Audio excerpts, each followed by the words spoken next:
This audiobook contains 55 censored sentences and 212 modified sentences to make it suitable for all audiences.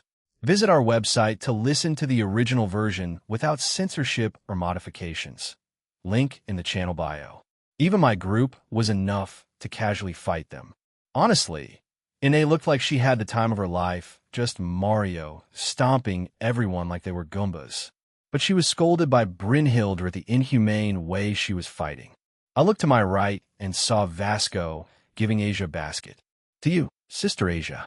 Do you remember me?" he asked her. Asia nodded and said, "Yes, of course. I would never forget meeting you, Your Eminence." "But what are these?" He smiled.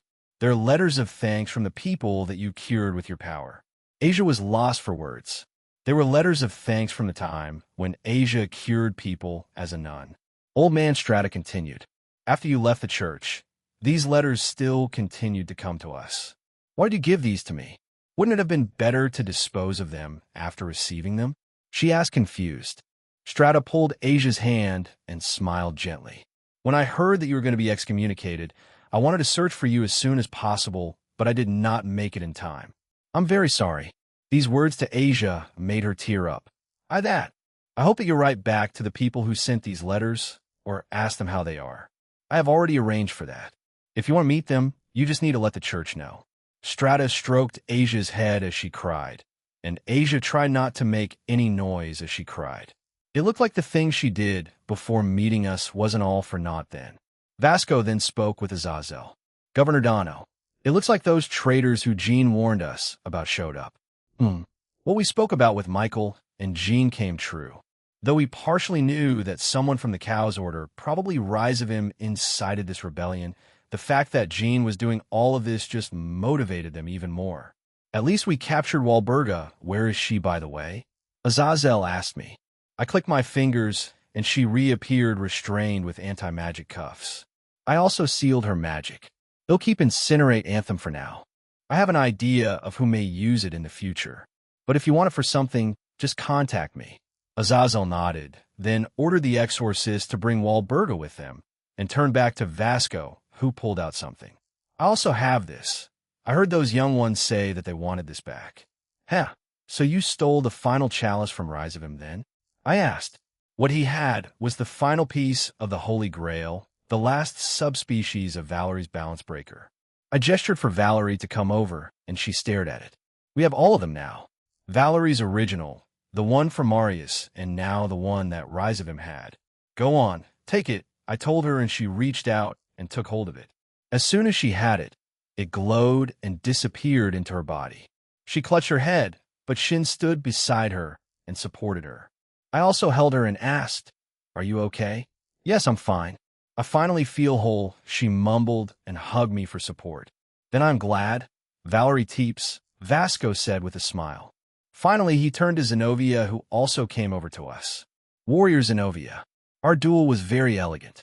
Forgive me for what I said to you back then. It seems like you and Durandal have evolved in a different direction, love." Maiden Zenobia. "Durandal also seems to be more forgiving because there is love." Zenobia stood there stunned, but didn't say anything as she bowed to him. As he walked away with Azazel and the other angels and Michael, I couldn't help but think he was a magnificent man. He had already planned it all, took the burdens of Teodoro, and still managed to do all of this. I want that man as my subordinate, if possible. I know he wants to die and be together with the God of the Bible, but let's go back home for now. Everything's done, I told everyone, and they agreed. Azazel's soliloquy as I walked away from everyone else in Team DXD. The old man Vasco Strata briefly glanced back at them, but something happened that I was expecting. Tears started to stream down his cheeks, and they didn't stop. "Is something wrong?" Vasco Strada? Michael asked. The other angels and exorcists that came with us were also stunned, as well as the other warriors they had with us. However, he simply shook his head and almost had a relieved expression on his face. "No, it's nothing. However, I believe this world is in safe hands. Governor Dono, Michael Sama," he told us, and closed his eyes. "What?" I looked back and saw Jean being swarmed by several of the girls in his group of friends. What in the world did he see over there that made him cry? For someone like him to shed genuine tears, it wasn't difficult. But Jean's skyward soliloquy a few days after that nightly fiasco, Ravel left for the underworld as she was going to participate in a raiding game with her brother, Riser. I knew what was coming, so I warned her in advance not to hold back if anything goes wrong. She was confused and concerned, but took me seriously. Right now, it was the day when the candidates in the student council election would give their speeches. After the teachers and students of the school were gathered in the gym, they would listen to the candidates' final speeches before voting. This would be the most crucial moment for Zenobia. As the candidates spoke one after another, Saji, who was running for vice president, stepped onto the stage. Hello, I'm Saji Jincharu, a second year. My reason for running to be vice president of the student council is Saji spoke about very reasonable things. Most were down-to-earth topics he talked about. Yo, we're looking forward to the star of the sports clubs. Although there was the sound of some booing, there was some laughter, but it was still an admirable speech overall. There were a few others who took to the microphone and gave their speech. Like Saji's, there were some who supported it, a few boos, and a few laughs. Finally, it was Momo's turn. She walked up to the stage and spoke softly into the mic. The reason why I'm running for student council president is because I've always been watching and following Sona Senpai's model closely. While succeeding the former president's will, at the same time, I want to build a new Kuo Academy together with everyone. Her speech was coherent and straight to the point, which allowed the students to easily understand its meaning. Momo narrated her thoughts and experiences when she was closely watching Sona. She clearly described her new vision for Kuo Academy to the students. It was an interesting speech which made the students feel Momo's sincerity towards the student council. After her speech, there was a loud round of applause for Momo as she smiled at everyone and walked off the stage. Finally, it was Zenovia's turn. She made her way up to the stage and stood in front of the mic. Zenovia-chan, you'll be fine.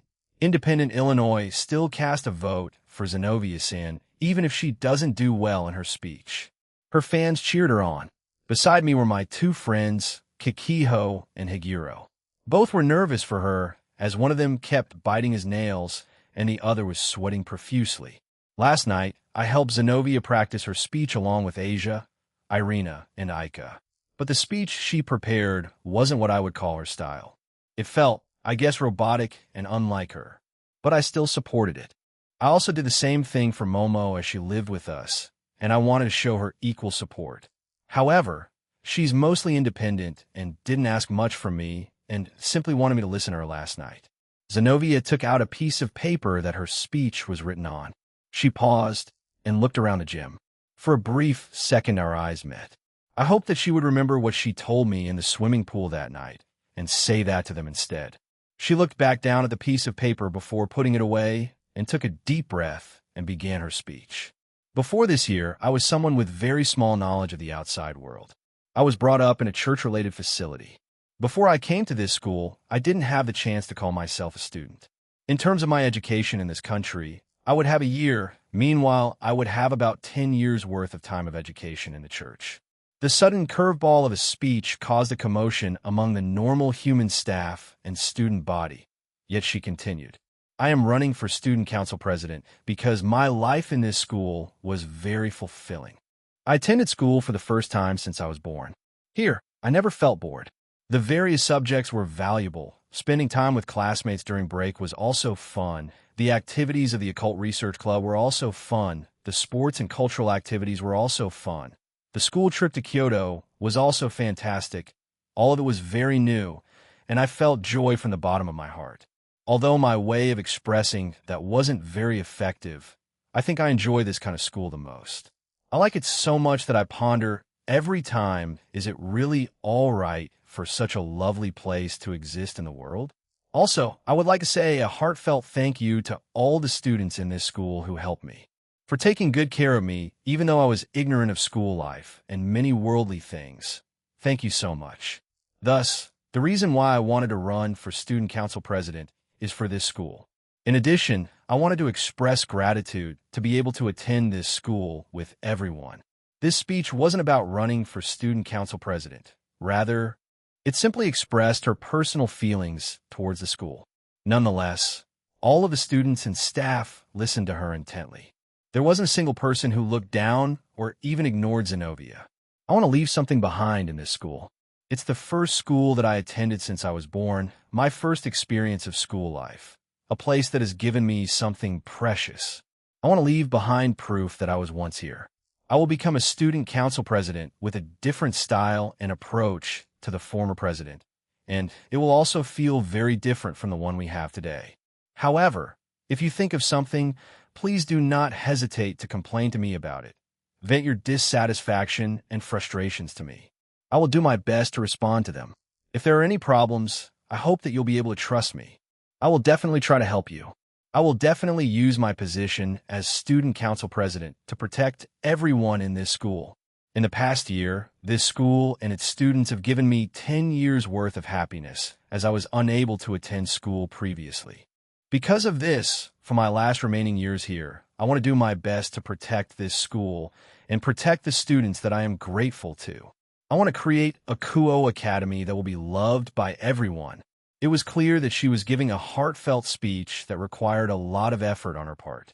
Seeing Zenobia, who tried her best to convey her deepest thoughts through the microphone, everyone was able to understand that they were her genuine thoughts. Finally, Zenobia said with a wide smile, "Everyone, let's make this the best school in this country. No, it'll definitely make it into one. So, I'd like everyone to please take care of me." A few seconds of dead silence, the students immediately burst into loud and intense cheers and applause while Zenobia bowed to everyone. Her fans went crazy. The ones who didn't understand her before finally did, and also clapped for her. The ones unsure of her looked at her in admiration. The sounds of cheers kept getting louder even after the teachers tried to quiet us down. Momo's speech spoke about her love for the student council. But in contrast, Zenobia spoke about her love for the students and the school. Out of all the speeches today, it was one of the more notable ones. When I looked around the gym, whether it was Asia, Irina, Aika, or the Occult Research Club members or the student council members, they shed tears as they clapped for her. Lisa, Penemu, Rossweiss, and to my surprise Azazel, also wiped a tear from his eye. However, Griselda, who was an older sister figure to Zenobia, probably cried the hardest for her. She had a handkerchief out as she wiped her tears away. After that, the speeches ended and the voting began, and they ended quite quickly as most students had already chosen their candidate, or had changed it during the speeches. Once everyone started making their way out of the gym, I made my way to Griselda, who still was a bit emotional. "Are you okay, Griselda?" I asked and stood beside her. She smiled and said, "I actually shed tears for that child. I'm still too immature. I never thought she was one of my weaknesses. I never thought I would see that child smile that brightly. But today she proved me wrong." I agreed and said, "It was a wonderful speech." "Yes, she's the little sister I'm proud of," admitted Griselda as she wiped some tears away again. Just then, Zenobia joined us. "Oh, Aaron, Sister Griselda, what are you two doing here?" she asked. I looked around and noticed that we were away from the large student body, under some trees. If they looked again, they might suspect we might be doing something shady. "Are you sure it's fine to leave the gym?" I asked. They were counting the results right now. I came to get some fresh air. "It's quite stuffy in there," she replied and grabbed my arm. She then looked at Griselda and asked, with that said, "Aaron, Sister Griselda, if I win, can I get a reward?" Griselda and I looked at each other and then back at Zenobia, silently asking her to tell us. "I want to celebrate. I want to mark this special occasion," she exclaimed happily. "This girl, what in the world are you saying? You just told the entire school populace such a heartfelt speech, and then you come out here to ask that. Give me back everything I felt in that gym right now. I was emotional too, you know." Griselda revealed a repressive smile and then reached out to pinch Zenovia's cheeks. You child, give me back my tears and excitement right now." Zenobia was clearly confused, so she looked to me for help. "I agree. Give it back to me too," I told her. "Why? What do you mean?" she asked, even more confused. The results for the winners of the positions were revealed later on the week, and safe to say, a certain slashing princess won the presidential seat by a landslide. New members of the Kuo Academy Student Council President, Zenobia Corda, second year, vice president. Jinchuru Saji, second year, secretary. Tomo Meguri, second year, treasurer. Rei Kusaka, second year. Tadami Kumo, second year. Nakiri, Ryuta, Uryu, first year. Ruruko Nimura, first year. Malarka Vordenberg, first year. Chapter 15, Part 1. To be a hero in a story of the past Skyward household. Gene Skyward's soliloquy. Cheers. Everyone shouted as they clanked their drinks. Today, we celebrated both Zenovia's and Saji's win the seat of student council president and vice president. It had been a few days had passed since then, and everything had mostly calmed down. Saji himself was ecstatic. He ate and drank like there was no tomorrow. Of course, I, along with Grafia, Ine, Reiko, and the Pleiades, made the food for the celebration, so that made them even more excited. As the party carried on through Friday evening, everyone started to slowly recollect the time that they had in Kuo Academy, and many became nostalgic when this occurred. There were also many others who came by because of their win, so Kunu and Ophis were playing with each other as a few others like Yasaka, Irene, and Grafia spoke to each other. I had been quietly drinking to myself with Shin in my lap and both Lavinia and Ingval by my side. Both Suzaku and Akino were dragged away by Shuri earlier to talk about something. I think it had to do something with whatever they spoke about before. However, I noticed that Momo was missing after I scanned the room we were in. I also checked in the other rooms like the kitchen and dining room, but she wasn't there. Finally, I checked the other floors and found her on the rooftop. I'm going to go up, I told the two women beside me. I won't be long. Someone may need someone to talk to. Both of them smiled and let me go. However, Lavinia took Shin and cuddled with him. Earlier, when Tobio saw this, he was shocked and confused, but just laughed it off in the end. Jin and Shin played with each other earlier, but Natsu became confused, so Jin left to play with him instead. SE was very close to giving birth, according to Tobio and Mom. I silently excused myself and headed up to the rooftop. Once there, I saw Momo with her arms on the railings as she looked out at Kuo. I walked up to her and stood beside her. We stayed silent for a few seconds until she started talking. Zenovia's speech was amazing. It definitely came from the heart, and it touched both the students and teachers.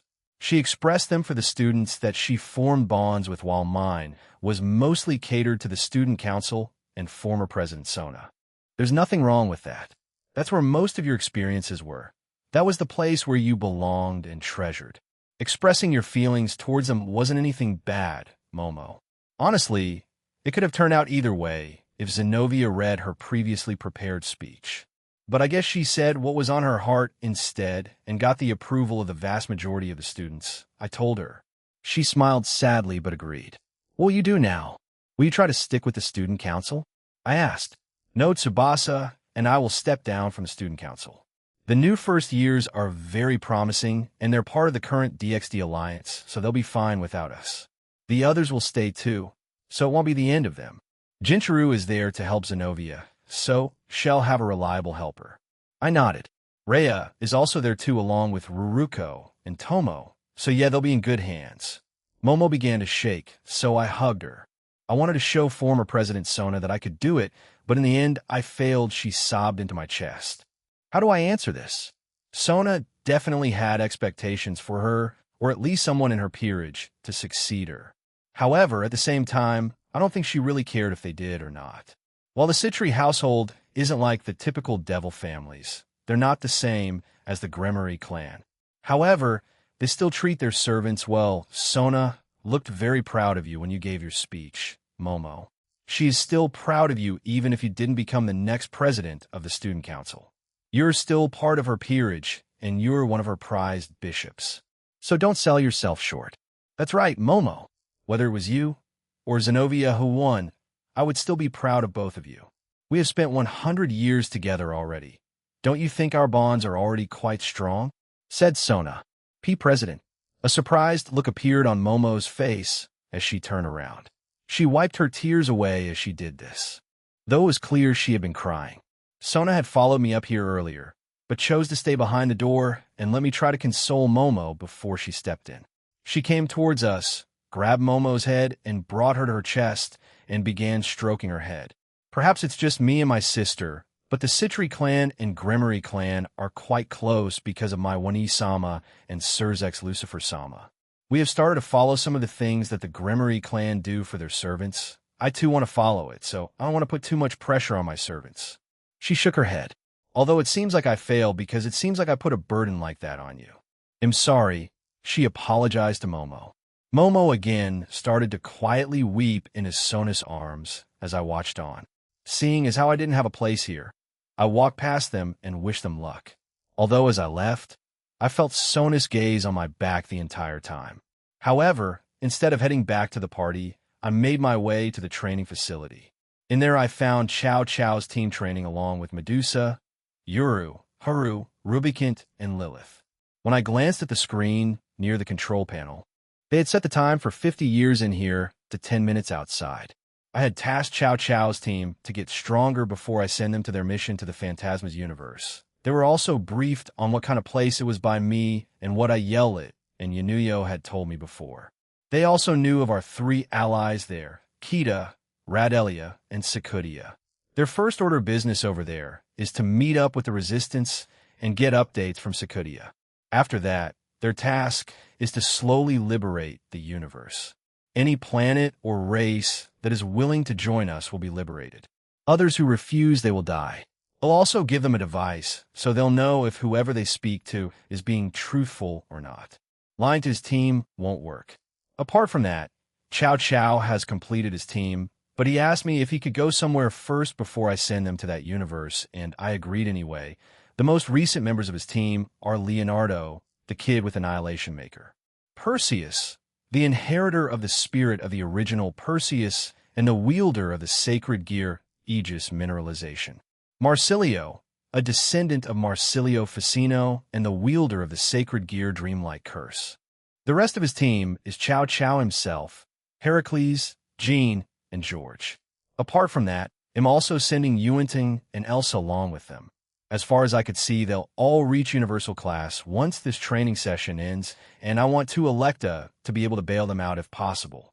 Leonardo, his mastery and control over his sacred gear has increased by quite a bit. However, he hasn't made anything permanent as he's experimenting with them since he goes into the library and reads a lot of manga and light novels to increase his creativity. Since I haven't seen anything yet, hopefully he has something in mind. Looking over at the 2 dragons, they were sparring with each other. They made significant progress so far and have been taking smaller missions for Team DXD along with Medusa. Normally, I would have expected them to join the party, but I guess they're desperate to catch up. Though the Vala team has been missing since then, and even Lu Fei wasn't here, and when I asked Kuroka, she just shrugged and kept repeating Naya or food, so I doubt they keep her in the loop anymore. They're still in this world, I know that much, but they're around Europe right now. I wonder what they're looking for? They'll come to me when they're ready, but for now, they'll leave. I teleported back to the main entrance hallway and came across Yumi. She trotted over to me like a sick puppy and asked, "When will I get my reward?" "Tosca was your reward?" I replied, "No, I want something else." I'm relieved and glad that she's alive and I can have one of my comrades be here, but I need something else. She summoned one of HEW new swords that had holy, demonic, divine, and draconic properties and started to swing it around.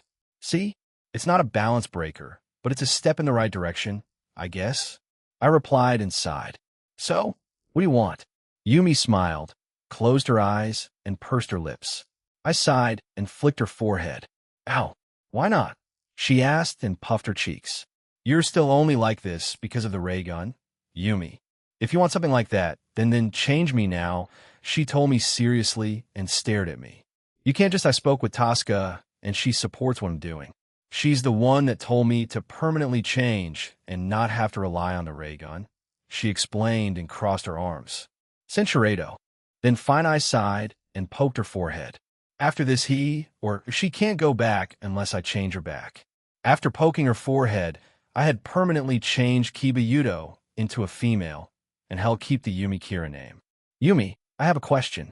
Can it wait until I get my reward?" she asked, but I shook my head. "ITLL be quick anyway." "Why did you choose to name yourself Yumi Kira?" I asked. Yumi is the Japanese word for bow, but as a feminine name, It means beauty. Kira, well, I tried to change Kiba into something else and chose that because it sounds like Kira Kira for glittery and shiny, the SFX sound effect they use in anime, I guess. She explained and scratched her cheek. Anyway, I sighed and kissed her forehead. I had so many mixed feelings about it, but decided to indulge her. Even though she didn't single-handedly defeat Cristaldi, she still helped with it. The same with Vasco, albeit briefly. Are you okay with that? I asked. When I looked back at Yumi, her face had turned crimson red that I didn't expect. Before I could say another word, she dashed away back into the living room. Speaking of Tosca, she's awake and living in the same house as Gasper and Yumi. Their house now is a bit livelier, but if I think about it, Gasper is in that house with just women too. Huh? He lives with Tomo Meguri, Sonus Knight, and Coriana Andrealphus, Sarorg's bishop. It used to be two guys, but since Yumi kept changing, then it's just Gasper there as the lone guy. Though, I wouldn't be surprised if Yumi eventually asked me to move in here. As I moved to the kitchen dining room, I heard a loud commotion in the living room and decided not to go back there. When I arrived in the dining room, there were a few people there. SAE, Tobio, Calawarna, Cookie, Grafia, and Latia. Enjoying your time? I asked and sat on an empty chair. Before they could answer, Irina came into the room with a look of panic. TTV, R-rating game, Riser Phoenix. She shouted, and we looked at each other before rushing to the living room. It's finally starting then? I thought, and arrived in the living room. Third-person point of view, a certain amount of time has passed since Aaron and everyone in his home saw the tape of Riser Phoenix versus Diehauser Belial's rating game. However, this was not about them. Right now, we were following a certain young man to a remote village in Italy. This young man was the former wielder of the true Longinus, Chow Chow. After his training had finished in the training facility at Aaron Tool's home, he decided to visit the one person he wished to speak to. This was before he and his team were sent on their first and most challenging mission to date. Chow Chow arrived at a certain farm where he saw an old man working there. The old man wore farmer's clothes and a straw hat and had a very impressive build. Your Eminence, it's the first time I'm meeting you, greeted Chow Chow. The old man's wrinkled face turned into a smile. Buongiorno, former Holy Spear wielder. Welcome to this farm. The old man was the Vatican's cardinal priest Vasco Strata. Not too long ago, he was a person of interest to the church, as he had led a rebellion of warriors along with another priest. They were defeated by the group known as Team DXD, an anti-terrorist group. He, along with everyone else, accepted the judgment of heaven without resistance. They told no lie when they reported to heaven, and as a consequence, Vasco Strata was confined to this lonely farm in Italy. A strong barrier made by Aaron, the middleman, was erected around it for several kilometers around the farm. It would be impossible for even Vasco Strata to escape. Vasco Strata, for all that he did, was stripped of his position and confined to this very relaxed prison. One would think he would remain in this place for the rest of his life, which wasn't much, but fate had a different plan for him, and it was slowly turning. This is the land where I originally grew up. Sometimes I used to come here to plant trees. It looks like I'll have to earnestly work hard here in the future, Strata explained as he stroked the bark of a tree. I again repeat, it's our first time meeting, Your Eminence Strata. I'm a subordinate of Gene Skyward. Gao Gao. He introduced himself once more as Strata wiped his face with a towel. That young man? Certainly, he has many powerful subordinates. But now that you have lost your spear, what do you use? He asked. Chow Chow brought out the spear that Aaron gave him. Gene Skyward gave me this. It's called Eridoval. It still holds many secrets, but it functions nearly the same as the true Longinus that I once wielded, explained Chow Chow. I can feel that this spear is truly magnificent. I would call it a holy relic in of itself. So, why have you come here today? Strata asked. I came to visit for personal reasons. I wanted some questions answered before I was sent on a long and grueling mission by him. He dismissed his spear, and Strata gestured for him to take a seat on a chair, and they both did. Ho ho, this is truly quite unexpected. Well then, after coming all the way to such a remote place, what did you want to ask me? Asked Strata. Chow Chow opened his mouth after hearing Strata, but hung there for a few seconds, unsure of what to say. However, he finally asked, "Being a hero, what do you think of it, Your Eminence?" Surprised by this, Vasco Strata rubbed his chin as he thought about the question that Chow Chow had asked him.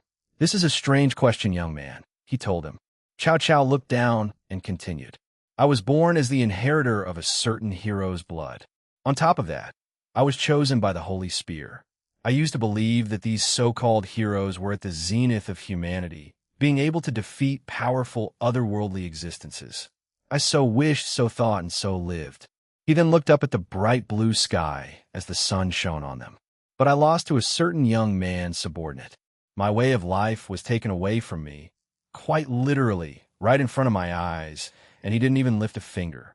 At the time, I didn't think he had a second thought about it, but he then brought me back to life and made me serve him, but that defeat became a reason for me to review and change my way of life, even if I was forced at the start.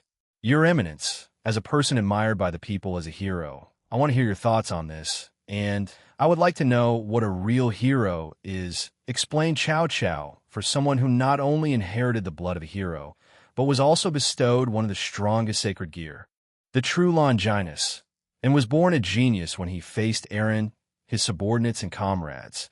It was the first wall he had encountered in his life.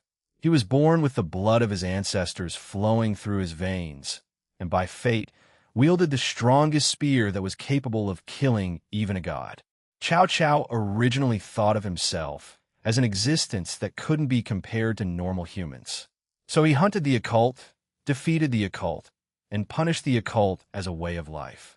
All of this was in the pursuit of strength and trying to find the reason he existed. But in front of that man, the dual dragon emperor, even the spear which he held so highly didn't stand a chance. After he heard this, Strata smiled and chuckled. The fact that a legendary person laughed at Chow left him speechless. But Strata smiled at him again and said, "This may sound disrespectful, but you're too young. You're simply too young. Although you look to be above 20 years old, compared to me, you're no different from a little baby.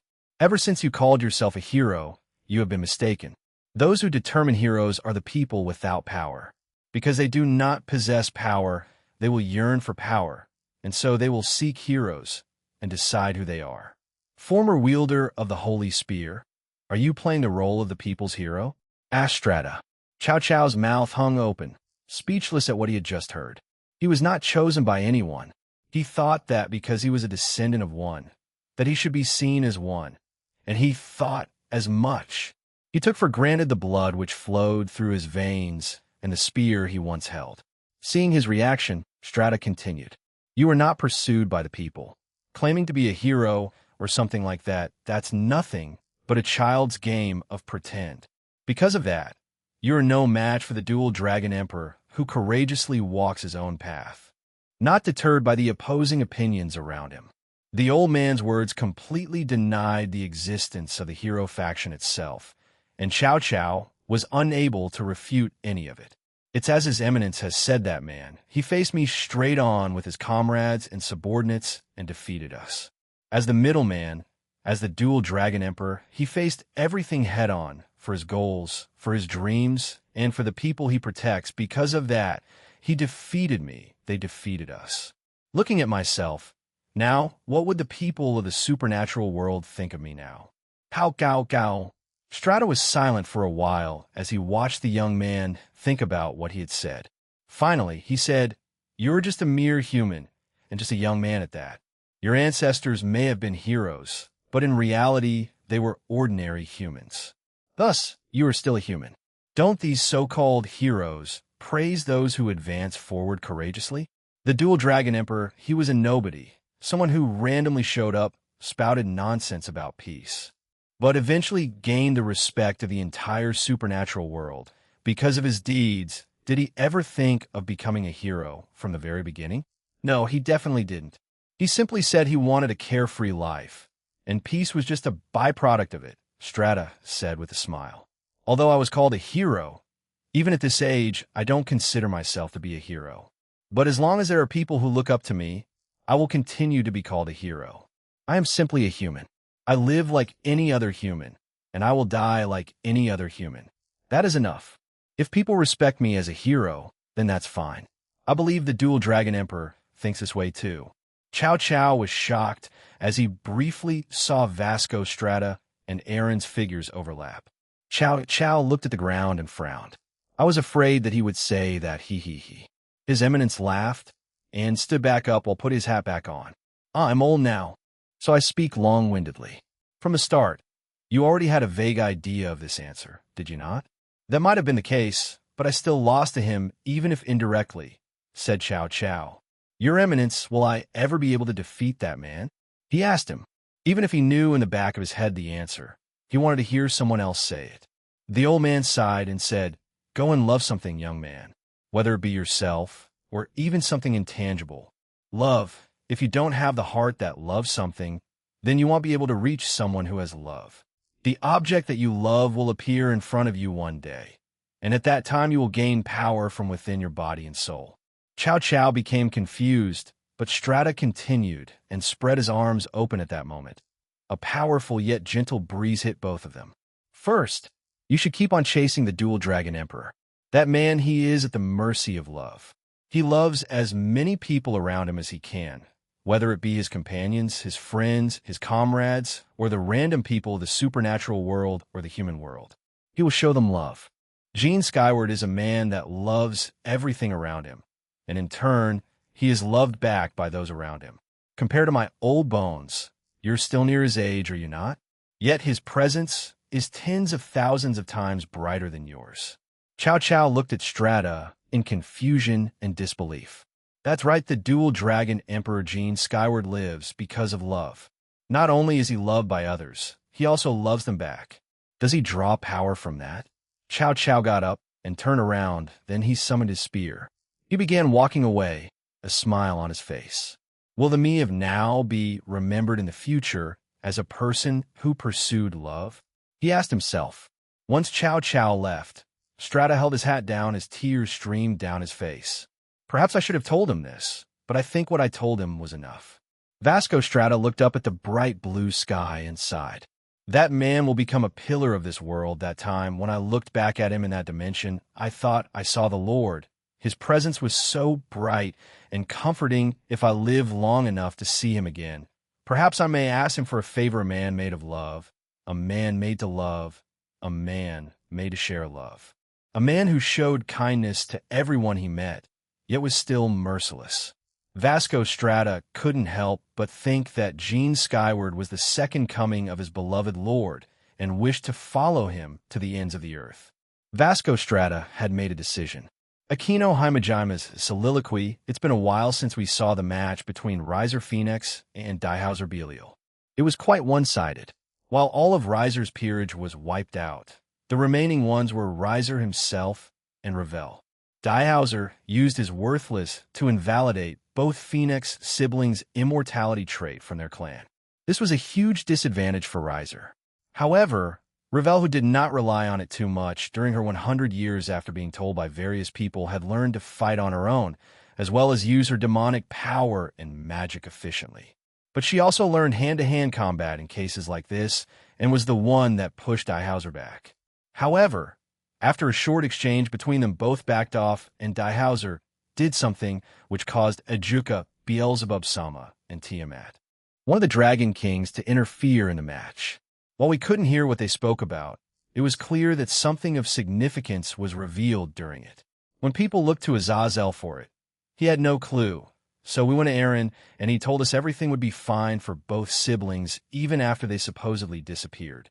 His words reassured us, but we were still quite worried about them, even with our past with Riser himself. A few more days had passed since then, and now the TV in the living room that had access to all channels across the world and the supernatural world was showing the news. Sudden accident in the rating game. Champion Belial has disappeared during the middle of the match. The Phoenix family's third son, the eldest daughter, and Champion have disappeared together. We were gathered back in the meeting room with Team DXDS leaders and anyone that wanted to join us. So, the whereabouts of Riser, Ravel, and the champion Dihauser Belial are all unknown, right? Asked Yumi. Sensei raised his index finger and said, firstly, What can be confirmed is that before the three people disappeared, the game system's emergency program was triggered. I see. So it did trigger near them end since we saw Tiamat. However, the emergency program wasn't well known to everyone, and even a few people around us were confused by what Azazel said. Former President Sona saw their confused expressions and explained, originally, in order to respond to any kind of situation, there were a corresponding set of procedures for professional rating games. For example, if the location for the match was destroyed more than expected, then they would initiate a procedure for repairing it. So what happened? Did the cows order attack? Asked Gasper. Azazel sighed and said, that is currently being investigated, but one thing that is certain is that there's a high possibility that there was some kind of improper conduct performed during the game. Everyone was shocked by this, especially the Devils. But when looking at Aaron, he maintained a steady and calm expression as if he already knew something like this would happen. However, something illegal happening in a rating game isn't something unheard of, but it is rare. Most would not wish to risk something illegal happening because it's being monitored by professionals, especially Ajuka-sama. That's prohibited. Could it be the champion? Asked Saji. We could understand his shock. We didn't believe that Ravel would do such a thing, and her being near Riser and become more headstrong, I doubt she would let him do something foolish. But their opponent was Dihauser Belial, the rating game champion. Someone like him, even I couldn't believe he would do something illegal. Azazel shook his head. The manager believes that it's the opposite, he said grimly. Just because something is prohibited or illegal doesn't mean people won't do it and abide by the rules. Saji. Aaron said, finally putting his thoughts out for everyone. Erug WL, I guess so. But it's a professional rating game. The risks are too, Saji agreed, but still tried to argue. Do you know anything about it, Jean? What about the whereabouts of the two Phoenix siblings? Asked Rias. Aaron looked to his right at Latia, who tilted her head confused, and then looked back at us. They're fine and safe. As I said before, even Ravel has shadow soldiers in her shadow, so I know where they went. So rest assured they're not in any danger. But yeah, I think Klippeth and the Cow's Order and Dihauser are responsible for this, he explained. Yeah, he said the same thing to us when we held a meeting with the leaders of the Alliance. Apparently after the match, Dihauser disappeared taking the siblings. But soon after, Jean's shadows found them, and right now both of them are in a secret place that Ajuka took him and Seraphal to a few months back, added Azazel. Aaron got up and put his hands on the table in front of him. With that said, this meeting is adjourned. We can assume that the Cow's Order are targeting the Devils this time around, and it has something to do with the rating games, and if my guess is right, the Belial family. He looked at all of us and added, don't forget what happened with Masaomi Yagaki and Cleria Belial. If the Dihauser found out, then he wants answers, and I doubt the current government would give him that. Or the church. So who will he go to? Our eyes widened at the realization. Does he mean? It also has to do with what I told you before the King piece. Unrest and chaos is going to break out soon in the underworld, so I suggest that everyone prepare for it. You knew about that too, huh? I only got that out of Ajuka a few months ago. But if it's about revenge, the rating games, and for Cleria, you don't think he'd do anything reckless? Asked Azazel. Aaron shook his head. Hurting the citizens of the underworld? I don't think the champion would do that. However, exposing the liars, both the great king and certain devils in possession of the king piece, then he'd definitely do that. Everyone would lose trust in them, right? He probably also wants them to pay for their crimes. Aaron sighed and added, it's always the past mistakes of the previous generation coming to bite the current generation's ass. It doesn't matter if it's in the supernatural world or the human world, it's exhausting. Aaron once mentioned that he would like to avoid making as many mistakes so that the next generation after us won't suffer too much. However, he doesn't want to completely remove the challenge for them, so they can still grow as individuals. Anyway, you're all dismissed, he said, and sat down. Everyone had many questions, but we all started leaving the room. I joined Rias, who spoke with Sona. Jean Skyward's soliloquy Ophis, the Spectre's egg, and Krum won't be attacked here, so that's a non-factor on what's going to happen in the future. Nevertheless, I will want to add extra layers of protection there, so I'll do that later. The place where Ravel and Riser were taken to was the place that Ajuka and I spoke about EXE, use for the first time and how he'll lead it in the future. It's out of the boundaries of this universe. Pretty amazing of him to do without outside help outside help from me or anyone related to me. Maybe from Kanzaki and Kirino might have assisted him, but I'm not sure since I can't access their memories. Why did you look at me earlier, Aaron? Latia asked me. The place Serafal and I visited a few months back, your uncle Ajuka owned it. It was outside the boundaries of this universe, so he must have gotten outside help. I have my own speculations, but those two are being kept there. I see. To think Uncle had made such a place already. I wonder who he had help from? Are you certain he received help? She asked. Ajuka is smart, but I noticed certain things there didn't belong to this universe, no. To be more accurate, they didn't belong to this timeline. Timeline? W, what do you mean by that? Latia asked. The ones here with us, Lavinia, Rose, Reiko, and Sizzle also became intrigued by this. The multiverse is infinite, meaning infinite universes, which also means infinite parallel worlds and different timelines. I believe that the people who helped Ajuka belong to another world that's similar to ours. I've explained this before, but only one of me can exist, so any other timeline out there won't have me in it. Meaning, are you saying that they may have come from further future and have had to deal with the cow's order or whatever was equivalent in this timeline? Asked Suzaku. Yeah, whatever happened in their timeline, I would only imagine that it wasn't good, so whoever came here, or at least gave the technology to Ajuka, came from the future of a destroyed world. They may want ours to prosper and prevent that from happening. Then what happened to other versions of us? Lavinia asked. I don't know the criteria since Kuntor never told me, but I would assume it's after I made you immortal. Anyway, after that, that version of you will stop existing in other timelines. Meaning, you yourself are unique like me now. So Lavinia, Aquino, Asia, Graphia, Serafal, Chiron, Natsum, Yasaka, Sizkareko, Ingvild, Kuroka, Gabriel, and recently Zenobia. In that order, I made them immortal, making them unique, thus eliminating their counterparts in any timeline that existed, that exists, and will exist. Rose and Latia frowned, as they were the only ones I mentioned that weren't immortal, out of the ones currently here. I didn't include Ophis and Irene in it, because they're already ageless immortal. But I think I may need to add my own immortality to remove their counterparts from existing. That's why I added it to Gabriel. I wasn't sure if angels even aged. I've been meaning to ask, but it sounds like you know of the future, Aaron said, Cisco. Partially, but due to the things I've done, I'm not even sure if the things I know will even happen. A lot has changed, so the future I once knew has been affected way too much. Azathoth is also preventing me from using that ability, and now I can't even go back to that place. I can only assume that Azathoth has my mom there and is preventing me from meeting her for some strange reason anyway. Just keep an eye out for anything that may happen in the next few days or weeks. Diehauser, the raiding games, and the underworld as a whole, something big may happen straight after a few days later. We were currently having breakfast with a large household. Some good news, Hephaestus and Kurosagi have moved into my home officially, making my home has 32 people living in it. Not including Griffin, Poe, the dragons in me, and Shin. But they were still asleep. They're not used to our usual schedule yet. Chow Chow and his team have also officially been sent out into the multiverse and are making their way towards the universe of the Phantasma.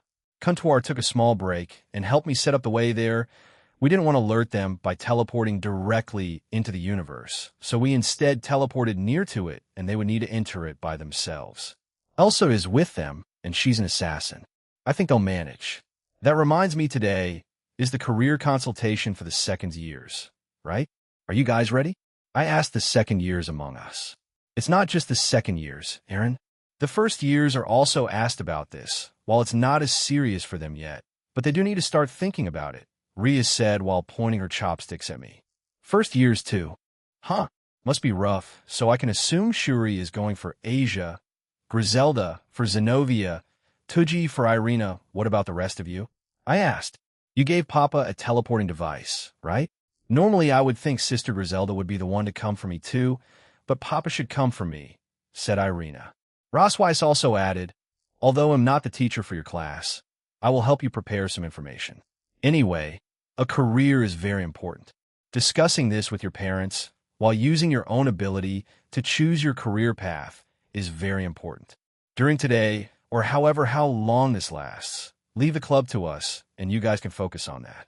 Ingvild, Kyom, Rias, Aquino, and I are just waiting for our graduation, so we can take it easy until spring. That's true, but we can't be too relaxed. We have some preparations to do, said Aquino, and winked at me. That's right. We'll be blossoming female college students, you know. We have to try to stand out. Foo-foo, said Rias. It'll be balancing my music career and college life. ITLL be tough, but I think I can manage, added Ingvild. Kyom pipped up and added, it'll also be pursuing a beast tamer's path and also balancing my college life. Well, I'll be busy once spring comes. Nah, it'll be going for Chiron, said Barato as she poked her little sister on the forehead. I also plan to use my knowledge of magic to help Chiron with her studies. My class homeroom teacher is a woman, Nay Summa, replied Chiron as she coldly stared at her sister. Ada. This is a headache, Naya, though. Just because she's a woman doesn't mean she'll be interested in men, Kuroka pointed out, and Chiron sided her. Don't use magic, Kuroka, I told her, and she sighed and huffed while saying it's just to make it easier for her. The Grimory household usually sends someone for me, so I think that may happen this year again, said Yumi. No need for that, Yumi. I will go for you, said Leanne. When I look at Leanne and Yumi, they kind of resemble each other, so they can probably pull off the mother and daughter combo. Hey, are you sure, Leanne-sensei? You don't need to because I insist. We look rather alike, don't we? I think we can pull it off. We can say I'm your long-lost auntie or adopted mother, Leanne said as she softly giggled. Well, if you insist, then I don't mind, Yumi said awkwardly. Good for you, Yumi. You have a beautiful mother going with you today, said Tosca. Yumi blushed at the teasing she got from her friend. What about you, Gasper? I asked him. He, along with Coriana, Tomo, and Tosca, were here today. My father will be coming today, he told us. Over the past few months, Gasper's father, Lord Vladi, came to visit him twice. The first time he did, we were quite shocked. However, whatever was happening in the newly formed vampire faction, it was definitely a positive thing. It seems some of the pure bloods are starting to change, albeit slowly. This included Gasper's dad, which was good news. Maybe because he saw and heard his wife's last wish and is honoring it. However, the first time he came here was a bit awkward, but they did speak to each other extensively and walked around Kuo for the day. At one point, they were joined by Coriana and Tomo, and Gasper introduced them as his partners, which surprised Lord Vladi. But he quickly accepted it, and Gasper explained that their bond went deeper than a simple arrangement. I would say the first meeting ended on a good note. The second was interesting, but Lord Vladi was a lot more relaxed during it. He even brought Gasper some food his mother used to like making before he was born. That's good. We get to meet Lord Vladi again, I told him, and he nodded with a smile. I have my own plans for today, so I won't be going to school, so I'll leave it to Rias and Aquino to deal with the club. Yumi Kira's soliloquy. Leanne-san, do you know what Aaron Senpai is doing today? I don't think he's coming to school, right? I asked her as we walked to the academy instead of teleporting. Our parents have to meet the teachers first and do a few things before they're let in. Because of the incident a few months back with both a student and teacher, the school wanted to tighten up its security. Aaron was the one to suggest this since he didn't want the humans there to be hurt. He did take it upon himself to confront Yami-kun and then got him arrested. He should be overseeing the construction of his restaurant. After that, he mentioned taking a look at Kuo Academy College Division. So he may be over there with Lavinia and whoever else went with him. She explained and sighed. Is it a good place? I know you and the Starter, along with several shadow soldiers, patrol Kuo on a daily basis, I asked. It's like any normal college, Yumi. Although like the high school division, there are many perverts, so all of you will feel like you're right at home, she said with a genuine smile. What's that supposed to mean? I know there are a lot of people who are open about their personal interests, but I didn't think the college students were like that too. I thought, and then asked, the college students are the same as the high school students? I'm unsure if I should say if they're more or less mature. While they're still quite open about it, they have much more freedom, so they go out to do karaoke, drink, or just have parties in general. Though comparing it to Westerns, it will be a step down slightly, said Leanne-san. It's a different experience, so I suggest you try to take hold as soon as college starts.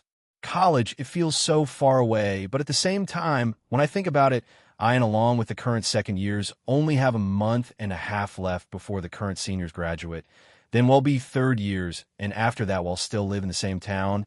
We can even visit them in the college division or Aaron's home. But it still felt strange. It looks like I gave you unnecessary worries. Please don't think about it too much, Yumi.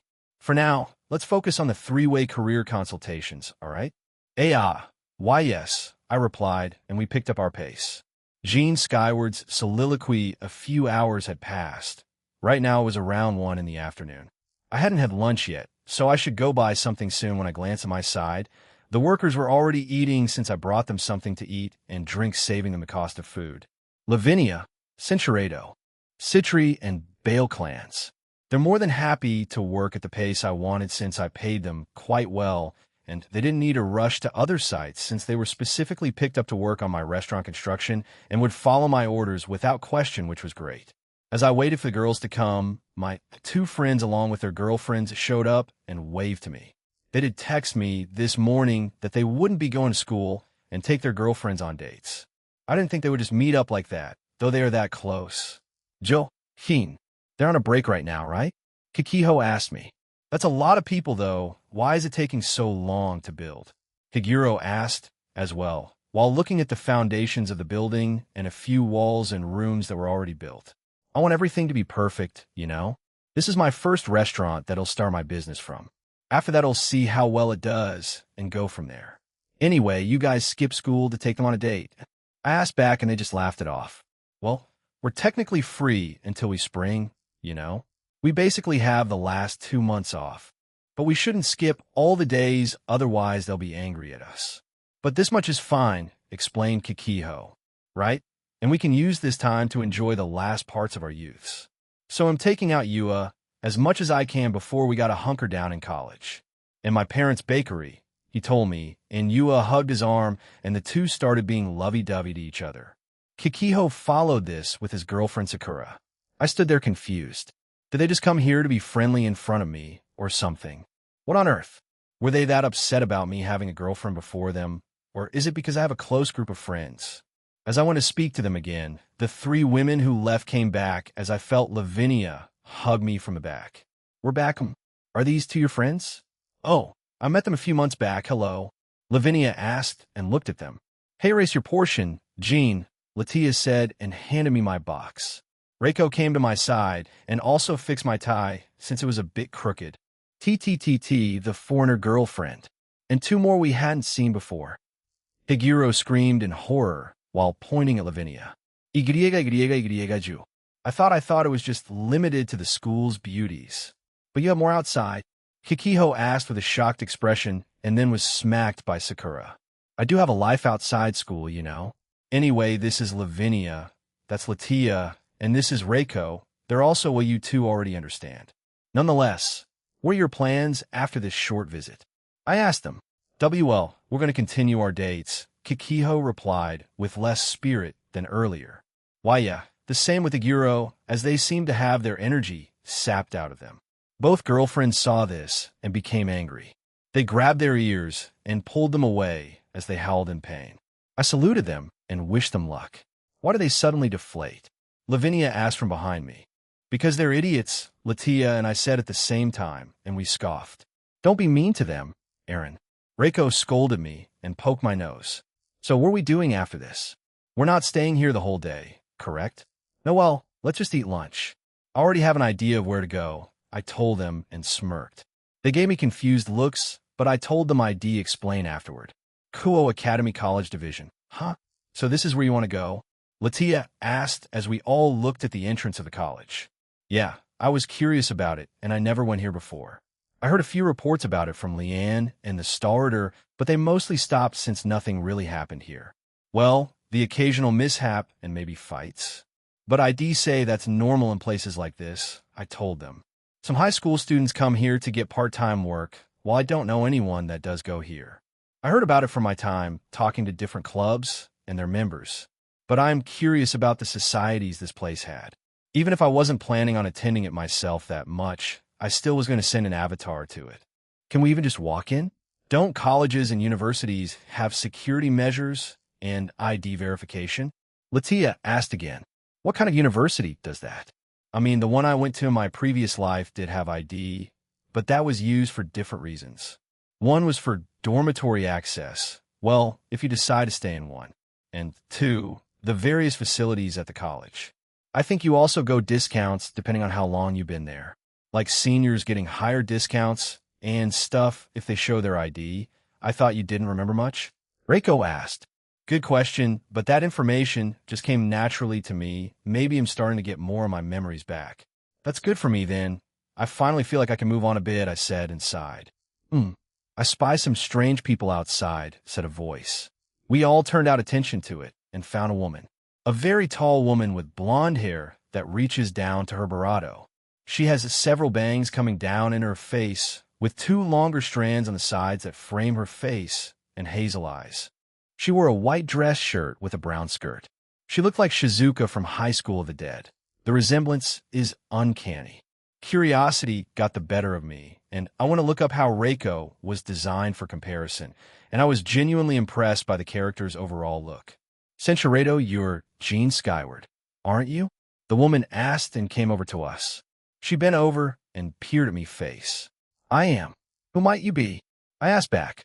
When I did, I felt Lavinia tighten her hold on my arm and pull me away slightly. Wait, how do you even know my name? I'm 99 sure that this is our first time meeting. I'm Koharu Fujiwara, a nurse for the college division of Kuo Academy. Now, as to how I know you well, I heard from various students from the high school division and from some of the college division because of how eccentric you are.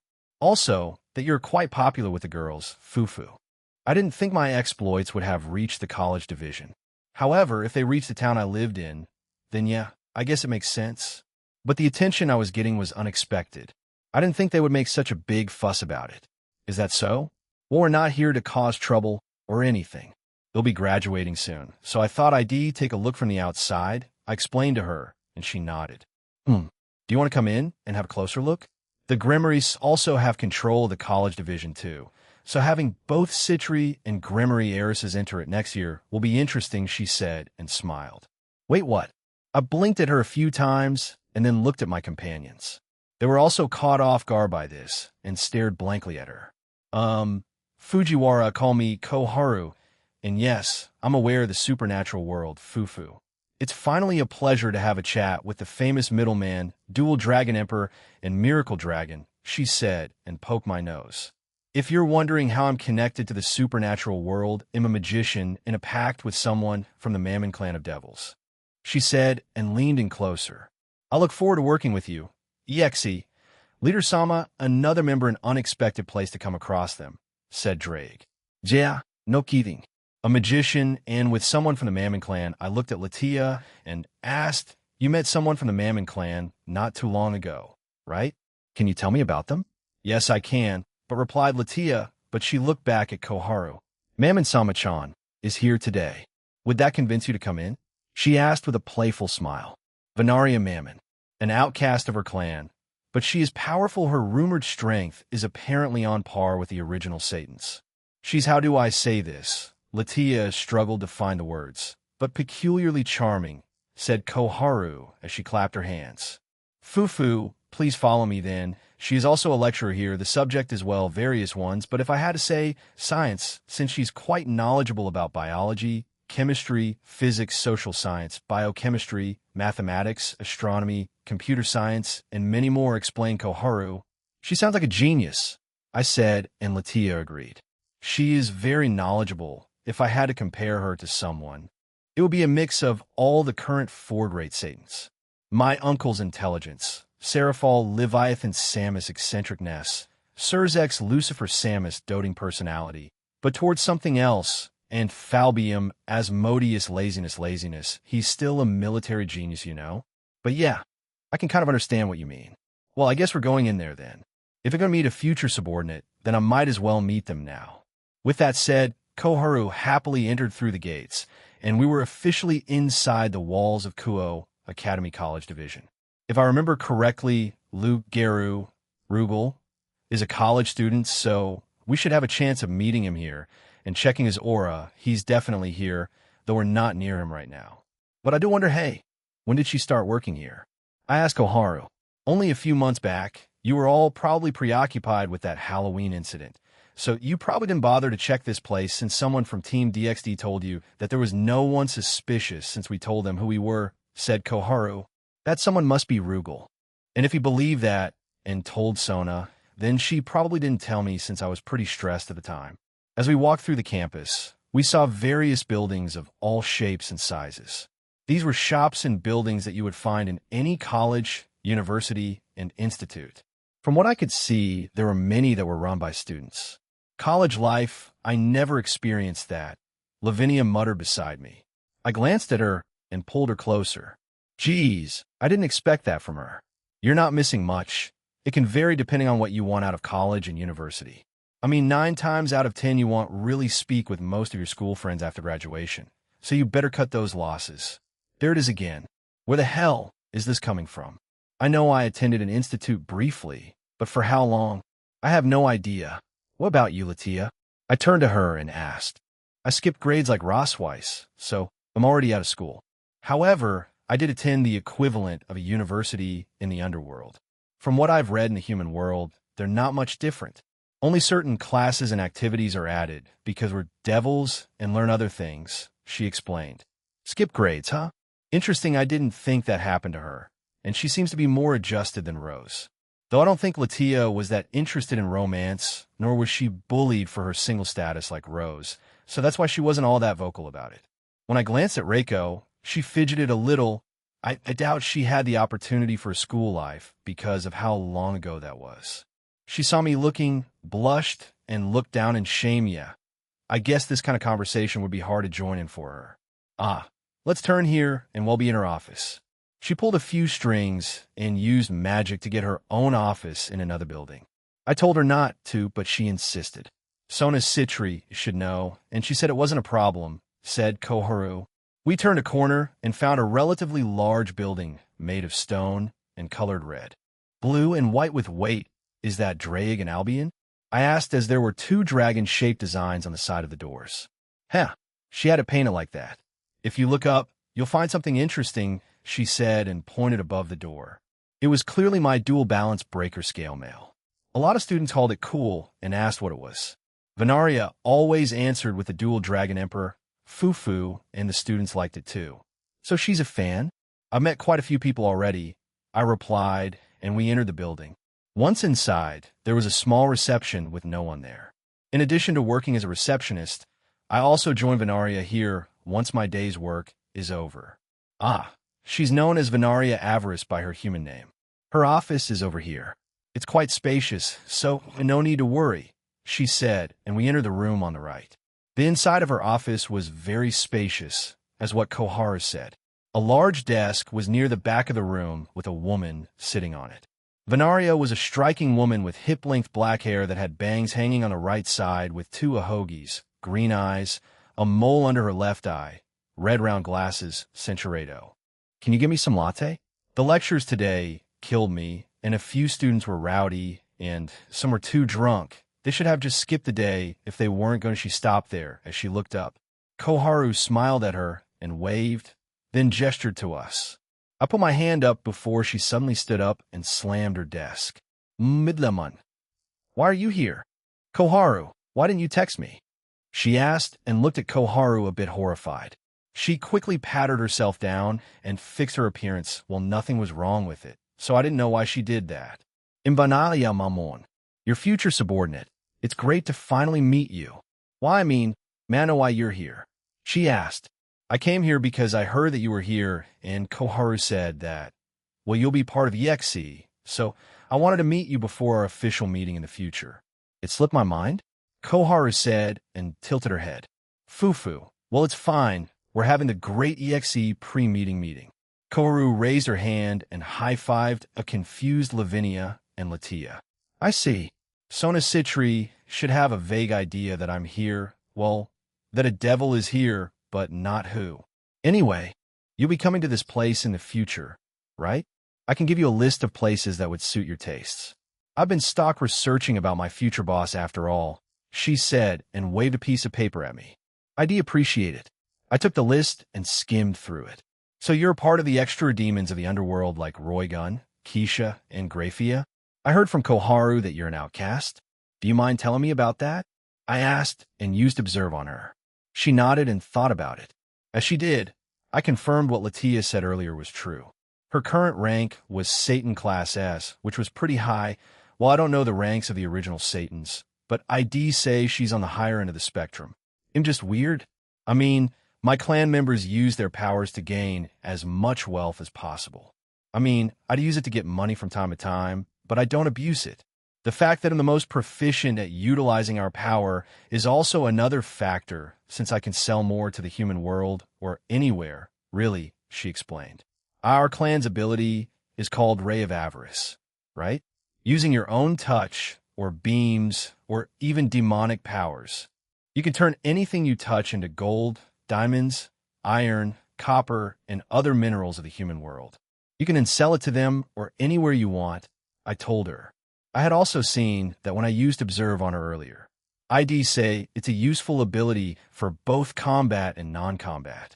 Just get a large chunk of rock and turn it into gold or anything you want, then you'd make bank. However, doing that would attract a lot of attention, so making them into smaller chunks would be wiser, I added. Venaria nodded fervently. Yes. As expected of my boss. But yeah, I try to not abuse it or else I'd get too much attention on my back. Some family members did that and were caught up in human world trouble. Of course, they used their magic to get out of it, so it wasn't that big of a deal, but it's still troublesome. Ahem Latia interrupted us as she coughed into her right fist. It's been a while, Venaria. I take it you've been well since our last meeting? She asked. Latia. Yep. I've been doing good, but that day was something. Seeing a cat and bird fight together and take down that thing quickly was something that day that reminds me that Latia told me something about some mechanical creature attacking the underworld, but Chiron, Ravel, and her took care of it. For the time being, she let her uncle have it to look over it. While I didn't mind, I also wanted to examine myself. All right, hey. Koharu, you said you were a magician. Are you in any organizations like Grauzauber? I asked her and she nodded. I'm part of Rosenkreutzer. It's founded by Rudiger Rosenkreutz, a reincarnated devil and the 7th ranker in the rating games, also known as the Upsetting Sorcerer. Yes, I know of him, we have met each other. He also has a cute kid, likes angels more than devils and the Golden Dragon. Much to his father's surprise, though, I finished for her and laughed. I see, so that's how you two were connected. Rudiger Rosenkreutz is a bishop for the head of the Mammon clan. Is that how you two were introduced? I asked. Venaria nodded. Yes. Lord Mammon introduced her to me through Rudiger Rosenkreutz since she was part of his magician organization. That day we made a pact, and the rest is history. Maybe they're going to continue the tradition with a Mammon devil and a magician from Rosenkreutzer? Mused Koharu as she went over to Venaria and hugged her arm. She then looked at Lavinia and stared at her. You look familiar. Do I know you? She asked. Lavinia shook her head and said, No, we haven't met before, I'm sure that well. She's formerly Mephistopheles' right hand, Lavinia Rennie, the Ice Princess, if that rings any bells, I replied. Oh, so you're the Demise girl. You're quite famous, you know. Along with the Purple Rose and Silent Reader, Grauzauber has made a lot of famous female magicians over the years. I always wanted to meet one of you three, Koharu said excitedly. Silent Reader. If she's talking about Grauzauber, then it has to be Fusey. I didn't think Fusey herself was famous, and she didn't have that title when I first met her. Maybe she got it over the months as part of the new /dog team. She does read a lot of books. I would imagine she would still do that while on their missions. Demise girl, I'm Aaron's Ice Queen, I'm not a princess anymore, Lavinia mumbled beside me, sounding a bit upset. Well, all of them are my home. Lisa, the one called the Purple Rose, is a teacher in the high school division, and Fusey, the Silent Reader, is in a pact with one of my companions, a devil. Lisa works as a librarian for me and doesn't live with me. I told her. Can I visit? She asked and arrived in front of me. Way too close, lady, I nodded. I don't see why not. Please call me beforehand, since they won't always be in my home. She rummaged around her pocket before pulling out a small piece of paper and giving it to me. Looking at it, it was her phone number. We can keep in touch like this. Yeah, we can. They'll text you when they're there together and inform them about you. My phone buzzed in my pocket. It was from Rose, and it told me to meet her at my restaurant. I'm sorry about this, but we may have to cut our meeting short and required somewhere else. No worries. The fact that we know each other now is a good thing. Come back here anytime you want, or we can visit you when appropriate, said Venaria. I'll see you guys out. We thanked them, and we made our way out of the campus, all the while talking about college and the supernatural world at large. After we left the campus, we made our way back to my restaurant. By this time, it was already around 4 in the afternoon. The day was slowly ending. When we arrived at the restaurant, Rose was there with Irina and Tuji. Curious, we walked over to them, but before speaking to them, I told the workers that they could go home for the day. They thanked me and quickly packed up. Rose, Irina, and Tuji, how can I help you guys? I asked. How could I not come and say hello to my daughter's husband-to-be? It's also her career consultation today. I wouldn't miss it for the world. He bellowed and crossed his arms. Bip-papa. Irina shouted in shock and immediately turned red. Gahaha. He laughed out loud, took hold of my arm, and pulled me away. Lavinia was forced to let go, and he started to whisper to me. Has my daughter been settling in well at her new school? Excuse me? Dumbfounded by his question, I just stared at him. My little angel may have mentioned something to my wife a few days ago.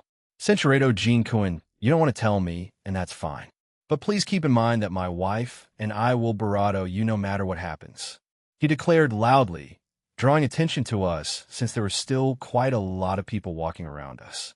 Papa, Irina yelled even louder, horrified by what he said. She then ran over to him and started to shake him violently. Ignoring the eccentric father-daughter duo, I walked back over to Rose, who along with the rest looked on at the pair in bewilderment. So what did you need, Rose? I asked, and she handed me another letter. I think it's from her, Centurato. I told them and put the letter away. But Lavinia grabbed my hand and looked at me worried. I held her hand and stroked her head. It'll be fine. If her last letter was anything to go by, we may have another defector. So this talk might have something good come out of it. Anyway, how did you get this letter, Rose? It appeared at my desk in the teacher's lounge. When I asked the others who put it there, they didn't see anyone, so I assumed it got there via another human. She told me. She compared it to how Lilith got into contact with me. A normal teacher probably found it somewhere, saw it addressed to Rossweiss, and put it on her desk. However, no one saw them doing it or didn't want to admit to it. That's correct. Let him go by himself, said a voice behind me. I turned around and saw Barato. Wait, what? Are you done? What are you? She came over and pressed a finger to my Barato in a silencing gesture. My work isn't done, but I'm close. I wanted to speak to some of your contacts, so I came out to speak with them. Anyway, please go to Romania, Aaron. As I reached out to her, I arrived back at where Lord Vladi was in Romania, the place where Akaza had moved them to. Talk about being in a rush, sheesh. She just forced me here, I grumbled. She left me instructions on where it is, Aaron. They're about here. Rudra told me the exact location, so I quickly made my way there. It was a rundown cabin near Small Lake. There were many trees around it so that it wasn't visible to anyone if you didn't look hard enough or if you weren't close enough. I approached it and felt like I passed through a small barrier. It felt like an illusion barrier to trick normal humans. As soon as I reached the door, I pushed it open and stepped inside. To my surprise, it was very well kept, unlike its exterior, which looked run down. Perhaps it was just another illusion too? I shrugged and walked inside and went into what I perceived to be the living room. And there was a woman. When I used Observe on her, she was called Valentina. Valentina was an attractive, fair-skinned woman of medium height with a slender build. She had crimson-colored eyes, long, wavy, dark hair tied loosely, hanging from her right shoulder with bangs on each side. She wore a black and cerulean blue long-sleeve coat. An ornament of blue feathers were on her right shoulder. She wore the same color hat with also an assortment of feathers on it too. Also had white gloves on each hand, tights, and cerulean-colored heels. She was reading a book, but when she heard me come in, she closed it and looked up. Welcome, middleman Gene Skyward. This conversation has been on a long hold, hasn't it? She asked, and smiled. Lavinia, Rennie's soliloquy Aaron suddenly vanished, and I panicked slightly. But Kuntwar told us that she teleported him to Romania. Where did Jean Kuan go? Tuji Shidu-san asked us. Oh, are you also someone close to Jean Kuan? He asked Kuntwar. I am. It's nice to meet you, Tuji Shidu-san. We'll be going home now. If you wish to join us, then feel free, she told him, and he happily accepted. Irina-chan wasn't too happy with her father as she kept pestering him while we returned home. Once we arrived in Aaron's home, a few of them were surprised to see Kuntwar again. However, she said she wanted to speak to a few people, though, in the end, quite a large amount joined us in Aaron's office. This included myself, Suzuku, Denusama, Rosweiss, Aquino, Kuroka, Grafia, Natsum, Kanami, Reiko, and Latia. Originally, she only wanted me, Suzaku, and Danu. She said she also wanted Velgrind to join us, but that wasn't possible right now, so... What did you want to talk to us about, Kuntwar? It's been a while since we last saw you, asked Suzaku. Kuntwar looked around the room and at each one of us. She closed her eyes and sighed. Let me tell you a small story about Aaron Tool from time before he reincarnated into this world, she told us. I was shocked, no, we were shocked. When I looked at everyone had the same expression plaster on their face. Yet no one said a word, and we waited for her to continue. He was a crybaby, no, maybe sensitive would be the right word. Nevertheless, when he was younger, he had a cousin he was close to.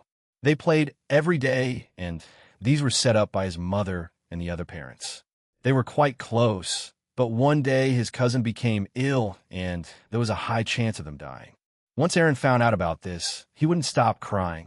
The thought of death scared him. Perhaps even as a child he hated change, but that only became progressively more profound once he became older anyway.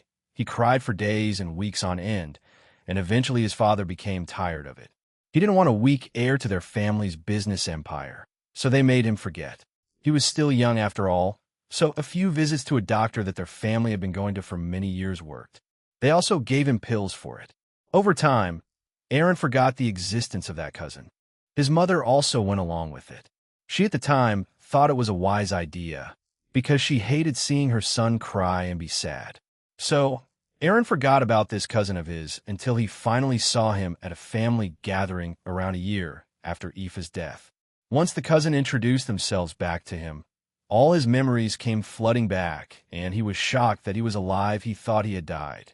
However, try as they might, they were very different people at that point, and while they maintained a familial relationship, it was never as close as when they were children.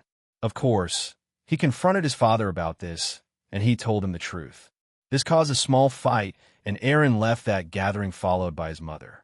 He asked his mother if she knew, and she admitted she did. She explained herself, and while there wasn't a big blowout, he himself was quite unstable at the time, so he shut her out as well.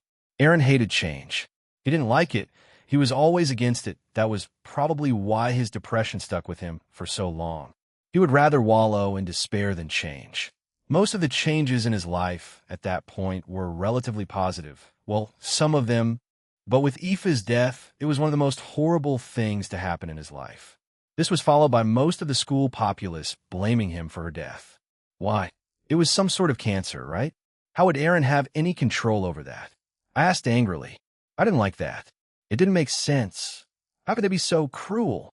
The ones who started saying it were people that didn't like Aaron, and the fact that Aaron started dating Aoife only made their treatment of him worse. However, Aoife was always there to stop it, though Aaron's own personality became like that because of his own mother. Anyway, the ones that hated Aaron were known bullies and bad people in and outside of the school. They would threaten anyone that wouldn't join in the bullying, so the entire student populace joined in. Ryan himself stayed out of it and tried to help him, but he couldn't do much. The hate overshadowed his popularity. What do you mean that Aaron's personality was because of his mother? Grafia asked. Do you remember the time when Aaron fought Riser Phoenix? After the raiding game between Rias and his peerage? Or the time when Lavinia was hurt? She asked, and we all nodded. Do you remember how he was like? Aaron, when he was younger, put a boy in the hospital in his first fight. As I said before, Cinchuredo, his father, was obviously both furious and proud of him. He wanted his son to be tough and wouldn't take anything lying down. But his mother, on the other hand, was horrified at what Aaron had done. So she had him promise her to not fight anymore. Regardless of what they had done essentially, Cinchuredo Contour sighed and looked up at the ceiling. I don't know if Azathoth chose him out of true coincidence or if it was planned. When looking at what outer gods are, that side of Aaron definitely qualifies. He was a lot of pin-up anger in him that was generally unresolved, though he was very good at keeping it down. But I guess the silver lining in all of it was Aoife, since she influenced him enough to change into that kind of person. But as I said, it nearly all disappeared after her death. However, by some miracle, he pulled himself out of it after a long time, but then he died. She looked at us and smiled. Meeting all of you has undoubtedly been a good thing for him. His moral compass is always being challenged here. There were certainly various points where he could have taken a different path, a path that's fitting of one of his sacred gears, and a path befitting an outer god. A path full of destruction and chaos. But with all of you, his friends, and Aoife's influence always in his mind, whether he was thinking of it consciously or subconsciously, there were definitely factors in it. To discard the path of destruction and follow the road of righteousness. According to Azazel, from what I heard from him in the past, hatred, sadness, grief, and despair were what made the boosted gear. Spreading resentment was what the heavenly dragons were meant to do, holding the infinite hope and unbreakable dreams, and walking the path of righteousness. And I promise you all, I will lead you to a path beyond the stars, glowing in true outer light. Those two lines in his queen form's chant undoubtedly signified taking a different path from the Juggernaut drive and the typical one an outer god takes. To Contour and to Azathoth, he was different from the other outer gods. However, he could always fall down that line, since he's still walking that tightrope. Contour suddenly bowed and said, "That's all I want to tell you. While much of his past is still unknown to him, I want you all to keep on supporting him far into the future. This may be selfish of me, but why do you even need to ask? We're already here with him, so there's no point in asking. Also, some of us are already immortal. It would be awkward to break it off with him too. Geez, Contour, have a little faith in us," said Natsum. I see. One last thing near the end of his life. He apologized a lot, even if it wasn't warranted, so if he does start doing that in the future, please stop him. Aoife would be angry with him if he did. The rest agreed with Natsum, and we told Contour that we would. After that, she disappeared, saying that she was nearly done analyzing the crystal. Just as we were about to leave his office, I said, I want to make future changes to be something positive for Aaron. From the little we know, they've mostly been awful experiences for him. So, geez, Nia, I think we all came to that conclusion after we heard that little story from his past. We've already been doing that before we found out, and we'll keep doing that far into the future, Aquino said and winked at me. Yes, I prefer to see him smiling more than anything else. That's the Aaron we know, added Latia. The rest agreed and finally left. Suzuka stayed behind along with Danu. And why was I called here? Everyone knows your fated one status. And we know why Rosweiss came here since she wants to be one. But you may be the last Danu-sama. Contour did say that she's a goddess, and the fact that you're an Irish goddess is just another indication, said Suzaku. Danu was clearly shocked, but she didn't say anything and left the room. We didn't know how she felt, but she was clearly embarrassed by it. Are you staying for the night? I asked Suzaku. I am. We glanced at each other. We didn't need words to know her reasoning. All that was left was to wait for Aaron to come back. Jean's skyward soliloquy. I took a seat and asked, so, what did you want to talk about? You spoke to Rosweiss about something cryptic. Let me ask you too. Do you think the world is fair? She asked and stared at me. Rose gave me a rundown of their conversation. Rose concluded that she was unhappy with the state of the world. Maybe she wanted some kind of utopia? Valentina Vordenberg, part of the house of Vordenberg of pure blood vampires, just like Calantha Vordenberg of the Valateam. No, it's obviously not, whether that be in the supernatural world or the human world. Nothing is ever fair. No one is born equal. That's even more obvious in the supernatural world, where we have powers to change many things. Take Surzex Lucifer as an example. He's the apex of modern devils along with the Juka Beelzebub, I told her.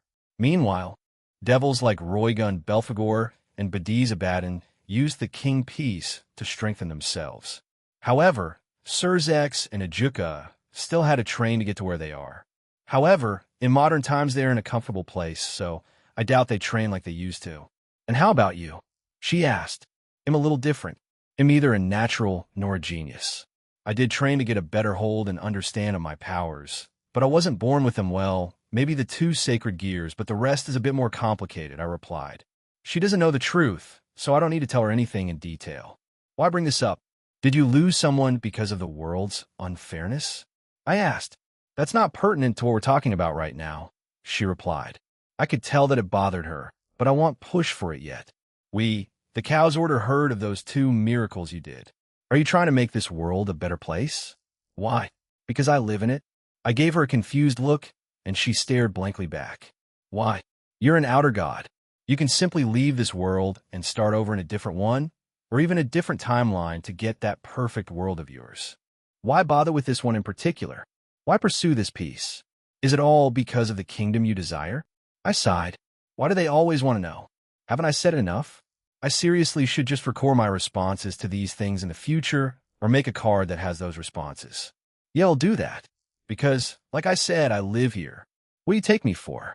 Just because I'm a god, now that doesn't mean ill. Just discard the things I've built up. Unfortunately for you, I'm not just some unfeeling god that sees everyone as puppets or chess pieces to play with.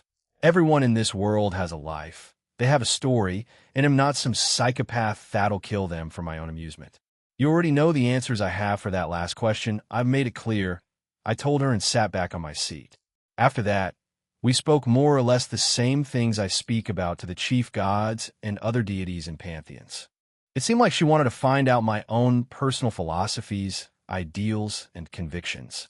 At the end of it, she didn't show much emotions as I could get a read on her, but even when I read her thoughts, they were mostly silent. Very well. I have an understanding on what kind of person you are. I will contact you again, and after that, I will tell you my answer, she told me. Your answer? I repeated. Whether I join the alliance of DXD, or let you take me down and get that information from me. Of course, I won't fight you. I stand no chance. She put her book away and patted herself down. I will see you in the future, Dual No, Jean Skyward. She stared me in the eyes as she left. What a strange woman. Seriously, though, I wonder what happened to her. I asked myself. I felt the illusion magic that surrounded this place begin to shatter, and the once clean room around me was now destroyed, moldy, and rotten. She's powerful, at least Dragon God class, to be able to make illusion magic that powerful. Maybe it was reality manipulation instead? Well, whatever the case, maybe I'm done here. So I returned home. The next day came, and today we go meet up with Ajuka and the Phoenix siblings in that base he has outside of this universe. The leaders of Team DXD and most of my household wanted to go with us, and we're about to leave. We were in the training facility, and we're about to teleport there. The ones that are missing were the Vala team. No matter how much I tried to contact them, Valley wouldn't answer. Lavinia said give him a proper scolding later when we find them. But for now, all right, let's go. We can't keep him waiting, I told them, and we left. Azazel and Avetsa joined us in this. Chapter 15, Part 2, Ugly Truths, and to be infuriated third-person point of view, everything is ready. We can commence the operation to invade Grigori, said Sadnal. You're sure this is accurate? Asked Promestine. I am positive. Azazel likes to keep to a certain structure. In all the years I've been alive, he has barely changed things, and even if he does add a new section to the organization, ITLL be the same. And even if it's a new base in the underworld, I doubt it will change much. Trust me, will ya? Said Sadnal. Trust in our organization will always end in betrayal. You should know that, said Chernobog. However, Yomiel, you may perish in this operation with MKHL. Are you sure you want to do this? We have the Eevee partaking in this along with all of Clippeth. We will be fine as long as we stick to our plans. One combat fanatic and another atrocity fanatic will be helping us with this, along with several clones of Niagara and the original Niagara, as well as clones of Chrome Crutch, Apophis, Grindel, and Layden. Not to mention the mass-produced evil dragons, cryptids, and divine beasts, and various monsters from the Phantasma. explained Yomiel. Ah, don't forget around 8 completed battle gods. This is their first test run, and if successful, we'll use it for that. Lapis is nearly back after all, and she succeeded. Hee, exclaimed Kikate. No, she's taking a detour. She wishes to become an outer god. So she plans on siphoning power from a few that are sleeping, and as well as some power from Nyarlathotep, since she left some residual power for her to absorb. That outer god is meticulous. So by the time she comes back, we'll have someone that can fight on par with the middleman, said Promestine. She smirked. That will work for us. We'll use her afterward to carry out our plan. Then what about the crystals? Asked Oz. One is under the middleman's protection, but we already reached it before him, so we'll remotely access it. The rest is in the place where the next operation is being held at. The last 3 have been transported there, and if the death of a certain individual occurs, it will send out a signal for the Death King and ITLL make its way here. Whether it reaches us on time is another story, but we can wait, explained Promestine. I heard Black Alice may want to fuse with it like Lapis. Can that be done? Asked Margir.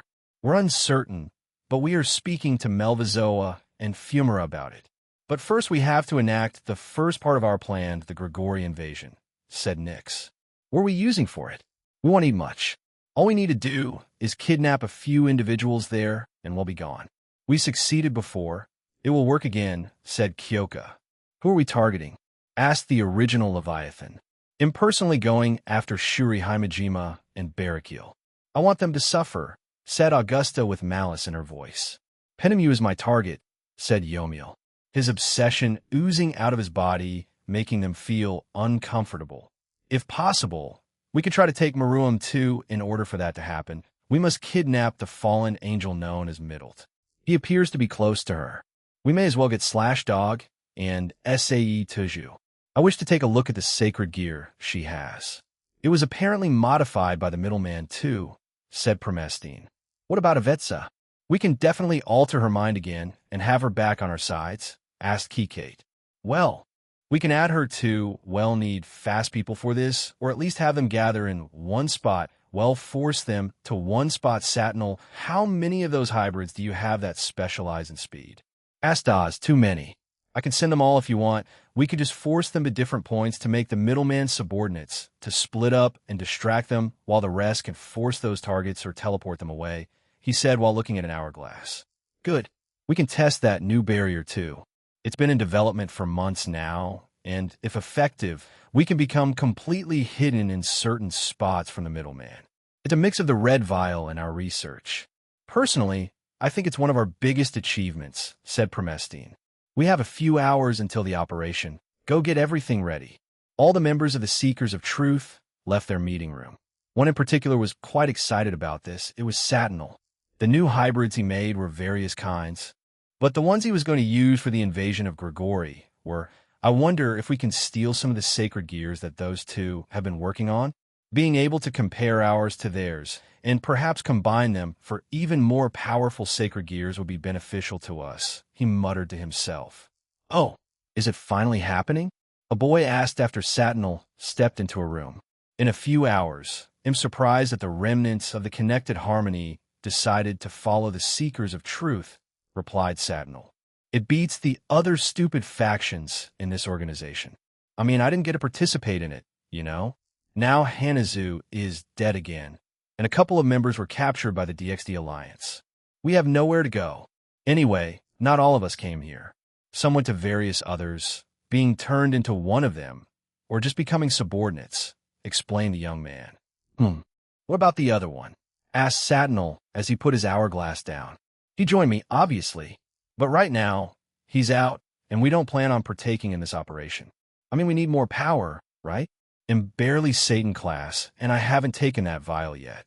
I want to get to God class myself before taking it, then ITLL push me further, then it'll start participating, explained the boy. Satinel had already started his preparations while half-heartedly listening to the boy talk about his plans of getting stronger. He didn't have much of an opinion about it. He gave him a shrug and continued doing his work. Can I request an artificial sacred gear from you? Asked the boy. That's unexpected. You were formerly part of the 5 principal clans, and you want a sacred gear? Is the world ending? Satinel asked in disbelief. Yes, I used to hate them, but seeing their powers and potential made me want one. I have the specifications here to make it easier for you, he said, and waved around a piece of paper. Satinel glanced at him and tabbed the table he was at. The young boy strolled over happily and placed the blueprints on the table. Satinel looked over him and started coughing violently. Are you insane? I'm crazy, but this is beyond my comprehension. This is less of a sacred gear and more of a gamble on your life. Literally. Satinel shouted at the young boy after looking at the blueprints. But as you know, I have very high luck, more than most, and with that I can influence this fun sacred gear, can't I? If we add a mixture of everything we've made, this sacred gear of chance will make it pretty fun. It's not consistent at all. If you manage to get something useless, what then? The waiting period is a minute. You need to hold off your enemies for that long. If it's the middleman, then you die. Satinel didn't understand this young boy's thinking and scratched his head in confusion. Details, Satinel. Are you willing to take the challenge or not? The boy asked in a serious tone. Easily, but are you sure? He repeated his question again while looking at the blueprints. I am. Perhaps I share the same sentiments as Vala Lucifer. A world that I can't fight in is a boring one, and I refuse to stay on the sidelines, replied the young boy. He got up and started walking away. Anyway, get back to me as soon as you can. He'll be waiting. Satinel watched the boy leave the room and look back at the blueprints given to him. While I do not fear death, you exiled clan members are something else. It's like you pursued death itself first. It was Hanazu, then Atsudara, a few others, and now you, Ayuma Duman, he said inside. Very well. It'll make this one of the best artificial sacred gears I've made to date. Ayuma Duman, the older brother of Genbu Duman, the inheritor of the Black Tortoise. Ayumu himself wasn't born with his clan's water manipulation. However, he was instead born with incredible luck. Whatever he did, he would always come out on top of it, whether it was in a fight or something trivial. He would always win. Ayumu was born under one of the brightest stars in the universe, Alpha Centauri or Rigil Kentaurus, hence why he had a lot of luck. These were known as the brightest 7 stars in the universe, also dubbed as the Lucky 7. Anyone born under them are known to have great luck throughout their lives. This was only amplified in the universe they were born in, the Draconic Dais, where magic and powers were real. Universe Eevee, it told, after this operation, most factions of the Chaos Order will launch an all-out assault on the Draconic Dais. How much have we recovered since the Outer Gods attack a few months ago? Asked Melvizoa. We are back at 89 capacity. The operation won't start for the next few days. However, we are lending them 2 of the weakest in the combat and atrocity fanatics. After that, we will wait for them to release Trihexa onto the world, Lapis to arrive, and we will then attack the Draconic Dais, explained a subordinate. It is unsure of what the middleman will do. We will send only a few of our own, and then make up for it by sending our own soldiers, said Melvizoa. If those past operations are anything to go by, this will end in utter failure. We will focus our efforts on finding the Enrios while giving just a small fraction of our power to the Chaos Order. At once, the subordinate said and left the room. Are you sure about that, Melvizoa? If it went all in, we could potentially conquer that universe too, you know? It's the only planet in their universe to have any kind of organic life, asked Saracelbes. Apart from sending in a few shepherds, combat fanatics, and atrocity fanatics, we will send into that dragon to them too. It should prove more than useful enough for them, he said to Saracelbes. We only have a few of those in creation. Are you sure? Yes, it's powerful, but they were not affected by the Outer Gods attack. We can afford to lose one. Meanwhile, Regal Ziva will be tasked with going to their dimensional gap during the attack on the universe and seeing if he can find anything useful there. Saracelbes' eyes widened briefly as she had been keeping an eye on the reports of the Chaos Order. Melvizoa was meticulous, but after the failed attacks on the universe, he had lost interest in the Chaos Order as a whole and had only been giving them the minimum of assistance. In Saracelbes' mind, he didn't know that the Outer God subordinates had taken up residency in that place. She found a chance. I wish to accompany him there, she told Melvazoa. The malevolent god looked at her with curiosity and asked, "Why?" "That place only houses the Dragon of Dreams, and it is below the power of Regalziva." "No, I heard that the DXD Alliance may have some bases set up there. If I go, we can secure them and possibly obtain information regarding the Outer God, and perhaps a way to leverage with him," she said as calmly as possible. Melvazoa rubbed his metallic chin and nodded. "Very well. Defeat anyone weak, anyone with potential, and bring them over to our side. Anything useful you find there, bring it back to me," he ordered. "Yes, of course, brother." Sarah Selby smiled at her brother and left the room. Her smile only kept on getting wider as she got further and further away from the room. It had turned into a maniacal grin. "A chance. The chance I've been waiting for," she thought, and teleported back to her own base. Universe Draconic Deus Kana Kludmer's soliloquy a few months ago. I received wonderful news from Aaron. He said a goddess in the Hindu pantheon would like to collaborate with me by performing a duet with me. Since then, we have spoken to each other quite frequently and also visited each other's realms since they became part of the Alliance. Sarasvati is the Hindu goddess of knowledge, music, art, speech, wisdom, and learning. I myself am the mythical inventor of the harp and an Irish goddess of music, inspiration, and dreams. With us working together, we'll make a masterpiece. Today, I was in the meeting room with many other gods in the land of Heaven Falls. The reason for this meeting was because of Ain. A few weeks back, we received word from the leaders of the Alliance, as well as from Erin, that she'll have her powers back soon. Soon, as in a few days, we're meeting up because we wanted to know what she had plans after getting her powers back. This means she won't need to do her job anymore. At the start, she seemed to loathe and hate doing her job, but now she's made a lot of friends because of it, and she's usually smiling while she does it. To her, it's exhausting, but it's quite clear that she enjoys doing her job too. So Ain will no doubt feel a bit of conflict on once she gets her powers back. However, she does rant from time to time about getting her powers back, something about making her day-to-day life much easier. "So, Ain, do you look forward to the day you receive your powers back?" Noada asked while laughing. "Duh, I'm a goddess for crying out loud. It's been way too strange not having the use of my powers for the last few months. I can't wait to have them back," she replied, rather irritated. "What do you plan on doing with your powers? What about the job you've been doing these last few months?" asked the insect. "I'll keep doing my job. It keeps me busy during the day, and when I'm done, I can just do whatever I want with more freedom with my powers. It's not like anything is going to change too much. I already have a routine. I'm not changing that," she replied dismissively. "Is this what they call it, Sundara? I heard a few of the girls in Aaron's group call Sona that a few times back when we spent our time in his dimension. The way she's acting is definitely like it. Danu isn't here, and a few warriors of the Gaelic Alliance. Could they be somewhere with Team DXD?" asked Luff as he opened one eye and looked around the room. "It would be safe to assume so. Danu did move in with Jean not too long ago," said Bridget. "Should we get ready?"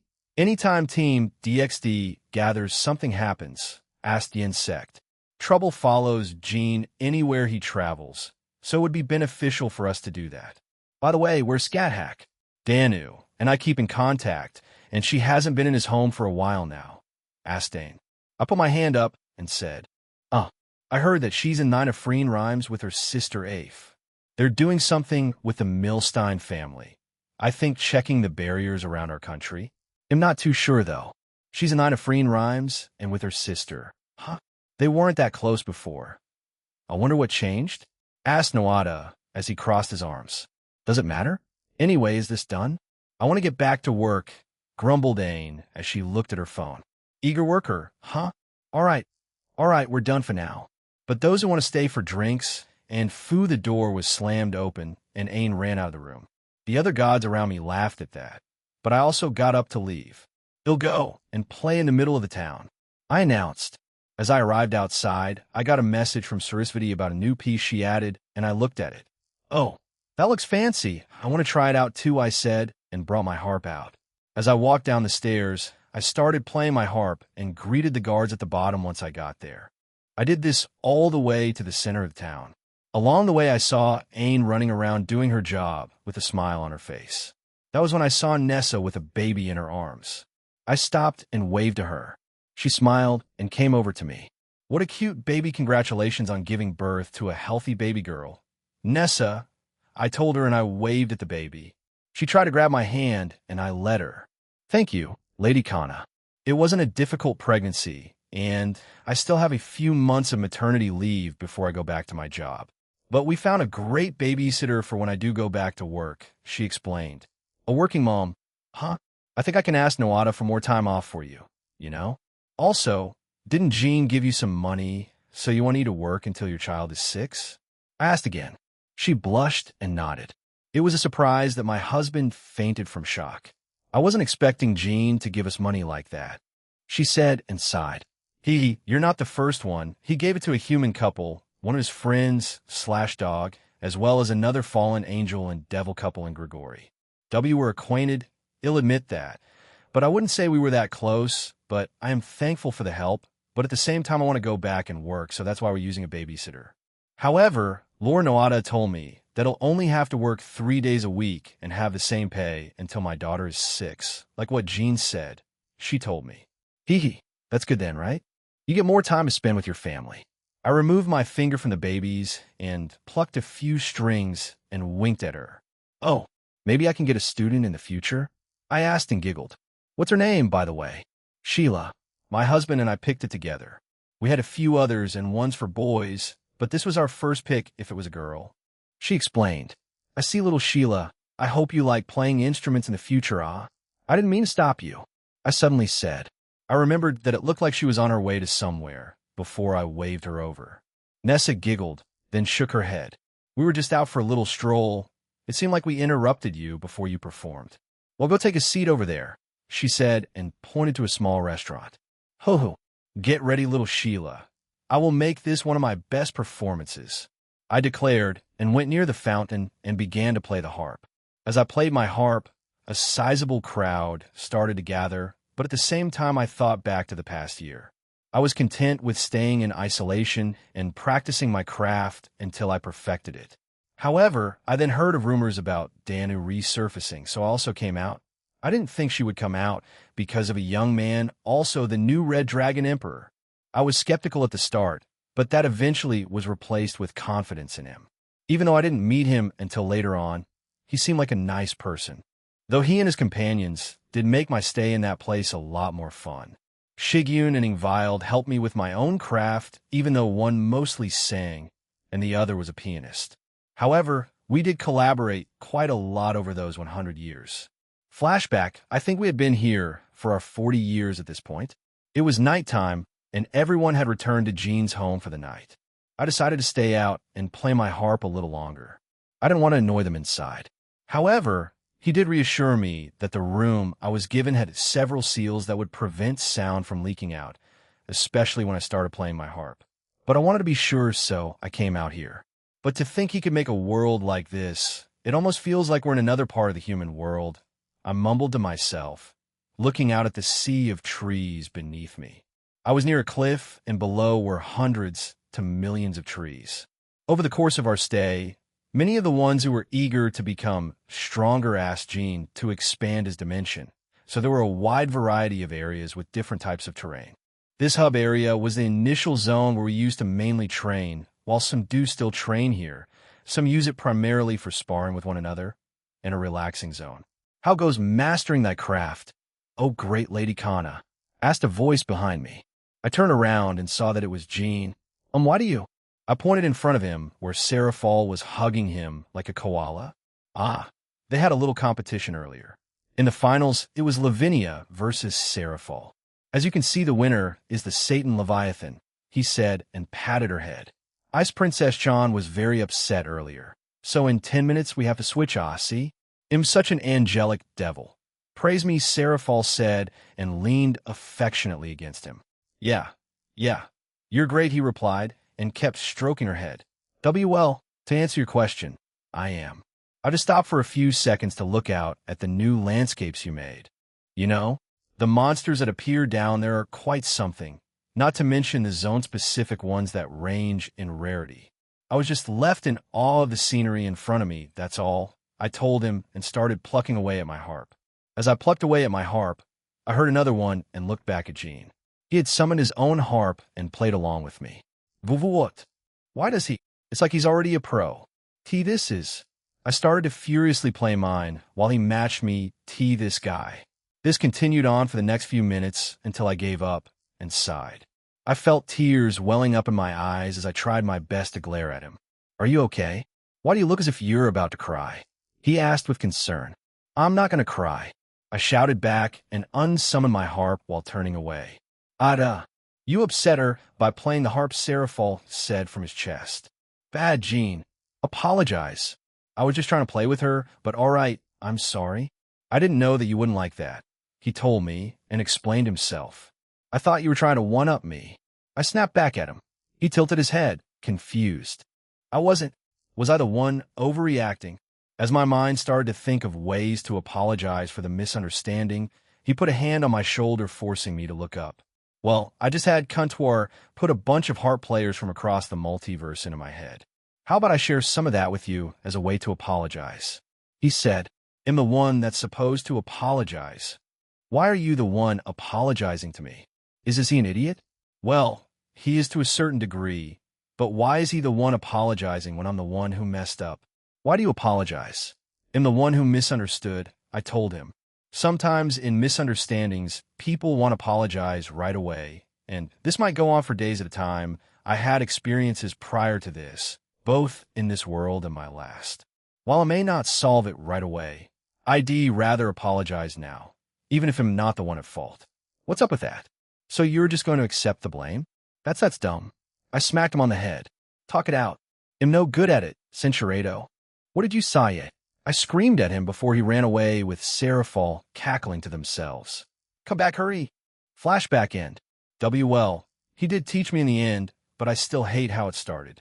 How dare he call me incompetent at my own craft? I invented this damn thing. Show me some respect, Tool.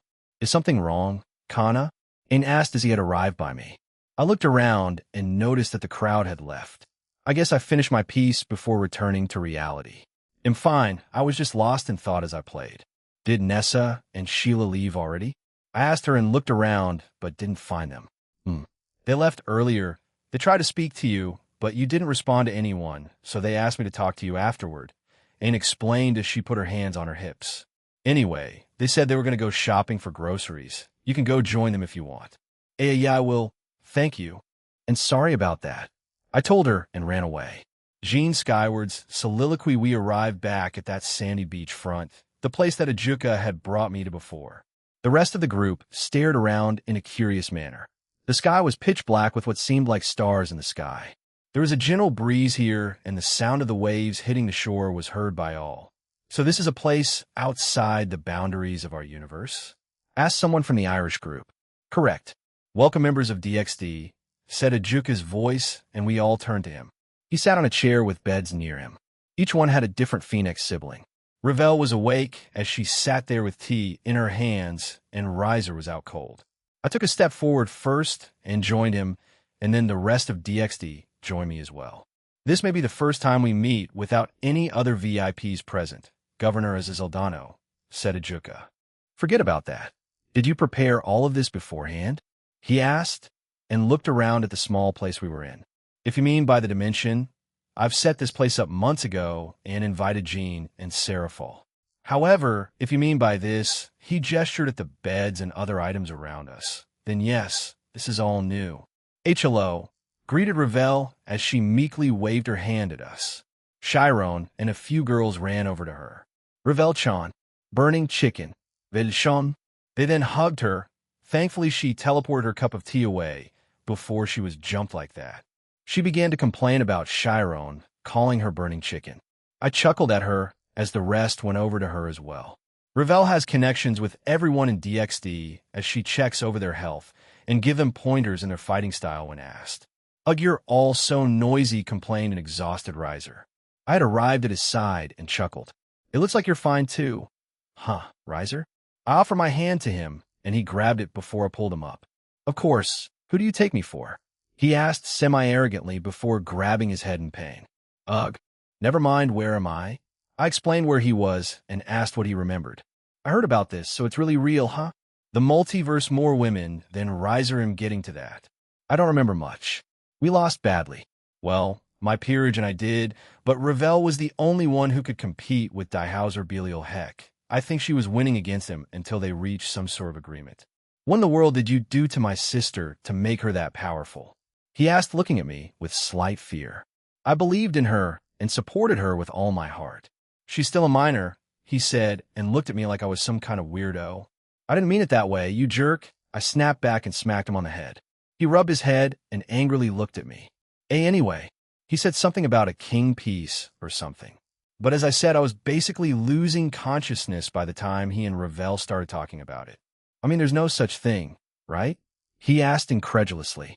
We can discuss that soon, but first, Riser, you're needed back in your household, said Ajuka. The Slash Dog team can escort you back. They can come back here, I told him, and gestured for Fusey to come to me. She was confused, but came over. I poked her head and gave her the directions to come back here. Yeah, I was going to ask you guys to do that, Azazel said, and turned to Kanami. Roger. Fried roast chicken sama. Please come with us, Kanami, said as she grabbed his arm and pulled him away. Oh, boy. My name is Riser. He didn't get a chance to say anything as he and the rest of the Slash Dog team left. Ajuka sighed and said, well, I did have another reason for bringing all of you here.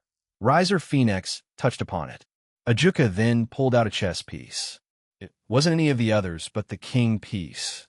I haven't seen that before, and it doesn't look like the pawn, bishop, rook, knight, or queen pieces, said Saji as he stared at it. This is the king piece, he said, and moved it around in his hand. He looked at us, but the only ones a bit surprised were Azazel and Avetsa. The rest of Team DXD were just confused or didn't have a clue. It seems that most of the Gremory and Citri peerage aren't surprised by this gene. Did you tell them of its existence? I did, I replied. I also know some of the ones in possession of it, so they had time to digest the shock already. That speeds this up, but I feel like I should tell the rest of Team DXD about it, as well as give a more detailed explanation, he said. That's fine, I didn't go into detail about it. I just mentioned its existence and who might have it, as well as the limited knowledge I have. I also mentioned its impact on the underworld and devils as a whole. I replied and he nodded. To start, the king piece originally didn't exist. No, I tried to erase its existence. The evil pieces system only had the ceremony to make someone a king. We made the soon-to-be king touch a monument in the Satan's castles or higher-ups and register them that way. However, in order to prevent the king pieces from being exposed to the rest of Devil Society, I had to erase them. When a servant devil is promoted, the piece within their body fuses or overlaps with the king piece, and I found it to be a dangerous thing for them. He began to play with the piece in his hand and added, the characterizes of this piece is simple power enhancement. But the strengthening isn't as weak as just 2 or 3 times. As long as one possesses this, it could be 10 times or over 100 times as possible. This meant that an ordinary low to middle-class devil's power could be enhanced further than their fellow peerage members, even surpassing their king. This is one of the reasons for prohibiting the king piece. The fear was that the people who obtained this sort of power could have malicious intentions towards the government and could even harm them. Excessive power will often blind people's eyes. Pure strengthening. A times 10 to times 100 multipliers. Any devil would go insane to get the king piece if they knew of its existence or how to make it. I had confronted Roygun about it months ago and in a way told her to give it up, but she didn't. She loved the raiding games too much, and I doubt she would have said yes, even with my budding reputation at the time. Valerie knew about it before the rest of them, since she was with me at the time. But this does make me stop and think. The original Satans knew about the crystals of Agar's Island. Then Lapis and the other strong leaders may have an idea about the king piece. So it wouldn't be a stretch to assume that they had Promestine, Satinel, and their other scientists work on making one, right? Or something similar to the king piece to distribute it to the entire organization. I saw nothing about it in the memories I collected recently, but it wouldn't be surprising if they hid the fact. But adding that and Nyarlathotep's blood and whatever else they have the thought is just giving me a headache. We already saw that people would go insane for power after getting the red vial or whatever power-up they got from the cow's order. So prohibiting this piece is understandable. Ajuka then created a small magic circle next to his hand. After applying a small amount of energy to it, the images of dozens of people appeared on the beach. They were all people that I had seen in video recordings and rating game magazines. Rias and Sona looked like they knew some of them, as they had grim expressions on their faces. The devils being shown here are all top-ranked rating game contestants. What they all have in common is that they're all from the original 72 pillars. They're all pure-blooded high-class devils. Furthermore, they are all user of the King piece. This was the idea of the higher-ups in the underworld. It hasn't been publicly stated.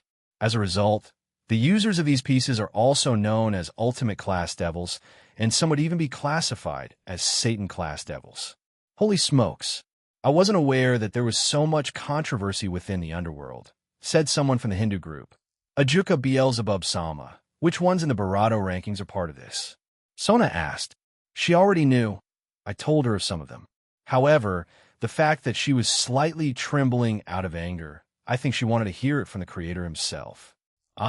Them. Well, the majority of them are using power which I can't publicly say that it's their own power since they continuously climb the ranks. Most of the game's management executives are also people who are on their side. By retaining the King piece, while also using bribery to obtain the commercial rights, along with the ideas of the higher-ups, they have conspired beforehand to manipulate their games. They're constantly involved in unfair and dishonest games. Even with that said, there are people who have used their own power to become top-ranked players. For example, devils like the former Dragon King Tannen and Rudiger Rosenkreutz.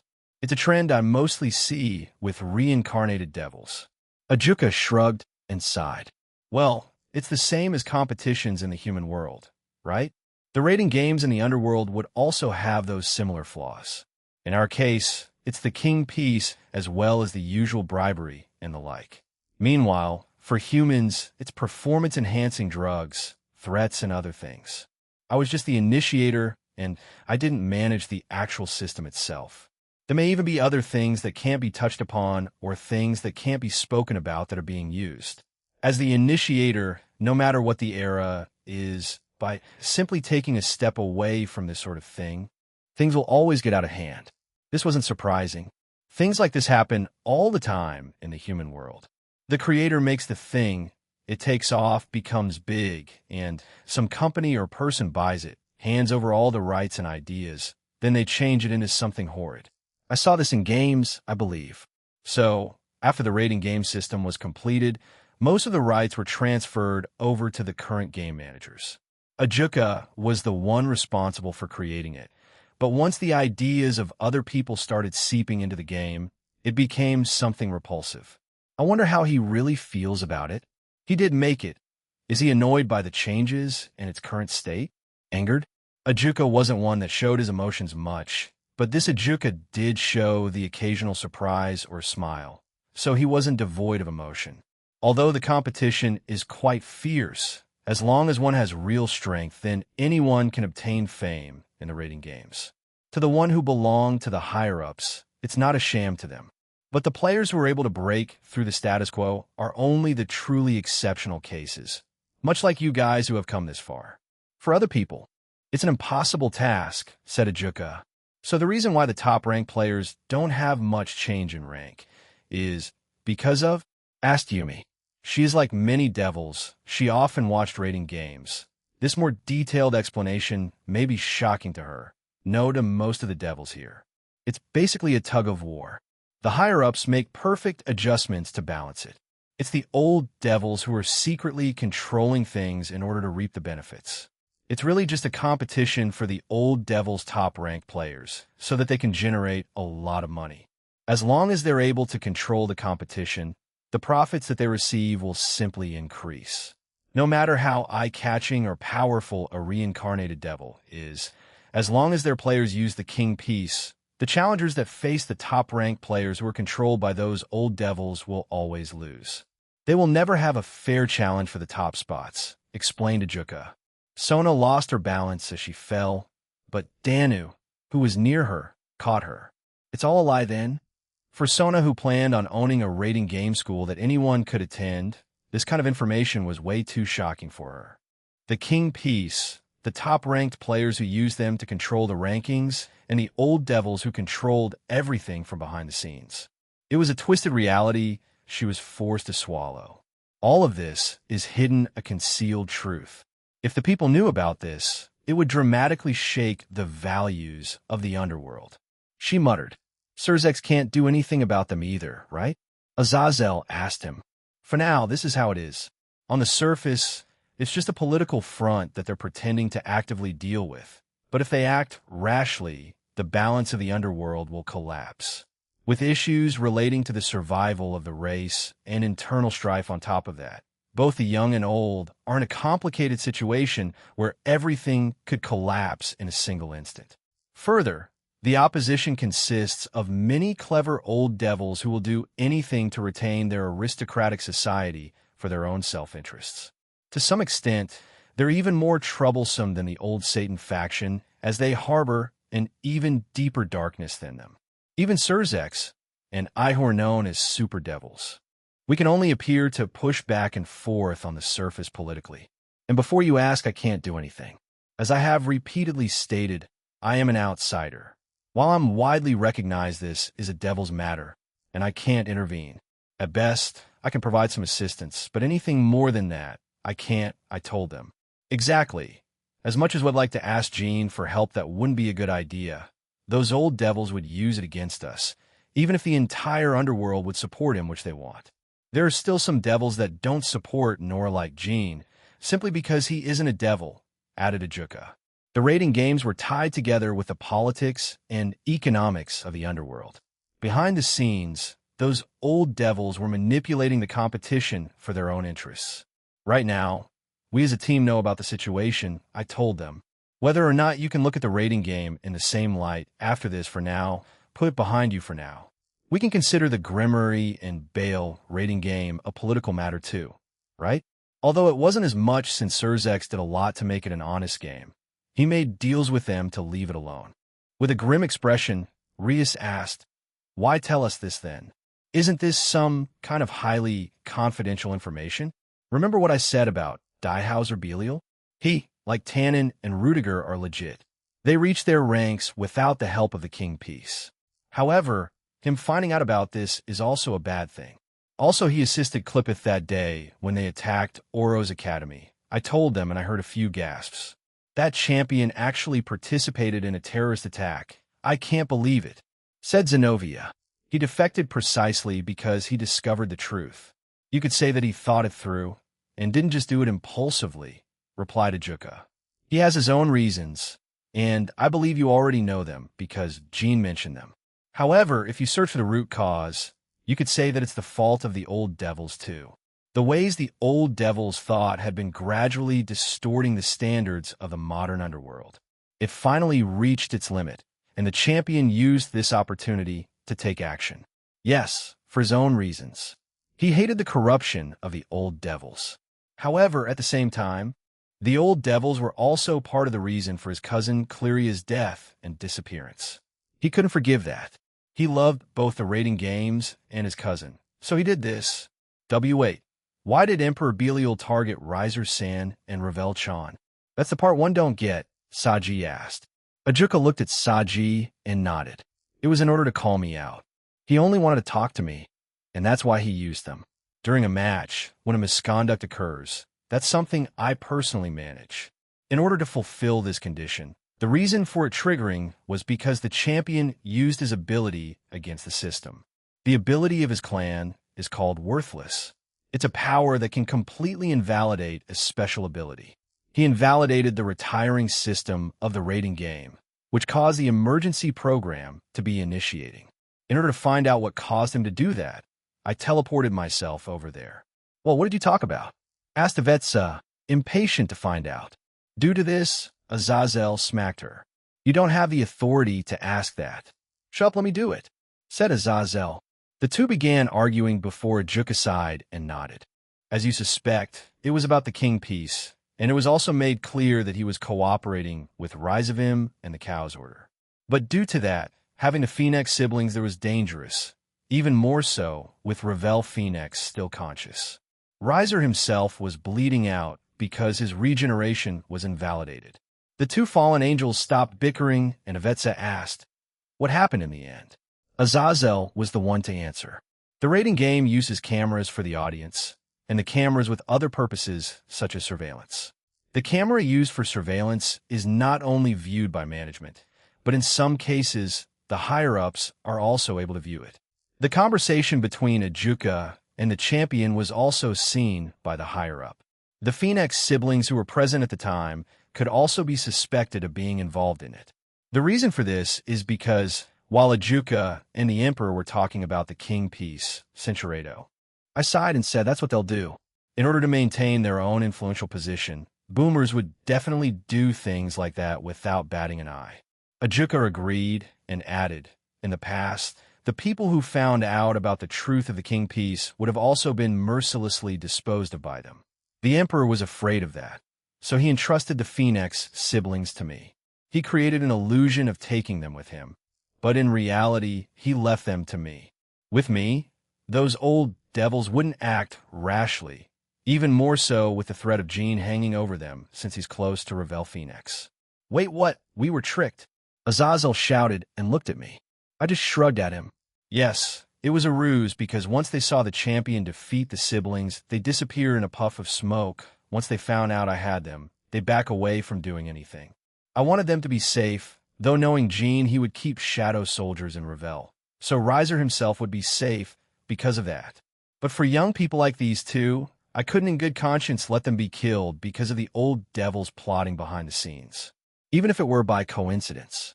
Those two were dragged into that confidential matter. However, they were safe because of my shadow soldiers and also because of Ajuka. Surzex and Ajuka, along with Seraphol, Falbium, and various devils like Serorg, the Grimory family, Citri family, and other devils, I have more trust in than the other devils. After recovering herself, Sona looked at Ajuka and asked, Ajuka-sama, what are the plans for the champion now that he's no longer here? He sighed deeply and looked at the sky beyond us. Everything that we just discussed will be announced to the entire underworld and the various factions and pantheons. What? Most of the team shouted in unison. They hadn't expected that to come out of Ajuka's mouth. That was Daihazer's wish.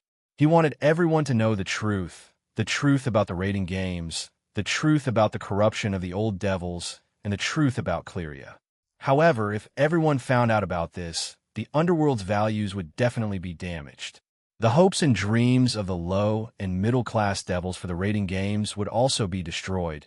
The truth of it all was truly disgusting. If they knew about the manipulation of rankings, the people who worked hard for their dreams and the children who were filled with hope for the future would have that crushed.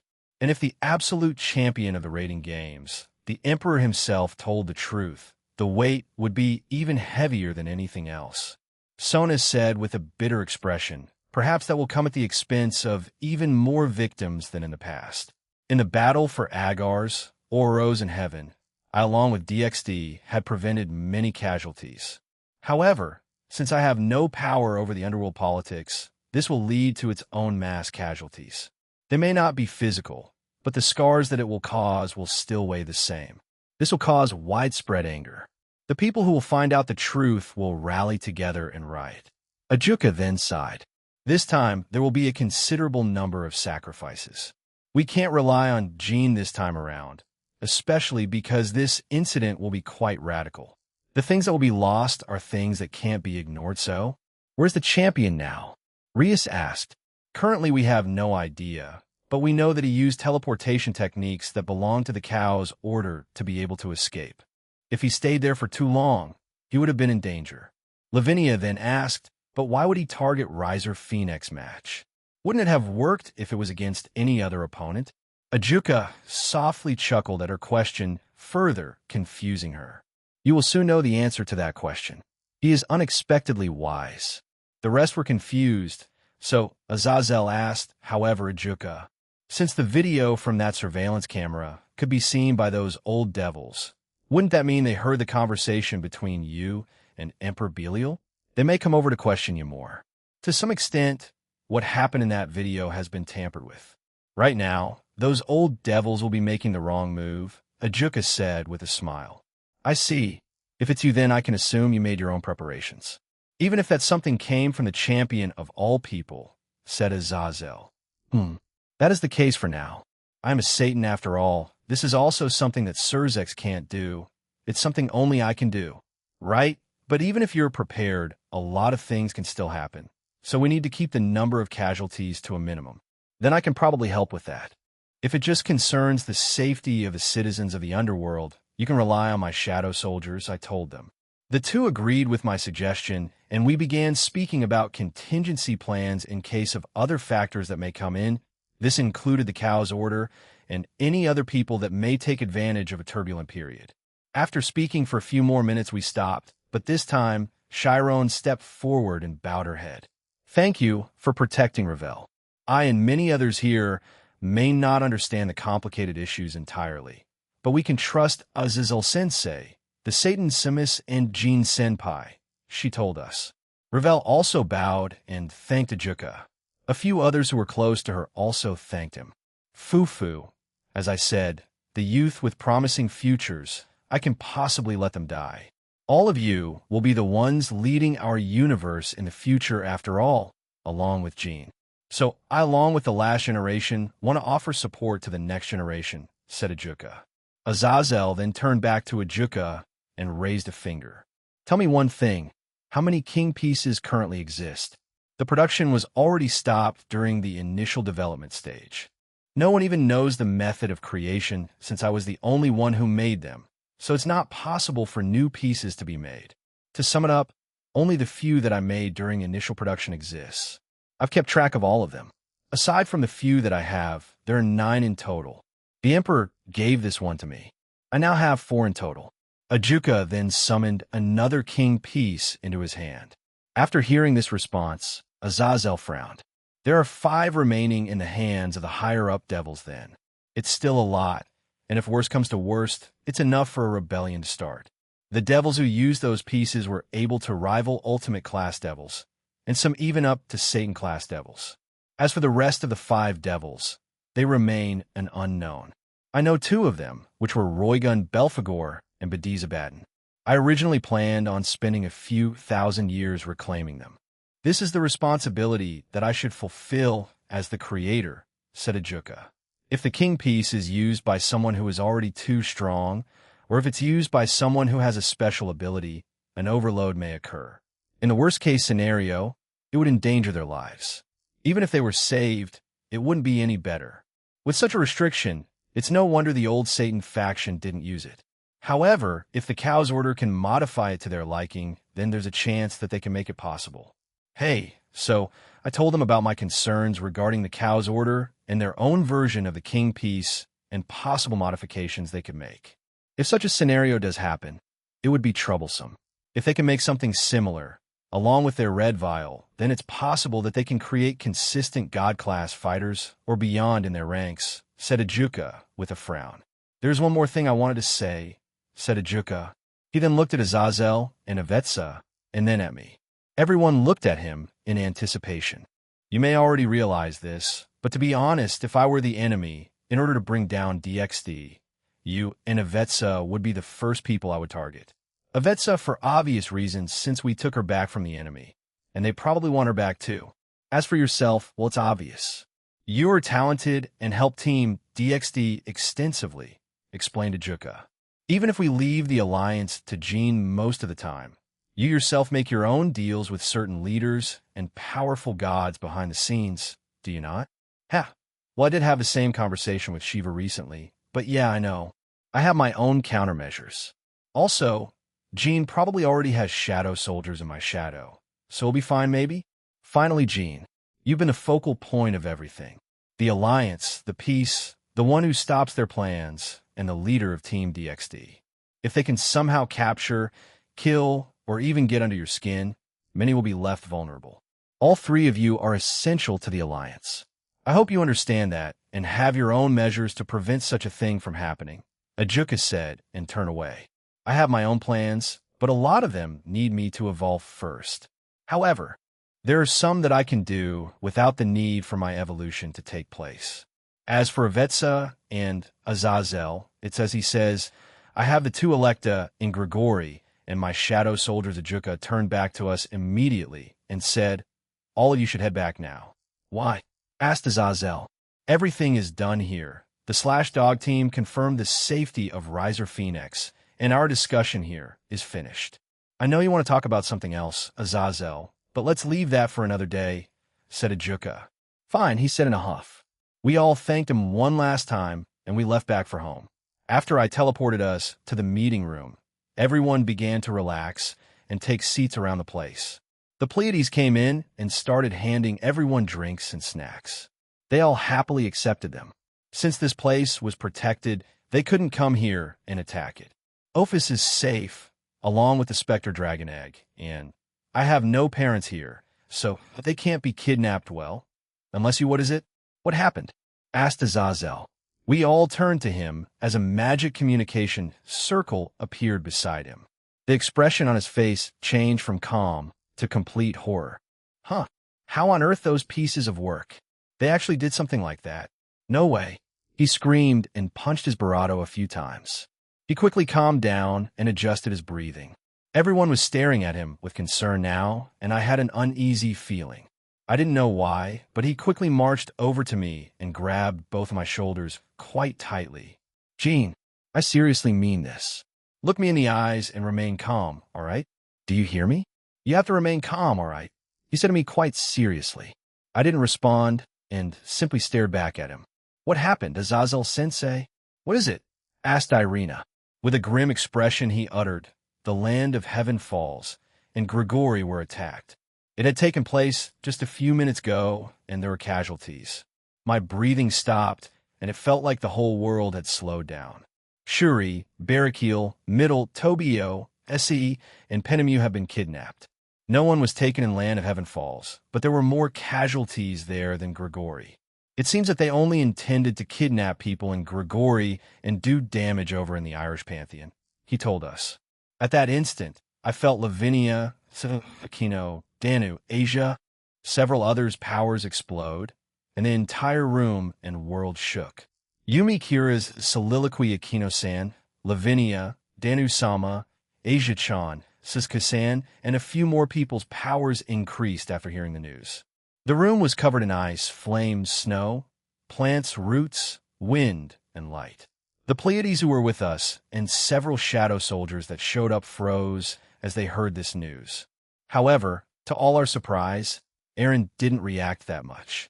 Azazel-sensei had let go of him as he also had a confused look on him. Aaron then put his hand up, and the powers that the others had exuded suddenly vanished. I think he forcefully calmed down their emotions. Let's stay calm for now, all right? He said to everyone. His facial expression hadn't changed either, but that also scared me. But Aaron, Aquino shouted, but he smiled at her, making her stop. Let's do this, then everyone else, go to Grigori. Danu, Irish group, you guys will come with me to the land of Heaven Falls and assess the damage, all right? If we can save anyone, well, do that, but let's stay calm and have a level head, he told us, and we agreed. The women were bothered by this, but quickly agreed. Aaron left immediately with Danu-sama and the Irish group. Is it just me, or did Jean-senpai not really react? Saji asked awkwardly. Who cares about reactions right now? You heard him. Everyone else get ready to go to Grigori. Anyone that can use healing or has healing items, bring them with them. Azazel-sensei took charge, and everyone started to scatter. But Lavinia and Siska-san stared at the spot where Aaron was no Reiko-san, Graphius-san, Roswai-sensei, and Aquino-san also did the same thing. Well, what's wrong with you six? Azazel asked. It felt the same, Graphius-san said to him. The same? Azazel-sensei repeated, confused. It was brief, but I saw the same look he had when Lavinia was hurt a few months back right now. He's keeping that fury inside.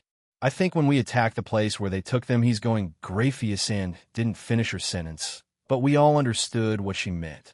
Aaron Toole was a ticking time bomb waiting to explode. Jean Skyward's soliloquy once arriving in the realm, the Irish group quickly scattered. All of them had a look of worry and horror. Danu also rushed off by herself. I went down the town that was once here. It was pure devastation.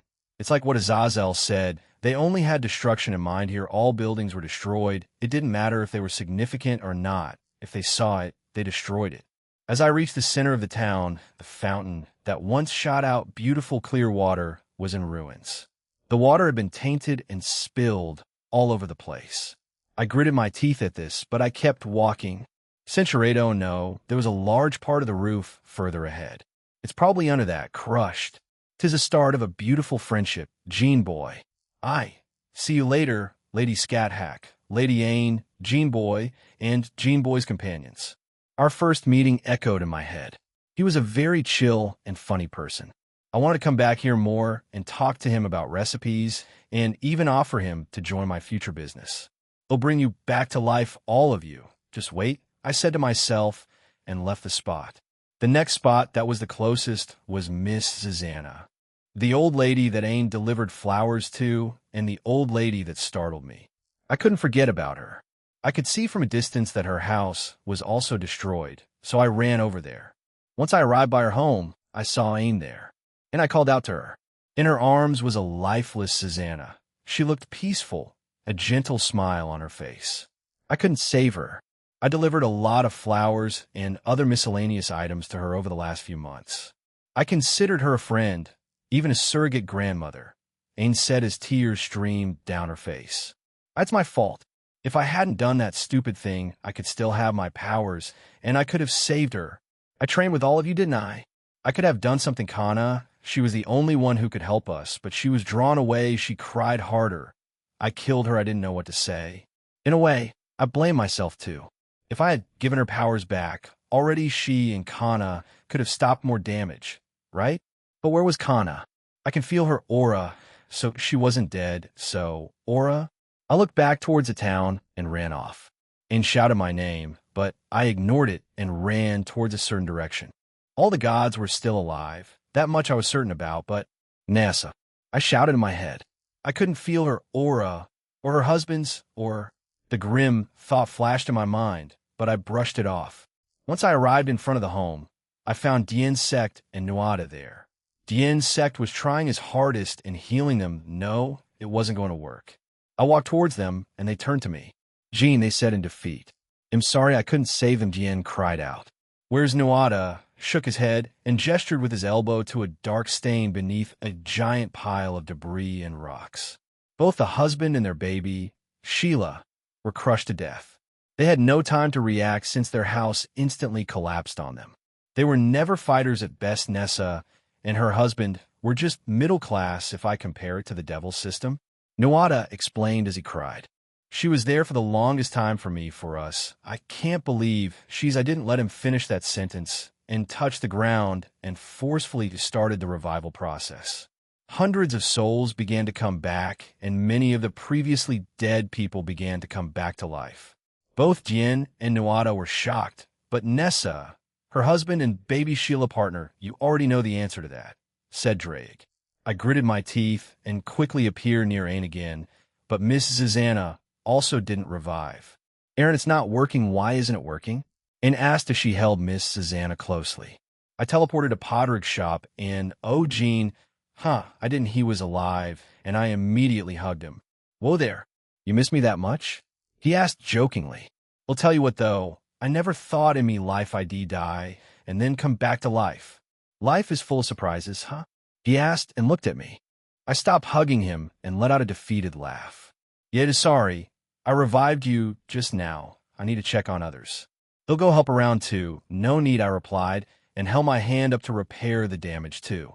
The ones that didn't revive, they had already passed on and are being reincarnated. I didn't think they would reincarnate so quickly. Nessa, her family had so much to live for. That baby was still a newborn. Kana, I muttered, and looked in a certain direction. After confirming her aura, I quickly made my way there.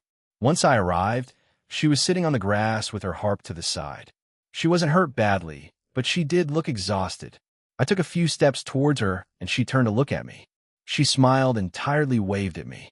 I quickly appeared in front of her and embraced her. You're okay, Hohu. I'm a goddess after all, but I am tired. I didn't think defending the place mostly by myself could be that exhausting luff, and the other gods also helped me. But I couldn't save everyone. I'm sorry, Aaron, she apologized and hugged me back. Right, it would be strange for her to be injured at all. I guess my own anxiety got to me. You did your best. In reality, this is my fault, so I'm sorry. I told her and picked her up. You and Mike, let me take you back. Okay, once we arrived back in town, I also healed her and put her down. While many of the residents here were alive again and the buildings had been repaired, there were some that didn't come back to life, and they could see that. Hence, why the mood in the realm was horrible right now. Why don't you use your music to soothe their hearts? I asked her. Kana looked at me for a few seconds before she nodded. She took out her harp and began to play a soft melody. A crowd of tired residents began to sit around her and listen to her music that would heal their souls. I took this time to dash around and gather up the ones I couldn't bring back to life. These were people I didn't interact with much, but I did speak to them a few times. I decided to leave Miss Susanna and Nessa's family as the last ones. I wanted to mentally prepare myself before I restored their bodies to what they used to look like. However, that time quickly approached as I went over to Susanna's home first, and hadn't moved from the spot as she held onto Susanna's body. I walked over to her and touched Susanna's body and restored it. Even when I did, her body was still cold. Ain, we have to, I know. Please let me bring her over there, she said, and I let her. I had gathered the bodies in the town's graveyard. I only briefly visited it in the past because I didn't have any business there. I didn't stay too long. But now I do, and I plan on burying all of them before the day ends. I also still had Grigori to go to. As we walked through the town, Kana's song was heard throughout. It sounded both hopeful and sorrowful. The townspeople were enthralled by it as they listened in, as they silently cried or openly wept.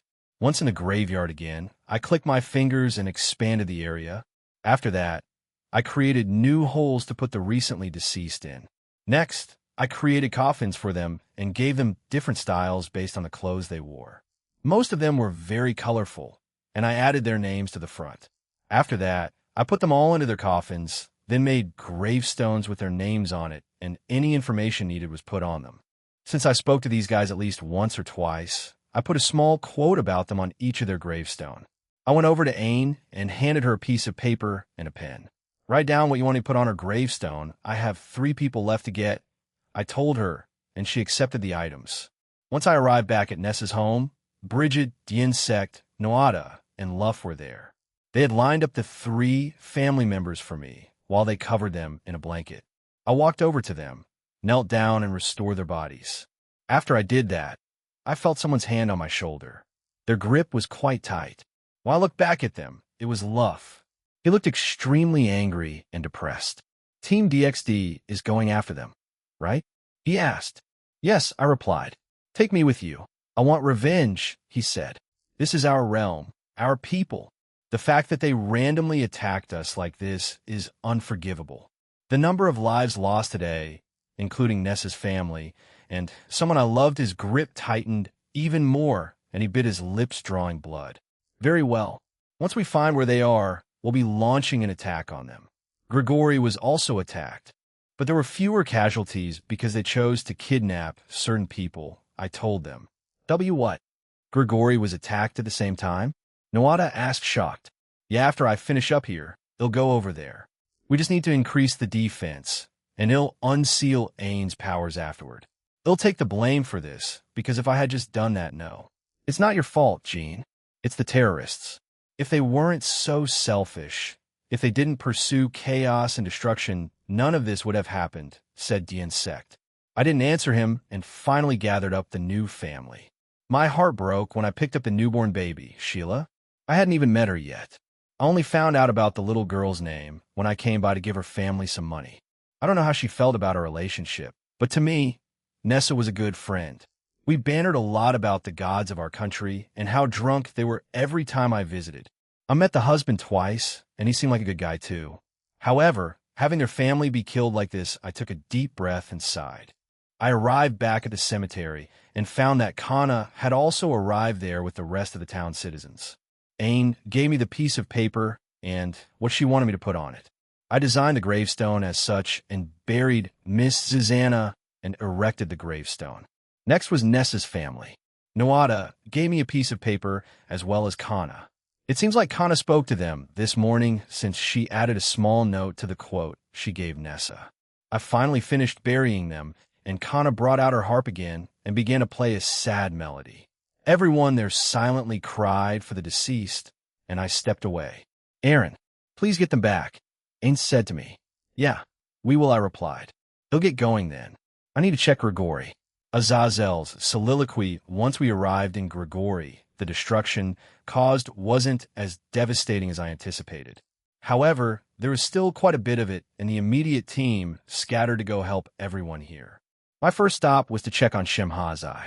I haven't heard anything from him since Tamiel was the one who contacted me. I checked my office, he wasn't there. Then I checked the places he was frequently at, but he wasn't there. Finally, I checked his home and found it was also destroyed, but I saw Lanila there with Shemhazai and their child. She had given birth to their baby a month prior. Oi, Shemhazai! I shouted and flew over to them. Darn, he was badly hurt. He had a couple of broken bones and several holes on his body. He was bleeding profusely, but it's amazing that he's still alive. I created a magic circle beside me and contacted Asia. Asia, are you busy? We need you down in the residential district of Grigori.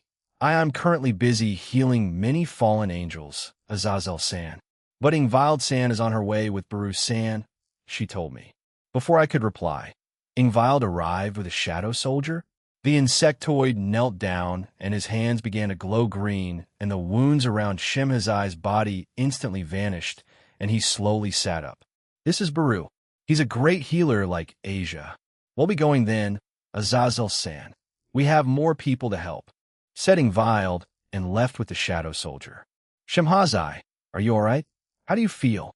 And if you're up to it, can you tell me what happened? I asked him. Azazel, I think it would be better to tell all of Team DXD this once we gather in one of the meeting rooms, he said tiredly. Right, you're right. All right, you two make your way there. It seems like Lanila unharmed. The same with the baby, I commented and looked at his wife and child. Yes, Jean's protections also worked on me when they activated, but Shemhazai was too far to be affected, no. He protected us, and that's why he was like that. Those things were too fast for him, she said and wept. You don't need to say any more for the time being. Please make your way to the main meeting room. We'll have a discussion there soon. I told her, and the two slowly made their way there. Shuri, Barakil, Middle, Tobio, Se, and Penemu were kidnapped. I'm curious as to how they managed to get Tobio, since he's quite powerful. The same with Se, although she's pregnant, so she doesn't move around too much.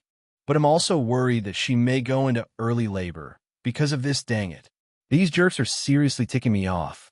I quickly made my way to the Himajema's household, and when I got there, Lavinia, Sako, Asia, and Akino were there, as they stood around looking at the destruction.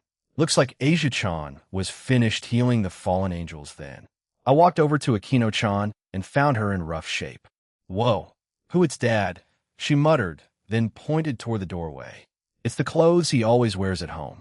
Lavinia, can you before I got to finish? She came over and encased the injured arm in ice. Thanks, whatever happened here. It seemed personal since he was hurt badly. Barakil is a fighter, so he'll recover, I told them. Anyway, let's go. We can talk about this more once Jean arrives. They left the area in an almost trance-like state. I don't know what was going through their heads, but violence was definitely one of them. As I walked around my organization, I found Avetsa with Maruam. I walked over to them, and he's been like that since I found him, she told me. His face just seemed blank, but it was clear that he was a blocked pipe waiting to burst too, like Jean. I walked over to him and put a hand on his shoulder. He looked up at me with the same blank expression. We're about to discuss a plan of action and a way to locate them. Go to the main meeting room. You know the way, right? He blinked at me a few times before he nodded, got up, and left. I had kept an eye on him and middled over the last few months since he came here, and those two have undoubtedly built a bond that I don't understand, and the things Jean told me about him, this definitely hit him hard. Though whether or not he deals with this in a healthy way or not is entirely up to him. I guess I'll need his father to help him out now, but he's also quite unpredictable right now, too. As Avetsa and I were about to walk away, the various buildings and structures around us began to repair themselves, as if the time here began to rewind. So he made it, huh? All right, let's do one more check and meet up in the meeting room. I'll go tell Jean about it. I told Avetsa, and she quickly left. I myself flew around until I found him at Shuri and Barakil's home. This wasn't repaired, yet to my surprise. He stood over the same bloody patch that Aquino was standing over not too long ago. When I looked at his face, I still couldn't read how he felt.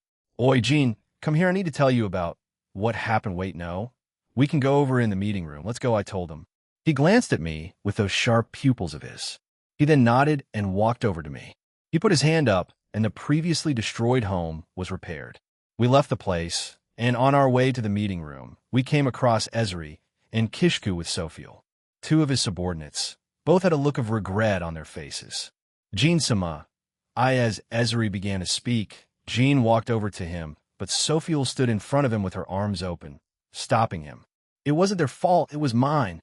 I was nearly taken too, so Ease came to rescue me. If you want to punish anyone, then please do it to me. The same with Kishka-san. He protected the exiled clan members from being taken away. Atsudara also helped him. Sophiel shouted as she trembled in front of Jean. He reached out and put a hand on both Sophiel and Ezra's heads. Good job on protecting her. It would be terrible if she was taken again. The same with you, Kishku. Good work.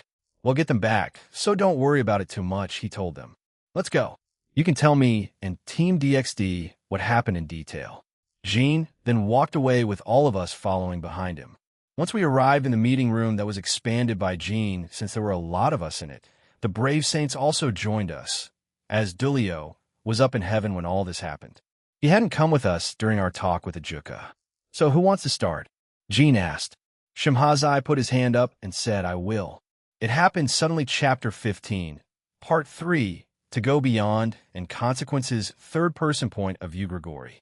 In the main institute, it was like any other day, fallen angels going about their daily lives, humans, devils, angels, and other people from factions and pantheons visiting to see the underground tourist resort and the other facilities within the organization. Grigori recently lost another team as Chow Chow and his team left per Aaron's request to take on a mission in the Phantasma's universe. Tobio Accuse, aka Slashdog, was also currently on leave as taking care of his pregnant fiancée was priority to him. The ones that could defend Grigori were the cadre's executives, Rainier, Middled, Calawarna, Murom, Ezekiel, and Kishku. However, out of those, Rainier was out with Team DXD, Calawarna was on a mission for Team DXD too, Middled is still in training, and the various executives were busy with other jobs. Leaving a still in training Middled, Murom, who watched over her, and the two Electa. These two were powerful, yet they were forced to hold back since the innocents' lives were priority to Aaron. They were also limited to 2 places at one, though they did have certain techniques to use if not distracted. In the Himejima household, Shuri Himejima was fussing over little things as she had been discussing with Aquino, Suzuku, Lavinia, and several other girls about their future wedding. At first, they were flustered, but she reassured them that Aaron was fine with this. He vaguely knew, and they went with it. Honey, I think you should relax a bit. You've been fussing about this for weeks now, said Barakil. He had the day off today, so he decided to stay at home with his wife. I have too many to plan. It keeps increasing. I'm thankful that the other families will help me in the future. I just need Grafia to confirm with the others, and it'll be fine. SAE is also giving birth soon. Ugh, there's so much to do, said Shuri as she ran around their home. In another part of Grigori, Tobio Accuse and SAE were relaxing in their home, as both Jin and Natsu ran around playing in their home. Today was like any other day in their home, a relaxing and peaceful one. The same could be said for Shimhazai and his wife and newborn baby. While his job was a bit harder because he was vice governor, he enjoyed it. Today, he was working from home and was looking after his family. In one of the training facilities of Grigori, Murom watched over Middle and would occasionally spar with the fallen angel. To the small fallen angel, this was challenging and grueling work. However, She saw progress in her power and techniques, so she welcomed it and also berated herself for not doing this kind of thing from the start. The various other cadre and executives did their work around the organization. Penemu herself was in the library as new books were made by both Azazel and Avetsa, so she decided to organize them today. Ah, so many. Those two are way too meticulous, Penemu mumbled to herself as she put another book in a cart. Ah, Donasik, put those in that one. You can take them to the upper floors, she told him. Yes, Penemu-sama, replied the male fallen angel. Donasik had also become stronger, but gaining strength wasn't his priority anymore as he focused on his job and taking care of his current lover. Ezekiel did his rounds around the organization along with his lover Sophiel. To him, today was like any other day, so he had his guard down slightly. Another normal day, huh? Asked Sophiel. Yeah, though I prefer it that way. I mean, I like fighting, but if I can just chill with you and the other funny guys here, I'd take it, replied Ezekiel as he grinned at her. Hey, let's go get ice cream, said Sophiel, and the two quickly made their way to the underground resort. Meanwhile, the other Electa was in the prison cells of Grigori as he watched over the exiled clan members and other prisoners that were stationed here. He usually spoke with Atsudara, as the two had the same interests. I'm thinking of using my home in 2 hours, so I can visit Shuri, said Atsudara while reading a book. Kishka was outside his cell as he sat on a chair and also read a book. I will keep that in mind, Atsudara, replied Kishku. Yes, it was just a normal day, until it wasn't a sudden tremor that reverberated through the organization alerted everyone. Kishku immediately stood up, and so did Atsudara. Oi, what's happening? He asked. Intruders, stay put, let me out. I'll use my hour and fight. He shouted. No primekan. Kishka deflected an attack aimed at him using his hands. A man in a black tight suit grinned at him. Kishku couldn't see his facial features as he wore a mask around his face. Vauzul fust. I guess we're not as fast like what Satnal-sama said. Huh? Satnal the cow's order. Kishku shouted in his mind. He appeared in front of him and punched the mysterious man in the chest. This made him slam into the wall further away, but he sensed more and turned back around. More assailants appeared, and they were using their powers to try to break into the cells. Hey, back off. These would need at least 1 million heavy strikes just to leave a mark. You think your weak attacks are going to do anything? Atsudara shouted angrily. No matter how many of us you take down, well, keep coming back, little guardian dog. One of the men said with a wicked grin. Kishka frowned and increased his speed further. He appeared in front of each one and gently hit all of the men that appeared on the chest. Each strike resulted in instantly killing them. This happened at a speed that Atsudara and the invaders couldn't comprehend. To Atsudara, the man said those words to Kishku before he and the others were suddenly wiped out in a violent flash. Kishku himself hadn't moved from the spot, or that's what it looked like to Atsudara. However, Kishku just stood back in the same spot after his attack. Nevertheless, like the man promised, more and more of them appeared, and they all looked the same and sounded the same. Could they be clones? Their clothes are the same, and their voices are identical. Satnal has made these hybrids. I wonder how many there are? I can't leave them be, otherwise they could escape. We don't know if they have an item capable of breaking through these, thought Kishku. Oh, what the heck? How'd you get in here? Atsudara shouted. Kishku immediately appeared in front of his cell and phased through it before killing the man again. Dang, dude, I think they'll keep on doing that. I think they're just trying to keep you here. Kishku couldn't agree more with Atsudara's statement as he frowned. He'll leave the rest to Penemu, Tobio accuse, and Ezekiel then, said Kishku. However, Kishku had a sneaking suspicion that they had similar plans for Ezekiel. Centuredo. Dang it. Sophiel shouted back. We're checking the research facilities. If they're targeting the research and new sacred gears made here, then well, fall behind, shouted Ezekiel as he appeared in one of the research facilities. He made some hand gestures before he tapped Sophiel on the back. This will temporarily push your power to at least God class. The time limit is 30 minutes. Help me out. Got it, replied Sophiel. The duo then ran around killing anyone they say that tried to take any documents or equipment from the lab. KH, where on earth are the other shadows? Also, I can't contact Aaron Sama, darn. Did they do something to block our communications out? Ezekiel shouted in frustration. Tobio accused her to knock on his door after the explosions. He obviously didn't go and open it. He began to chant his balance breaker's chant, but the doors were suddenly blown off its hinges, and he summoned a scythe made of darkness. Several people dashed into the room, as he also dashed to intercept them. Jin also transformed into its adult form and summoned its own blade and stood together with Natsu to protect Ce and the baby. Tobio made quick work of the ones that came into their home, but Kikik got you, a voice said behind Ce. As the shadow soldiers in her shadow began to manifest, the man touched and she disappeared. Sa, Tobio screamed, but another person also touched him on the shoulder. Don't get distracted, /dog-san, they said in a wicked tone and smiled at them. Tobio's eyes widened in shock. He tried to swing his scythe at them, but he was too late. He himself also vanished. Both Tobio accused and Sae Tuju were captured. Both Natsu and Jin also vanished to join their wielders. Thankful they still could, the home that belonged to them, the home that had a calm atmosphere, was now silent. Penemu left the library and put a barrier over it. She had tasked Donasik to defend it with the other fallen angels that took refuge there.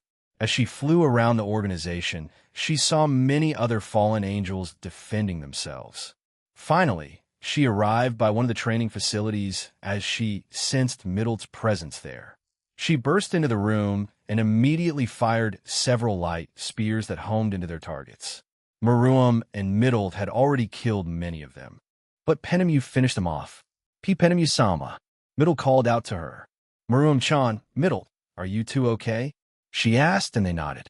However, their relief was short-lived as more hybrids created by Saturnal appeared, and they began dashing around the place. But suddenly a bright light appeared above them, and out came a fallen angel. All three of them became confused as they watched this man descend. Maruam used his superior speed and intellect to predict where the hybrids would move next and easily crush them with a few simple punches. He rejoined Middle and Penemu, but even more hybrids appeared out of tears around them. It's been too long, my dear Penemu, said the man. Upon hearing this voice, Penemu's eyes widened in shock and surprise. She couldn't forget that voice even if she lived for 1,000,000 years. It was someone she used to be close to back while she was still in heaven. They were friendly in heaven and even shared some similar interests. Penemu would call this fallen angel her friend, true friend. Even when they fell and joined Grigori, they maintained a friendly relationship. But over time, this man changed, and Penemu began to avoid him and dislike the person he became. Yomiel, I thought you were dead. You suddenly disappeared one day. Penemu shouted. Yomiel? Asked Middle. Yomiel was the 19th watcher of the 20 leaders of the 200 fallen angels that are mentioned in an ancient work called the Book of Enoch. His name translates to Day of God, explained Maruam. I simply disappeared and bide my time, Penemu. Come so we can be together. I waited for this day for a long time, he said, and more of the hybrids attacked them. Penemu created several creatures made of light and unleashed them on the hybrids. Maruam, like earlier, used his speed to easily dispatch the invaders, but more teleported in, and he continued his assault. Centuredo, she backed away, but this was his plan as a grin appeared on his face. Alerted by this, Penemu looked behind her and fired several light spears at the hybrid that tried to seize her. She killed him, but to her shock another emerged from the dead body and caught her arm. Got you, it announced, and Penemu vanished. Yomiel glanced at Maruam and nodded. We can use something else as leverage to go. He ordered the hybrids, and they all quickly converged on Middle.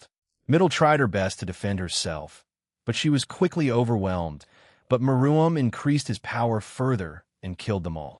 He turned his attention to Yomiel and weighed his options, but he quickly came to the conclusion, getting rid of that fallen angel will end this. So he dashed towards him, executed several thousand feints, and struck a decisive blow. However, as he made the strike, he saw him grinning. Maruam turned around and quickly dashed back to Middle. But this was an error on his part. One of the hybrids appeared behind Middle, and touched her shoulder. Middle vanished with those last words to him. Meruem immediately directed his anger at the fallen angel and struck a powerful blow to his barato, defeating him. Grabbing his heart, "What did you take her?" he asked in a frighteningly calm voice. Yomiel simply smiled at Meruem. "Try again," he told him, and he crumbled into dust. It hit Meruem. The one that came here was a clone. He gritted his teeth and dashed out of the training room, destroying it in the process. He had no idea what the feelings in him were, but he wanted to get rid of them, so he went on a rampage through Grigori. Anything he considered an enemy died. Shuri and Barakiel's home suddenly exploded. Barakiel flew over to his wife and protected her. As he erected a barrier around them, several hybrids appeared and the shadow soldiers came out. They quickly dispatched the enemies, but more kept on appearing, so this went on for several minutes, until "Caught you," said one of them behind them. They then touched Shuri, and she disappeared. "Shuri!" Barakiel screamed, but another hybrid struck Barakiel's arm before he could reach Shuri. "Ugh!" Barakiel screamed in pain. The shadow soldiers quickly killed the rest of the hybrids, but like earlier, more and more appeared like endless bugs. "Cuckoo! That's from the Wizards of Oz," Barakiel said, one of the hybrids. Barakiel clutched his missing arm and used flames to cauterize the wound to stop it from bleeding. However, he had lost a significant amount of blood in a short time. Did that thing accelerate it? That amount of blood isn't normal, he thought, but as those thoughts finished, several hybrids appeared around him. The shadow soldiers quickly killed them too, but a piece of the hybrid touched Barakiel on the arm, and the hybrid that was dying grinned. "We were modified a certain way. All we need to do is to touch you whether we're alive or dead." Cuckoo! The shadow soldiers looked at Barakiel in horror, and he at them before he vanished too. Mission complete. It said before dying. Grigori finally fell silent. In a different part of the multiverse, a certain pink-haired woman giggled to herself. In a machine she created, someone had been imprisoned in it. "I knew you would change sides eventually, Ignia-chan, but I did wonder when it would happen." "You're such a bad boy," said Lapis. Lapis had succeeded in her original goal. She had found the false king and absorbed it into her, further increasing her powers. However, she wasn't satisfied with it. Her next moves were to slowly siphon power from the sleeping outer gods. She had found this power out as she moved through the multiverse. She also found out that her mother had left even more residual power in a hidden part of the multiverse to aid her. Lapis was happy about this, as it was the final thing she needed to be able to siphon powers from the sleeping outer gods. Her targets were Ubbo-Safla, Tulsha, and Dendra. They were the ones she had wanted, and coincidentally the ones her mother, Nyarlathotep, had given her after she absorbed more of her powers. Once Lapis siphoned these powers from these outer gods, she would then enter an evolutionary phase. She would turn into a cocoon and wait for her own evolution to be complete. She would then make her way back to the draconic dais. And right now Lapis was preparing to go into her cocoon. "Fufu, Ignia-chan, I won't be too long, so wait for me there, okay? We'll go back to the draconic dais together and say hello to Daddy together." "Ah, I can't wait to see him again," she said, and entered her cocoon. Darn it, cursed Ignia. He had finally caught up to Lapis at some point. However, once he tried to stop her, he noticed that she had already absorbed Ghidorah into her and had some unknown power. When they fought, he stood no chance. At first, he thought he did. He simply thought she had just increased her power to match Aaron's Electa, but she was on the verge of breaking through. After he was captured, he was forced to watch her siphon the powers of the three other outer gods that were sleeping. Ubbo-Safla, also known as the Unbegotten Source. Tulsha, also known as the Green Flame. And finally, Dendra, also known as the Divinity.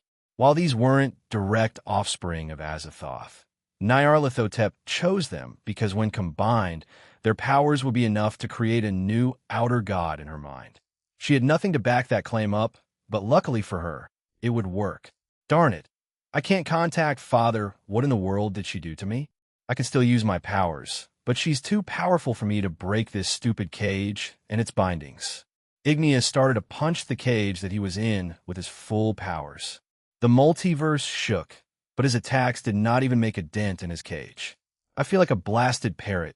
Darn it, Lapis. He grumbled and sat down. I didn't think I'd be stuck here like a prisoner. I can't do anything. Everything I tried was useless. How long is this evolving process going to take? He screamed at her, but got no response. Dang, her father will be the only one who can match her then. I better hope he doesn't randomly disappear. His women and Electa won't stand a chance. Either. He grumbled again and leaned against his cage. Ignia didn't like his situation. He liked fighting.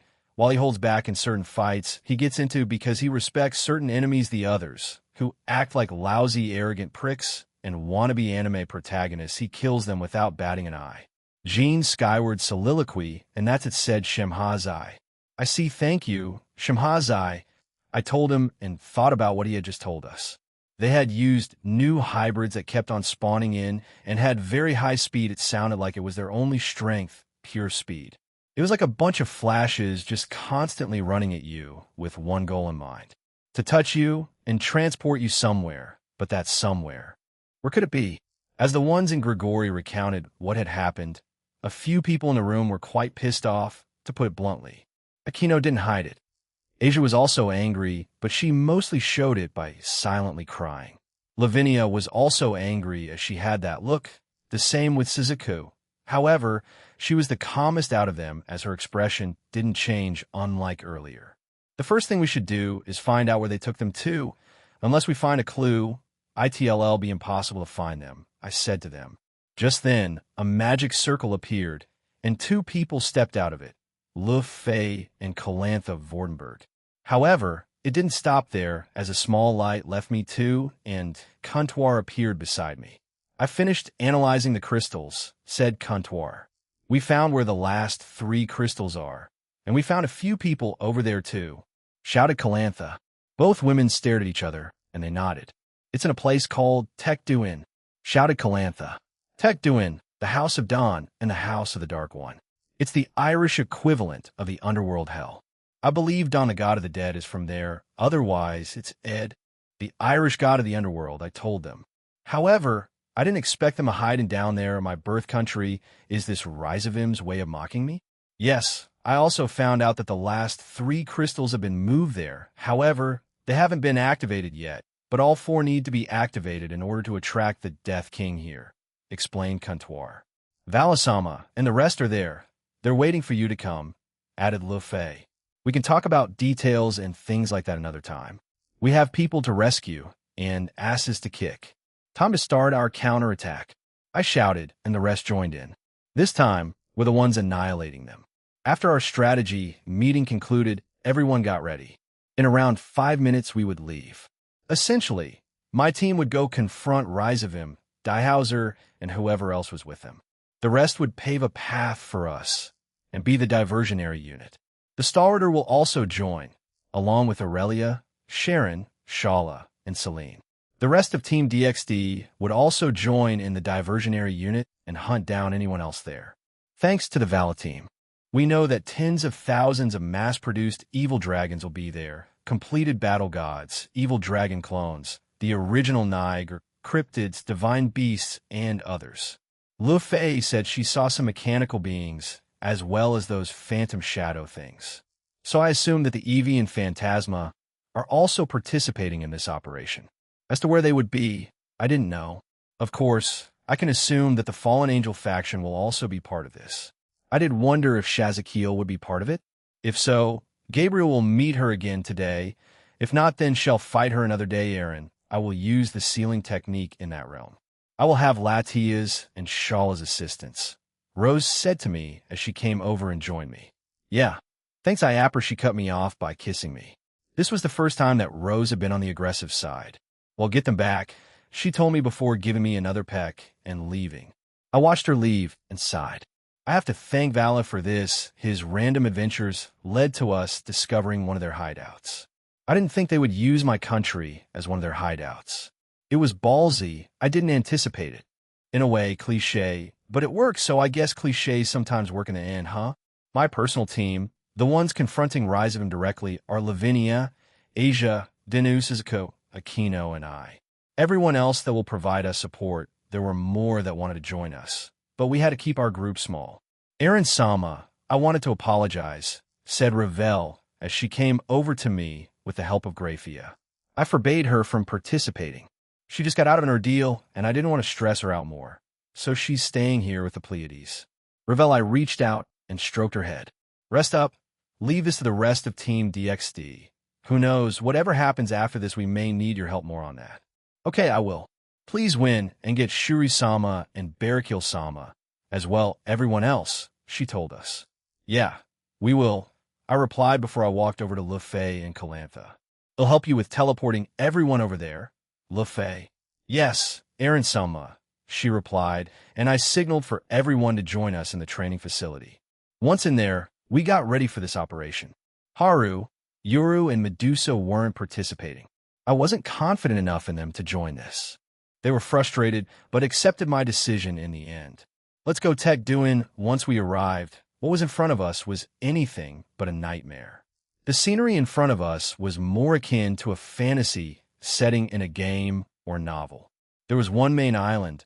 It had several pools of water and one giant castle on the left, another on the right, and a smaller one to the south of the right one. Numerous floating islands were located around it, surrounded by lakes and waterfalls that fell from them. There were a lot of trees and large rock formations around the realm. From where we were, we saw that the Vala team was to the left, and they walked over to us. We checked the islands discreetly and found that there were enemies everywhere. It doesn't matter when or where we go. We'll be forced to fight our way through, said Valley. Kuntor said if I used the powers beyond my current body, I'd suffer damage. Centurato. Middle are over in the right castle, the smaller one. Barakil, Shuri, and Penemu are on the left, I told them. They had those barriers around them that prevented me from knowing the attack was happening. I see they engineer it that way, huh? It doesn't matter, I'll keep doing this if I need to. Kuntor. Answer. Partner, what the heck? Stop. Let's go, I said and cocked my arm back and punched in front of me. A powerful and enormous shockwave tore across the realm, destroying the mountains and multiple lakes around the main and middle island. Everyone behind me screamed in unison. Each of the diversionary teams flew away. They know to ask for help if they come across someone or something they couldn't beat. After my attack, hundreds of magic circles began to appear. Hundreds of thousands of enemies also appeared from them. 8 battle gods appeared in the distance. All of them were spread apart, but 4 on the main island that my group, Lavinia, Asia, Nu, Aquino, and myself, and Maruam's group, the new/dog team Rainier. Maruam, you take 2, and he'll take the other 2, I told him. Very well, he responded. He and I increased our speed, and we appeared in front of our targets. These things seemed more alive since both the battle gods in front of me grinned and then immediately swung their weapons at me. I blinked, which created a powerful shockwave, stopping their attack.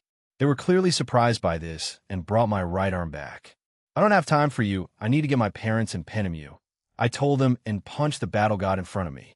The battle god immediately slammed into the other one, and both of them shattered. Glancing to my side, Maruam also made quick deal with the 2 battle gods as he created a large purple spear and pierced both of them in the chest.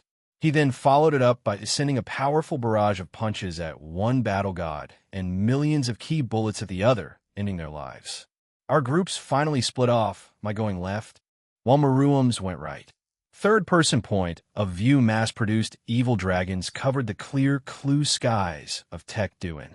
The Citri group were currently on the main island on top of the giant pool of water. They, like many, had gone here to stop the enemies from distracting Aaron and Maruam's group. Mass-produced clones of Niger flew around the skies while laughing at Team DXD. Gua, hee. Come on, you weaklings. Come have a taste of Abyss Rage Dragon. Multiple clones screamed at them. Niger was a black-colored Eastern dragon. He had a large body about 20 meters long and an ochre belly. Despite his snake-like appearance, he had 4 limbs and 4 wings. He also had strange fluids dripping from its huge mouth. Multiple teams of DXD were engaged in combat with various creatures that the Cow's Order had summoned. This included strange creatures from the Phantasma, many of them resembling more than one creature. Oh, Vritra! You and your host are here, huh? Even if I'm a clone, I'm stronger than you. You know, Saji appeared in front of the Niagara clone and slammed his fist into its stomach, slamming him into the lake and creating a large explosion of water and rocks. Niagara came out of the water while laughing, wounded from Saji's attack. Hee hee hee. I take it back. Your host is powerful. Use your powers, young hatchling. You are worthy, he shouted at Saji. Niagara then flew toward Saji and sent a punch to his face, but to his surprise, he was stopped by a barrier. Momo Hanakai had her hands out and her bracelets were glowing. She had activated her artificial sacred gear applause wall. It could create barriers from a certain distance away. She had trained quite extensively with it and could create hundreds of thousands of walls that could cover the entirety of the sun. Saji looked at the clone of Niagara with fury. You attacked Grigori and kidnapped a lot of people and even killed people in one of the Irish Pantheon's realms. Eren Senpai cared about them, you know? That's unforgivable. He screamed as dark purple draconic energy covered both his arms. Saji slammed his right fist into Niagara's head with devastating force, creating a powerful shockwave that also took down various enemies in front of him. Don't get in my senpai's way, declared Saji as he entered his balance breaker Malbolge Vritra promotion. Saji then sent out hundreds of absorption lines and delete fields all around the main island, all of them attached to various enemies, and then he used their abilities. He then said through Team DXDS transceivers, I got them. Beat him up. After that, various powerful attacks occurred all over the main island, and they saw many of the opponents defeated or killed. After he saw this, he immediately switched to his Vritra promotion form and a large serpent-like black-colored dragon. Saji then fired several breath attacks using his blaze black flare, killing even more enemies around them. But more and more kept being teleported in until it's done. The sealing technique should prevent any more conventional means of entering. However, if they use that space-time tearing technique, I can't stop it, announced Rossweiss through the transceiver. In another part of the realm, Krumkruch had joined Team DXD in this attack, and he had found the original Niagara. Gyuhihi. So you found me, Boss Crom. Are you here to shake up the alliance? Asked Niagara. I have defected and am here to defeat you, said Crom while staring at Niagara. Gyuhihi. I thought as much. Fine. I've always wanted to fight you seriously. So this makes it even more. We got more upgrades after all. Crom stared at Niagara and remembered the words Eren left him during their battle strategy. Apparently, Eren checked through his shadow's eyes and saw that Niagara had attacked Barrakiel further until his shadows had arrived to stop him. It was only a few seconds, but he had been waiting for them. Penemu was there to protect Shuri, but Niagara had attacked Barrakiel in that split second before Penemu and the Shadow Soldiers arrived. Penemu and Shuri knew a bit of healing magic thanks to Eren teaching them, so they kept Barrakiel from dying. Crom, or anyone here, if you find the original Niagara, stop him. Don't show him any mercy. Those words left a chill on everyone present, but ignited Crom's fighting spirit, and he would heed the words of their leader. Crom very rarely followed anyone's orders, but Eren was one of them. One of the reasons was because Asia offered him delicious food, the banana. Second, he held Eren's power in high regard, and he had sparred with him twice after he joined the team and lost instantly both times. Crom had faced Eren in his human form and dragon form. Their first match was in his human form to Krumkruch. His human form was his strongest form, while his dragon form not as much. The fact that he lost in both forms was a shock to him, but also motivated him even more to reach new heights of strength. Right now, Niagara was nothing but an ant to him. Even more so after being revived. Niagara was an insect back then, and he's an even bigger one now. Bring it, Boss Crom, shouted Niagara as he rushed to Crom. Crom didn't move, and Niagara threw a flurry of punches at him. In Niagara's eyes, it looked like he was hitting Krumkruch, but in reality, Crom's hands were moving so fast that he was blocking them. Niagara just couldn't comprehend it or follow it. Crom stood there, bored. Hee. How was that? Crom looked at Niagara and asked, was that it? Huh. Crom cocked his arm back and slammed it into Niagara's chin. The dragon's eyes blanked temporarily as he was launched high up into the air. Crom flew after him and attacked his body in several places. He punched his head, kicked his chin, kicked his stomach, struck his back, and used his fire breath to burn his barato. Cinchuredo, he didn't even try to block it anymore. They were as weak as a human child's punches. They almost tickled him. In a way, Crom could see himself in Niger, in the context of him fighting Aaron. Was this how he felt fighting me? No, his personality isn't like that. He probably just wanted to end it quickly since he had other worries to tend to. Thought Crom Crutch. Allow me to end you now. There are still 4 battle gods waiting to be destroyed. As he finished saying that, 2 more battle gods in the distance fell. Crom felt that those attacks were power of destruction. Crom squinted his eyes at the fallen battle gods. I see Reus Grimmery more of an opponent than you. Weakling. Imstrong. Damiite, shouted Niger. Crom Crutch sighed and appeared in front of Niger. Niger threw a punch at Crom, who caught his hand with his mouth and bit down hard, causing Niger to scream in agony. Crom followed it up with a powerful kick that launched Niger further into the sky. Crom Crutch gathered a lot of flames in his mouth, and then unleashed them above him. The torrent of flames consumed the sky, creating a fiery pillar of flaming destruction. The entire realm was lit up by it. Niger's screams of anguish were heard throughout the realm. Now then, let's see how I fare against a completed battle god, he said to himself and grinned. In the right castle, Mrum, the Slashdog team, and Rainair were going through the halls of the castle. They came across various enemies. To stop them, most of them were Eevee and Phantasma soldiers. With the team's combined effort and Maruam's silent fury, they quickly dispatched them. Once they arrived in a certain room, they were stopped by several mass-produced dragons, but Maruam quickly killed them, and they kept on going. Right now, the only thing in his mind was getting middled, and to see if she was safe. Again, they came to a room, but Team DXD, this is where your journey ends, said a Laden clone. The clone of Crom Crutch didn't say anything and stared silently at them. Seriously? They have clones of Crom? I wonder how much weaker he is, asked Cookie. Was that really necessary? Asked Natsum. Cookie shrugged at her, and she sighed. Out of my way. Maruam mumbled and dashed towards the two. Laden immediately created a barrier, but Maruam shattered it with a single punch. Crom's clone started a fistfight with him. However, Maruam easily dodged all his attacks and immediately retaliated by punching a hole through the clone. He then expanded his aura, and Crom exploded. Maruam then turned his attention to Laden, who looked shocked. My barriers can't keep him at bay. I'm dead, thought the Laden clone. But before Maruam could get to the Laden clone, Natsum and Kanami defeated him with a single slash of Kanema's spear and Natsum's light wind created sword. Middled is part of the team, and so are Tobio and SE. We as a team are rescuing them, Maruam, Kanami said and smiled at him. You're not alone in this, so let's go take them down, added Natsum. Maruam blankly stared at them for a few seconds before a small smile adorned his face.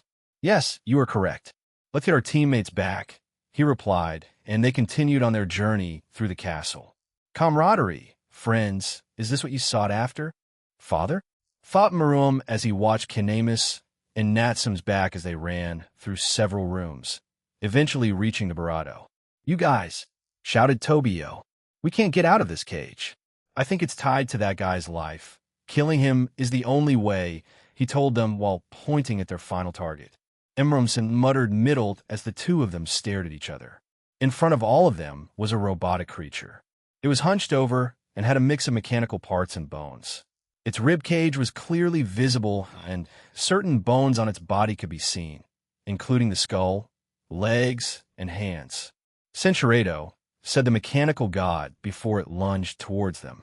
Maruam dashed towards it, and their auras collided, destroying the upper half of the castle, exposing them all to the outside world.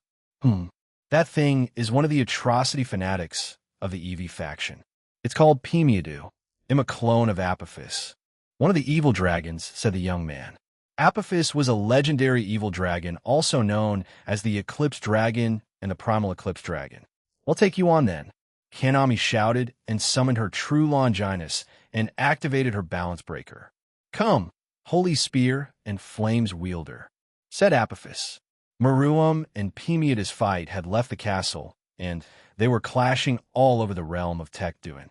Wherever they moved, powerful shockwaves were produced that annihilated their surroundings. Meruem was currently testing the limits of this enemy from another world, and frankly, he was disappointed. Cinchuredo, it had reached the peak of Dragon God class, and was barely Universal class. Meruem dodged an attack made to him and punched the air in front of him, damaging Pimida's chest area, forcing the mechanical god back. You think you can come into my home and steal someone important to me? Tobio accused. Sai Tuju and the many that were hurt today, Father cherishes them. He'll inflict some of the rage he feels to you, you bug. Meruem's aura exploded as the entire realm and universe began to shake. Pimidu took a step back. He retracted his aura and began walking towards Pimidu. Unfathomable. This power is equal to Melvizo Asama. It screeched and tried to run away. Victory cannot be obtained. A must-retreat Meruem appeared in front of him and slammed his arm into his face. Pimidu crashed to the surface of this realm where only water, rocks, and dangerous creatures resided. Meruem landed in front of him with a loud boom that shook the realm again. Meruem dashed towards Pimidu while destroying the surroundings around them. He struck him with overwhelming force, badly injuring him. Pimidu cried out in pain, but Meruem didn't stop there as he covered his right arm in his aura and slammed it into Pimidu's face. The power used wasn't enough to defeat him immediately, but enough to push him back and gain the upper hand. Meruem was determined to finish this battle decisively. With Kanema's balance breaker, many of Apophis' powers became useless as an evil dragon that controlled darkness. He was a master at using it after hundreds of years of training with it. It became useless with Kanami, Natsum, Rainier, and Calawarna's light. So this is the power of the current wielder of the true Longinus. This balance breaker is quite powerful, he said as he defended himself from Cookie's attack. It's quite a shocker, isn't it? Cookie shouted at him while using Byakus's electricity on him. Centuredo Apophis gathered primordial water around the destroyed castle. The water was black and was in a huge quantity. It resembled 4 large waves about to fall on top of them. These waters are deadly, as it's capable of dissolving anything that it comes in contact with. Powerful enough to wound God-class beings, and it is capable of nullifying the effects of Phoenix tears, which turned black as it lost its function. Halt! Disappear! Commanded Kanami, and the primordial water vanished. Such a thing is quite unfair, wielder of the Holy Spear, proclaimed Apophis as he resigned himself to his fate. Is that what you thought I would say? He grinned, and multiple magic circles appeared and began to glow all around the team. Yes, I did, said Fusey as she waved her wand that she received from Aaron. The magic circles that Apophis produced lost their glow and shattered. Isn't that the magic negation that His Eminence Strata tried to use on Rosweiss-san? Asked Calawarna. It is. I wanted to ask His Eminence Strata about it, but I didn't get a chance. So I approached Gene about it, and he taught me it, replied Fusey with a smile. I'm out of options, huh? Lamented the dragon. You're absolutely right, shouted both sisters as they finished him off like they did the clones earlier. Apophis' body quickly crumbled away, and they turned to look at Tobio. Sai and Middle, that was when the cage they were held and shattered. You're all fine, that's good, Natsum said as they made their way to the 3 prisoners. No, I think Sai is Uug. Gone into labor, said Tobio grimly as he tried to comfort his fiancée. Yeah, darn it. Do we have a doctor in the team? Cookie shouted in a panic. Just then, Meruem came back and looked at SE. I can teleport her back to Kuo. If you can, you will need to rush her to the hospital yourselves, said Meruem. I do not know where the hospital in Kuo is, so it's fine. He'll use Jin to get us there faster, please. Tobio replied, and Meruem nodded. He'll come with you. Toby, said Cookie, and Calawarna agreed with them. But we will be fine, Tobio accused. Take your lover and them, and leave this to us, said Meruem. They stared at each other for a few seconds before he agreed. Calawarna and Cookie stepped beside Tobio and Se before Meruem teleported them away while telling Rosweiss about it. Very well, I will have one of the Pleiades accompany them too, replied Rosweiss. Around the same time, the last two battle gods were also toppled down. And in the distance, they saw a majestic jet-black dragon with a black and golden aura surrounding it. It was Crom Cruch's dragon form that resembled a western dragon, and it had taken down the last two battle gods. "Well, all the battle gods have been killed. So much for calling them complete," said Natsum. "Right? I wonder what the difference was." Asked Kanami. "It may be because they can use magic. Earlier, I saw some of them creating large magic circles. I, along with Lu Fei-san and Raswai-san, negated them," explained Fusey. "You did all that, huh?" asked Natsum. Fusey shook her head. "Shigen left while we fought those two. She helped by sending Pokuin to attack them and slow down their barato in actions." You left, Shigen? I didn't even see you leave," Kanami asked and looked at her. Yes I did," replied Shigen. "Anyway, let's go get rid of the rest that are here," Kanami shouted, and they quickly left Maruam and Middle to themselves. Maruam Sin Middle tried to speak to Maruam, but he simply hugged her. "It was my oversight that you were kidnapped. Because of that, I hope you can forgive me," Middle, he told her. "And no, if I was just stronger then, I wouldn't have been taken," Middle shouted back. "I just need to get stronger, that takes time. But let's get stronger together," said Maruam. "Yes, but let's go and help the rest of Team DXD. This rescue operation was possible because of them." "Yes." Gene Skyward's soliloquy, "I, along with my team, have been running at a steady pace to reach the top floor of this castle. On the way there, we encountered various enemies from the Cow's Order, but we killed them quickly and moved on. I also felt the rest of the battle gods from earlier be killed. I believe Rias and her team, along with Crom Cruch, were the ones to defeat them. As we passed by a certain level and room of the castle, a broadcast started. Good day, members of the underworld and the supernatural world. I am Daihauser Belial. My whereabouts were previously unknown, but as you can all see, I am currently safe. I stopped, and so did the rest of my group. Turning my head to the room we just passed, I walked back and saw multiple monitors with Emperor Belial's face on them. Looking closer, it was obvious that this was being broadcasted to everyone, not just the underworld. He plans on tarnishing the raiding game and the old devils of the underworld, not to just the devils, but everyone else too. Next, I have something which I must tell everyone. That is the darkness of the ever-so-popular raiding games. So he plans on exposing them to everyone, said Danu. In my generation, like fast-growing plants, talented young devils have appeared one after another, struggling at the forefront of the raiding games. Ranked second, Roygun Belphegor, and ranked third, Badiza Badin have learned from each other that the game's content is praised by people. Let's move. They can't be too far from here, I told them, and we began running at a faster pace. However, we quickly came across some kind of fallen angel. I thought I had ordered MKHL to not participate when I used Observe on him. He was called Yomiel. I didn't care who he was. "Duel out of my way," I shouted and put my hand forward. Before he could react, I had crushed him to death and moved on. Having said that, recently I heard some disheartening news. No matter whether it was Roygun, Badiz, or other contestants, they weren't very outstanding devils when they were younger. When I first heard about it, I laughed it off. I thought that they were just rumors that had spread due to jealousy towards those who had gained results with their talent. Daihauser lowered his voice. But on a certain day, my cousin Cleria told me that she had obtained some fascinating information related to the raiding games. "Do you know about the King Piece?" she asked me. Cleria was Ria's predecessor, who used to be in charge of her territory.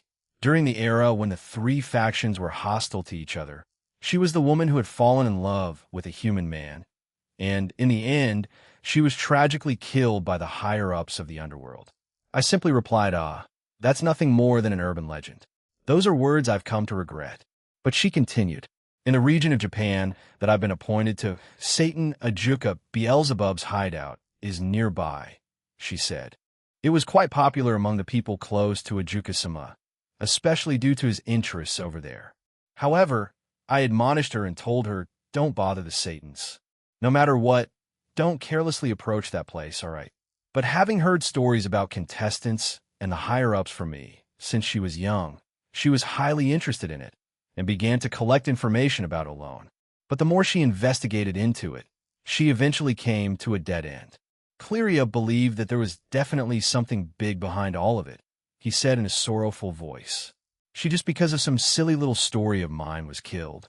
Because I have always stayed as the champion, stayed as the first in the ranking, I was more displeased by the ridiculous accusations that the reporters made about the rating game and certain rankers. She knew everything about me and knew that my strength was genuine. To me, she was a family member more important than anything else. I always regarded her as my own little sister. I came to my own conclusion after doing my own research into it. It was clear to me that Cleria was erased. She was eliminated by the government of the underworld. However, this wasn't the decision of the current four great Satans, but the decision of the old devils. Because these facts were covered up, I didn't know about the truth until recently. I was told that my cousin Cleria had suddenly died. I was suspicious, and in order to find out the truth, I relied on a certain lifeline and finally learned the truth. I believe it was both. Both because Cleria found out about the King Piece and threatened to expose the truth of the rating games, and the fact that she had fallen in love with a human, especially an exorcist. With both things combined, she was killed off. The lifeline he mentioned was definitely the cow's order, perhaps more specifically, Clippeth. To conclude, the King Piece exists. And in the photos and information that I'm showing everyone now, the ones using this, the ones I mentioned before, only gain the strength they have today as a result of using the King Piece. I glanced at a window as I ran. I could see Champion Belial in one of the screens, and on the other were various photos of the King Piece, as well as photos of the ones that used them. Roygun and Badiz were among them. Dihauser obtained all of this by cooperating with Rizavim and the Cow's Order. He didn't care if he was arrested afterwards for aiding terrorists. He only wanted one thing, to expose them all for their lies and for the death of his cousin whom he cherished as a little sister. And because of this, I bet that the current underworld was in chaos right now. If it came from him, the undisputed champion of the rating games, it would hold a lot more weight, and people would be more inclined in believing it.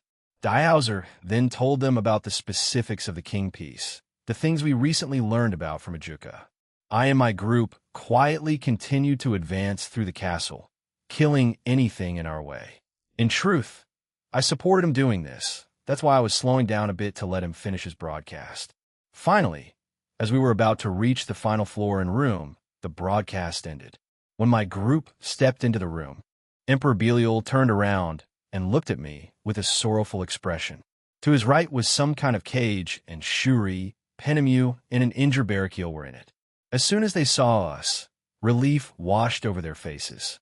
Shuri even teared up as she held Barakiel as Penemu kept on healing him.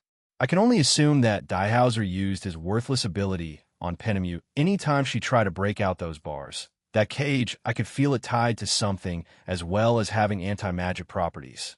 So, Dual Dragon Emperor, what do you plan to do with me? By revealing the truth to the masses, ITLL be enough to condemn those guys. Moreover, there are also matters regarding Agrias and the match with Riser Phoenix San. Ohohu, anything is fine in this situation, don't you think? A very familiar voice said. A silver-haired devil emerged with that annoying grin of his. Beside him was some kind of mechanical being. That thing must be from the Eevee. Upon using Observe on it, he was called Raunal, and he was part of a group called Combat Fanatic. Just like Ungwentum when they attacked the Hindu pantheon. Raunal's main body was mostly black. However, certain parts were purple like his eyes, a small part of his forehead, and his bottoms. He had two shields. The one on the right was rectangular in shape, while the one on the left was circular. In his right hand, he carried a weapon that resembled a hammer. I am the son of the original Lucifer. Centuredo Yahaya am here too. Old fool, said Valley. We all turned to our side and saw Vala Lucifer there, a furious look on his face. The last to show up was my lovely grandson. It looks like every one of tonight's May members have stepped onto the stage. How lovely. Tonight is the night that this universe and the supernatural world lose their beloved middleman. Rise of him said happily, Valley, I know. I want him dead, and you want to save your surrogate parents and lover. So we'll fight with you. Aniki, he told me. Aya, he calls you Aniki? How adorable. Come now, my cute grandson, call me Grand Pey. 2. Drop dead, replied Valley. Enough games.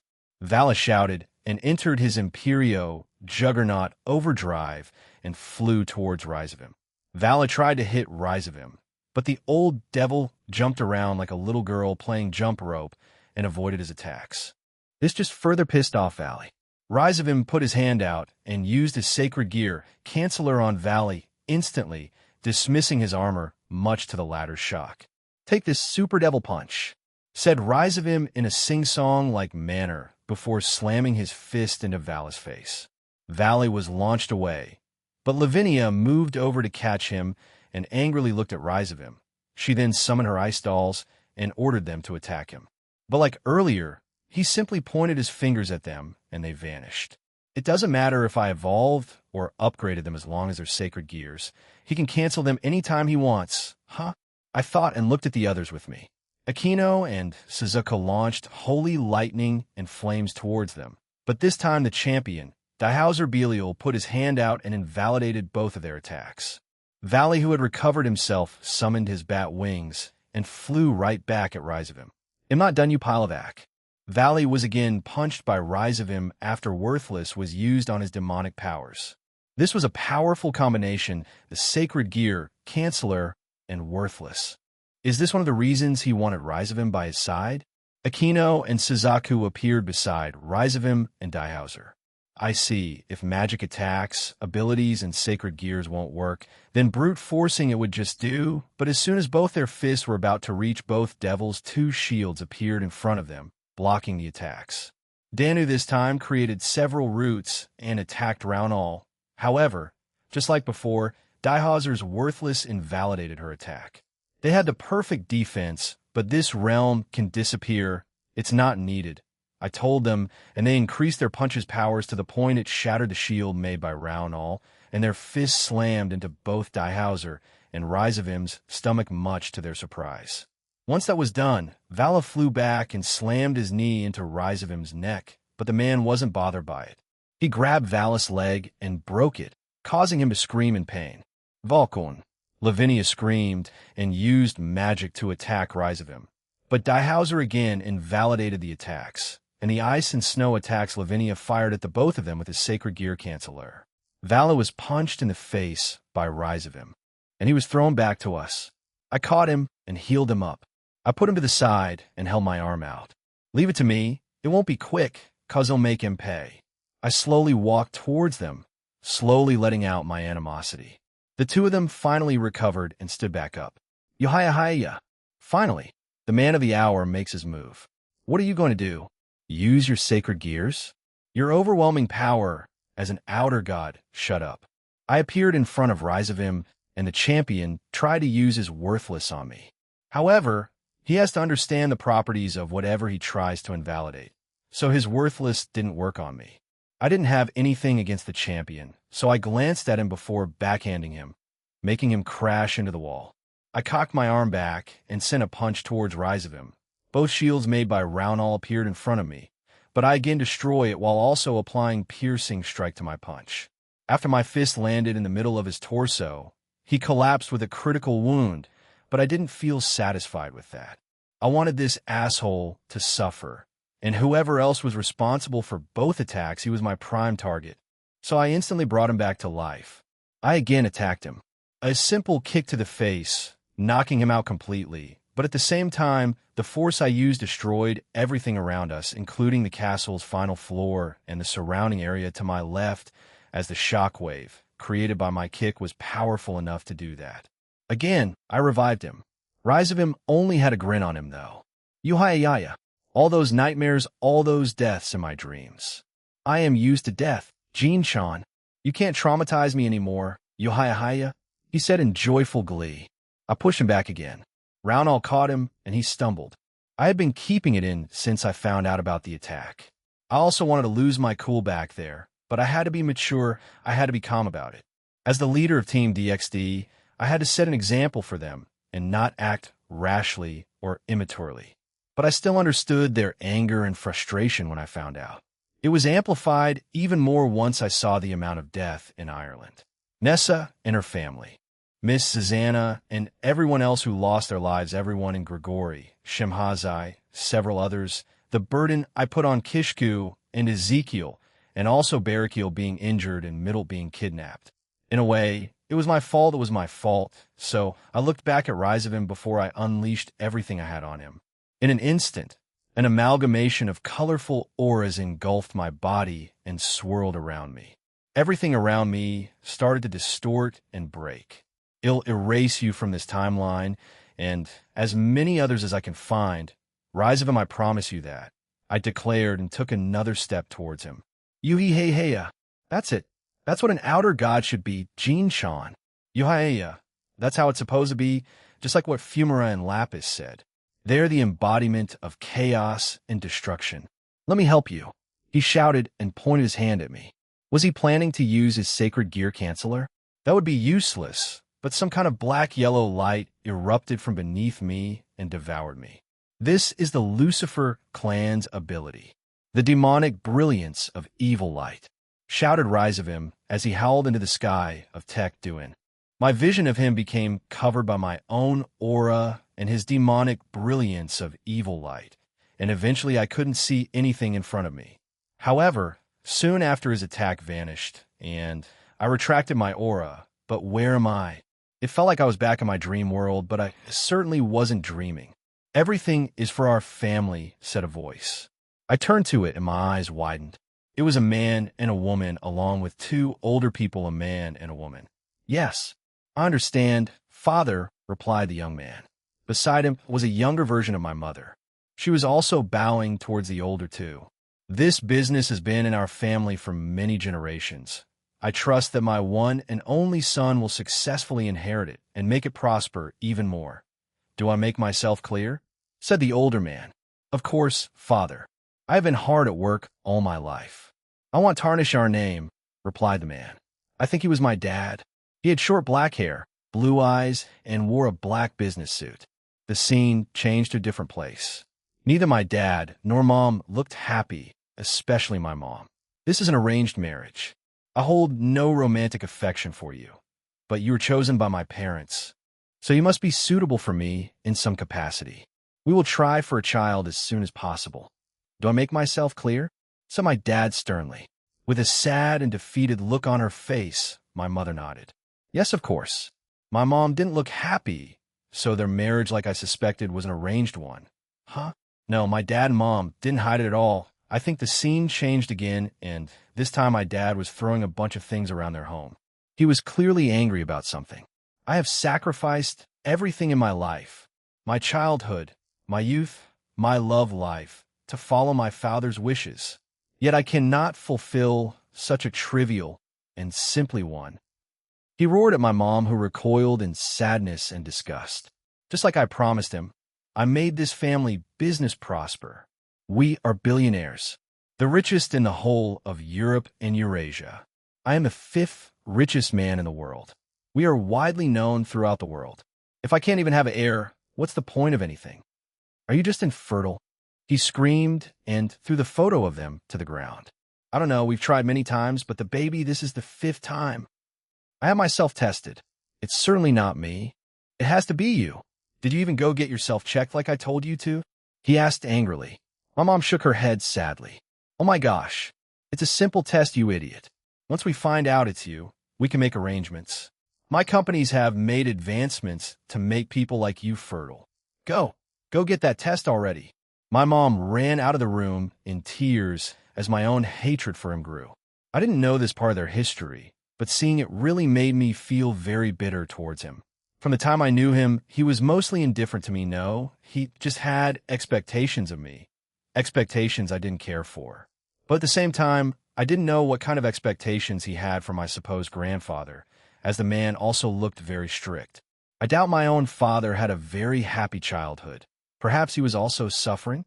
I didn't know, and I started to wonder if I could meet him somewhere down the line and speak one-on-one to him. The scene changed again, and this time it was my mom and dad at the doctor's. Congratulations, Mrs. Toole, you're pregnant, the doctor told them. The fact that my dad made was quite obvious.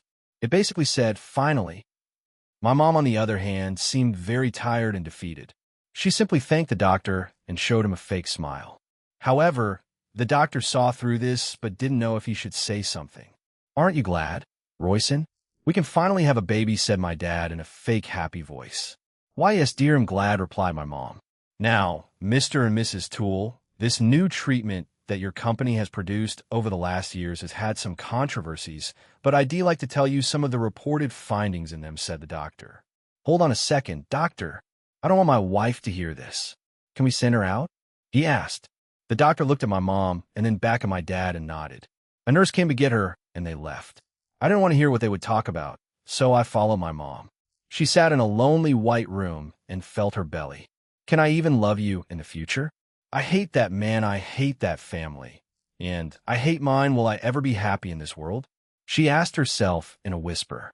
The scene changed again, and this time my mother was in a hospital room with a baby in her arms. Tears streamed down her face as she cradled what I assumed was me. "Congratulations, Aiden Royson. It seems that we have an heir now, a boy on top of that. What's the name you chose for him?"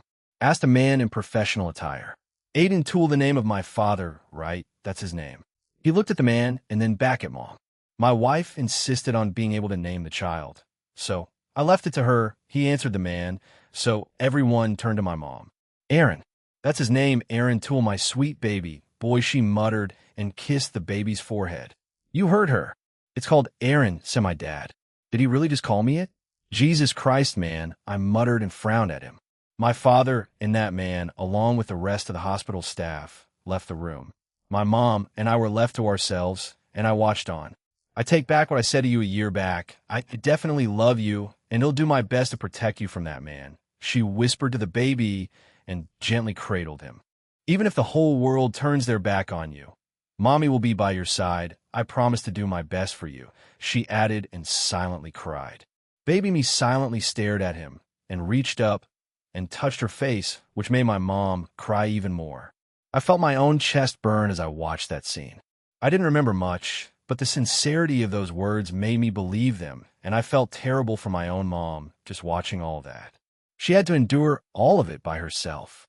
Was I even a good son to her growing up? Seeing that makes me want to go back in time and help her out. This time, however, the scene changed rapidly. It showed me slowly growing up, and in various points of my previous life, I couldn't keep up with it until it all shattered right in front of me. This is the place where Azathoth and Nyarlathotep were before, but where are they? I asked out loud. "They're not here right now," answered a voice. I quickly turned around and saw a woman, and I was left stunned and speechless. She had white hair styled in braided Victorian fashion. She had kind and gentle emerald eyes. She wore some pearl earrings, some kind of neck accessory with an emerald gem in it. Finally, she wore a dress that looked very lavish. She resembled my mom. She had the hairstyle, eyes, and even tone of voice, but the hair color was different. "Oh, my baby," she said and ran over to me before embracing me. "And Mom?" I asked, still unsure. "Who do you think I would be?" She pulled away and frowned at me. "Nyarlathotep?" I replied, and she just glared at me. "Aaron, no," she said and hugged me again. "Aya, I wanted to meet you again." Azathoth said I'd meet you sooner or later. I guess this is what she meant. "I see. That's why I couldn't come here again." "Oh, by the way, did you talk to Tuji Shidu?" I asked. I spoke to him about, well, nothing too serious. I asked Azathoth if I could do it. Surprisingly, she let me. She said happily, "By the way, you're the dual dragon emperor." "Huh? You even have Shin now, another Canis Lycaon?" "Hee," she said and poked my nose. For some reason, I blushed quite hard. Has she been watching me? For how long? No, it had to have started around Christmas, but she could have been shown my entire journey so far by Azathoth, so she definitely knows more things about me while I am. "I can't really deny that," I replied. My mom then had a sad look on her face. "Aaron, we can't speak for too long, so I want to tell you a few things, okay? It looks like your memories of your past are still missing, so I'm limited to telling you about certain things, so listen closely, okay?" I nodded, and she continued. "To start, I want to apologize. I failed you as a mother, your father, and the power people around him, and the ones in that giant home of ours in Dublin. I begged him to let us live in Dunleagare, my hometown, so we bought that house and lived there instead. Once your father found out that we had a close bond, even as you aged, he tried to tear us apart. He became even more furious once he found out I indulged in your hobbies. But once all of that bullying and outcasting happened, he lost all hope for you. Even after you went to that institute to get your degree, he didn't care anymore. So he asked me to make a new child, an heir for him. I refused, and for the first time in his life, he hit me. Everything else before was just verbal abuse when I was younger. I couldn't help you that much. I was still quite afraid of him, so I complied with whatever he said like usual. However, as you grew older, I noticed how depressed you started to become, but that was when I started to actively go against him. When he found out you and Aoife started dating, he was on a mission to break you up and tear you apart. But I noticed the positive influence that she had on you, so I did everything in my power to stop it. No matter how little influence I had, I used it all. But she choked up, and this time I was the one who hugged her. He was the one who paid those people to bully you and try to break you and Aoife. He didn't care and wanted Aoife out of your life. Of course, they received a lot of money, and they wouldn't refuse that. They already hated you. Your father only fanned the flames by throwing oil into it, and they just doubled down and became nastier. That was until Aoife died. I would like to say that he had nothing to do with it. However, I had my suspicions that he prevented any information about her cancer from reaching her on time. What I'm saying, the test that she was meant to receive never came on time. Aoife and her parents adored you too. Anyway, when they started having suspicions about her declining health, they began testing to find out why, yet they never came. Every time they tried to ask for them, the doctors, nurses, and staff would always have an excuse. Anytime they went to a new one, the same thing would happen until it was too late. I'm 99 sure your father had something to do with it. His influence on our world was large. It was quite sickening. If you think the corruption of the old devils of the underworld was something when you remember our old world and how much your father and grandfather did, you would be sickened. That's all I can say for now. When we meet again, I will tell you more, she said. Wait, what? What do you mean? I'm going to be reincarnated. I made a deal with Azathoth that once you find me again after you evolve, it'll regain my memories and then we'll be together again. So please come find me, okay? She said, and tears fell from her eyes again. But we just met again. I have to lose you again? What the hell? Not permanently. It's just temporarily, and please remember what I told you a long time ago, she said, and reached out and held my face before smiling again. Don't hurt anyone that doesn't deserve it, okay? Kill them with kindness instead. But if you come across someone that is deserving of it, then make them suffer. I finished her sentence for her, and she giggled. I felt my soul being cleansed by her. Just being with her again calmed me like when I was with the girls.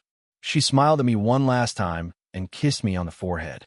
I don't know how long I have before I get reincarnated, but I'll be waiting, and everything you've done, be it in this life or your past life, I was and always will be proud of you, Aaron. You're my baby boy, and you always will be. Aaron, Mommy will always love you. As she said those words, I felt myself be kicked out of that place again. Darn, I was crying again. I didn't think meeting her again would do this much. I'll definitely find you again, Mom, and when I do, my new and old family will be complete. When I came back to reality, all the animosity I had didn't vanish, but became focused, and I had more control over it. I felt myself grin, and that confused rise of him. Huh? What on earth are you grinning about? He asked. Aaron, Ophis called out my name. You reached it. So sing with us, Aaron, said Irene. Son of Lucifer, grandfather of the White Dragon Emperor Valley Lucifer. You will be the first guest, said Drake. Huh? Guest? He asked, confused, and tilted his head. Everyone in the room also became confused. Sing it with us, Aaron, added Ophis. That's why I told you to rejoice. Such a chant is not one that you can casually listen to. Make sure you clean out your ears and listen with your heart. If you need to ask why, it's because my partner is near completion, explained Drake. My first friend, the man I love, please show everyone, yeah. Let's sing it together, I replied, and began a chant before I fell into a deep slumber. I quickly entered my queen form and began to chant while putting a hand over my heart. The outer dragon god dwelling within me. Awaken from your dominance, my entire body was shrouded in numerous colored auras. The power I felt was coming from something other than my own outer god part, but from something else beyond it, something more mysterious. I felt excited, but at the same time, Kuntuar's word from a few months ago echoed in my mind. Compare it to Midoriya and his use of Wefe. His body needed to slowly get used to it, but if he went past a certain threshold, he'd just injure himself. It's times a million for you. You just outright die if you tried it. If I used the power beyond an outer god, I would be out of commission. The crimson heavenly dragon I possess within me. Rise up to become a king, and roar Ophis chanted the next line. A jet black crimson aura emanated from the gems all over my body at the same time. The jet black god of infinity, the jet black aura, and the various others began to merge with my body and armor. The glorious god of dreams, Irene, said her line, and certain parts of my armor began to turn gold. Watch over the true, forbidden existence we shall become that transcends the boundaries. The rest of my armor started to change color to a jet black, and the gems around my body flashed, then turned crimson red. We recited the last line together. Thou shalt dance within our perfected radiant inferno. Didi, didi, didi, didi, didi, didi, didi, do do do do didi, didi. Do do do do do do do do do do do do do do do do do do. Centurato, what is this? Rise of him shouted in horror. Humph. You don't need to know what it is, son of the morning star. For today you will perish, said Drake. Let's do this, partner. Drake shouted, almost like he was about to cry. Dee dee dee dee dee dee dee dee dee dee dee dee dee dee dee dee dee dee dee. DD, summoning the boosters in my back. I flew towards Rise of him as a look of panic was etched across his face. Raunal created several powerful shields in front of Rise of him, and Diehauser, who had come regained his consciousness, tried to use his worthless on me. But Revoke. The power of Revoke was also in this form. No, all the other abilities I had were accessible here too. What the my worthless was cancelled? He asked and fell back on his ass. No. I felt my stamina also drained from that prince. I can't help you anymore, the champion said tiredly. Rise of him clicked his teeth and aimed his sacred gear canceller at me. But Revoke. The same thing happened to him, and he tried his demonic brilliance of evil light instead, but the same thing happened. My armor used Revoke, and it was cancelled. First as a punch, I mumbled and punched Rise of him in the gut, making him cough up blood. Second as a kick. Centurato, but Revoke. It didn't heal him. His fury erupted when he heard that announcement from my armor. Are you kidding me? He summoned his wings and flew towards me instead. I dodged the punch he sent towards me, and I returned the punch right back at him, and Drake announced demonic brilliance of evil light ability taken. Sacred gear, canceller ability taken. Why curse you, dual dragon emperor? He roared at me. Drake, and I had taken his two unique abilities. Just like how I took Walburga's sacred gear from her, we took these two from him. Rise of him summoned a large ball of demonic energy and threw it at everyone behind me. Just because we're watching doesn't mean we're weak, said Lavinia behind me. I heard the crackle of ice and lightning behind me, and I assumed they had stopped it.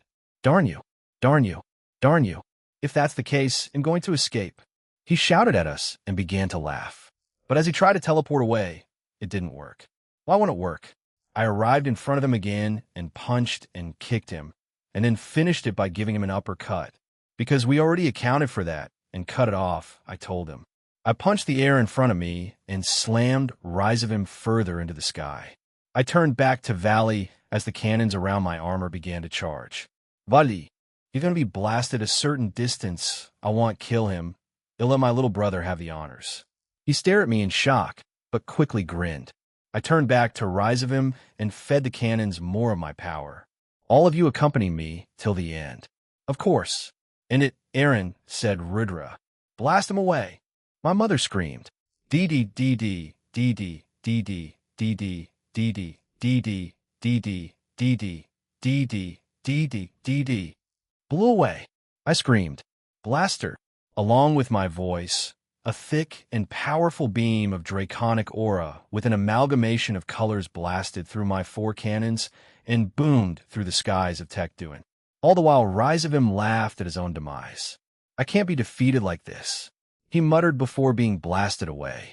The sky of Tech-Duin had turned into an amalgamation of colors after the attack I used on Rise of him ended. I turned back to Vala fatigue, taking over my entire body. It's your turn, Cinchuredo. It doesn't matter, partner. This is the true Diabolo's dragon god. Well done. We finally got it, he said while crying. I also heard Albion doing the same thing. Don't cry on me, Drake. Albion people would laugh if they heard the two heavenly dragons like this. I told them and began walking towards the cage where Shuri, Barrakiel, and Penemu were. The girls also joined me. Vala Lucifer's soliloquy, I followed the trajectory of Rise of him's body and quickly found him. I wasn't the only one there, as I saw Azazel had already arrived. Yuhaya, my lovely grandson, and the governor Azazel. What an iconic duo, he said with his usual annoying laugh and smirk.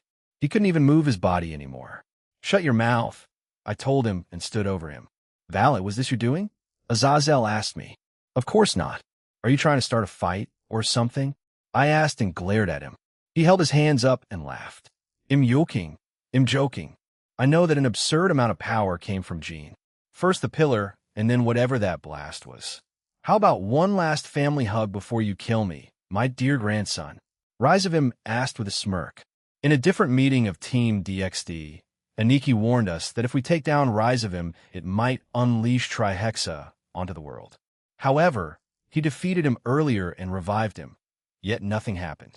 Cinchuredo, along with Calantha and Fusey Hirawa. I shouted and swung the sword down, striking him hard.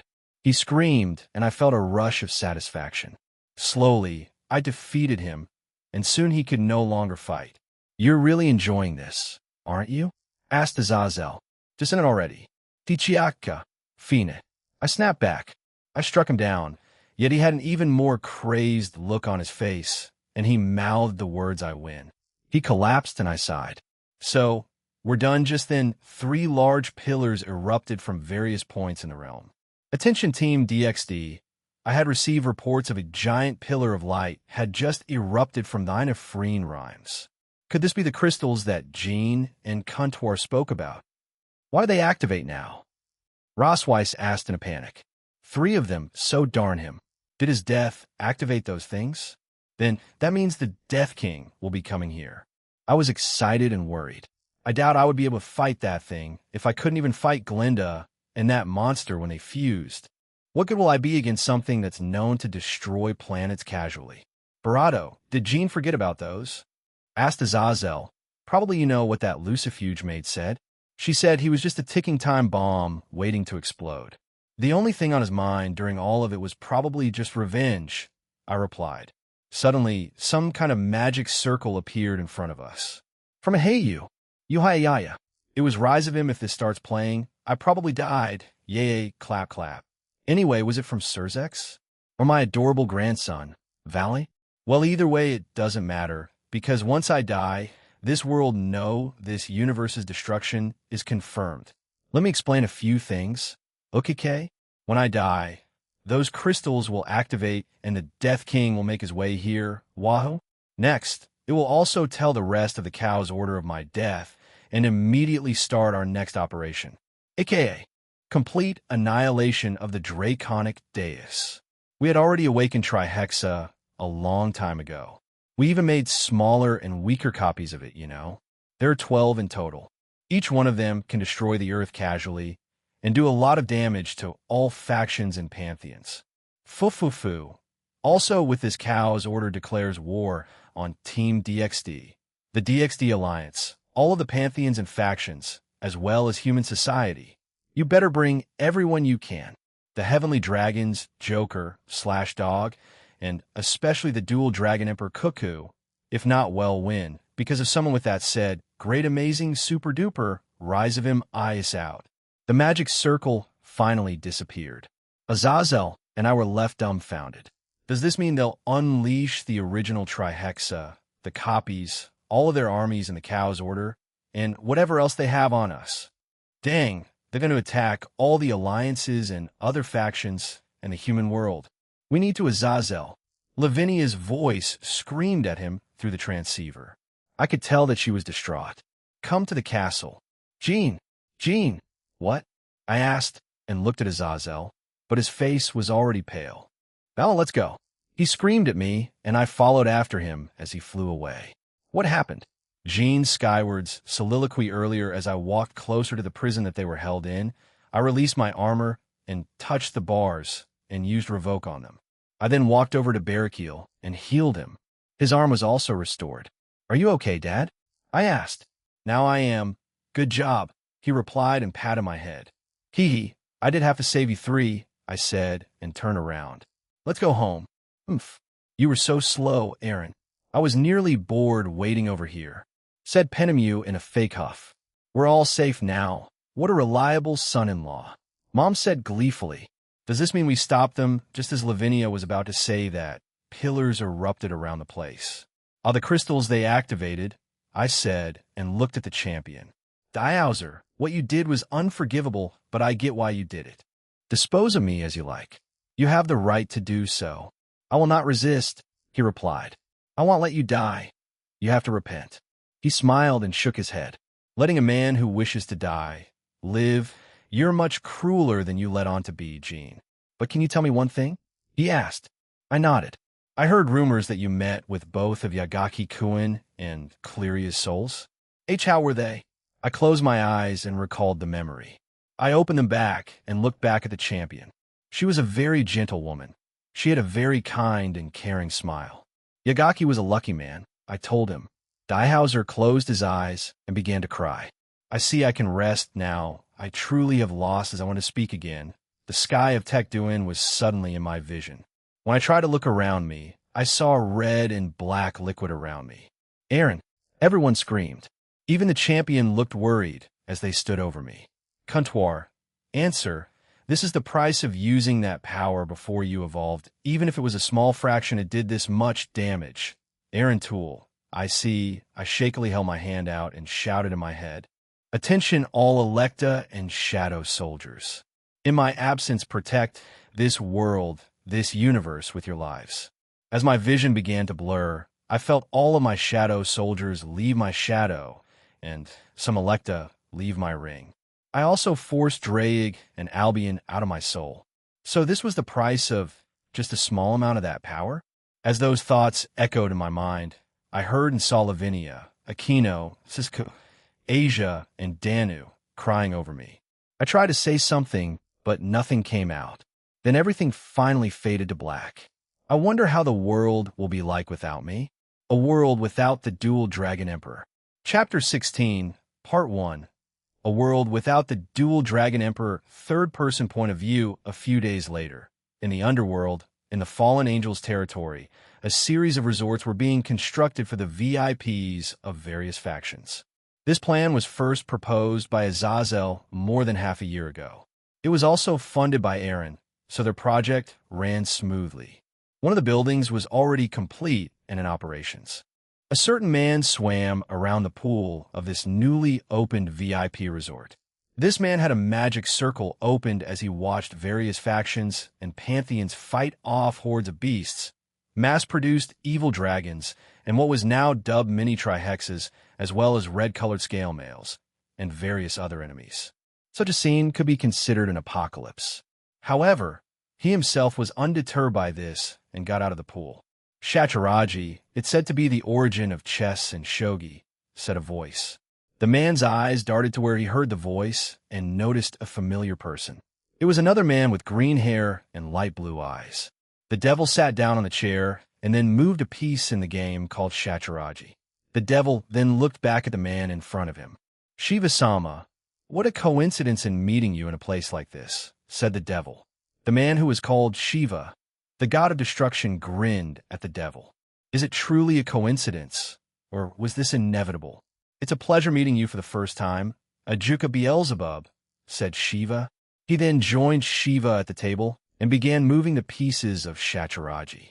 As they continued to play, Ajuka said, the rumors say you accepted the request of the 3 factions to stop Trihexa. In a way, However, it's not how it seems. I did not accept because it came from Azazel, you, or any other god or being in the three factions or even DXD Alliance. I accepted it because of Jean.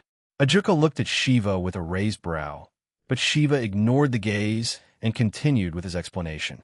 But this was beyond my expectations. I'm afraid that even if I faced it head-on, I wouldn't be able to defeat it. It's also impossible to seal it without triggering a battle on the level of complete world destruction. That is why I told him to leave it to Jean's subordinates. Sealing, huh? As the god of destruction, who could destroy the world? You'll only seal it? Asked Ajuka. In response to his words, Shiva shrugged. Yes, it's impossible even for me to defeat it. I thought you and Azazel understood that from the very beginning. The most that can be done is sealing it, and that would be the best possible outcome. I will certainly destroy it, but my mere destruction will not kill it. That legendary beast is now so weak, especially after what those cows order folk did to it. So, you're saying, in order to destroy it, only Ophis, Great Red, or Jean's subordinates are capable of that? Asked Ajuka, or some of his devoted companions, but you saw how some of them are. They're quite devastated with how the beloved middleman is right now, said Shiva and looked to their side. Anyway, what's the reason you've come here? Ajuka raised 2 fingers and said, there are 2 reasons. 1, it involves my friend Surzex. Please do not hinder him, in order to prevent you from causing destruction. And 2, please allow me to observe you until the end. Just then, a woman with blue hair and a cold atmosphere around her appeared behind Ajuka. Shiva immediately noticed that she had powerful draconic energy surrounding her. This woman was the strongest dragon king, Tiamat. In her hand, she held onto a small device, a smartphone. However, it exuded a strange energy that Shiva himself couldn't understand. To him, it was as abnormal as Aaron. In a way, it resembled a Longinus. However, whether or not it was one, he didn't care. After staring at it for a few seconds, he came to his own conclusions and smiled. Do you want to eliminate me and Trihexa along with the entire world, Devil Coin? Ajuka smiled and shook his head in response to Shiva's question. No, I never said anything like that. However, if the destruction of the world becomes your objective again, that will be another matter. However, to both their surprise, Shiva chuckled. I've long since given up on that goal for 2 reasons. 1, because of Jean Skyward, a fool who wished for peace but was on his way towards it. And 2nd, that human, if you can call it that, is something I cannot defeat. No, never mind. They're called outer gods, correct? They're beyond this world's comprehension. Shiva sighed and leaned back on his chair. Like I said, I don't care about that. And I've also said to leave it to Team DXD and Jean's subordinates. While many of them are disheartened by their leader's absence, most of their fighting spirit were ignited. Didn't that woman tell everyone that their master and creator would come back sooner or later? She also annihilated many other creatures that the cows order unleashed upon our world in a single sword slash. So you believe that Trihex's defeat is inevitable? Because of Team DXD and Jean awakening soon? Asked Ajuka. Pretty much, so we won't need to worry about anything else. No other worldly invaders or anything like that. Jean Skyward is the deterrent against everything, Shiva said casually. So is it safe to assume you fear Jean and his subordinates more than the current gods and super devils in this world? Asked Ajuka.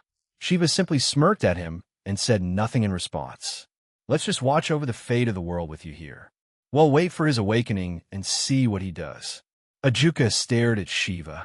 He had many things prepared for this conversation, yet most of it hadn't mattered because of a single individual that had changed the god of destruction. A smile crept up on Ajuka's face. Fine, very well. I also trust Jean as much as Surzex and Michael do. We will witness it together from here. Trihexa, as well as the fate of this world.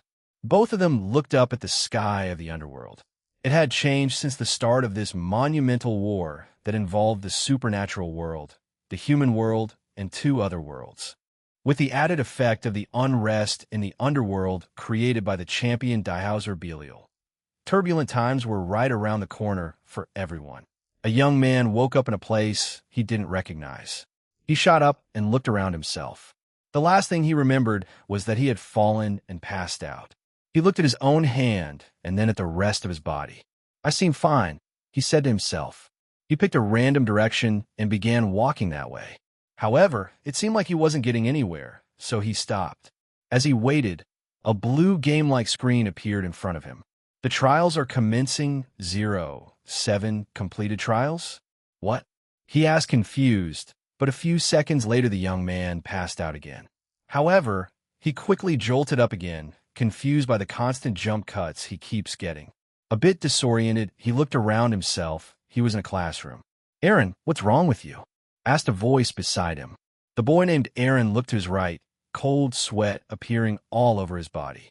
The person he found beside him sitting at a similar desk and chair was Ryan, his previous best friend. "Ryan?" asked Aaron. "Yeah? What's wrong with you? I know a free class is boring as can be, but did you get amnesia or something?" The young man asked with a chuckle. If you're looking for Aoife, she's over there talking with the girls," said Ryan and pointed to the corner of the rectangular-shaped room. Numerous desks and chairs lined up in the room with 2 white boards to his right. Students sat all around, and a single teacher sat at their desk to his right. Aaron moved his gaze towards the spot Ryan pointed at and saw his current girlfriend, Aoife, chatting with other girls in his year. Aoife noticed and waved to him with a smile. Aaron instinctively put his hand up. When Aaron looked down at his desk, his confusion immediately vanished. Trials of memories past in progress trials. 07 body restoration. 0 regain consciousness at 5-7 evolution progress. 1290 the realization hit Aaron like a truck. He was reliving his past through these trials, and he would be able to wake up from this after completing 5 of them. "When I wake up, is it only temporary?" he asked, unsure if he would get a response. "Yes." The box answered his question. Aaron sighed and said, "Fine, bring it on," while clenching his fist. What the heck are you doing clenching your fist like that for? Is your weeb mode taking over already?" "It's the first class of the day, dude," said Ryan in a worried tone. "Forget you. And it's only the first 3? asked Aaron. "Yeah, PE was canceled. The 2 teachers had to go somewhere, so we have 3 free classes, then a 15-minute break. 3 more classes, then lunch, a 45-minute break, and then the last 3 classes of the day, and then we go home." Ryan explained and gave him a thumbs up. "I already knew that." "You idiot," replied Aaron and tried to hit him. "Do you see this? Abuse. Abuse. I only help my best friend, and I get abuse instead." "Fake," cried Ryan. Aaron smiled, and they laughed together. He had no idea what he had to do to complete these trials. Azazel soliloquy when Valley and I arrived at the tower, where Rizavim and the champion, Diauzer Belial, were confronted. We witnessed an unbelievable scene. Jean Skyward was on the ground with blood and black liquid around him. Everyone there was confused and upset by this, especially the girls with him. We walked over to them, and I immediately checked for a pulse. I felt it, but then it vanished. Confused, I kept my fingers on his neck in vain. "I see," I muttered, drawing their attention. "What is it, Azazel-san?" Asia asked worriedly.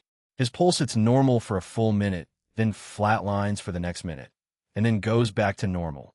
Whatever on earth happened to him, he keeps dying and resurrecting over and over again." I told him my theory. "You're correct," said a voice. Suddenly a small orb left Jean, and a woman appeared. I think her name was Barato. "Barato, what happened to him?" Lavinia asked desperately. The woman named Kuntor looked at everyone and nodded.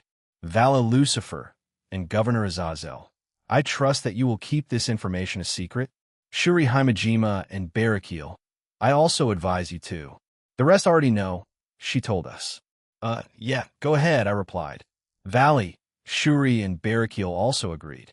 Kuntor then told us who and what Jean really was, and at the end of it, we were beyond shocked. So his original soul came from a destroyed universe.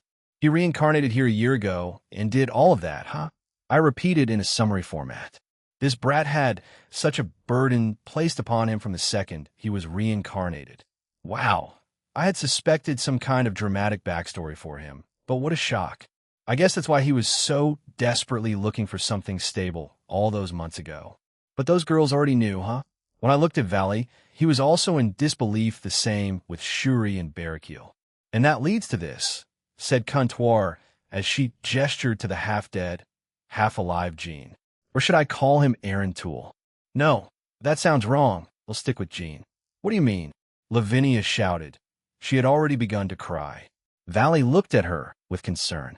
A rare instance, indeed evolution. I already told you that he was going to evolve, right? His current body, is not used to that kind of power.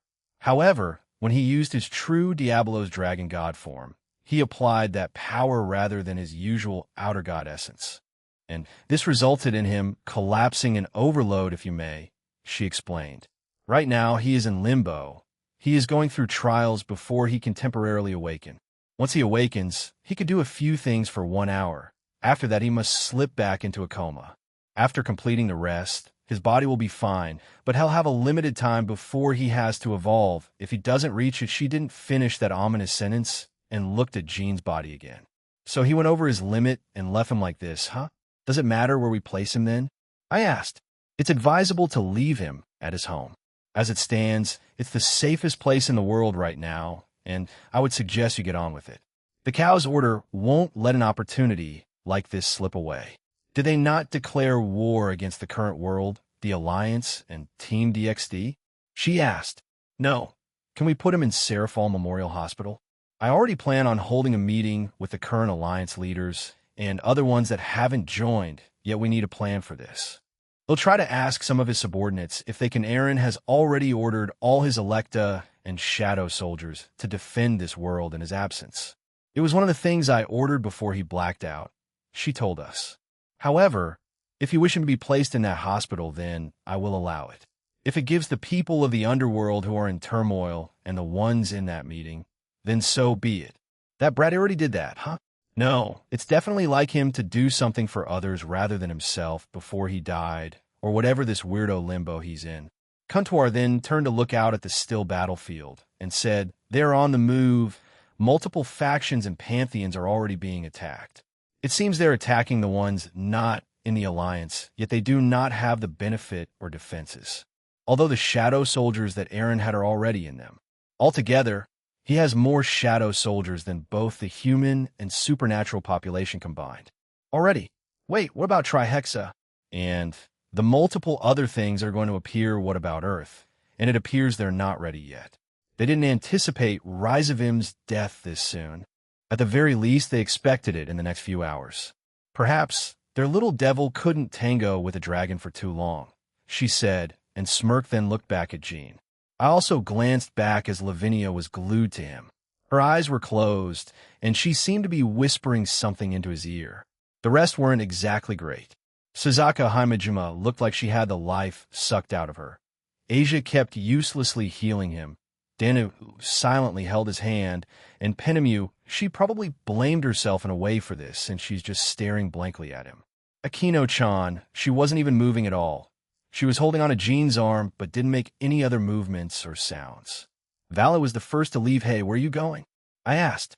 I'm leaving if they're planning on going to war with both the supernatural world and the human world. That means I can fight them as much as I want.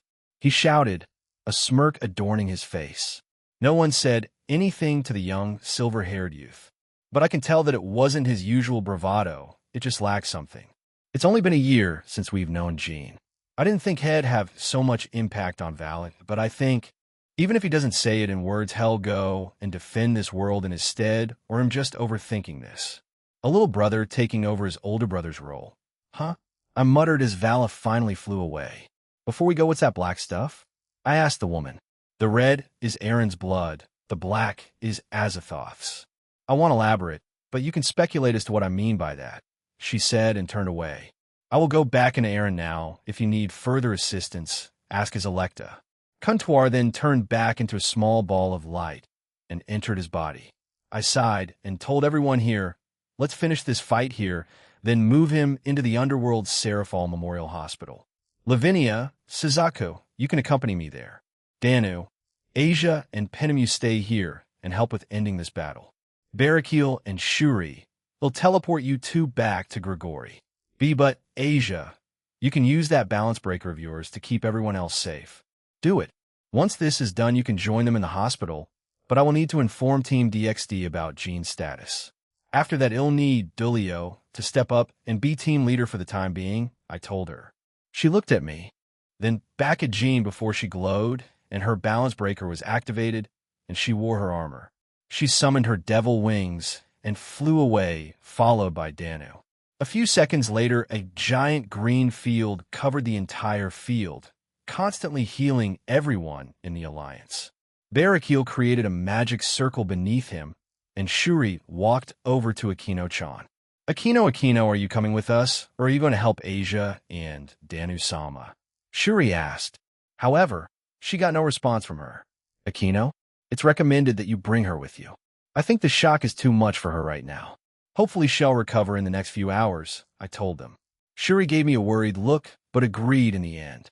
She slowly pried Akino-chan off Jean and brought her over to Barakil and the magic circle. The family finally left, and I was left with Suzaku, Lavinia, and Jean. You two, I didn't get to finish my own sentence, as they both stood up and brought Jean up with them. All right, let's go. We finally left for the underworld and the Serafal Memorial Hospital. On a certain night, 7 years ago, I had a fateful meeting with a certain youth. The day I met a certain child, I remember it all too clearly. It was a very cold and snowy night. That night, Shimhazai had brought a boy before me. The boy wore tattered clothes. His hair was messy, and he had wounds all over his body. What made me concerned back then were his eyes. They expressed hostility and showed that he had been raised without being able to trust anyone. It was obvious that he had been heavily and harshly abused. In fact, that boy had been subjected to the cruelty and abuse of his own father and grandfather. Shimhazai told me that this boy used a deserted house somewhere in the mountains of Europe as a stronghold. Both the police and the agents of the Vatican wanted to capture him, but they were repelled by that boy's unimaginable power and ability. After the agents of the Vatican found out that the boy had the power of a devil in him, as well as a power of a great dragon, they planned to send several higher-level agents to him. At that point, Shimhazai received several messages from the side of the devils that said, "I hope that you guys can protect this boy." When Shimhazai traveled with his subordinates to capture this boy, they discovered that he had the sacred gear of the White Dragon, the light wings of the White Dragon Emperor, meaning he was the White Dragon Emperor of this generation. Although we constantly monitored all of the Longinus wielders, it could be said that this was the first time that we were right next to one. Moreover, it was a young child. Upon seeing this child for the first time, I spoke to him. "You sure did cause a lot of trouble, huh? Tell me, what's your name?" I asked him. In response to my question, the boy remained silent for a while. However, he eventually replied, "Vala Lucifer, when I first found out that this boy named Valley wasn't just your ordinary Longinus wielder, he was also the descendant of the Satan Lucifer. He could have potentially inherited the blood of the father of all devils, Lucifer. His very existence could have been called a miracle of miracles. The Vatican, and if heaven knew of this truth, they would most certainly become afraid of this child and would immediately silence him. However, the devil side also knew of his existence. So why? According to Shimhazai, his source of information about Valley came from a servant of the former Lucifer's son, a servant of Rizavim. That servant contacted Shimhazai through the devils who had contacts with the fallen angels, and provided that information about Valley. Because we know of this, Vala was able to safely take refuge inside of Grigori.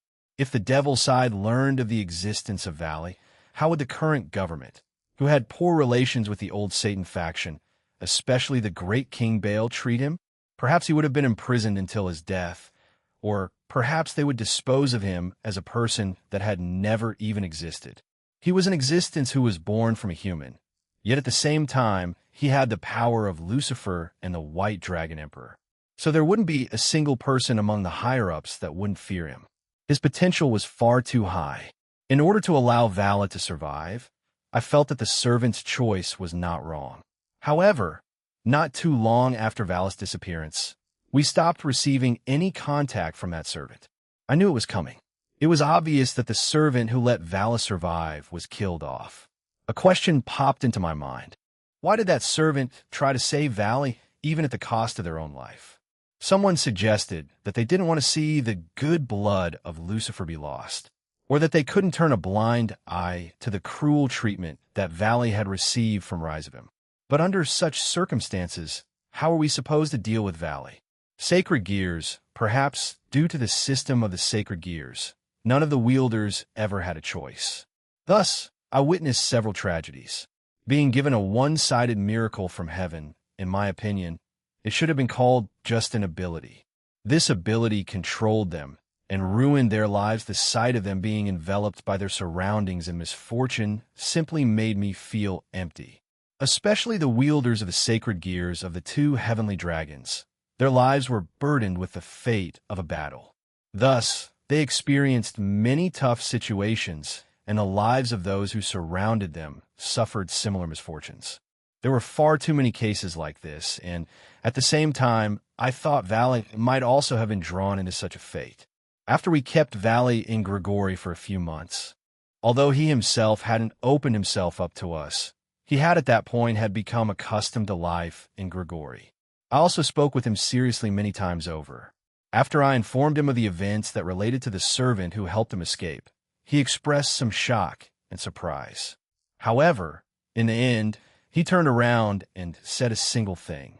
How stupid at the time, I wondered what his young mind actually thought about the demise of that servant. However, he used that opportunity to ask me about the topic of sacred gears. Reading, writing, increased my parenting of him. That boy slowly grew up and also began to show his potential. We relied on that. When he was finally able to communicate with Albion, which he was unable to do before, I was unable to forget the smile that had emerged on his face. Valley had a very strange concept of family and loved ones, but at that point he had unconsciously started to pursue power. The contradiction of his existence flashed before my eyes. Valley had inherited the blood of Lucifer, and he also held the power of the White Dragon Emperor. That child possessed such an ability when he was born that his own father feared him, and was incited to abuse him by Rizavim. At the time, I told Vala that he should have fought back, opposed him. Even if he was his biological father, it was a life-threatening situation, so he should have been able to oppose him with his ability. When he heard me say this, his eyes were filled with sorrow. He simply told me, if I wasn't beaten by that man, he would have beaten my mom instead. Also, the next words out of his mouth were something I would never forget for the rest of my life. When that man beat me, he had a calm expression on his face. Although I was scared, felt pain, and hated it, I think it was something a man had to do in that situation. The man who feared Valley, the man who was his father, upon seeing that his own son was being beaten without retaliation, it was the first time in his life that he could feel at ease. As the man who was born as the grandson of Lucifer, he should have been a special existence from the moment that he was born. However, his own child was a monster greater than himself. He felt fear from the bottom of his heart, having the expectations that came with the position of Lucifer's grandson. He was fearful that his child, who had even more potential than him, would harm him while he was asleep in the future. There was also pressure from his own father, Rizavim.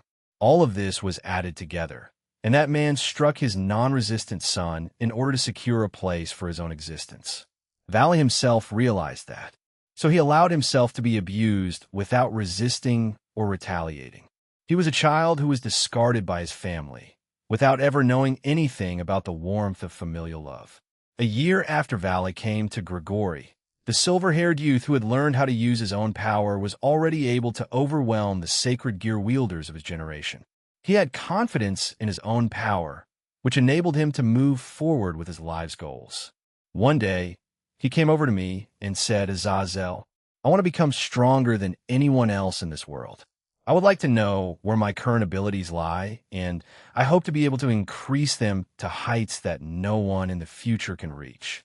I want to be stronger than Rizavim, the previous generation's Lucifer, and even the Red Dragon God Emperor, the Great Red." The boy who had been born with the power that brought him misfortune had decided to pursue the path of power. Compared to the power to protect someone, he didn't pursue the power to protect himself. Instead, he sought the power that wouldn't lose to anyone else. He would definitely be at the mercy of the power of the two heavenly dragons, Azazel My opponent, what kind of person is the Red Dragon Emperor? He asked. When he asked me that, his eyes were sparkling with excitement and curiosity. The answer I gave him was hatred, sadness, grief, and despair were what made the boosted gear. Spreading resentment was what the heavenly dragons were meant to do. Then, a few years later, Valano, the world was introduced to this generation's Red Dragon Emperor, and he undoubtedly changed everything. Even if Vala didn't say at the time, I saw it in his eyes, the excitement. Even still, Valley still lacked many things. While he was given something akin to a family due in part of my agent team, the Slash Dog team, the one person who never gave up on him was Lavinia Rennie. She became his surrogate older sister, while the others tried to show him that same love and affection. Lavinia was the only he truly opened up to. Tobio, I thought he would be his older brother. However, C eventually entered a coma, and he withdrew from the situation as he silently searched for a cure. But when Jean, the Red Dragon Emperor, came to the scene, he showed him that tough, older, brotherly love. At the time, he hated it, but eventually he slowly grew to respect his fated rival and began calling him Aniki. Those two definitely love Valley unconditionally, though I could say that Jean loves everyone around him unconditionally, whether they want that love or not. I myself am not immune to it. We may insult each other a lot, but we have that respect for each other. Hell, I'd even go as far as saying that I saw him like a son, just like Valley. But now I wonder how Vala feels after he found out about Jean's origins and the responsibilities he was burdened with. While Kuntor didn't say anything about it, his previous life, the tone, he definitely had it rough too. Whether or not that was on par with Valis, I don't know. Only Kuntor and Jean himself knows. Regardless of that, I can almost say for certain that Valley only puts his full trust in 4 people in this world. Albion, myself, Lavinia, Rennie, and Jean. You certainly had to be someone special to break through the walls that Valley had built around him. Was it because he was his fated rival? Was it because of his overwhelming power? Was it because Jean let him fight him whenever he wanted?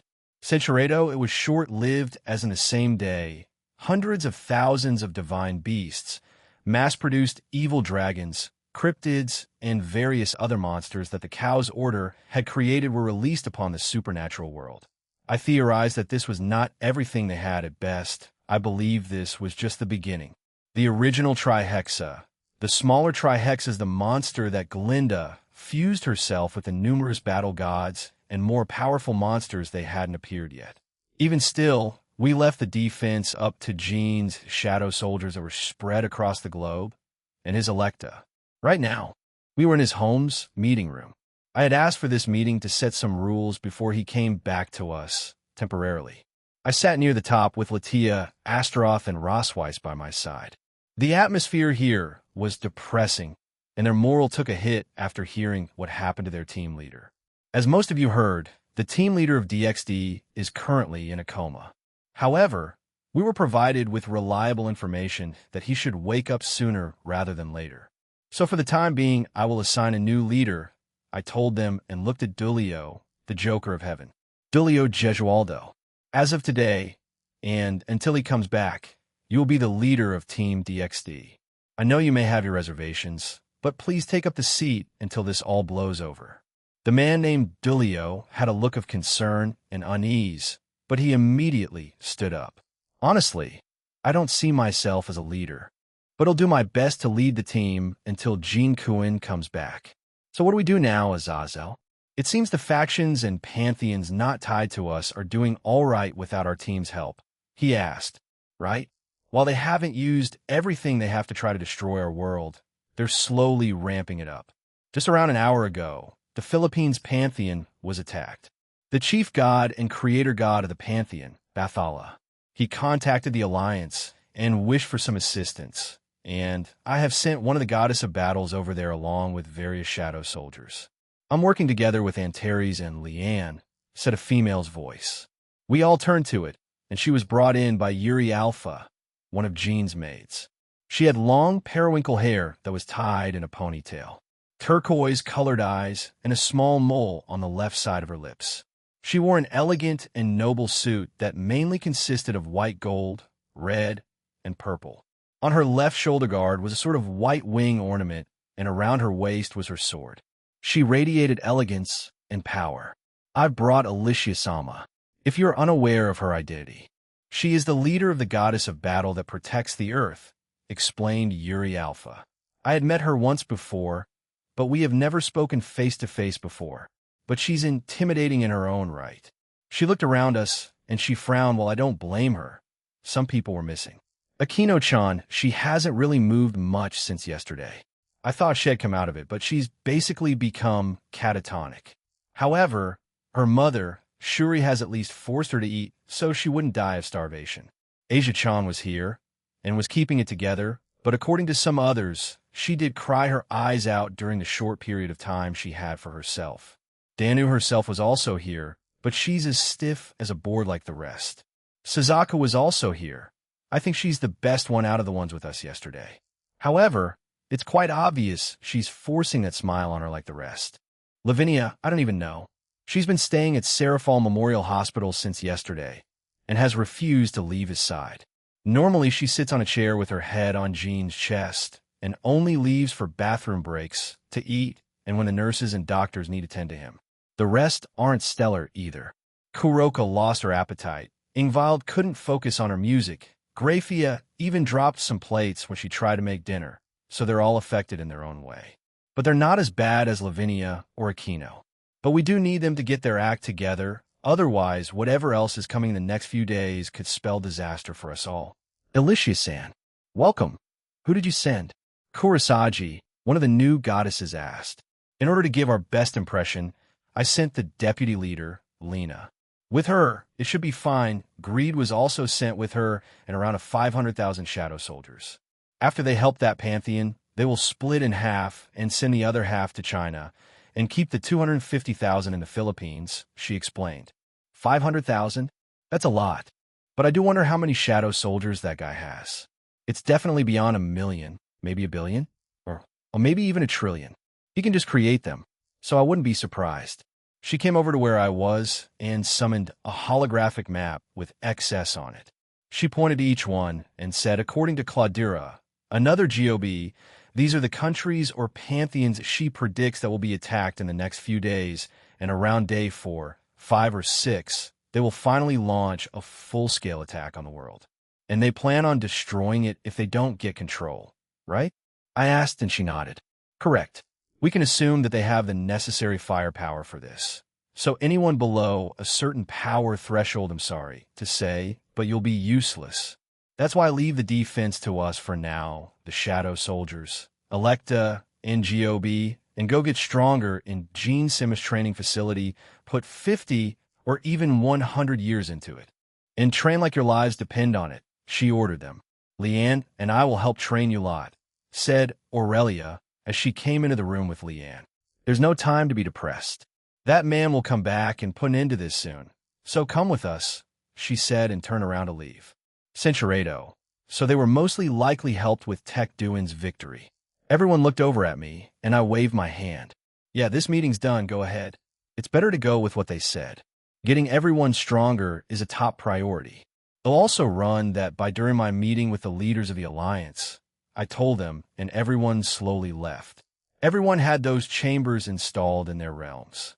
Mostly everyone should be high class, and up if I compare it to the Devil system.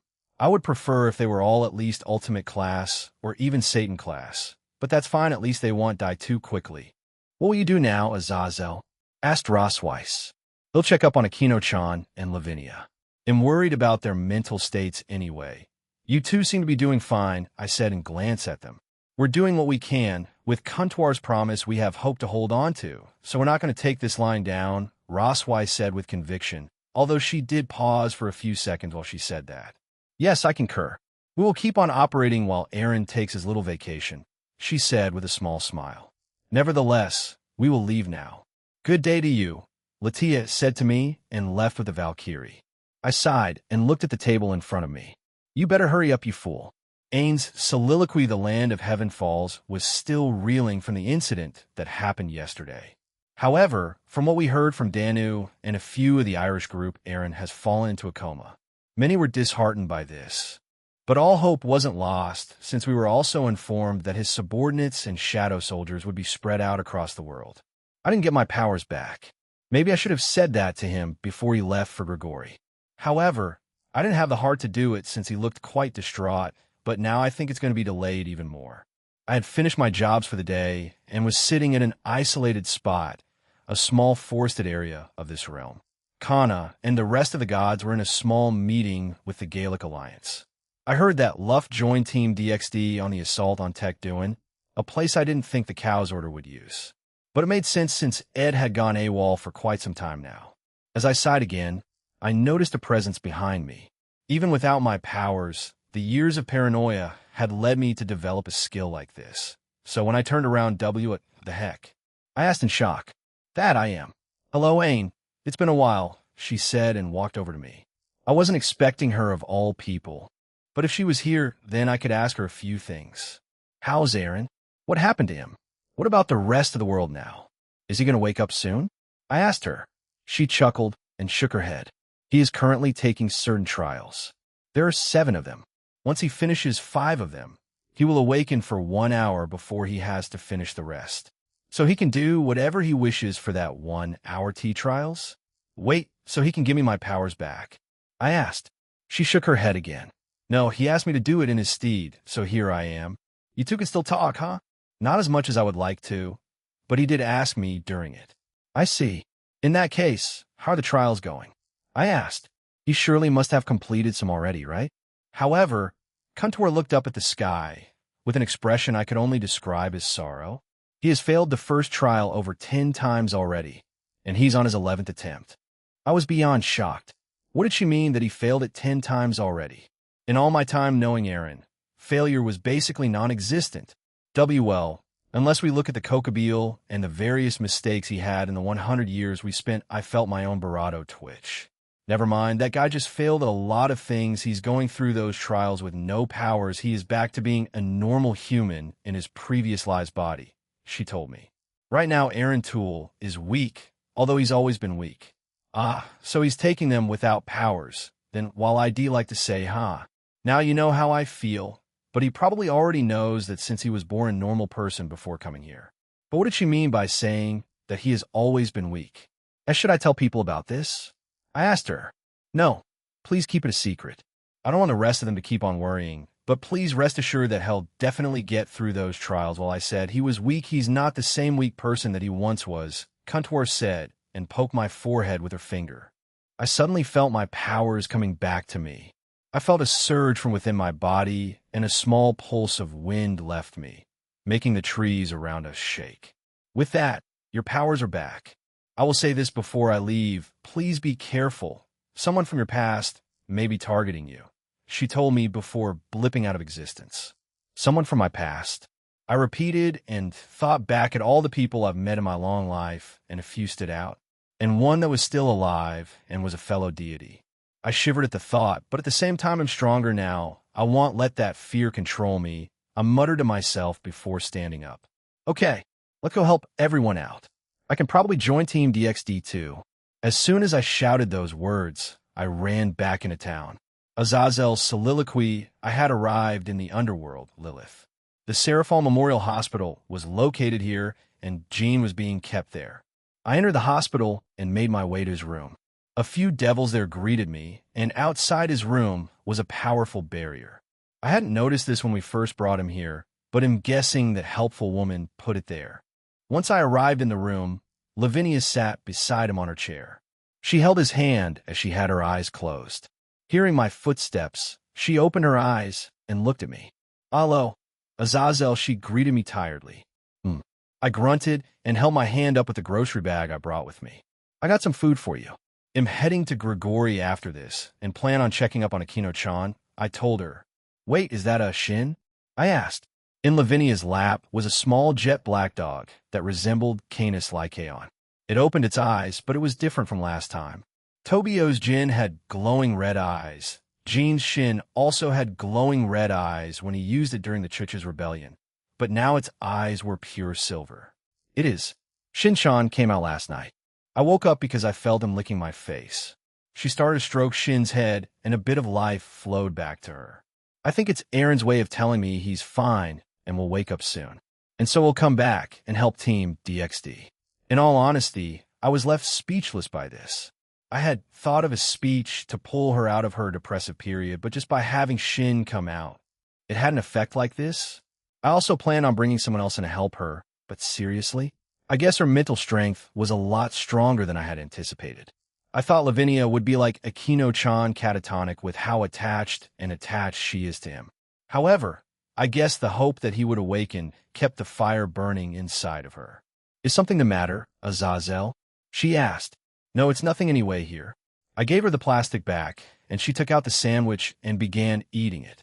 I took another chair and put on the other side of Jean and sat on it. How is he? Anything new? Nothing has changed except that Contour left him earlier and that Shin came out. His heart rate still fluctuates from a flat line to the usual zigzag pattern, she replied while eating her food.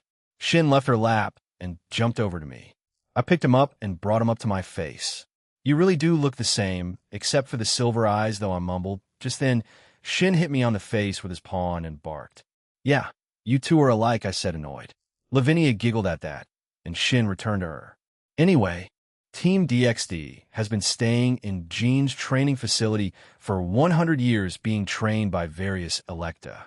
So if you want to join them, then go ahead. They've already started. Heck, they may be out already. I told her and she agreed. Okay, they'll leave in the next hour. Thank you for telling me. I grunted again and slowly left the room. Instead of leaving, I stood out in the hallway and leaned against the wall. They'll be back soon. Aaron, we promised to stay together forever, right? So please come back to us. Soon I'll take Shin with me, if that's fine. I heard Shin bark after she asked that, and she quietly started to cry. I sighed and left the place. I was wrong.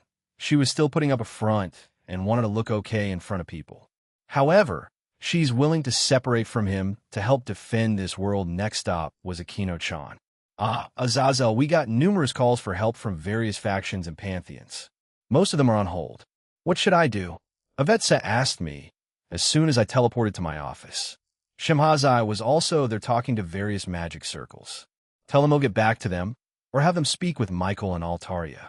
Don't use Surzex. He and the rest of the 4 great Satans are busy with dealing with the fallout about the King Piece, I told her. Any others, just leave them to me, but I'm going to the Hamajima's house for now. Oh, Suzaka Hamajima also came by just a few minutes ago. I assume she's going there too. So you may meet her there, Avetsa informed me, and I thanked her. I picked up my face and made my way there. Thankfully, Suzaka wasn't rushing over there, and I spotted her. Yo, Hamajima clan head, I greeted her. Governor, how can I help you? She asked, her tone monotonous. I'm planning to check on Akino-chan and maybe talk to her parents. What about you? I asked her back. I'm also going to talk to Akino, she replied, and that's where the conversation ended. We made our way to their home, silently, and once there I knocked on the door. The door opened after a few seconds, and it was Shuri. She smiled sadly at us and invited us in. Annie, where's Akino? Suzaku asked. She's in her room, replied Shuri. Suzaku thanked her and hugged her before she made her way upstairs. I accompanied Shuri to the dining room, where Barrakiel was, and I sat with him. No one spoke for a few seconds until Barrakiel spoke up. She really loved him. Even after that other woman told us about the Fated One's concept, Akino was never bothered by it. Even if she wasn't part of it, she loved Aaron all the same. I think she embodied that building the relationship from nothing rather than relying on something as magical as the Fated One's thing that Suzaku and Lavinia were labeled as, he told us with a deep sigh. Akino was the first woman Jean dated in this world. So they've been with each other the longest, then Kuroka, and finally Lavinia. I knew of Akino-chan's grievances towards men, but when she started a relationship with Jean, I was quite shocked. Years of loathing men, and then she suddenly starts dating someone she met after a week or two. It does make some sense, though, but I think at the time, it was both romantic attraction and gratefulness. The fact that he brought her mother back to life and helped repair a broken family was definitely a major factor in it all. Also, I guess that's the modern dating scene, isn't it? Some couples get together with the thought of they might like each other, fall in love down the line, so we may as well, or it's just something casual. I wonder how Akino-chan really felt since she quite literally fell in love with the guy quite quickly. Has Akino stayed in her room the entire time? I asked. She's not as bad as you think. She does go to the bathroom, shower, and eat, thankfully. When Aaron wakes up, I'm going to give him a lecture, answered Shuri, while crossing her arms. As expected of the surrogate mother and mother-in-law, the first thing she thought about was scolding the guy who's half dead and half alive. However, she started to tear up and then cry. I'll definitely scold him, making us feel like this. He won't get his favorite dishes from me for an entire week. Do you see this, you brat? You better wake up soon. You're making everyone around you unnecessarily depressed. Suzuka Himajima's soliloquy. I arrived in front of Akino's door, but I had stood in front of it for him not sure how long. I had resolved myself to be stricter with her today, so she can come back to Team DXD and she can help defend our world when he's not here. I know I may upset her, and she may lash out at me because of it. However, I love my cousin, and I don't want to see her like this the same with everyone else. Rias Grimmery has also asked me to help her queen. I knocked on the door and called out to Akino, but got no response. However, I still turned the knob and entered her room. When I did, it resembled her old room from many years ago. There were a few things that were more modern and items that she clearly brought over since this building was finished being constructed. On the bed was Akino, lying down and hugging a pillow, a hollow and lifeless look in her eyes. It was also clear that she had been crying as her eyes were a bit red. I walked over to her and sat on her bed. Akino, the Alliance has started a train.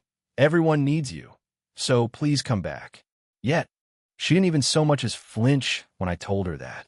I reached over and placed a gentle hand on her shoulder, and she flinched. Akino, this world has no meaning without him. I don't want to be here anymore, she mumbled as a single tear fell from her eye. I frowned after I heard that. Akino, you shouldn't say things like that. You heard Kuntuar Hell wake up soon, I told her. Akino shook her head and cried more. It's all meaningless. They won't let me go see him in the hospital either. Why? It's probably because you're like this. They probably think you would only get worse if you saw him there. I have only been there once, but he seems fine. I texted Lavinia about updates, but there hadn't been any significant changes. Akino, like I said, why are you so calm?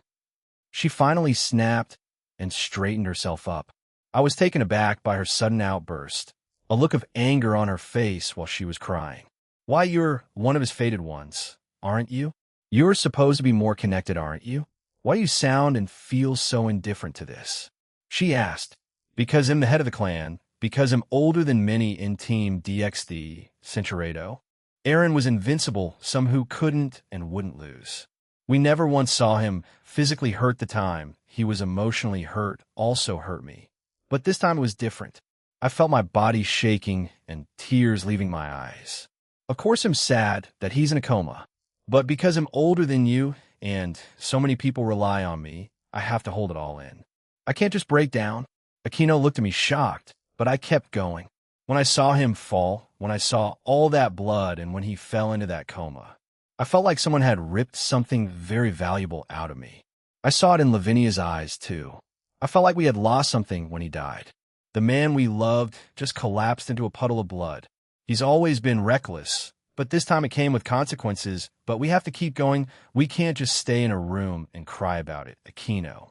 The world can't protect itself without our help. Aaron wouldn't want you to stay like this, would he? I asked her. Akino stared at me for a few seconds before crying even harder, and she started to apologize. I wasn't sure to who, though. Perhaps she was apologizing to herself, to me, to her parents, or even to Aaron, but I felt her and we cried together. After 2 minutes of this, our tears eventually dried up. I pulled away from her, and the light in her eyes had come back. Let's go. I can't stay here, but I want to see him before we go and train, she told me. That's fine. Lavinia texted me earlier that she's also gone back to Aaron's, our home, so no one is there in the hospital with him. Let's go tell Azazel and your parents, I told her. She agreed, and after getting herself organized, we headed back downstairs. Once there, we saw the three of them silently sitting around the dining table. Governor, Annie, Uncle, we're going to Serafal Memorial Hospital to see Aaron before we go back to his home and train, I informed them. Akino, are you sure he'll be fine? "Mom, I'm sorry for being like that," she said, and apologized to them. Aunt Shuri teared up a bit and hugged Aquino and I. "Just be safe, okay? And when he wakes up, pinch his cheeks for me," she told us, which made us smile. "They'll make sure to do that, Auntie," I replied. We said our goodbyes one more time before we left for the hospital. Once there, we made our way to his room and found him still asleep, but it seemed like someone else had been here. On the bedside of his bed was a single rose made of ice. Lavinia probably left it there. Another item was there, a pure white feather. When I used my ring's appraisal on it, it was from Gabriel Samus' own wings. Like the rest of us, it also affected her greatly, and she had been in heaven since then.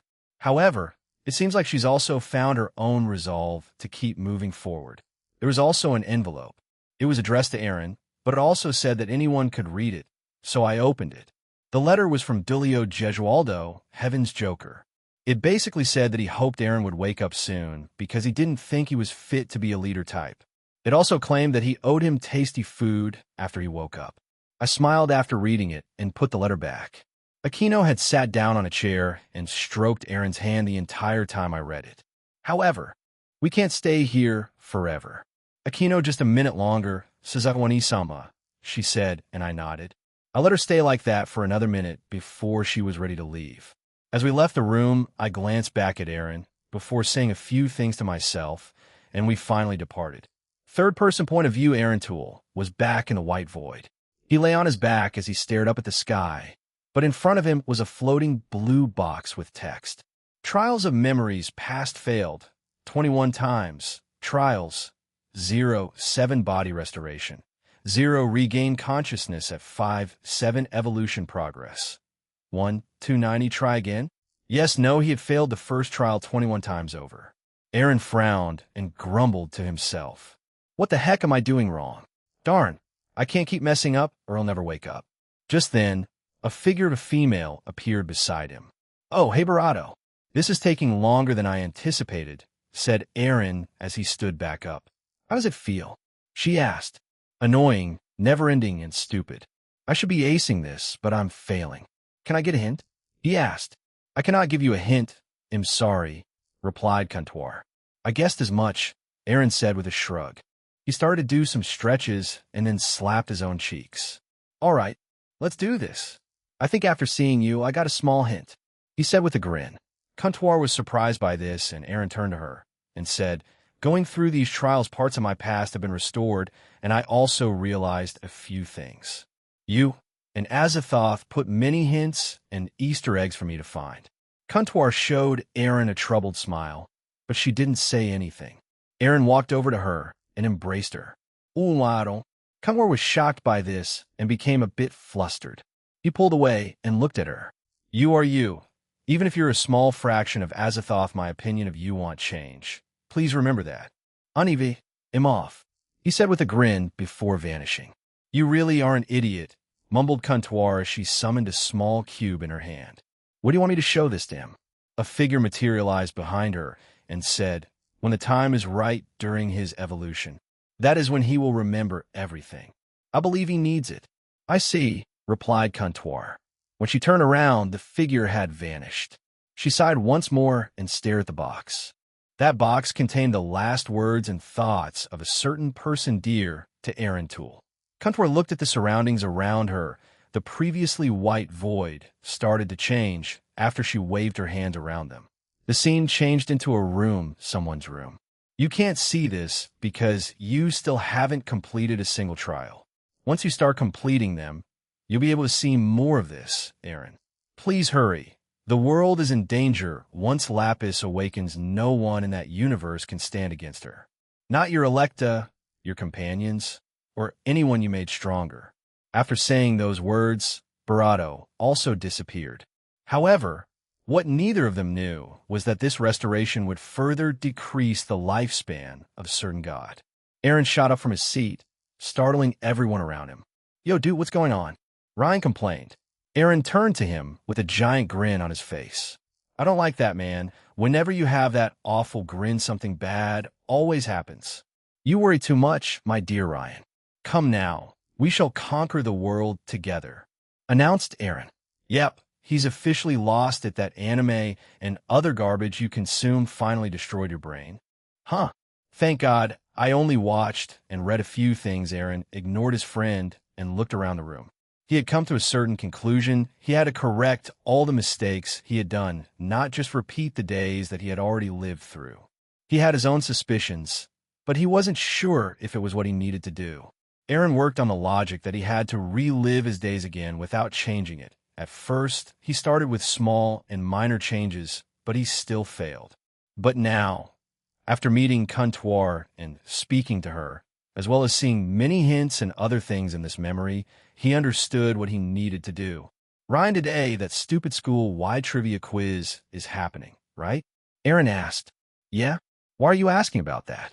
Asked Ryan. Let's make a team. You, me, Aoife, and whoever else wants to join. Let's win it all. He told him. Yep, he's gone insane. Aoife, your idiot boyfriend's brain finally exploded, shouted Ryan. After that, Aoife came over to them looking confused. What do you mean, Ryan? Asked Aoife. Aaron chuckled and explained what he wanted to do. Aoife smiled and agreed. I don't mind, it sounds fun. One of the prizes is also cash 20 euros for each of us. Wait, what? There's money. Well, shoot, dude, you should have told me about it. Let's totally do this, shouted Ryan. Language, Ryan. The teacher shouted and glared at him. Ryan awkwardly apologized. All three of them sat at a table and began their strategy meeting. But isn't this trivia about everything? How will we cover all the topics? Aoife asked with concern. True, I know some football, soccer, trivia, and other general stuff, but the rest I'm not too well informed about, added Ryan. I know some since I help out at a few centers around town, so I have knowledge about many things I learned from the elderly, but I don't know if that'll be good for anything. Any contribution helps? Aoife. Anyway, so what's the plan, almighty leader? Ryan asked Aaron. I can cover most topics. Just polish up on the things you know. The quiz starts after lunch, 40 minutes, right? And it lasts for the last 3 classes of the day. So we won't need to worry about that. So we have now until then to check everything on our phones. Are you sure? That's a lot, you know. Aaron Aoife put her hand on Barato of his and Barato it. Yeah, it'll be fine. Aaron also Barato her hand back, but Ryan rolled his eyes. Please, for the love of God, don't start Barato. You two are the worst at it. It's so innocent. And just Barato and wholesome, it makes me sick, he said and reeled back from the two. Both Aaron and Aoife laughed at him. Well, how about you? And Ryan covered Aaron's mouth and then squeezed his head with the other. Another word, I'm going to pull your eyes out, he said while blushing. All right, I won't. Anyway, let's get back to planning.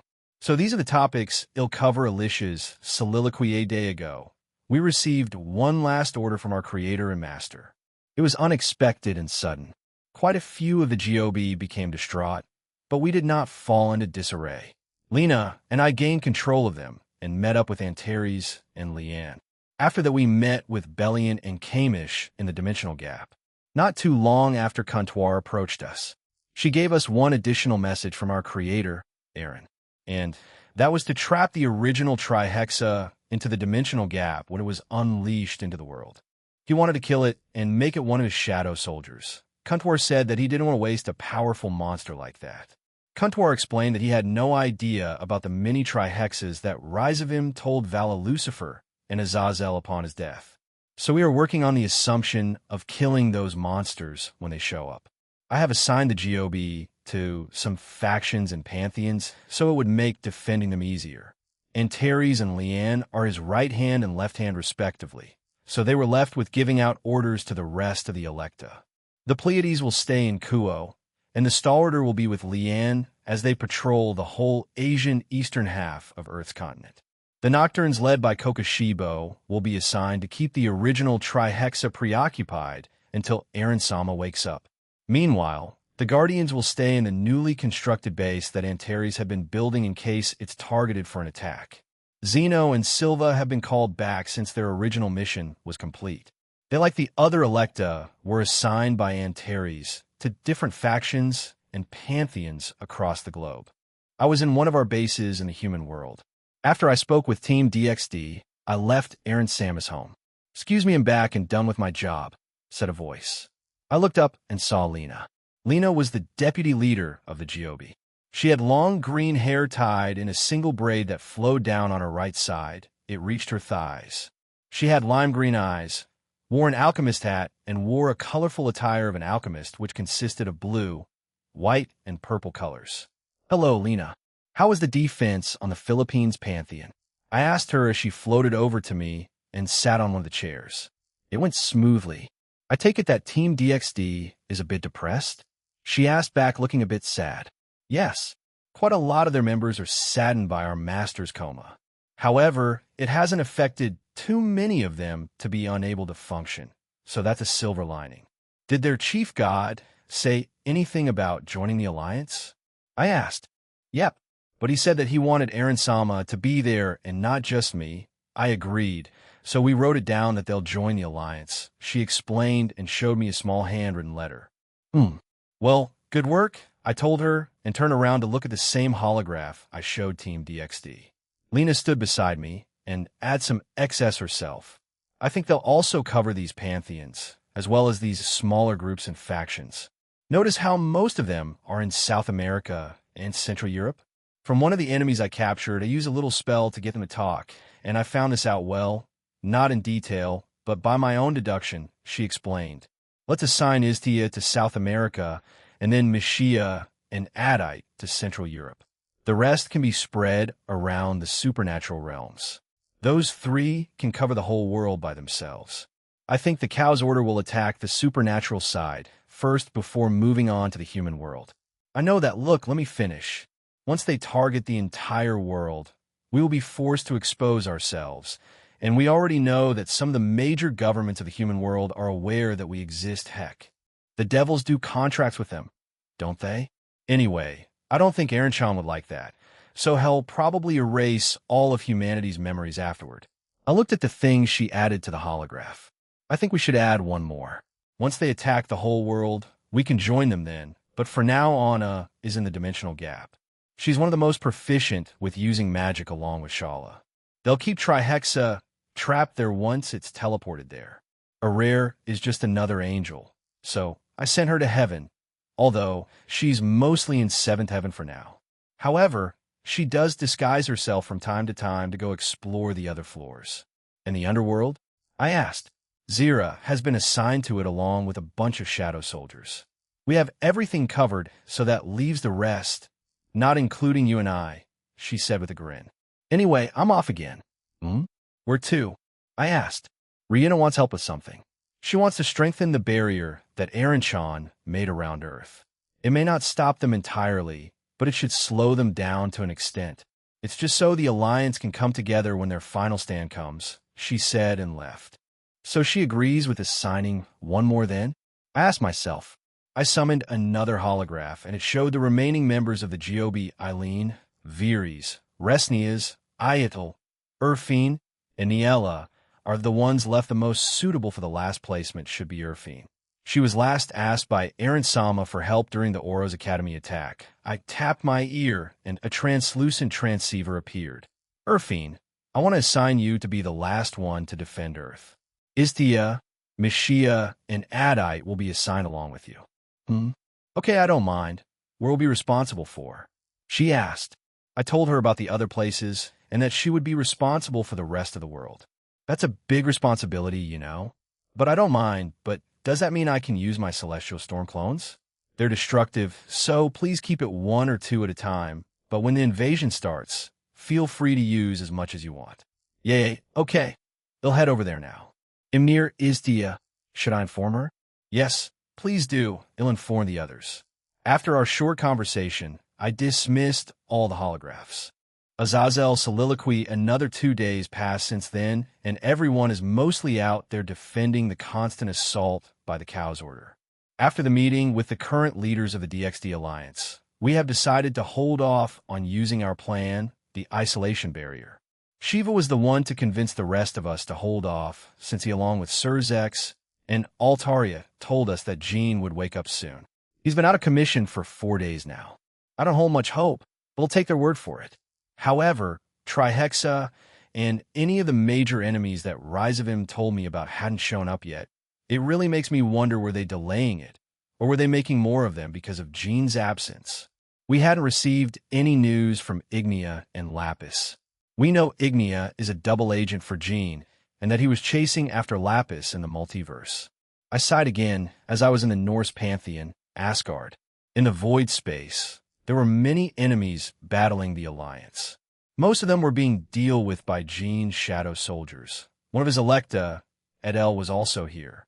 Even when there was no ground or any kind of vegetation, she just conjured them up out of nothing.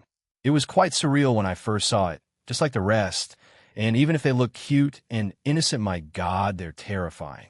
So far, there have been only minor injuries and a total of 4 deaths.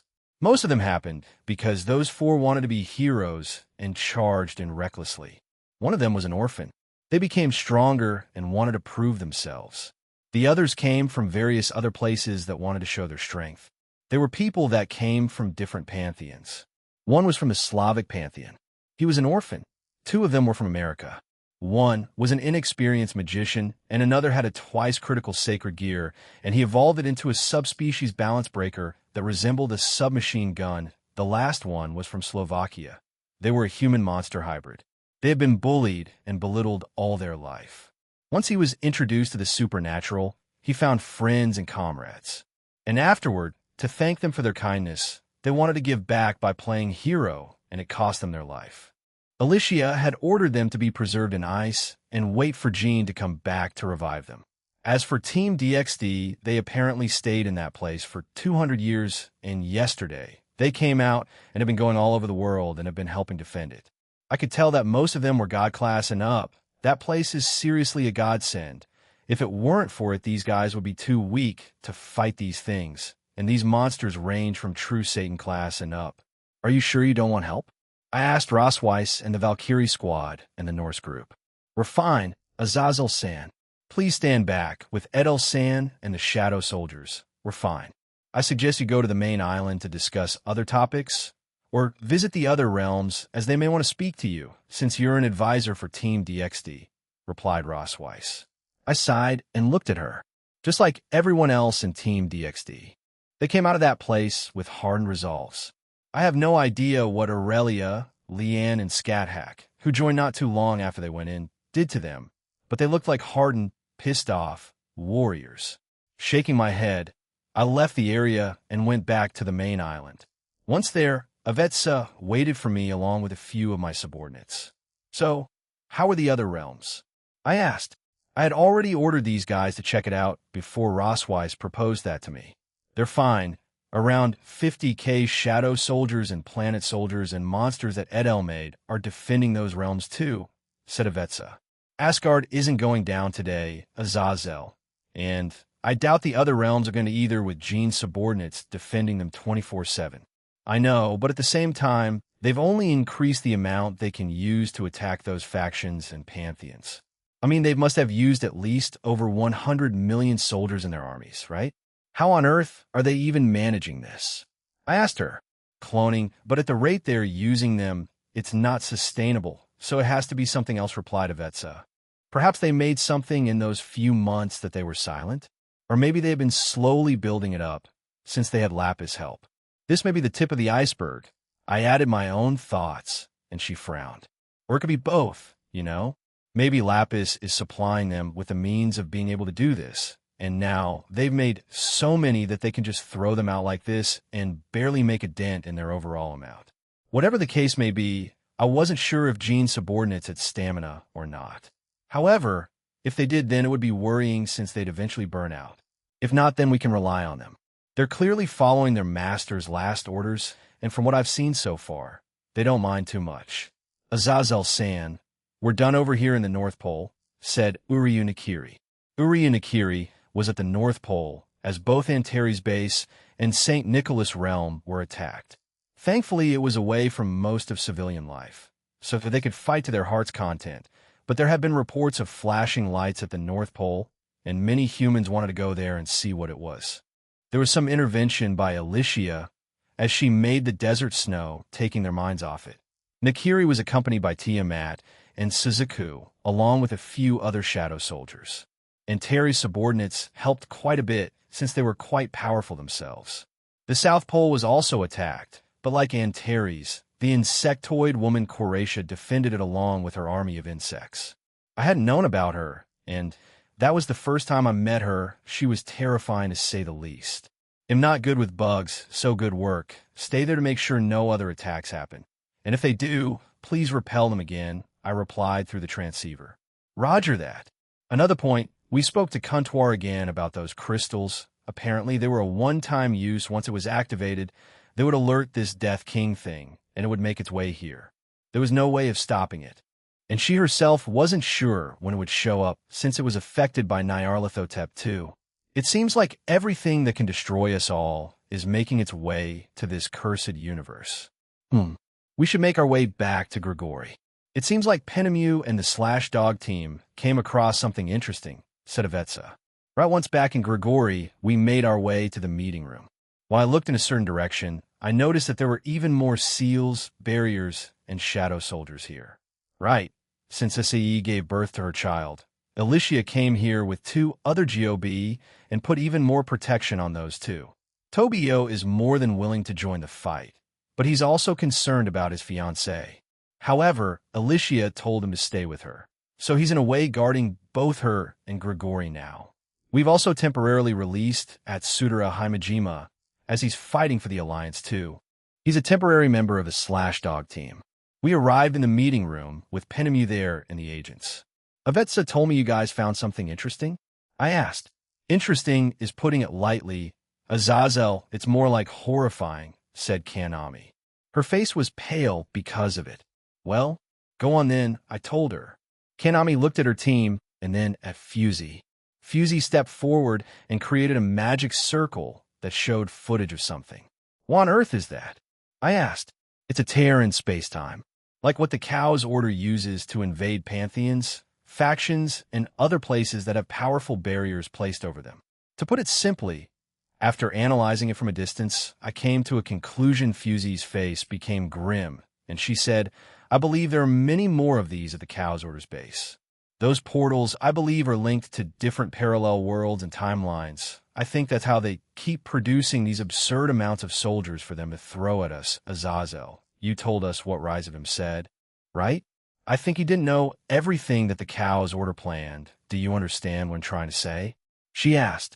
I felt my face pale. Hold up. Wait, does this mean they're using those other timelines and other versions of the Chaos Order, or even Chaos Brigade, to send over their armies here? Depending on where they are in the timeline, they may even send over another Trihexa, or even multiple of them. The same with the other monsters they might have, like those battle gods. Maybe even mind control gods of our universe from a different timeline, said Tobio. I turned around and saw him with Se, their child, Jin, and Natsu. It wouldn't be a stretch to say that this version of the Chaos Order may be the strongest across the timelines, and they force the others to join them. Azazel, we may have Jin's subordinates and shadow soldiers, but if this is true, then they have infinite numbers against ours. One way or another, we'll eventually slip, and our lives will be lost. So unless Jin wakes up and does something about it, said Penemu in a worried tone. Our universe versus an infinite Chaos Order army. But that does not sound good. We need to inform the Alliance then, or ask someone like Kuntuar to confirm this. I told them. If you can, get there and try to stop them. I will go inform the Alliance. Now an emergency meeting is needed.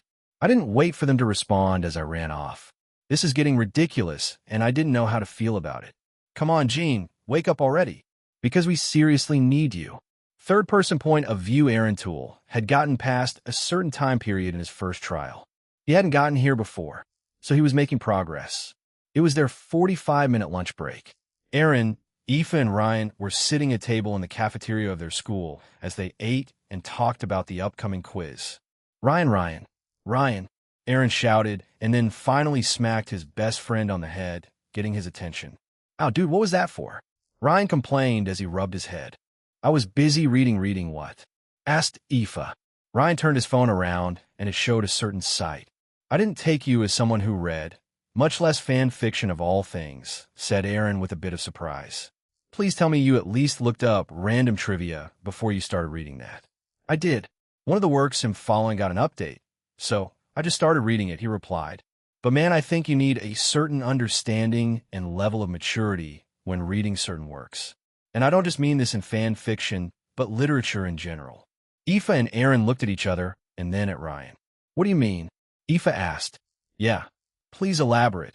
Oh, wise one, said Aaron. You guys remember the book we read in class last year? We also had to do it for our exams for our first year. Ah, you mean To Kill a Mockingbird? It had the N-word in it, right? Clarified Aoife. Some were uncomfortable when the teacher had to say it. Right, that? To me, it's part of the book, it's part of the plot, and it's quite obvious that the tone of the work is serious, right? He asked them, and both Aoife and Aaron nodded. I believe that's for most, if not for all works. They will establish what kind of mood or setting ITLL have, right? They'll use anime, for example. The Konosuba one is mostly comedy, and then Berserk, that's serious and has a lot of messed up stuff in it, right? He asked again, right? Konosuba is generally comedy, and Berserk is just heavy stuff full of tragedy. Why are you asking this? Asked Darren. Right. So how would you feel if someone called it edgy or cringe? He asked, now looking angry. They're entitled to their opinion, and they're clearly wrong. Since the tone was literally established in the first chapter, that's something you won't forget easily, replied Aoife. I won't get into Berserk, but all three of us know what happened in Konosuba. You can't exactly forget how Kazuma died, said Aaron. Can you get to the point, Ryan? I want to focus on this quiz. Getting there. Snapped Ryan. Anyway, I'm reading this new chapter, and it's been out for at least 6 hours now, and it's at 6,299 chapters. Yes, I know it's long, but shut up. It's been properly tagged, blah, blah, blah, and there's this one comment that literally reads, try hard cringe. Like, what is that even supposed to mean? Ryan slammed his hands onto the desk, but it didn't attract any attention since the entire cafeteria was noisy and everyone was talking loudly to their own groups. Like, seriously, you've read this far and read the tags, and there's been several tragedy-type moments and scenes through this entire thing. And now you say try hard cringe? What the heck? You seem passionate about this, dude, mumbled Aaron. Ryan scoffed. Back to my earlier point. I think like with official works, in fan fiction, you need a level of, I guess, maturity. These things have their tags for a reason, as well as warnings from the author itself, and as well as your, hopefully, functioning brain. If you don't have the level of emotional maturity, move on from reading these types of works. There are other works for your particular tastes. They're the cringe lords that can't read serious material. Proclaimed Ryan. May I see the work? Aoife asked, and Ryan gave his phone to her. Ryan, this is some angsty My Little Pony and Transformers crossover. I've seen it mentioned so many times over the internet. Holy, you read this? I mean, I do too, but still it's really heavy stuff, said Aoife, shocking Aaron. Wait, what? Aaron stretched his hand out, and Aoife gave Ryan's phone to him. He checked it and facepalmed. Ryan, this fan fiction is stupidly popular. You're going to get trolls and immature idiots commenting nonsense like this to get a reaction out of the author or other fans. You literally got baited. Ryan sighed and snatched his phone back before putting it away. Whatever. I'm annoyed now, and I won't accept anything other than first place. I want that money. Well, at least you're motivated now, said Aaron while chuckling. All right, let's get back to it. Current teams, pool wall shavers.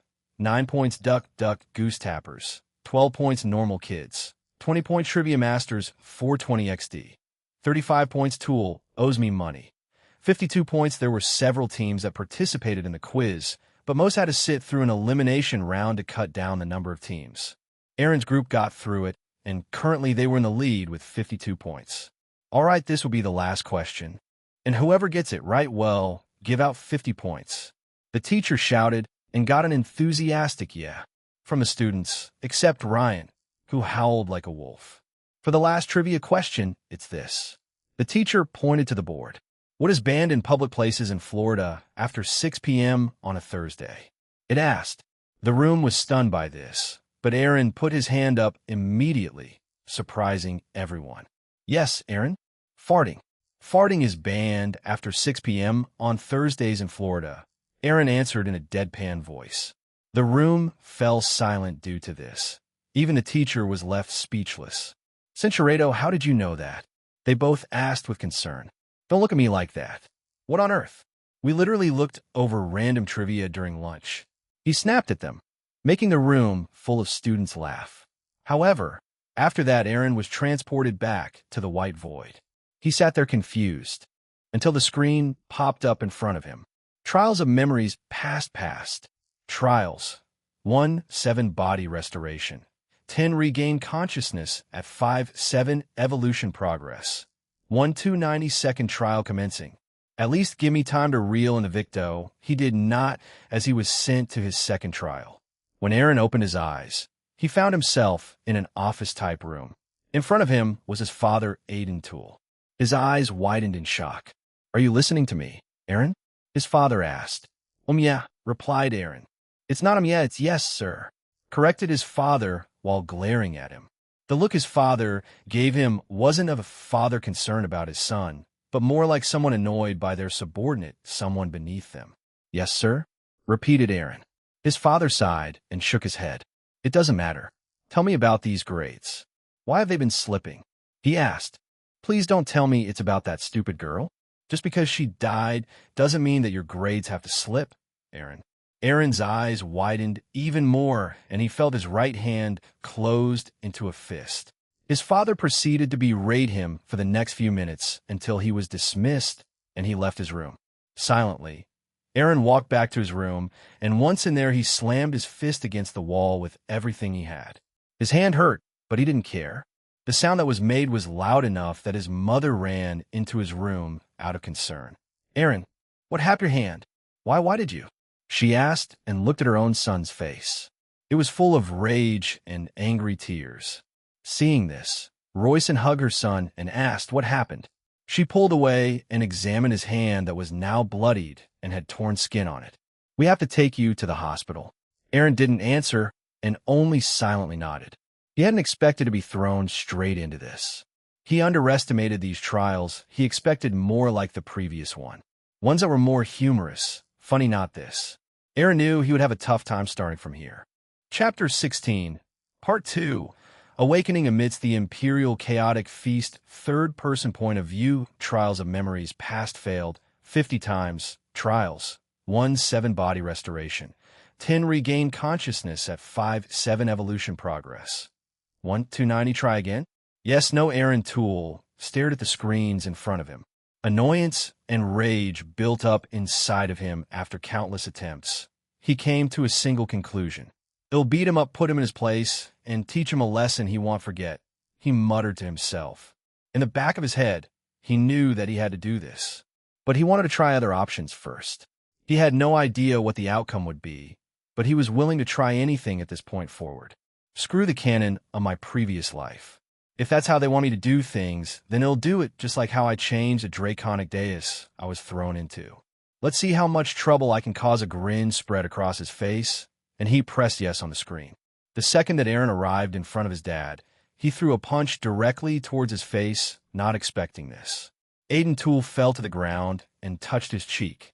However, Aaron didn't stop there as he aggressively confronted his father, causing him to lose consciousness. He then climbed onto the table and jumped down, injuring his father's leg, which caused him to regain consciousness and cry out in pain. Centuredo right now he had returned by death or a time-traveling ability, so he wanted to see if this route he chose would work. Once he was done, he stood over his bloody dad as he breathed hard. After 50 tries, he felt elated, but that didn't last long as guilt set in. This went against everything he had. Even if he was fueled by rage towards this man, he still felt guilt. Aaron clicked his barato. "Why the heck am I like this?" he muttered. A few seconds later, the door opened, and his mother came in and gasped. "Hey, Aaron?" she asked, horror and disbelief in her tone. "Mom, I can't take it anymore," he said calmly. He walked over and handed her his father's switchblade. Royson Toole stood there in shock, but before she could react, Aaron had placed the switchblade in her hand and suddenly collapsed. "Aaron!" she screamed as he fell to the ground. Seconds later, he was teleported back to the white void. Trials of Memories Past Failed 51 times. Trials. 1 7 Body Restoration. 10 Regain Consciousness at 5-7 Evolution Progress. 1 290 Try Again? Yes, no, okay, so that wasn't it. Shoot, while I did get out of my system, I still feel guilty as heck, he grumbled. He sat there, thinking about what on earth he had just done. Jesus, that was like those very angsty and edgy novels I read before. Let's not do that again. I think I was meant to just defy him in that part of history, not literally attack or assault him. Aaron decided to stay there for a few minutes before he decided to try again. Okay, let's do this. But how on earth do I proceed to do this? If I confront him with no evidence, he might literally just dispose of me like those boomer devils or whatever. Let's do this. Aaron was once again in front of his dad, Aiden Toole. Are you listening to me, Aaron? Asked his father. Oh, yes, I am, sir, replied Aaron, and he stared at his dad. Aiden frowned after seeing his son's face. It was different from what he had seen seconds earlier. As long as you understand then. You're dismissed, he said and waved Aaron off. Aaron nodded before he left the room and headed to the living room to get his mom. Mom, can we talk? Privately, asked Aaron. His mother was surprised by this and agreed. They walked back to his room and he closed the door. What did you want to talk about, sweetie? Royson asked. Dad killed Aoife, didn't he? He asked. This question, no. This statement shocked his mother. What makes you think he stopped those results from getting to their family on time? Didn't he? There is no doubt that you know and suspect that he does. So, let me ask you, can we get some kind of proof? Solid proof that can screw him over? I know how much influence he has on society, so we have to tread lightly. Royson stared at her son in shock. She had thought he would be depressed about the passing of his recently deceased girlfriend, but instead, he was looking for revenge. Royson weighed her options. She knew that her husband was corrupt. She knew that he had always been like this since he was young. However, he couldn't do anything since she was just a girl from a rich family. She stared back at her son, who was different from her husband. Yet the look he had on his face resembled it slightly. Yes, I have my own suspicions. How did you? With such a serious illness like that, it would be strange not to get those results on time. So, I just put 2 and 2 together, replied Aaron. He lied. She herself told him in the future, so he was just using it to his advantage. I see. Do you want revenge? She asked. I want justice is what I'd like to say, but I would be lying if revenge wasn't on my mind. So we'll go with it. I want both to satisfy both sides. So do you know anyone that can help us? He asked again. I have slowly been making connections over the years. I do have some that may be able to help us. But I would like you to not actively participate yet. Please grieve Aoife's death. We want this to be as believable as possible, right? Fine, but please keep me up to date. And if you need any help with it, rely on me, he told her and hugged her. Oh dear, when did you become like this? You're like night and day. Yesterday, you were just so sad, muttered Royson. Aaron didn't answer her and decided to do his own investigation. He had learned a lot from his new world, his new life. So he wanted to make use of it. Perhaps that's what these trials were meant to be. Aaron may need to use his newly acquired skills and knowledge to pass these trials and get through the rest of them like this. I'm fine, Mom. They'll go to the funeral. They'll be fine, but please keep up with your own investigations, he told her. She agreed and walked out of the room. Aaron looked at his own room's bookshelves filled with manga, light novels, and classic literature titles. Let's see how far I can tango with this world's own devil. Aiden Toole. Aaron Toole was ready to go to war with his own flesh and blood. Are you sure about this, Azazel? Asked Zeus. Positive. My own agents have been sent to it to try to stop it. Infinite realities, which means they basically have an infinite army. Heck, they might even have more than one trihexa to unleash on this world. So we have to try to stop this as soon as we can. I told everyone. Right now, I was in a separate room doing another emergency meeting. Everyone in the DXD Alliance was involved in this meeting. Once that was done, I planned to inform the supernatural world of how their armies aren't diminishing. I wasn't sure if they would believe me, or if they try to take advantage of the situation and try to go to other worlds. Honestly, that's the least of my worries right now. I could just rely on Gene when he wakes up to stop the idiots from going to different realities. God, thinking about that is just giving me a headache, being selfish to the end. That's how some gods, or how shall we proceed with this? Asked Michael.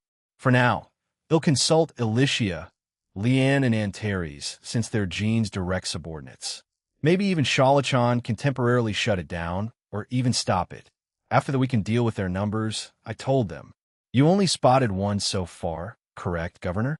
Asked Perrin. Yes, the ones who found it were my agent's team, the Slash Dog team. Fusey, a magician, theorized about this, and even saw some coming out of them, so it's probably beyond a theory. It's not a theory, Governor Chan, said a voice.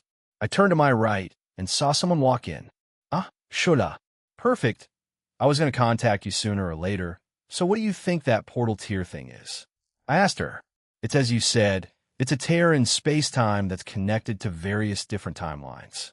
However, most of these timelines are where the Cow's Order or the Cow's Brigade won. As you know, Gene's existence is unique. He can only exist in one timeline, in one universe, so those timelines don't have him and are more susceptible to losing or being conquered, she explained. I can't permanently deactivate it, nor can the other Electa that are skilled with magic or have powers related to it.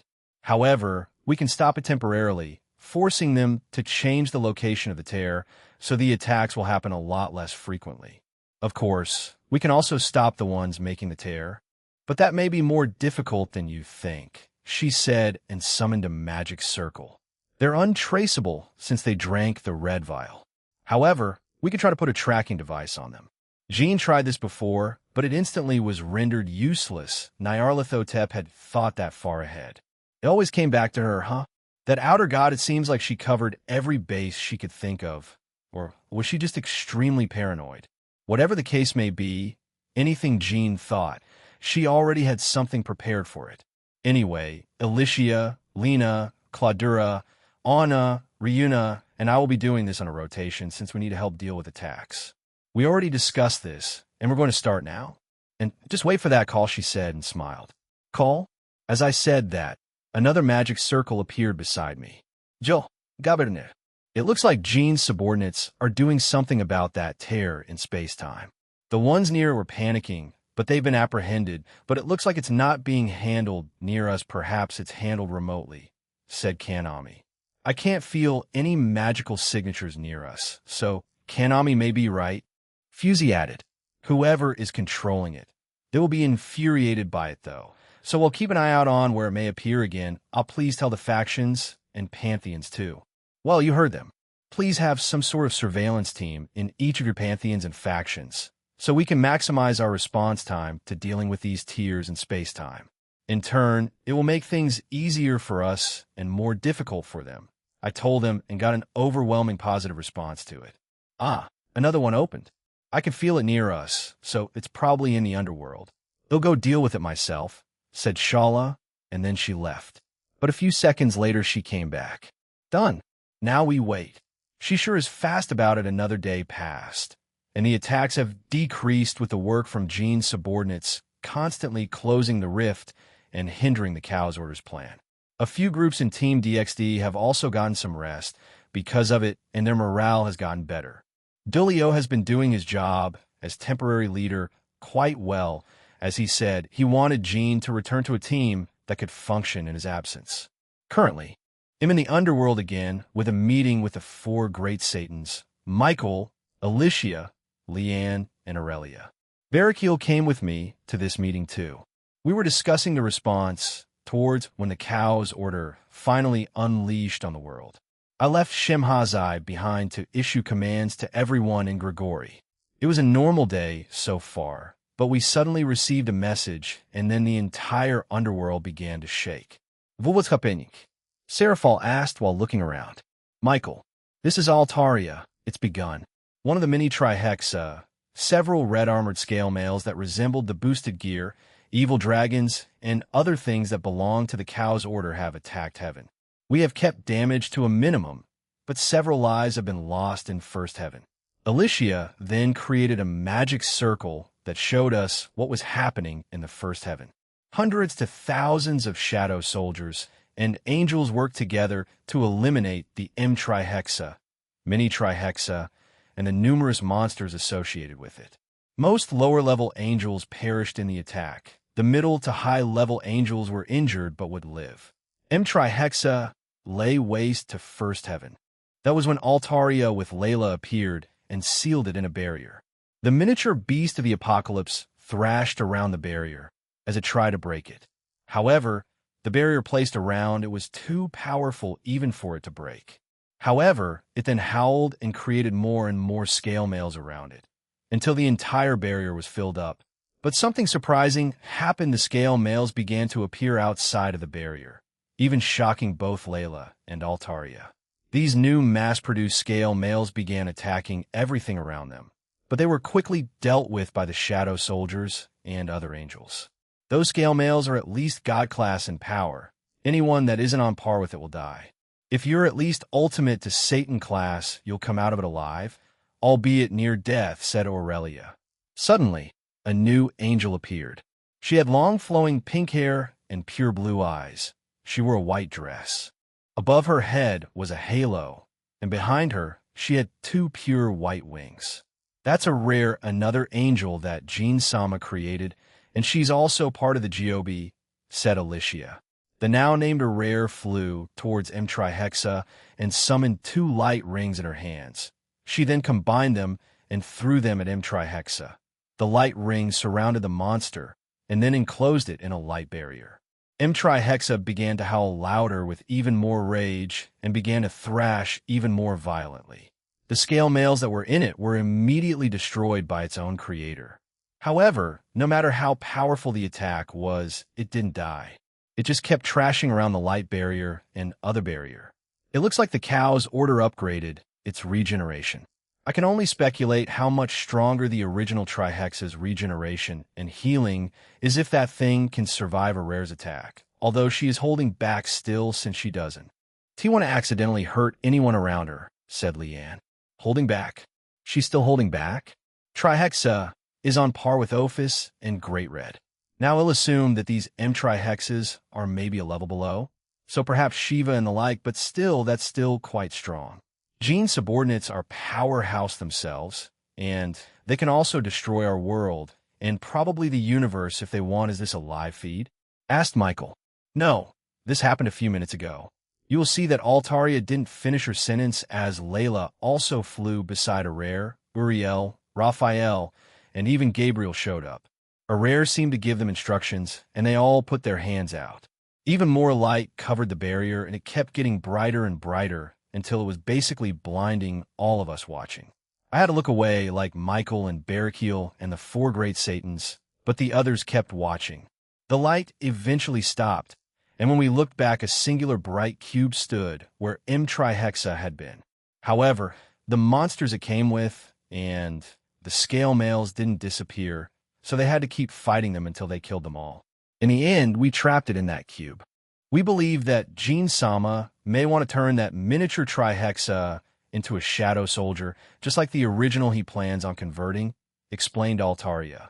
They trapped it in that tiny thing, but I expected him to want to try to turn it into one of his subordinates, God forbid that I die someday, and he just casually brings me back as one of his subordinates. The thought makes me shiver.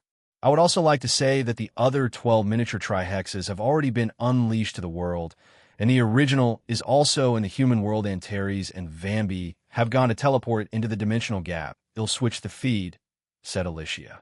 Who's Vambi? Ajuka asked. Vambi is the leader of the Guardians. Jean, or Antares, has been building a new base for Jean in the dimensional gap. It will also have various homes and other buildings there, and also a raiding game stadium for the upcoming international raiding game that's going to be held, explained Alicia. The Guardians are 8 individuals that are responsible for defending that new base. After she explained that the magic circle feed had changed to just above Earth. In space, the original Trihexa in all its glory was there. 666 had the appearance of a large beast with characteristics similar to those found in different animals like a lion, a leopard, a bear, a dragon, etc. It has 7 necks, 7 heads, with 10 horns, as well as 7 long, thick tails of different shapes. It also had 4 stout arms and 2 legs that are even thicker than its arms. Its main body was that of a primate leaning forward and was covered in black fur and what appear to be scales all over its body. Its size is well over several hundred meters, making it significantly larger than even Great Red. Antares was there along with a young man. He had short white hair, blue eyes, and wore a navy skin tight suit. He wore a white cloak over it that had gold and black accents on it. He had a blue cape behind him too, as well as a large shoulder guard on his left shoulder that was black and gold in color. In his hands, he held a katana-tachi type weapon. The handle resembled his shoulder guard, while the blade itself was blue in color. It's quite large, so it will take me around a minute to get the magic circle ready to transport it to the dimensional gap. Delay it for that time, Vambi, said Antares. Roger that, replied Vambi. He then flew towards Trihexa. The beast, in response, fired several fireballs from its mouth at him. Vambi did a single side swipe with his sword, and the fireballs burst into blue light, and they were extinguished. He increased his speed and appeared in front of the beast and slammed his foot into it. This forced it to land on the moon with a powerful impact. Please try to keep in one spot, preferable on the moon since you forced it there, said Antares. Roger, shouted Vambi as he joined 666 on the moon. Once on the moon, he ran towards Trihexa. He didn't seem to have been affected in the change of gravity. Cinceredo, how in the world is 666 even alive on the moon? I asked. It is because of its upgraded regeneration. Most likely, before it can die because of the vacuum of space, its regeneration keeps it alive. It's quite an achievement for the Cow's Order to make this level of regeneration if we can find out how it's made. Maybe we can also use it? Pondered Ajuka. Leave it to him to think about things like that. Well, I did have the same thought, but didn't want to say it, but I guess Ajuka is different. As 666 kept struggling on the moon, the completion of the transportation circle was drawing near. In around 20 seconds, 666 would be transported to the dimensional gap. I wonder if they plan on compelling Great Red to fight it? Once in there, several more subordinates of Gene will keep it sealed there until he comes back. After that, he will defeat it and turn it into a shadow soldier. However, the rest of the supernatural world will need to deal with the M-Trihexes. 1 out of 12 has been dealt with, but the Cow's Order still has many other creatures at their disposal, said Leanne. It's as she said, they had more to throw at us, as well as suddenly a large crimson magic circle appeared all over the moon. Vambi jumped away and back towards Antares. Vambi, join the Nocturnes and keep this thing occupied until Jean Sama awakens, ordered Antares. Wait, all of us. What about the ceiling? Asked Vambi. Lena, Anna, Shala, and Ryuna will create a seal and barrier to keep it there. Shala will stay to maintain it. Now go, shouted Antares as his magic circles became brighter and then suddenly vanished. 666 also vanished along with them, and so did Vambi. Our feed then changed to that inside of the dimensional gap, and there were 7 people that looked very strange. Why do they look like that? Asked Michael. Cinceredo Crescent Moons trailed behind him as he made this move. The only female in that group was also restraining the beast while she sat on a rock. Anytime 666 tried to attack her, someone with sickles appeared and prevented any harm from hitting her. They seemed quite close. The man with sickles then threw out several blood-red slashes towards 660 SXS body that had regenerated and also destroyed it again. Their goal is to keep it busy. They won't kill it, but they can easily do it, added Aurelia. It's a Kaza, I shouted and pointed at him. It's been a while since I last saw him, so I wondered where he was. Akaza, who had been standing on the spot watching everything unfold, disappeared and a powerful blast struck 666. However, the beast then created those scale males again, and they began targeting the other Nocturnes. Ho ho ho, isn't this fun, everyone? Asked a man with a fan. That's Doma. He's an interesting individual, said Leanne. Doma was a tall young man with a toned and muscular body, who was of a notably pale complexion and possessed unusually long, pointed nails that appeared to be stained with a pale blue color. He possesses long platinum blonde hair. His eyes appear to be made up of an array of rainbow pastel tones that fade into one another as they circle his irises. Doma wore a blood-red turtleneck of a design that made it appear that the section between his neck and upper chest is covered by a black substance that looks like it. Cinceredo, another person appeared, a short and muscular child with short hair that spikes up at various angles around his head and narrow orange eyes. He wore black hakama pants covered with a piece of cloth bearing a close resemblance to a kimono and tied together with a long strap of white cloth. He also wore long sleeves. Finally, he donned a plate of armor that is gold in color that only covers his chest. He had a series of drums connected to each other that were inexplicably floating behind his back, with each drum having the kanji of hatred displayed on them. He also carried around a bone-like dagger in each hand. "Ah, datantagut-chan," Seraphal shouted. "He helped me once with keeping this thing." She pulled out some kind of battery that glowed yellow. "It can reshape to any battery size, and its charge lasts forever." "What? So he's just a human charger?" I asked.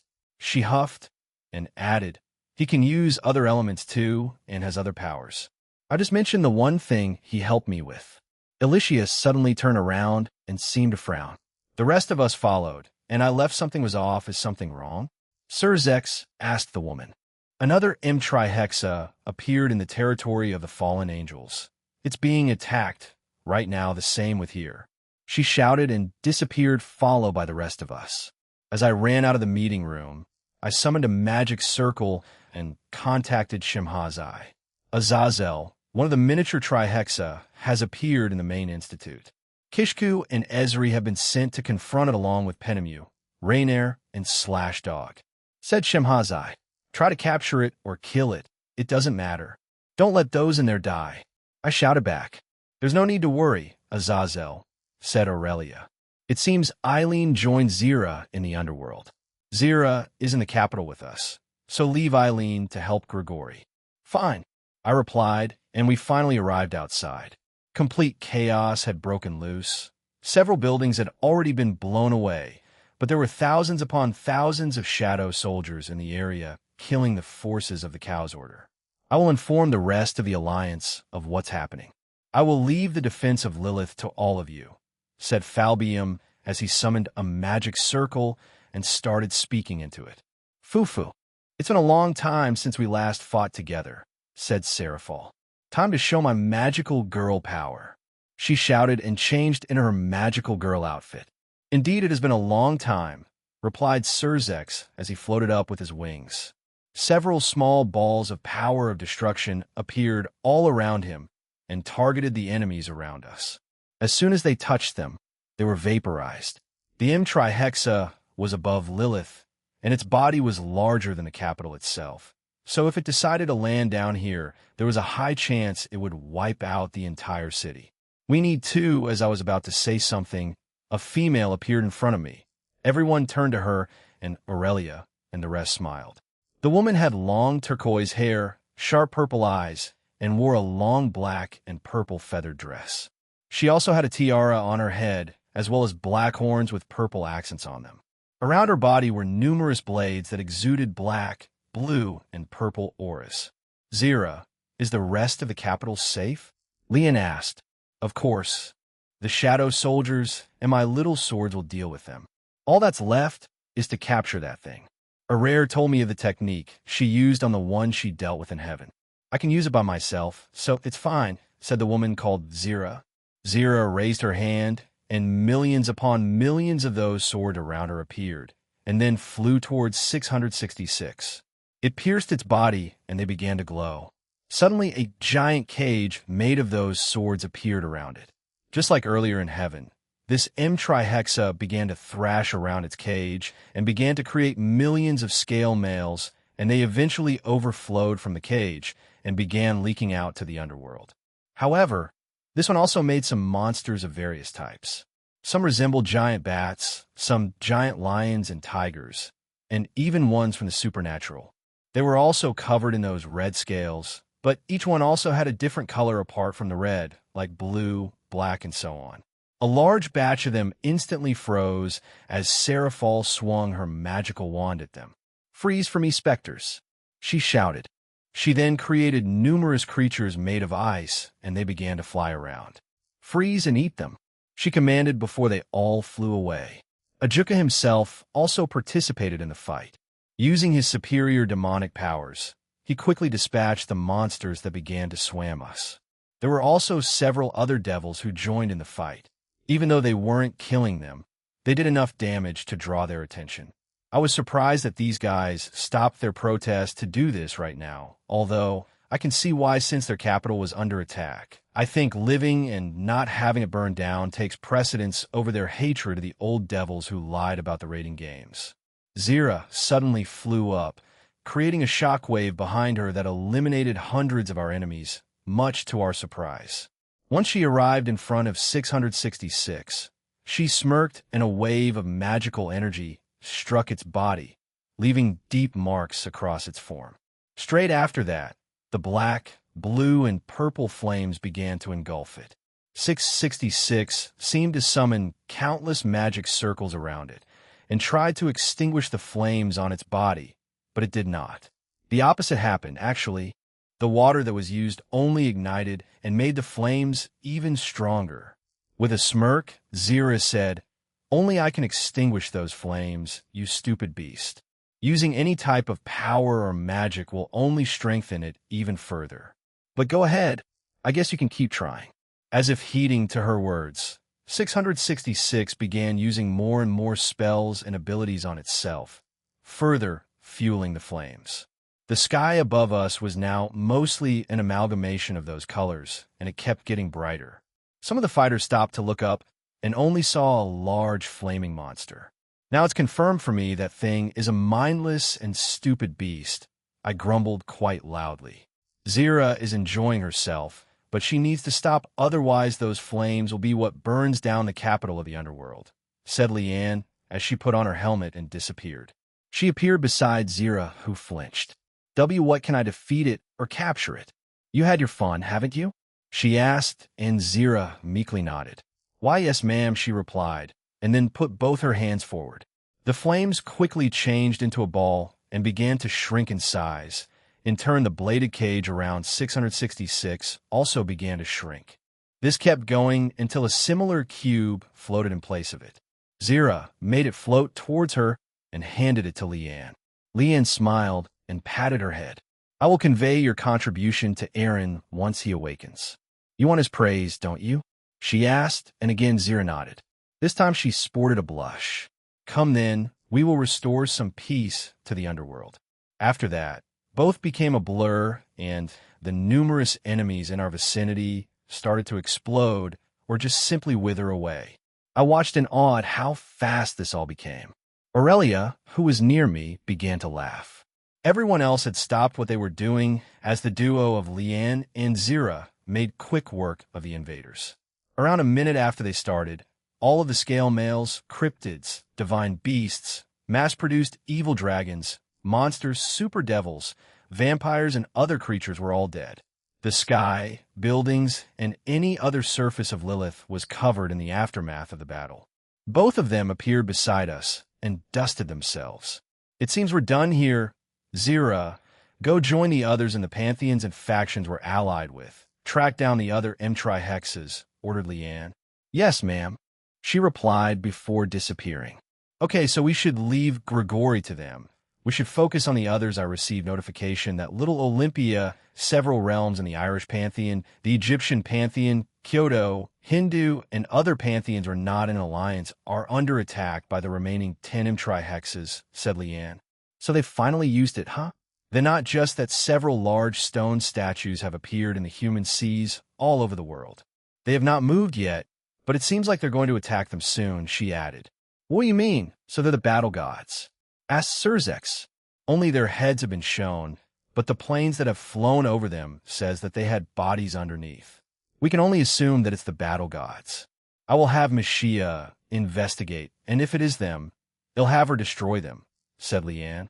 "Have Istia and Adite do the same once we confirm that it's the battle gods," said Aurelia. "Yes, that's the plan." Leanne turned around, but I asked one last question. "Where did Alicia go?" "Grigori. She's there with Eileen. As I said, they will be fine. Now, please go to those pantheons. We will monitor everything else and respond accordingly."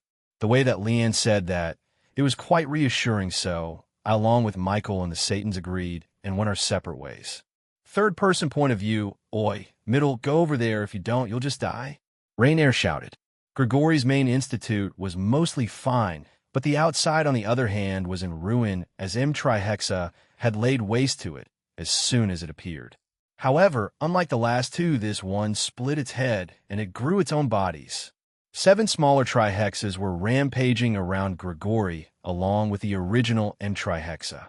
If the original trihexa was on par with Great Red Nophis, then the superpowered one that was experimented by the Cow's Order, it should be at least universal class, with the M-trihexas at peak God class or Dragon God class, and these 7 smaller trihexas at Satan class to low-mid God class. However, 2 of the 7 smaller trihexas have been killed by both Ezri and Kishku. Fighting alongside them was Tobio Accuse in his perfected balance breaker, and 7 Jin Hounds. Penemu, Rainier, Middled, and Marum were there too, as they opted to stay behind and join the Slash Dog team in their missions right now. Yet they were forced to fight because of the M-trihexa and its smaller split parts. Sae Tiju was currently in the Himejima household, as she went there to help protect Shuri if anything happened. They were also guarded by Natsu and many shadow soldiers. "So annoying," shouted Ezri as he slammed his fist into one of the smaller demons and destroyed it. However, it quickly regenerated it and kept running around causing destruction. TCH, I hate relying on anti-healing and regeneration, but that's what killed the other one I dealt with. Ezri dashed towards the 666 he just attacked and covered his fist with Tuki. The Tuki around his fist quickly morphed into the shape of a tiger's head. While using anti-healing and regeneration, he slammed his fist into its head again, destroying it. He landed on the ground and watched its body convulse for a few seconds before it exploded, but to his surprise, a small black and blue circle appeared and started to pull everything around it towards it. Ezri slammed his feet into the ground and quickly jumped towards it. "You worthless idiot!" Annoying even in death. He launched a Tuki attack in the shape of a snake towards it, and once both abilities collided, it exploded into a large, swirling white beam of light. "Darn it! I have to warn the rest about that then." He grumbled and activated his transceiver. "Oi! Those smaller 660 SXS create mini black hole things and will pull everything around them after you defeat them. The 2 we took down earlier didn't have it for some reason, but assume that the rest do." In another part, Tobio Accused was fighting another smaller trihexa with Jin by his side. As the beast fired several balls of fire at him, he jumped away. Once he planted his foot on the ground, several distorted blades of darkness appeared in front of him and stabbed Trihexa all over its body. However, it didn't do anything to the creature as it kept firing its attack at Tobio. The man himself dodged the attacks as he knew it would be dangerous for him. Hundreds of Jins began to attack the beast too as they hacked and slashed at the creature, but made no difference to it. 666 also swung its body around, destroying a few Jin clones. Tobio summoned a scythe in one hand and slashed at the beast.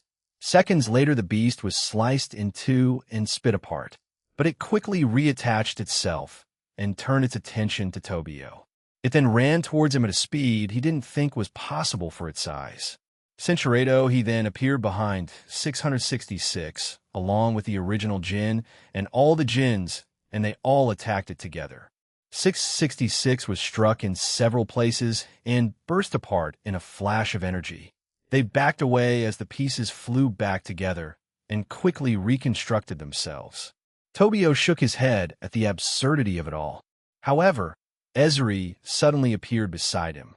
Ezri cracked his knuckles and said, "I'll apply the anti-regeneration, then we take it down." "Those are words I could live by, Ezri-san," replied Tobio. He summoned two scythes and brandished them towards the beast. "Let's do this then," shouted Ezri as both of them dashed towards the beast. Tobio had jumped up and prepared to swing down both scythes. Numerous Jins appeared around the beast, and Ezri prepared to punch the beast in its eye. Ezri was the first to reach it.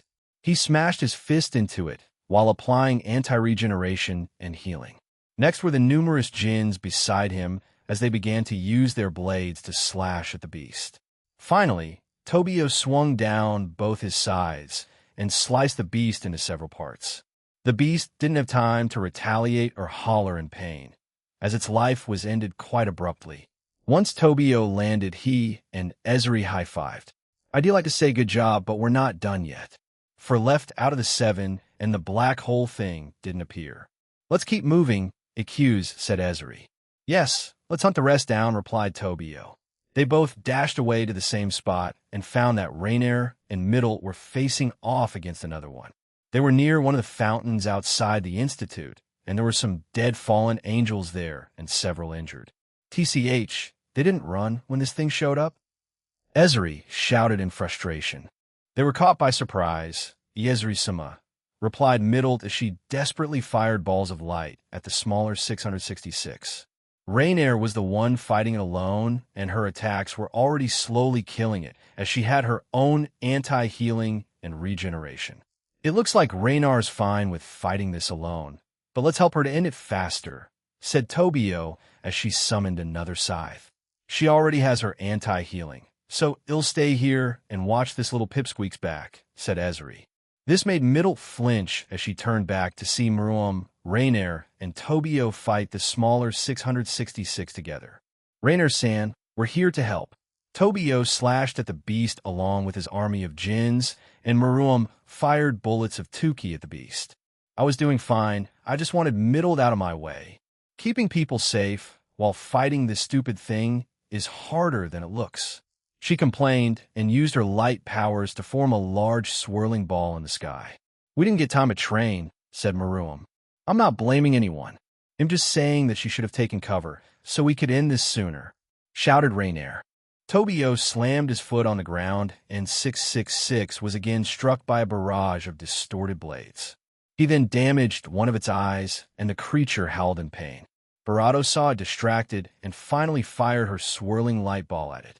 The attack came down on the beast and produced a colossal explosion in the area. Ezri grabbed Middle as he saw that they would be caught up in the explosion. The rest also ran away from the detonation area. Once her attack had ended, they saw that there were no remains of the small beast. But as they began to relax, 2 more showed up, and one of its tentacles hit Tobio on the side of his shoulder, drawing blood. "KHH." Tobio grunted in pain and leapt away. Jin joined him and looked at his wielder with concern. "I'm fine, just small scratch." This confirmed it for Tobio, the fear he had, that this beast could bypass his darkness and reach his body.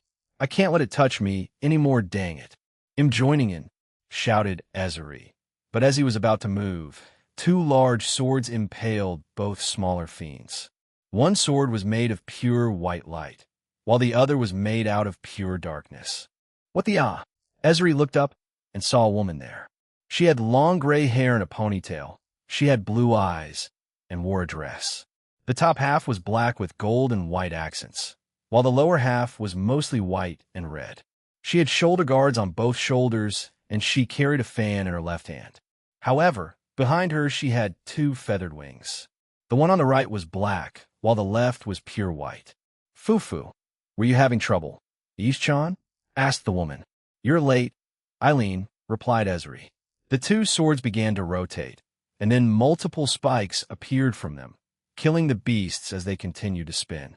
They then vanished as Eileen landed near them. You seem injured/dogcoin. Come here," she said. Confused, Tobio walked over to her, and she touched his shoulder and healed the injury. "Ati, thank you," said Tobio. "But isn't there 2 left, along with the original?" he asked. "I've trapped the original M-trihexa and killed the other 2, so we can start with repairing this place," replied Eileen. "But I do still need to turn that original into a cube, so you can leave that to me." Tobio nodded before he exited his balance breaker and ran back into the Institute to go check on SE. Rainier also sighed and walked to Middle. She then reached out to the smaller fallen angel and pinched her cheeks. "Why don't you ever listen? I told you to evacuate, you stubborn midget," shouted Rainier. Maruam was about to step in when Eileen stopped him with her fan. He looked at her, but she shook her head. So he stopped and surveyed from afar. "Ow, ow. So what? I wanted to help. Even though I didn't do much, I don't care about that. I was worried about you. The reality is you're not strong enough to fight these. You value your life, right? You also have Maruam.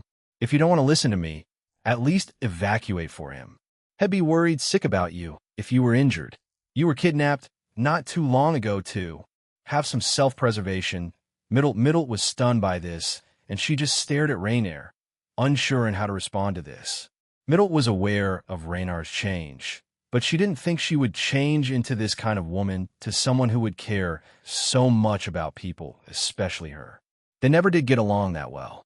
Middle had a few ways of reacting to this, but in the end she sighed. "Fine, it's my bad, I'll try to be more careful next time," she told her. "Oh, well, that ends well, huh?" asked Eileen. Maruam stared at the two and nodded. "Viva Las Vegas!" Thor shouted as he zapped multiple scale mails with his Mjolnir. Many people around him stared at him in confusion. What does that mean, Thursama?" asked Helmwich.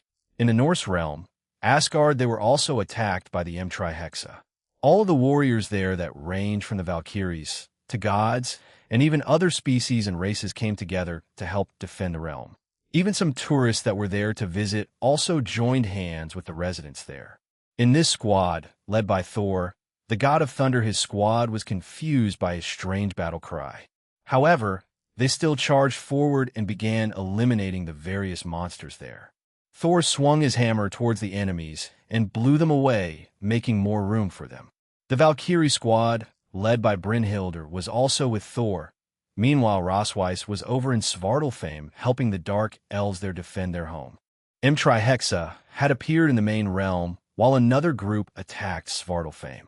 However, Rosweiss had shared her sealing technique with Brynhildr during the years they spent in Erin's training facility, and with Rosweiss's help, Brynhildr managed to learn it, and also the anti-healing and regeneration techniques from Rosweiss.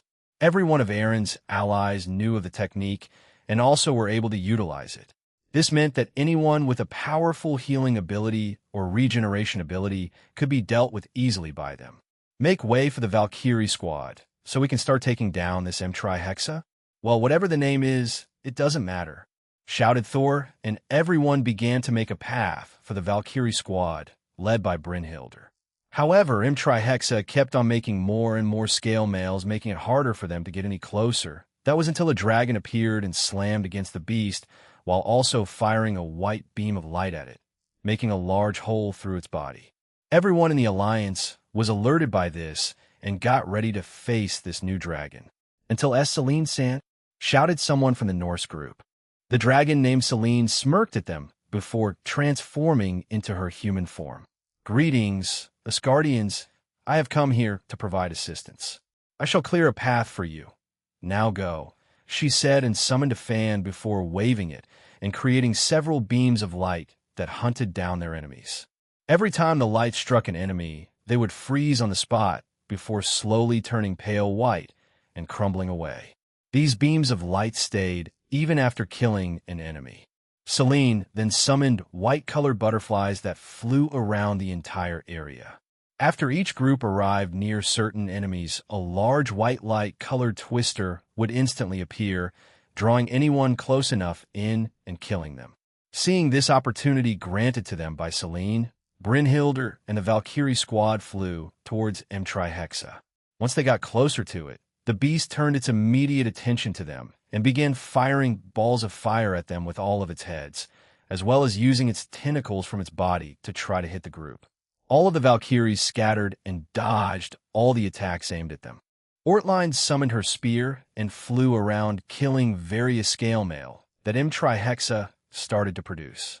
Helmwich likewise summoned her battle axe and swung it around, killing the same armored monsters too. "We'll take care of these guys, Captain. Please go on ahead," shouted Helmwich. Ortline also gave them a thumbs up, while Brynhildr and the rest continued on their way.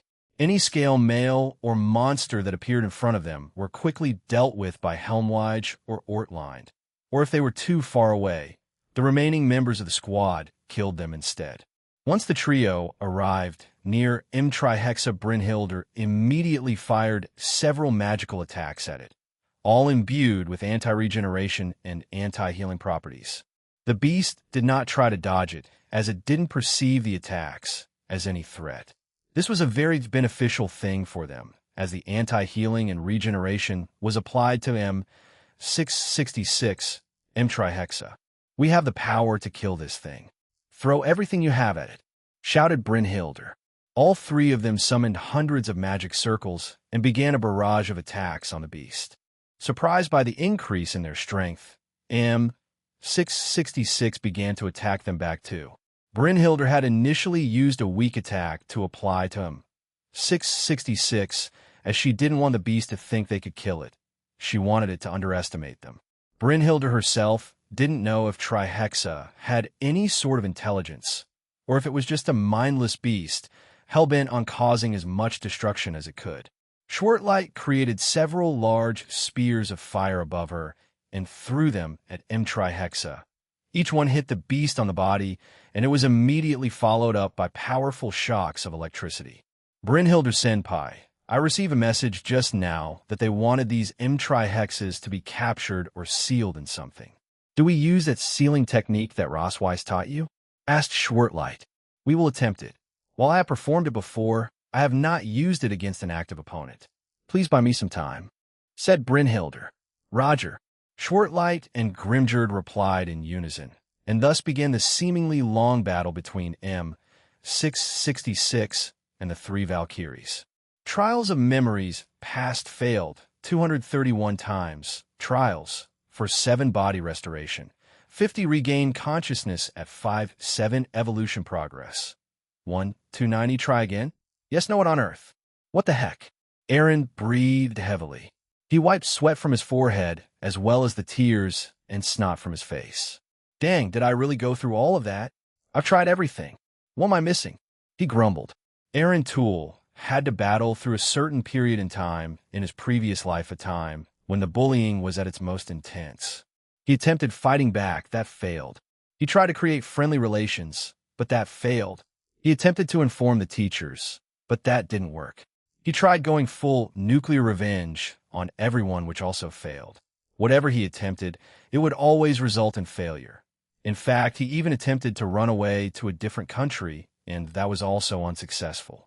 Aaron fell on his back and sighed deeply. Zang. Being mortal and having no powers sucks.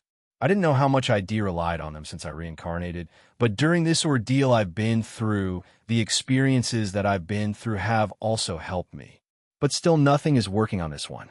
I just need to get through this trial so I can wake up, he shouted.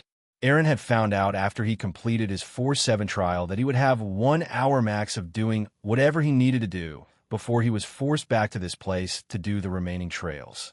Yet he had already failed 231 times in total, and he was stuck. He didn't know how to proceed. As he lay there, he noticed that someone had stood over him, and he looked up. White uniform? He asked. I'm both happy and disappointed in you, Aaron. The fact that you could tell that it was me through my clothing means you're more observant than you let people know. Don't you? She asked. Aaron sat up and grinned at Barato. He wiped away the remaining tears and stared at her. Can I rest my head for a moment? He asked her instead of answering her question. Are you not concerned by what's happening in the outside world? Asked Barato. But go ahead, she said, and sat in a Seiza posture. Aaron thanked her before resting his tired head and body on her lap. Ah, much better. Just a little bit, let me stay like this. I might get some kind of inspiration with this kind of help, he mumbled with his eyes closed. Of course, I'm concerned about the outside world. But I also trust my subordinates, the girls in Team DXD, to pull through. They'll use that 1 hour. I have to do some things, speak to some people before I come back here. God, I hate it. Living through the past, he told her. Barato began to gently pat his head as Aaron began telling her about the various things he learned and remembered as he lived through all of those memories. You know, at some point I thought you were Aoife, but you're a small portion of Azathoth instead. You two are like night and day, you know, Aaron said with a snigger. Oh, I found out I had a personal maid. That was weird because one day she just appeared out of nowhere. Her name was Cindy Byrne. Do you know if she's alive or not? Like if she was reincarnated and living in a new world? She is together with your mother. Both of them were reincarnated together. They were close in that life, and she requested it to happen, explained Comptoir. Leave it to Mom to do something like that, Aaron said with a smirk. I guess I'm getting a new maid sooner or later. There was a brief pause in the conversation, and then Aaron asked, Hey, Comptoir, are you sure you can't give me a hint? I can't, she said in a despondent tone. Suddenly, Aaron shot up, startling Contour. She stared at him confused, until he leaned in and barato her. She was too shocked to move or do anything. After a few seconds, Aaron pulled away. Barato stared at him in shock and in a daze. Why UWI now?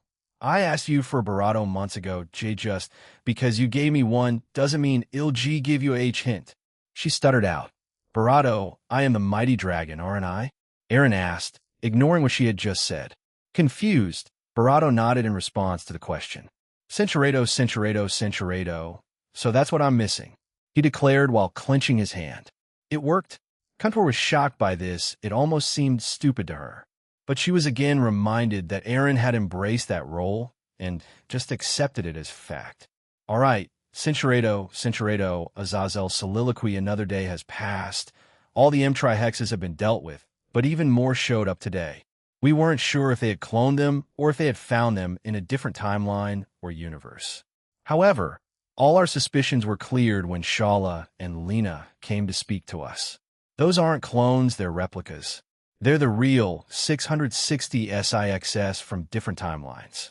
Because of the knowledge they have, they annihilated those worlds and timelines before their versions of Team DXD were established or any of the current generation became strong enough. Right now, along with the one from our world that's trapped in the dimensional gap, there are 12 other 660 SIXS running around, explained Lena. Everyone in the conference room was horrified by this. However, she continued, rest assured these things aren't as powerful as the ones trapped in the dimensional gap. So with the current Team DXD, the Electa, and Shadow Soldiers, along with the DXD Alliance, then we can safely deal with them. Shala created a magic circle of a live feed that showed us the situations in various factions that were hit. The Hindu, Shinto, Norse, France, Roman, and Irish were to name a few. The others weren't part of the Alliance yet, but they were still being helped by thousands of Shadow Soldiers. What's the death toll so far? I asked. As of now, around 2,000 people have lost their lives. They range from being caught off guard during the initial attack, to fools being reckless and charging in without backup or plan. However, the injured exceeds that at around 800,000. With the slime pills that Jean Sama left us, then we still have around 80 of them left. So we should be fine, explained Lena. I sense that the underworld is in even more unrest since last time. You guys should reassure them that everything is under control otherwise, said Shala. She didn't want to say that the rebels would finally snap and start a rebellion. Surzex nodded. We were planning on doing that, Shala-san. Would you two please join us and help reassure our citizens? Knowing that you two are his subordinates, I believe that they would feel even more secure, explained Surzex. Yeah, I agree. If even one of you are there, then it should be plenty of reassurance for not just the underworld, but to most of the supernatural world that haven't been attacked yet. And that's only a small portion left. We should extend this broadcast not just to the devils, but to everyone. Surzex, I told him.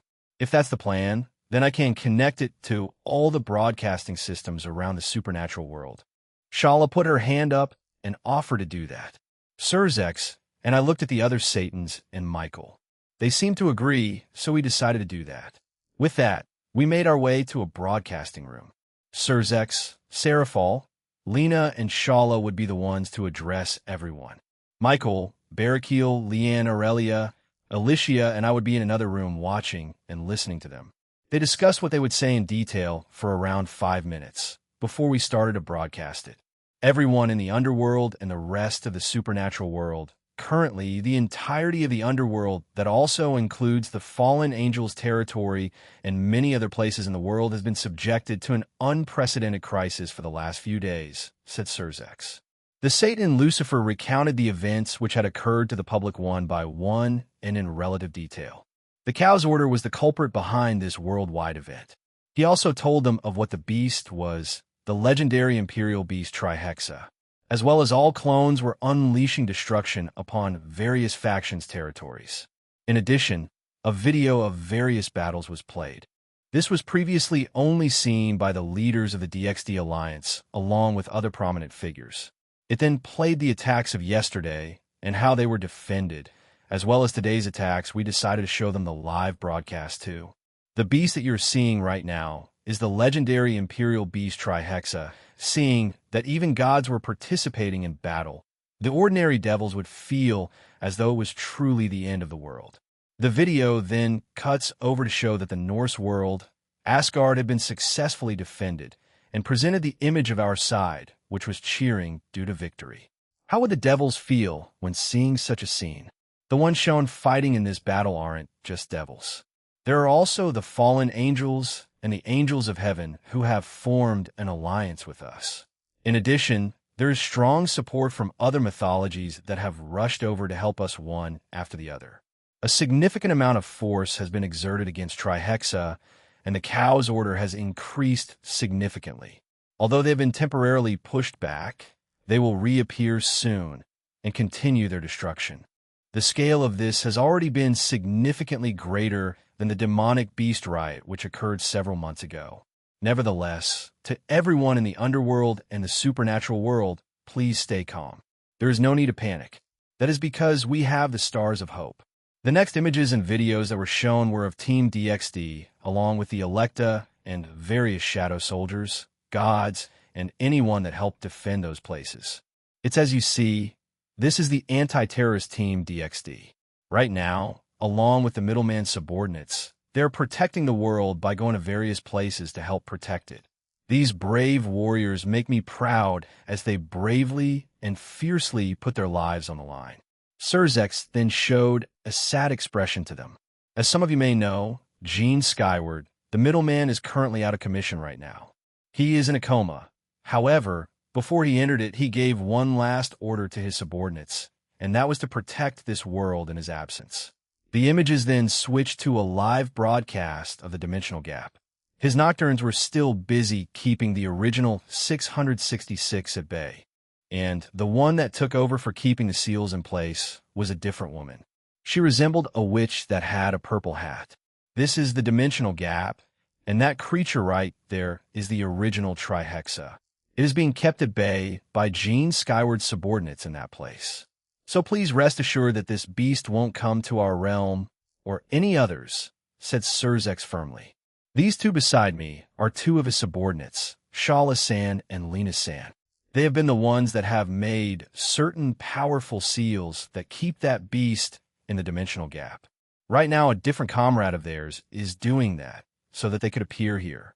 The two then said a few words about not giving up hope and that they would repel the Cow's order eventually.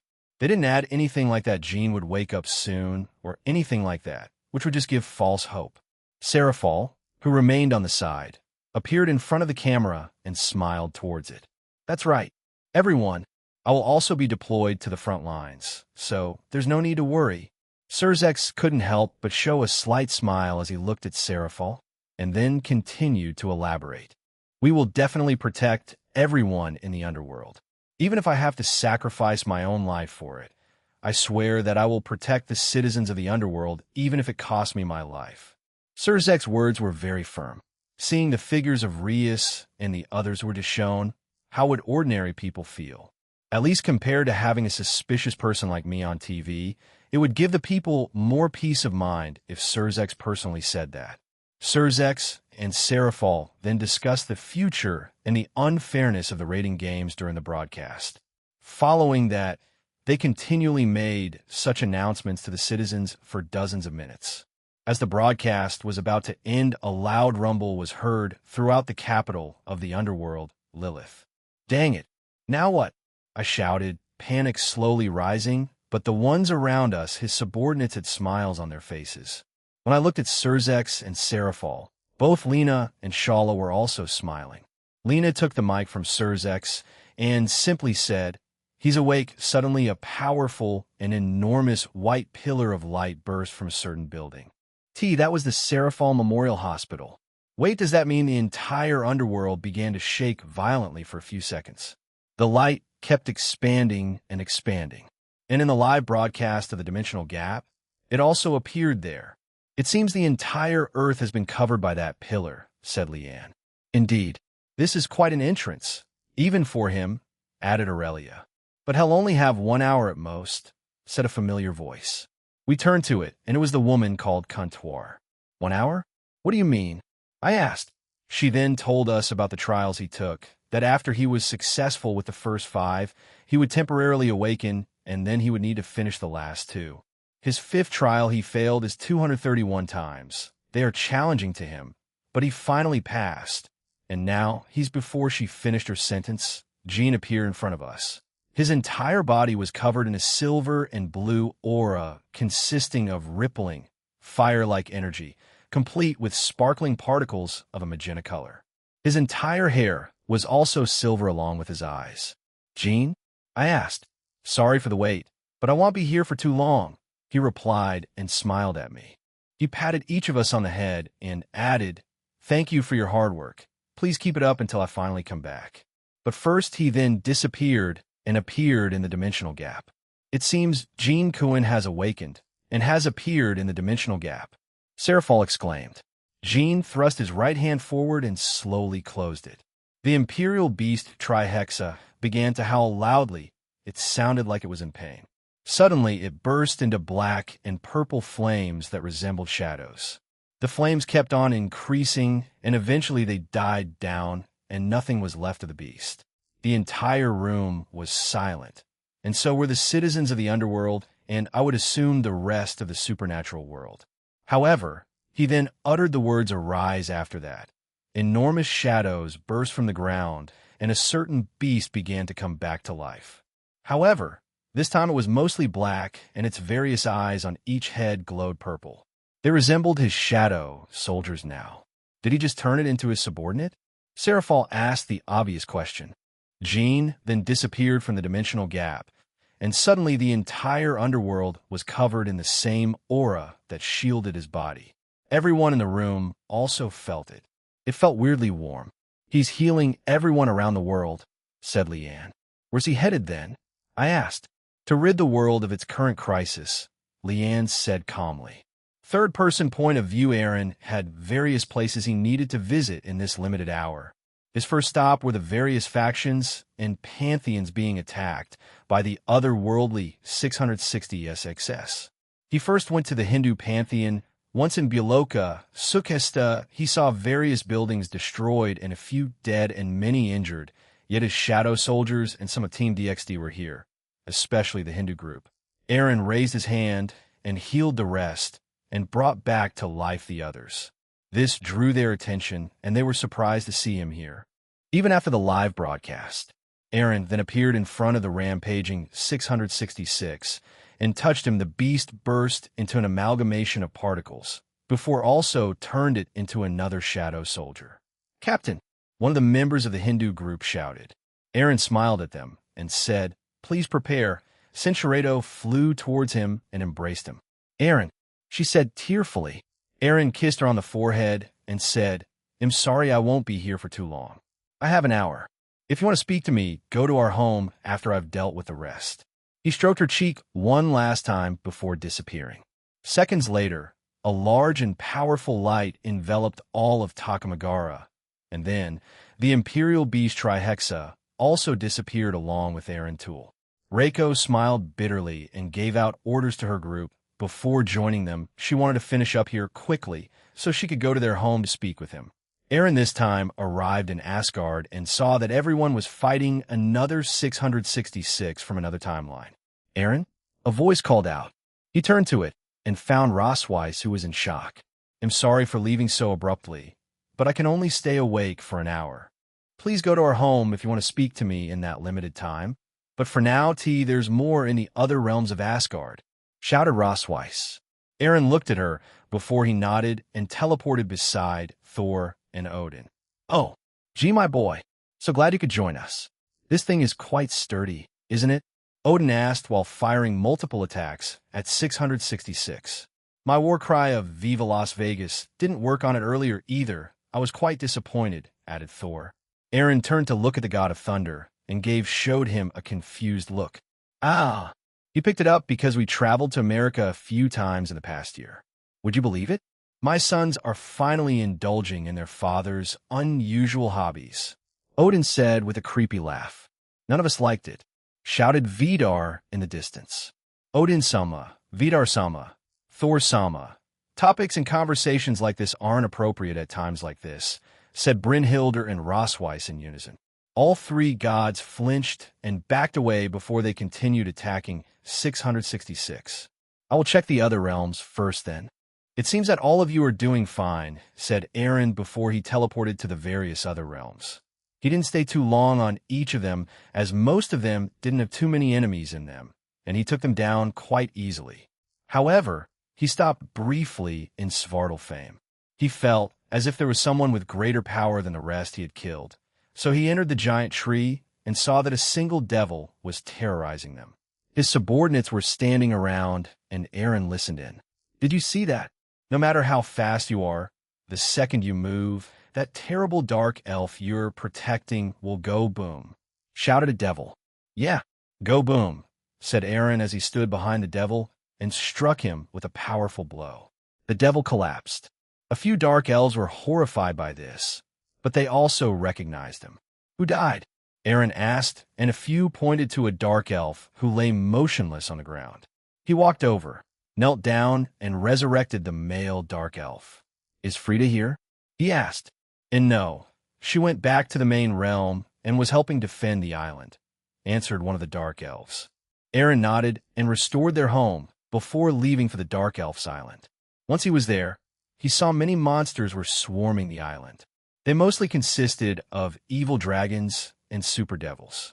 As Aaron disappeared from the spot and landed on the island, a red mist covered the skies above the dark elf's island. "Why do you wait, middleman?" asked one of the dark elves. "Jean," someone shouted. When he turned to look at them, it was Sephora, one of Queen Frida's guards. She had various cuts and bruises throughout her body and looked exhausted. "Sephora, is Frida here? Also, are you okay? You look well." He didn't elaborate and gestured at her body. "I'm fine, but Yuanth, the queen's sister, is injured. I was about to go find someone who could heal her," explained Sephora. "Take me to her," said Aaron, and they quickly made their way to the queen's room. And there was Frida, Razis, drunk dwarf, and Fulla, one of Odin's maids. "Suptine." Aaron put his hand up and walked over to Yuanth, who was badly wounded and covered in blood. "What happened?" he asked. "We were defending Svartalfheim with everyone else and your subordinates. But once we heard from Feluni, one of my other guards that our island was also under attack, we also came back here. But Yuanth had become quite careless and heroic over the last few months, so she pushed me out of the way when an attack was aimed at me. One of your subordinates also got in her way, but they didn't block all of it as it had a strange characteristic and hit Yuanth as well," she explained. He nodded and healed Yuanth, who was asleep.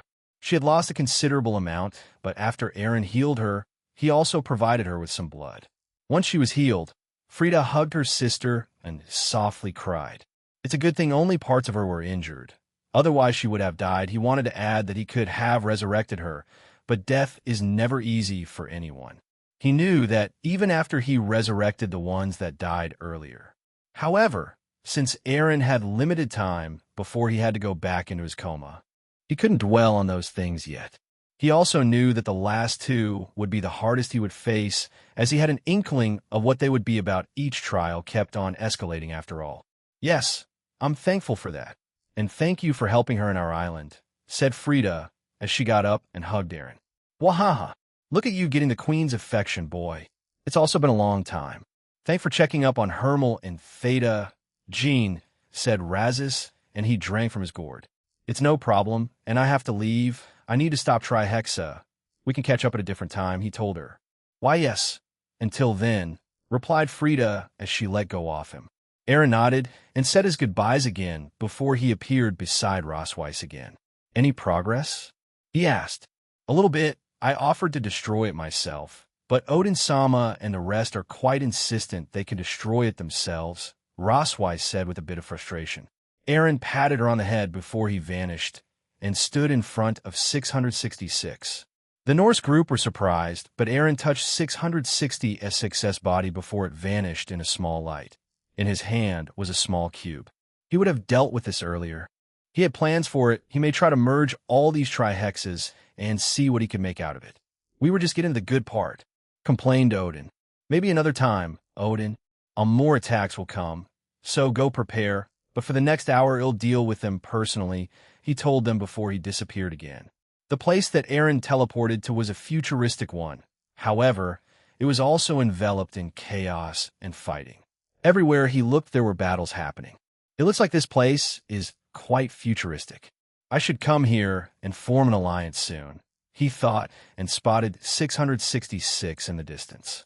Aaron flew over what was perceived to be the main home of the gods, as it was elevated from the rest of the city. However, the city below also contained large skyscraper-type buildings and various others. There were additionally neon-like highways and flying futuristic-looking ships in the sky that also killed many enemies around him. As he got closer to 666, he noticed various people there along with his shadow soldiers. Middleman, your subordinates have been of great help. They have kept this beast at bay and didn't allow it near our city, said Jupiter. Casualties? Injured? Asked Aaron. No casualties. However, there have been quite a few injured, including a few gods, but they're nothing serious. I can promise you that, replied Jupiter. I see you'll heal everyone after this, then. They'll come and make an alliance with you in the future, too, he told him. Jupiter laughed heartily at him and agreed. Aaron appeared on top of 660's excess body. He touched it, and it began to shrink, and eventually it transformed into another cube.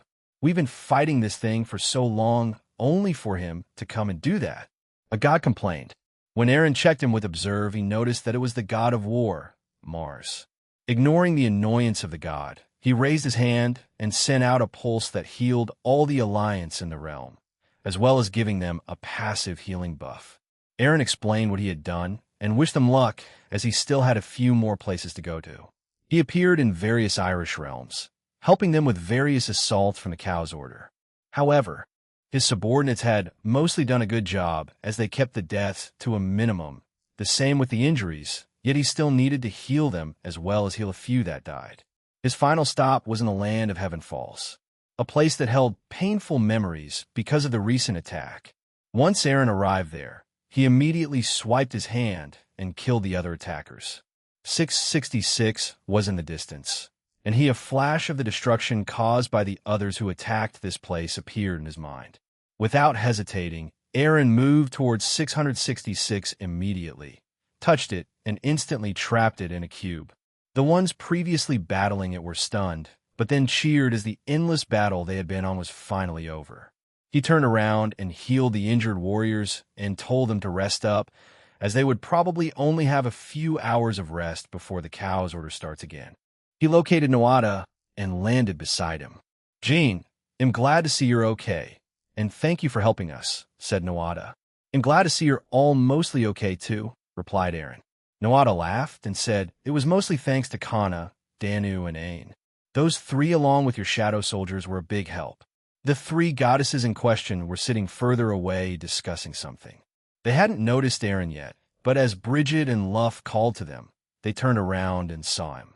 All three were shocked, but Danu was the first one to stand up and embrace him as soon as she arrived at his side. I'm sorry, I have to. I only have an hour, probably less now, he told her. Danu simply sank further into their embrace and said nothing else. After that, Aaron told them of what would happen in the future, and that they should prepare for an even larger attack on the human world and their realms again. What about Trihexa and the others that appeared? Asked Dagda. Only a few remain, and you saw me deal with the original, did you not? He asked back. Dagda awkwardly laughed and added, I was in the bathroom, Aaron sighed, and Nuada told him of what happened. Their leader wasn't aware of Dagda being absent, as his attention was on the broadcast that was airing. Aaron looked around one more time and said, I still have a few places to go to and take care of more threats. He looked at the three women. If you want to speak to me before I leave again, come to my home. He then disappeared, leaving a disgruntled Danu embracing the air. Jean's skyward soliloquy, I didn't think I would have so much to do once I woke up. That 1 hour had turned into a mere 30 minutes. Once I was finally done with checking the world, the supernatural world, and anything else, I went back to my home.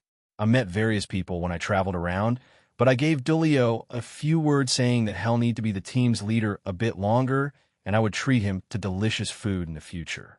Once I entered my home, I was immediately surrounded by various people. Guys, let's go to the living room before you pile on me. I told them. We only have 30 minutes left. We moved to the living room, and I answered as many questions as I could. Most were of the trials I had to take, and I didn't hide anything from them, and I told them about all the things I had to do, the different choices I had to make. It didn't matter if I liked it or not, they were the correct choice, and I was usually left and seen as a villain afterward. How long do you think you'll be gone for this time? Asked Kuroka. She looked pretty bad and ignored the large pile of food on a plate beside her. I don't know. The 5th trial took me around 200 attempts to complete, so I would say the next few will double or even quadruple the number of times, unless I get lucky and pass them, I told her. We spoke at length about the various things that they had been through in my absence, the things they would like to do in the future. Since Sharedo, I received information in my head about where I would need to go. Why? And why on this planet? I asked. Kuntuar. Answer. We will begin parts of your evolution. Currently, you are at 90. When you complete all the trials, it should push you to 95 completion. During your last 2, your body will send our powerful blasts all around you. That's why we need to stay as far away as possible. I, along with Azathoth, will create the barrier to hide you too. I was surprised by this, but I need to do this, so I need to go far away. To a place called Trace 4b. Trace 4b is an extrasolar planet, and one of the largest exoplanets ever found, after WASP 12b, WASP 17b, CT Chameleontis b, GQ Lupi b, and HD 100546b. It was discovered in 2006 and announced in 2007 by the Transatlantic Exoplanet Survey, using the transit method. It is approximately 1,400 light-years away, orbiting the star GSE 02620-00648 in the constellation Hercules. I have to leave soon. Everyone should start preparing to go out again, I told them. Many were reluctant, but I promised them I would come back as soon as possible. So they slowly started leaving the place. A few remained, though. Graphia came over and hugged me. It was rare for her to show open affection to me in front of others, but please come back, she whispered before she gave me a kiss and left. She was very upset and still is. She was among the oldest here, so she couldn't just openly show how upset she was. Shinshan kept me company. Please come back. We still haven't gotten married, Lavinia said and squeezed my hand, but also left. I expected her to be more attached to me, but I guess she's grown up as well. Akino Suzaka mom will scold you once you wake up again, so you better be prepared. Also, you owe me a lot of private time, Akino said, trying to be cheerful. She then held my hand and added, come back soon. We shared a brief hug before she also left to join Ria's group. The others looked like they wanted to say something to me, but decided to leave it for another time. I won't repeat what they said, but I have a lot of things to say to you when you come back. I never thought I would be this vulnerable when you suddenly disappeared. So please repent when you come back, and I wish to be spoiled rotten, said Suzuka. Yeah, I will. I'll promise you that. Suzuka smiled at that before she left. She came back and placed a gentle barato on my cheek, seemingly remembering afterward. It'll protect Ireland along with the rest of the world. I hope you will come back to our country and bring the rest for your graduation trip. Okay? Said Danu. She placed her hand on my head and gave me a barato. You're really troublesome. Sorry, I glanced back at the clock. I have a minute before I pass out, so good luck and stay safe. Team DXD and everyone is waiting, she said, and also left the room. I nodded and turned my attention to Kuntuar. Your turn. Get me there, I told her, and I was suddenly in front of a large planet. A timer appeared beside me, and I flew towards the planet and slammed into the surface. Kuntuar. Answer. Go deeper into the planet, near its core. Heeding her instructions, I punched a hole in front of me and flew further into the planet and submerged myself into its fiery liquid Y core. After that, I lost consciousness. Chapter 16, Part 3, Brother X Brother and Underworld Rebels, third-person point of view. Fufufu. An ominous voice echoed throughout the area from a large cocoon that started to pulse rapidly. Ignia, who had been bored out of his mind, immediately sat up from his cage. A cold sweat appeared all over his body. However, he got himself ready for another fight. That was fast. Well, honestly, I have no idea how long we've been here. I stopped caring and counting at some point, he thought, and stared at the pulsing cocoon. The cocoon suddenly burst. A blinding light came from it, and Ignia covered his eyes with his arm. However, the light faded just as quickly. His sibling Lapis stepped out of the cocoon and flew over to him. Ignia noticed no difference in her appearance, but the power she oozed said otherwise. Ignia-chan, I'm ready. I would say that we go back to Daddy's universe as soon as possible.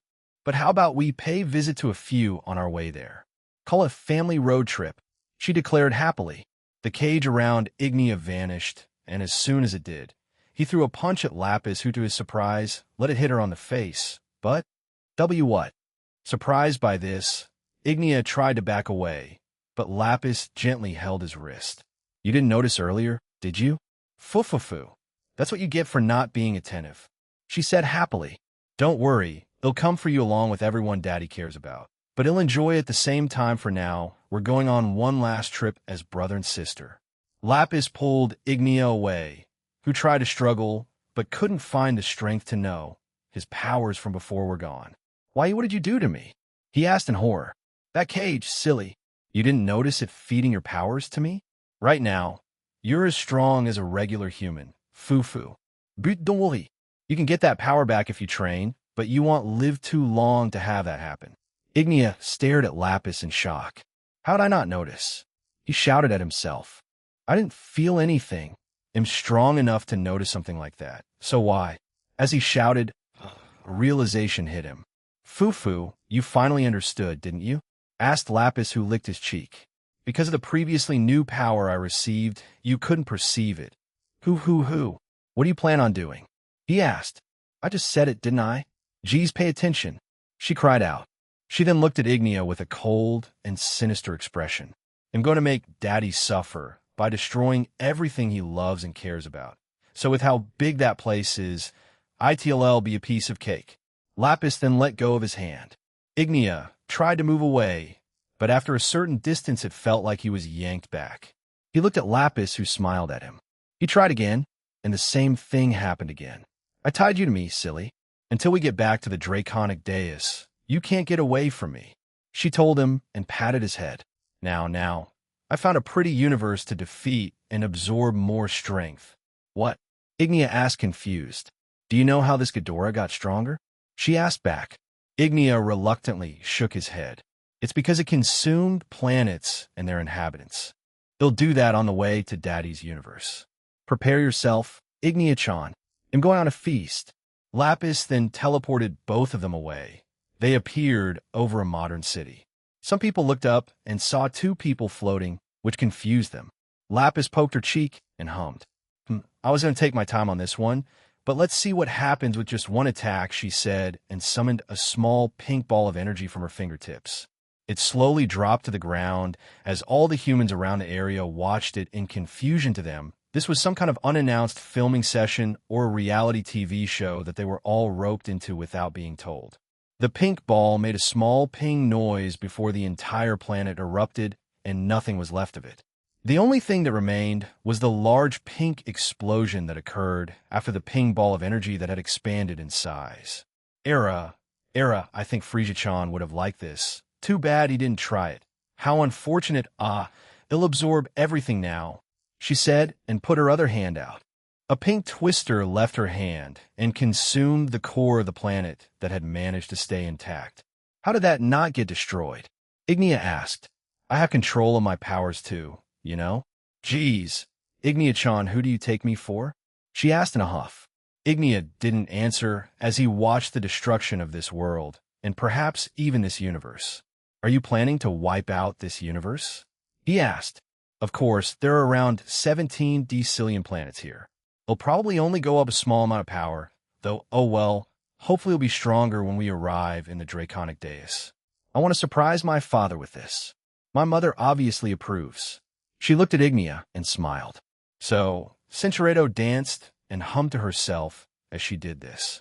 On some planets, there were also some other life, but they were no match to her as she ended their existence quite quickly. Ignia was forced to tag along with her. He usually doesn't mind this much death and destruction. However, he would often like to fight with his prey first before he finished them off, so this just left an unpleasant taste in his mouth. Ada, Ignia-chan, you seem unhappy with all this chaos? Lapis asked. She was confused by his reaction so far. You know how I am with this kind of thing, Lapis. I like to fight people on a fairish enough playing field before I decide to blow up their planets. I want to get that thrill of a fight, but this is just one-sided slaughter. I can't get into it, replied Ignia. Fufu, maybe Daddy already affected you too, huh? He does that a lot to people after all, mused Lapis as she destroyed another planet and absorbed it. Affect me? I doubt it. We have a give and take relationship. I provided him with information. He lets me fight him or any one of his subordinates. But since he decided to run off, I had to chase you. Centuredo Ignia looked at the planet. Previously, he had been just looking at the outer space and hadn't been paying attention to Lapis' one-sided destruction. However, once he saw the planet, it had a bunch of residents appear in front of them. Halt! You have boom. Lapis pointed her finger at them without waiting for their speech, taking them down. The way things scatter in zero gravity is pretty strange. Huh? She asked, watching debris float past her. A dragon head manifested from behind her and charged up a powerful shot. Lapis pointed at the planet and said, boom. Before the dragon head fired its shot at the planet, eliminating it, Lapis cheered at what she had done and absorbed its core again. Ignia stared at the dragon head that had appeared. Lapis noticed and giggled. Do you like Ghidorah-chan? I can make myself into a dragon now, too. Gaido-chan is a dragon, right? Well, whatever he is, I can transform into him and also still stay close to him. I wonder how Daddy will feel about it. She then clapped her hands and added, if Death King-chan arrives on time. I can also absorb him and become even more powerful.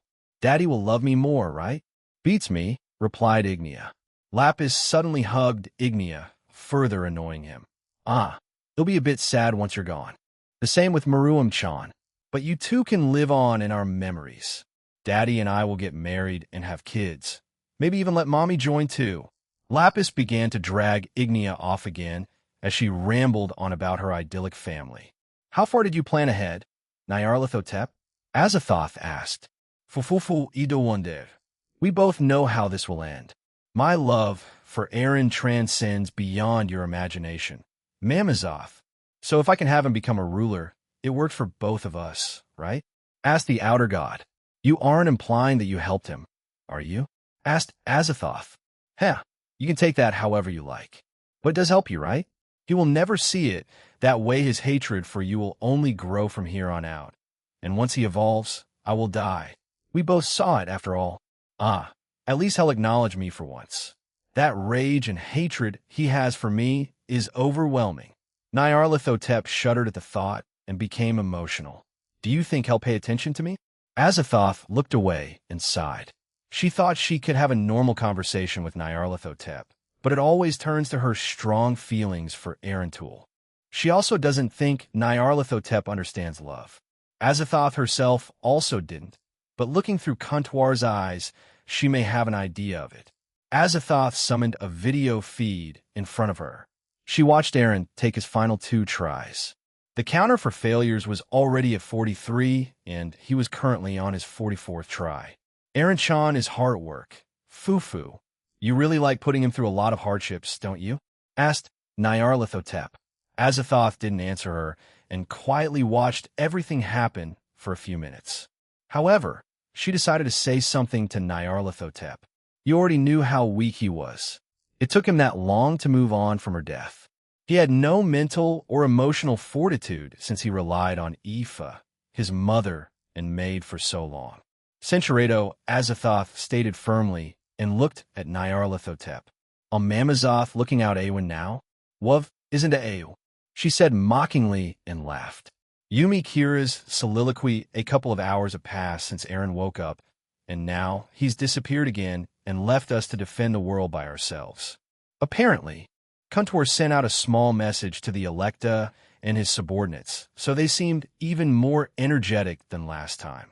Right now, the Grimory Peerage and the Stalwart minus Lien Sensei were in the Greek god's realm, We were helping in the defense of Little Olympia and Mount Olympus. It seems that the tear in space-time opened in this realm, and we were nearest to it, so we decided to provide them some assistance. Kurasudu-san and Vera-san also joined us as they were goddesses that belonged to two pantheons, and this was one of them. Former President Rias told me and Aquino-san to help defend the Lamia city, so we were currently there along with numerous shadow soldiers and the leader Alice and Senko-san. We heard of what was troubling Alice-san from Senko-san, so we decided to be near her in case it distracted her. Yumi-chan, it'll leave this area to you. It'll go to the east. Yes, good luck, I replied. We spent 200 years in Aaron's training facility and got stronger. However, it wasn't anything significant since the number of monsters that would spawn was limited since the space used there wasn't infinite, or how Aaron revised it in our last visit to be procedurally generated. But it was useful for the rest, as the majority of them broke through to at least God class in power. Are you sure she will be fine? Asked Senko-san. Yes, Aquino-san is strong, and she's even more motivated, so she'll be fine, I replied. I slammed my foot to the ground and created millions of blades that range from holy, demonic, draconic, divine, or a mix of them. Centuredo, but since I merged both Blade Blacksmith and Sword Birth to Blade Birth, there have been many things I wanted to experiment with it, other than just creating new swords. I gestured with my hand, and portals appeared behind me too. This time various blades appeared behind me, and then I pointed forward. They then launched themselves towards the targets I pointed at. These blades would lock on to any opponent. They can only be stopped by destroying them, or if the target is also killed, or if I will it to stop. Suddenly, multiple magic circles appeared around us, and elemental attacks were shot from them.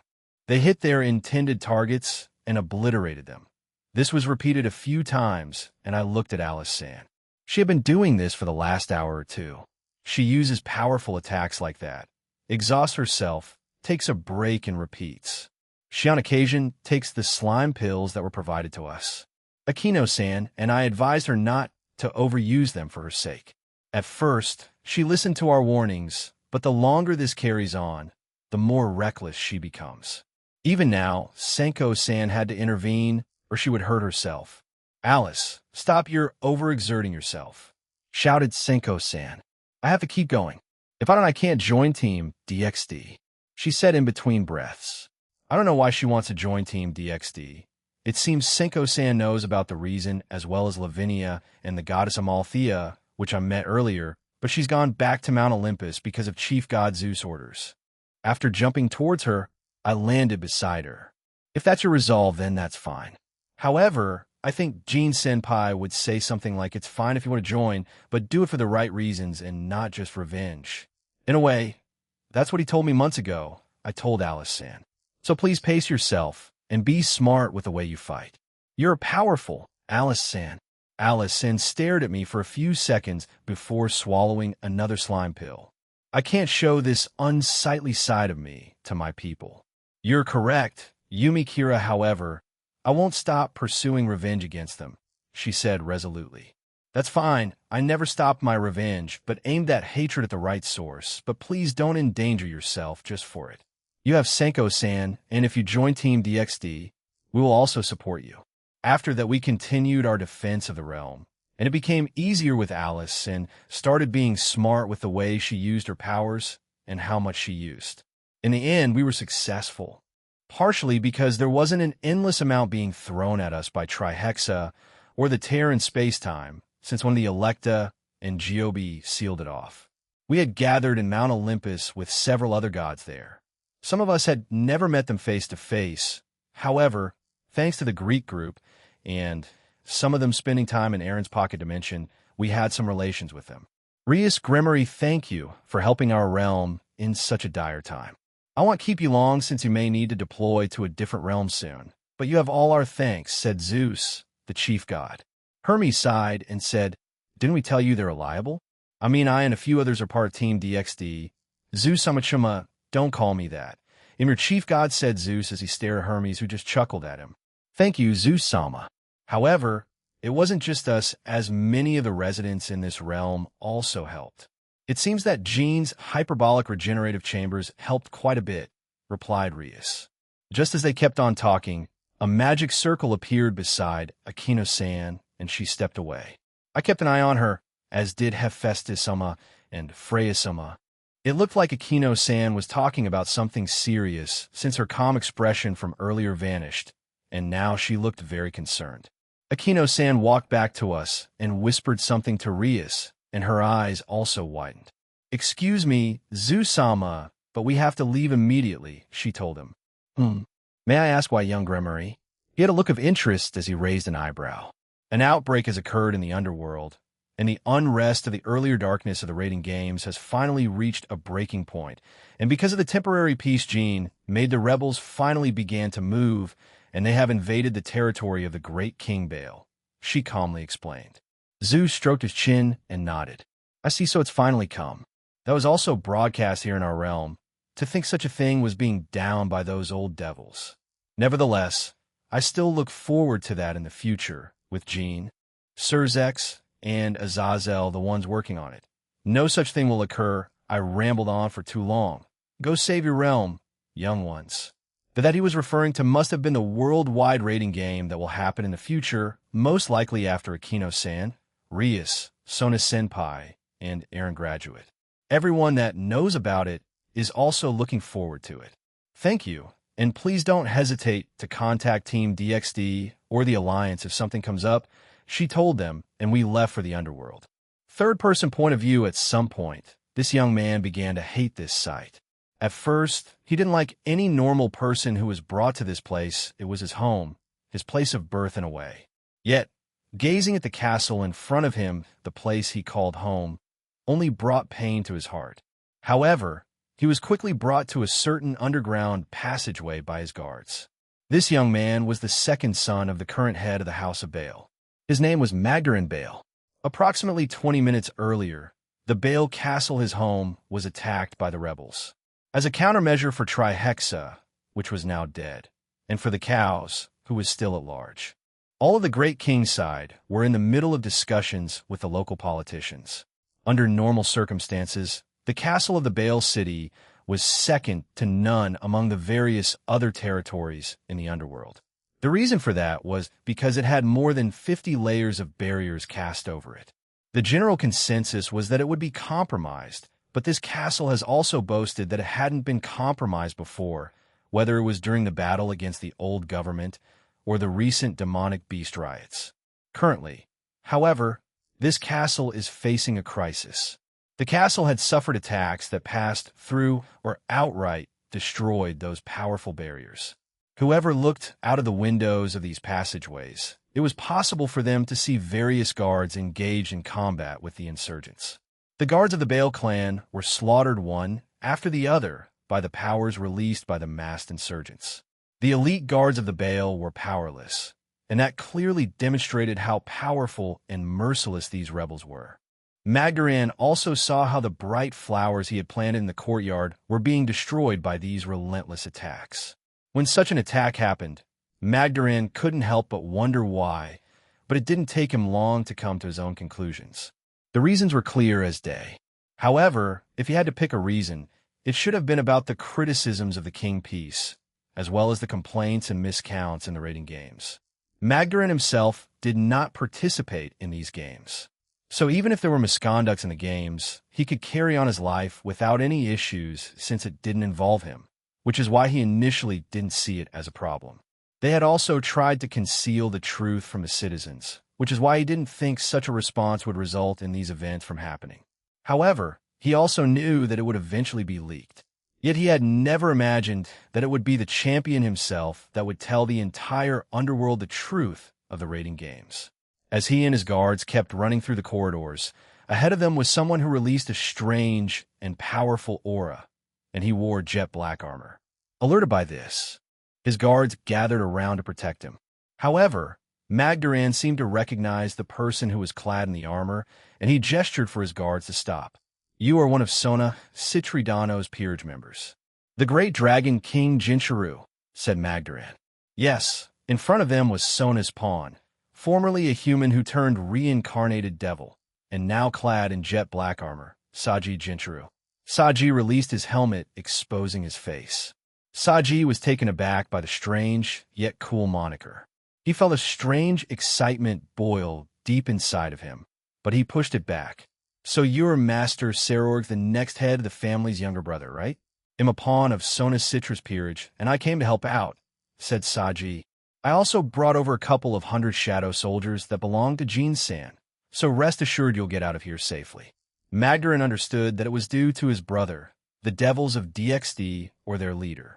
But to him, they had rushed over to the underworld once they heard of the crisis it was dealing with. "DXD, huh? I never imagined that I would receive help from them," said Magdarin, confused by this. Saji tilted his head questioningly. Magdarin added, "It is of great help. I thank you." The Y quickly planned an escape plan to leave the Bale City. This plan entailed Saji would be in the lead while various shadow soldiers would pacify the civilians and suppress the rebellion across the whole territory. Magdaran's own peerage had also gone out, and the Bale Castle was left with just his queen. However, even now that queen had also gone out to ensure that they had a safe escape route prior to Saji joining them. In order to discuss the countermeasures against the Cow's order and their war against their universe, Lord Bale had left to meet with the first-generation Bale, Zekrom Bale, who lived in seclusion. Lady Bale had left 2 days earlier to seek refuge somewhere else. The next head of the house, Sarorg, had left the territory as a member of the anti-terrorist team, DXD. In other words, this Bale Castle didn't have its lord, lady, or even the next heir.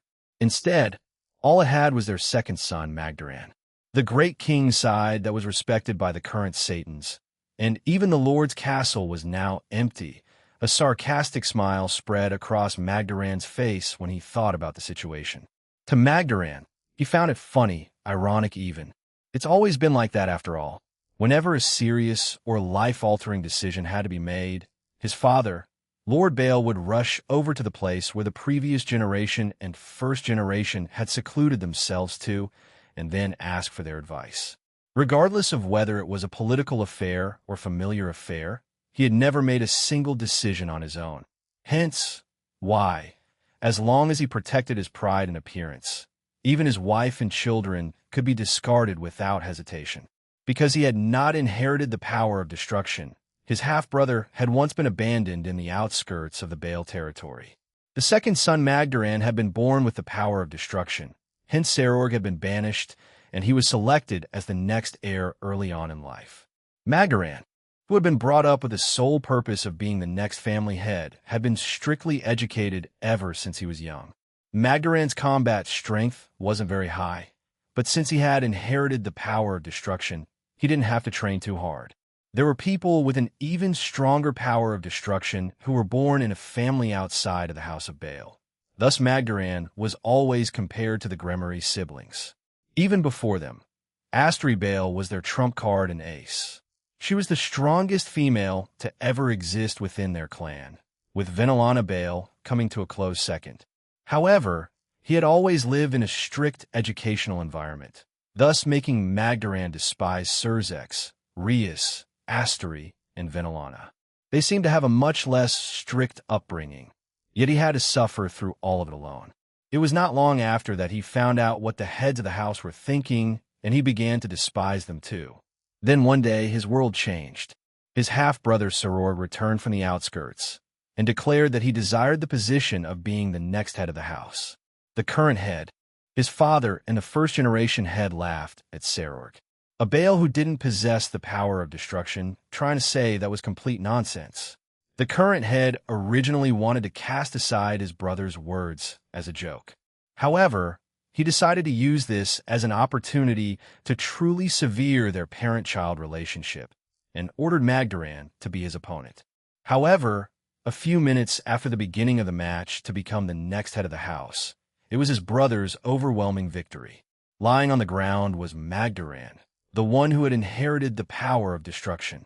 Magdaran was powerless. The speed and power of his brother, who had trained his body, had exceeded all their expectations, and he completely disregarded Magdaran's power of destruction. His father, the current head of the house, also looked at him, but with a gaze that said he was looking at a pile of trash. And ever since then, A strange life has begun in the Baal castle. The Baal family members who lived within the castle only consisted of our people.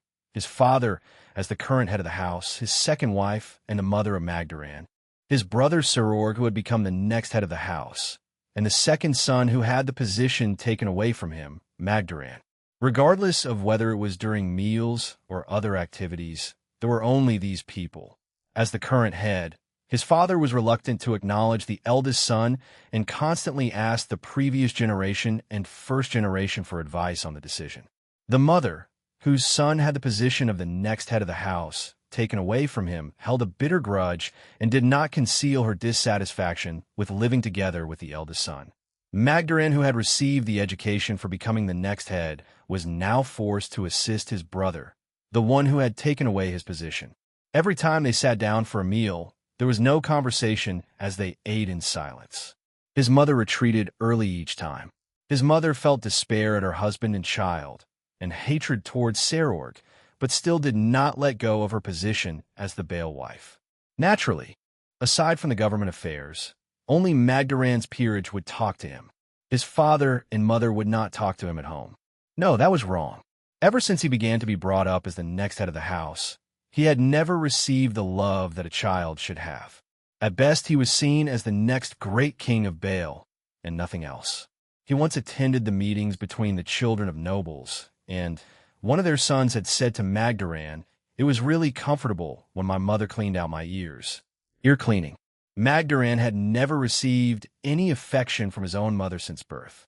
The only ones around him were either maids or butlers. So the idea of getting one's ears cleaned was foreign to him. There were some children who had gone with their families to have fun on the beaches of the human world. Aside from inspecting the Baal territory, Magdaran had never embarked on a trip outside of the Baal territory, let alone having a holiday together with his family. In the end, what was a family? To Magdaran, this castle, this resident, and those who had the blood of Baal flowing through them. This was what family was to him. In the end, he himself didn't understand what kind of person he was. He was born as the second son and also raised as the next head, but that was taken away from him. He was then treated like a person that shouldn't exist to him. Every day it became even more painful when he thought about it like that. He no longer understood the meaning of his own life. He didn't know his own fate, and he hated this Baal castle and everyone in it. However, at some point, unknown to him, several people started reaching out to him. First, his blood relative that lived with him, his half-brother Serorg. "How have you been recently?" he asked. He was confused at first, but replied to his half-brother nonetheless. Speaking of which, this has become quite popular within our territory. Another strange topic was started by him. However, he listened to him. There's this man called Gene Skyward in Team DXD. He's the leader, a man I respect and consider my rival and best friend. I think you should meet him someday, he was told. However, towards all of these things that his brother said, Magdaran would only stiffly reply with, "I see," "yes," or "oh." Magdaran acknowledged that his brother was strong, amazingly strong, that he didn't even think about trying to regain the position of head. Magdaran didn't know anything outside of the Baal lifestyle, as he had been educated in their castle since he was young. The only area where he stood out more than others was his detailed knowledge and understanding of plants. Since he was young, Magdaran was particularly fond of plants and flowers. There were beautiful purple flowers blooming throughout the city of Baal. Those flowers were also planted in the courtyard. They had become extinct once before during the war between the three factions. Through an investigation, Magdaran discovered seeds which were preserved in good condition and used modern techniques to revive them. Everyone in the Baal family had purple eyes. Hence, purple was also regarded as their family color. Magdaran didn't think that there was anything more suitable than to include this flower in the Baal emblem. In addition to that, he cultivated a rare type of apple. Magdaran continued with his research on plants. It wouldn't be surprising if many of Magdaran's studies received recognition. However, what he received was a warning to mind his own deeds from the current head of the Great King House. The Great King's house was symbolized by destruction, so the proposal of plant research was simply shameful to them. His mother had never once praised him. She had never once tried the apples which he had grown. The only one who was willing to listen was his brother Serorg. Serorg sent Magdaran's flowers and fruits to places within Baal territory to sell, while cheerily eating the apples which his younger brother had grown. Serorg said, "Apples are a specialty in Baal territory. The apples that you've grown could even become the finest in the underworld and perhaps the supernatural world. I think you can definitely do it. Jean is setting up his own restaurant. Maybe we can send him samples, and maybe he could add these to his menu in the form of a dessert or drink." Magdaran shook his head and cleared away the memories of his past conversations with his brother and continued to move through the passageways. Until today, whether it was his brother or family, whether it was flowers or the power of destruction, he didn't need to bother himself with those things. If Trihexa and the Cow's order destroyed the underworld, he could do nothing but obediently accept that fate. It had already been a few minutes since they began moving through the castle, and up ahead of them was the rear gate that Magdaran had come in through. Beyond the gate was a vast open space with a very high ceiling. This place could be called a shelter for civilians who sought temporary refuge. The rear gate was in front of them, but Saji, who was in front of them, released his aura and changed into a fighting stance. Ahead of them lay an ominous atmosphere. Saji focused his senses, and he felt that someone was already waiting beyond the rear gate. However, in front of them lay someone that Magdaran was familiar with.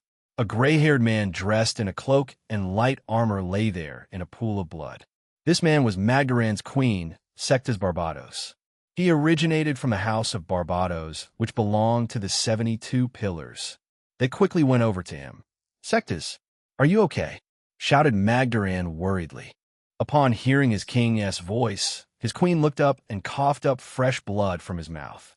Yet he still prioritized his master's life. "Please hurry and get away," he told them weakly. Magdaran and his guards checked on the queen's injuries, and their face turned grim.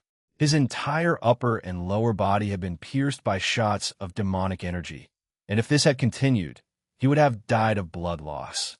Despite it being utterly useless, Magdaran tore his clothing and bandaged Secta's body with it. However, as he continued, Saji stopped him and brought out a single blue pill. "Eat this, it will heal you," he said. Magdaran's queen opened his mouth and ate the pill. Seconds later, all his injuries began to disappear, and he regained his stamina too. A person beyond the gate applauded upon seeing that. Truly praiseworthy. It's inconceivable to imagine that the great king would display such behavior. "Perhaps you're different, like Serorg Baal," said the voice. They entered the rear gate only to be greeted by a blonde-haired gentleman dressed in a noble's attire. From his facial features, he appeared to be around 30 years old. However, devils were able to change how they looked, so the age in their appearance wasn't always accurate. Yet everyone there knew who this man was. It was because they had seen him plenty of times on television. He was quite famous too. The gentleman dressed in the noble's attire bowed politely to them. "Good day," he greeted them. Magdaran frowned and said, "Rank 3rd in the rating games, Bediz Abadandano." This man was a professional rating game player and ranked 3rd, Bediz Abadan. He was an extra demon from the House of Abadan. He was also the mastermind behind the attack on this Baal castle. The ominous aura and killing intent that seeped out of his body could clearly be felt. "You wouldn't be the current head's second son, would you? I would like to see the current head and previous generations. If possible, could you introduce them to me?" asked Bediz.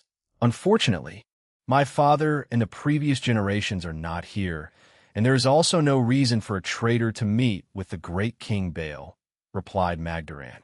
Bediz smiled bemusedly in response to Magdaran's words. Saji weighed his options. He could take out the 3rd ranked in the rating games right here, right now, perhaps even arrest him. But he didn't have any techniques like that.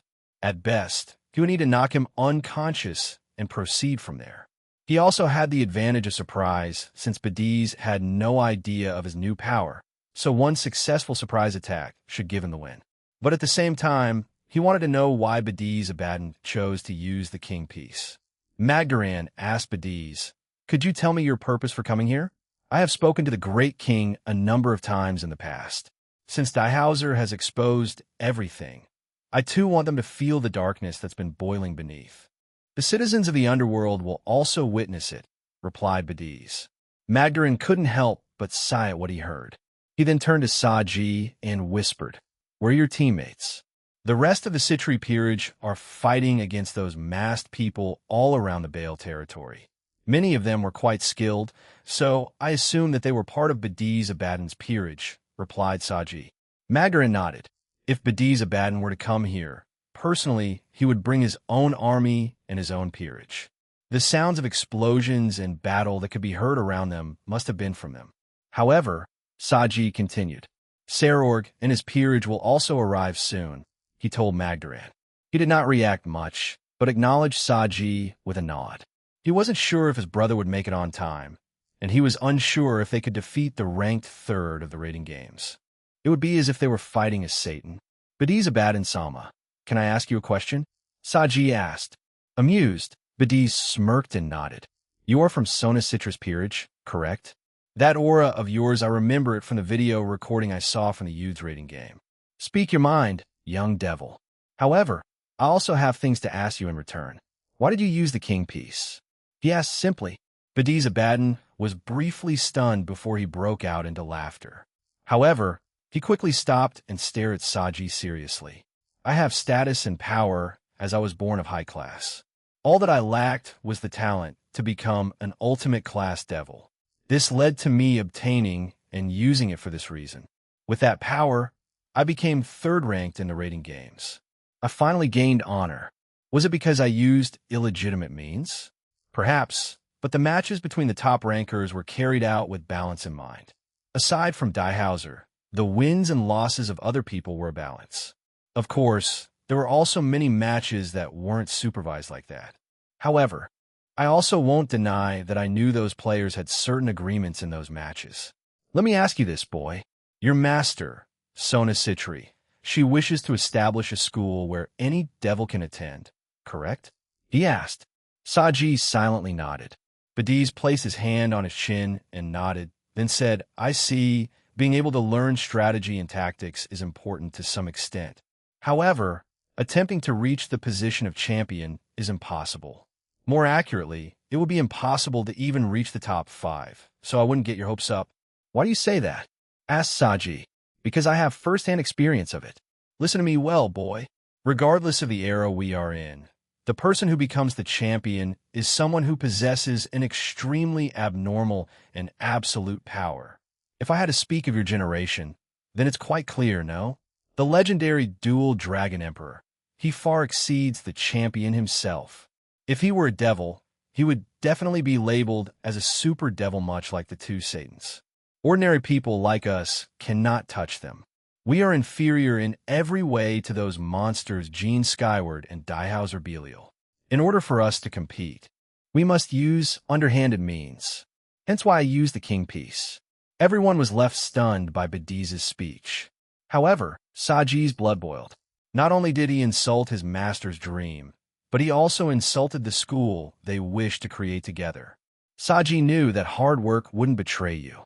Even if his original potential was changed by Aaron, he was also told that those potential could also be increased naturally by Comptoir. He got to his strength by working hard for all those years. So he believed that those children he saw could also achieve power someday. The public has already accepted the existence of the king piece, so why don't they protect the great king?